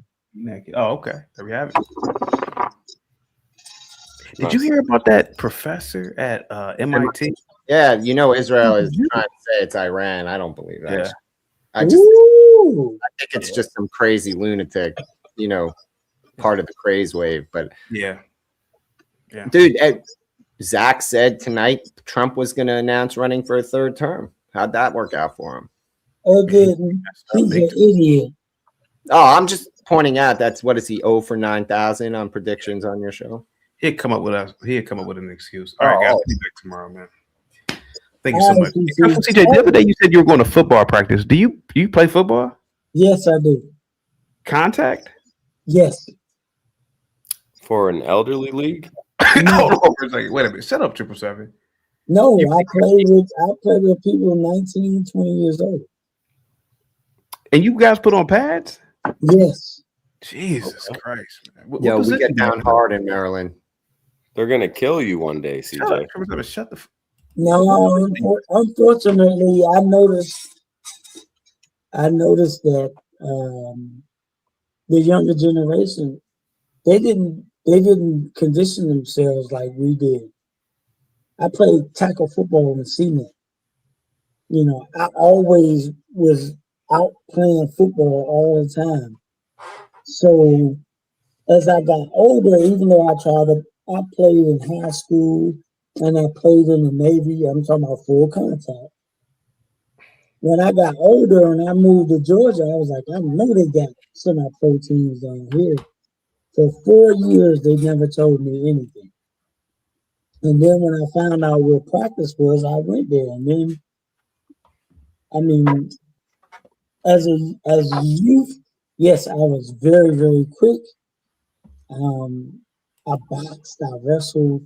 So I'm used to being in combat type of sports. Damn. Yeah. So yeah, I was supposed to be at practice today, but I canceled it. But Sunday, yes, I will be at practice in full pads. All right. Sounds good. I'm out of here. I'll see you guys tomorrow. Thank you so much. Thank you so much, Gimpy. Thank you so much. I would like my last words. Sir. I still want to say that you're a commie tether. That's worse than the N-word. Don't be above on, Debil. I'm Jesus speaking Christ. to you in your ancient communist language. Thank you. I'd like my last words. Go ahead. 777. Go ahead. Thank you. This channel promotes the Jewish people and free Israel. Yeah. Amen. Thank you so much, man. All right, guys. I'll be back tomorrow, guys. Fuck you. See you later. Thank you so much, Gimpy. Fuck you, fuck you, fuck you, fuck you, fuck you, fuck. Let's get him out of here. Thank you so much, Gimpy.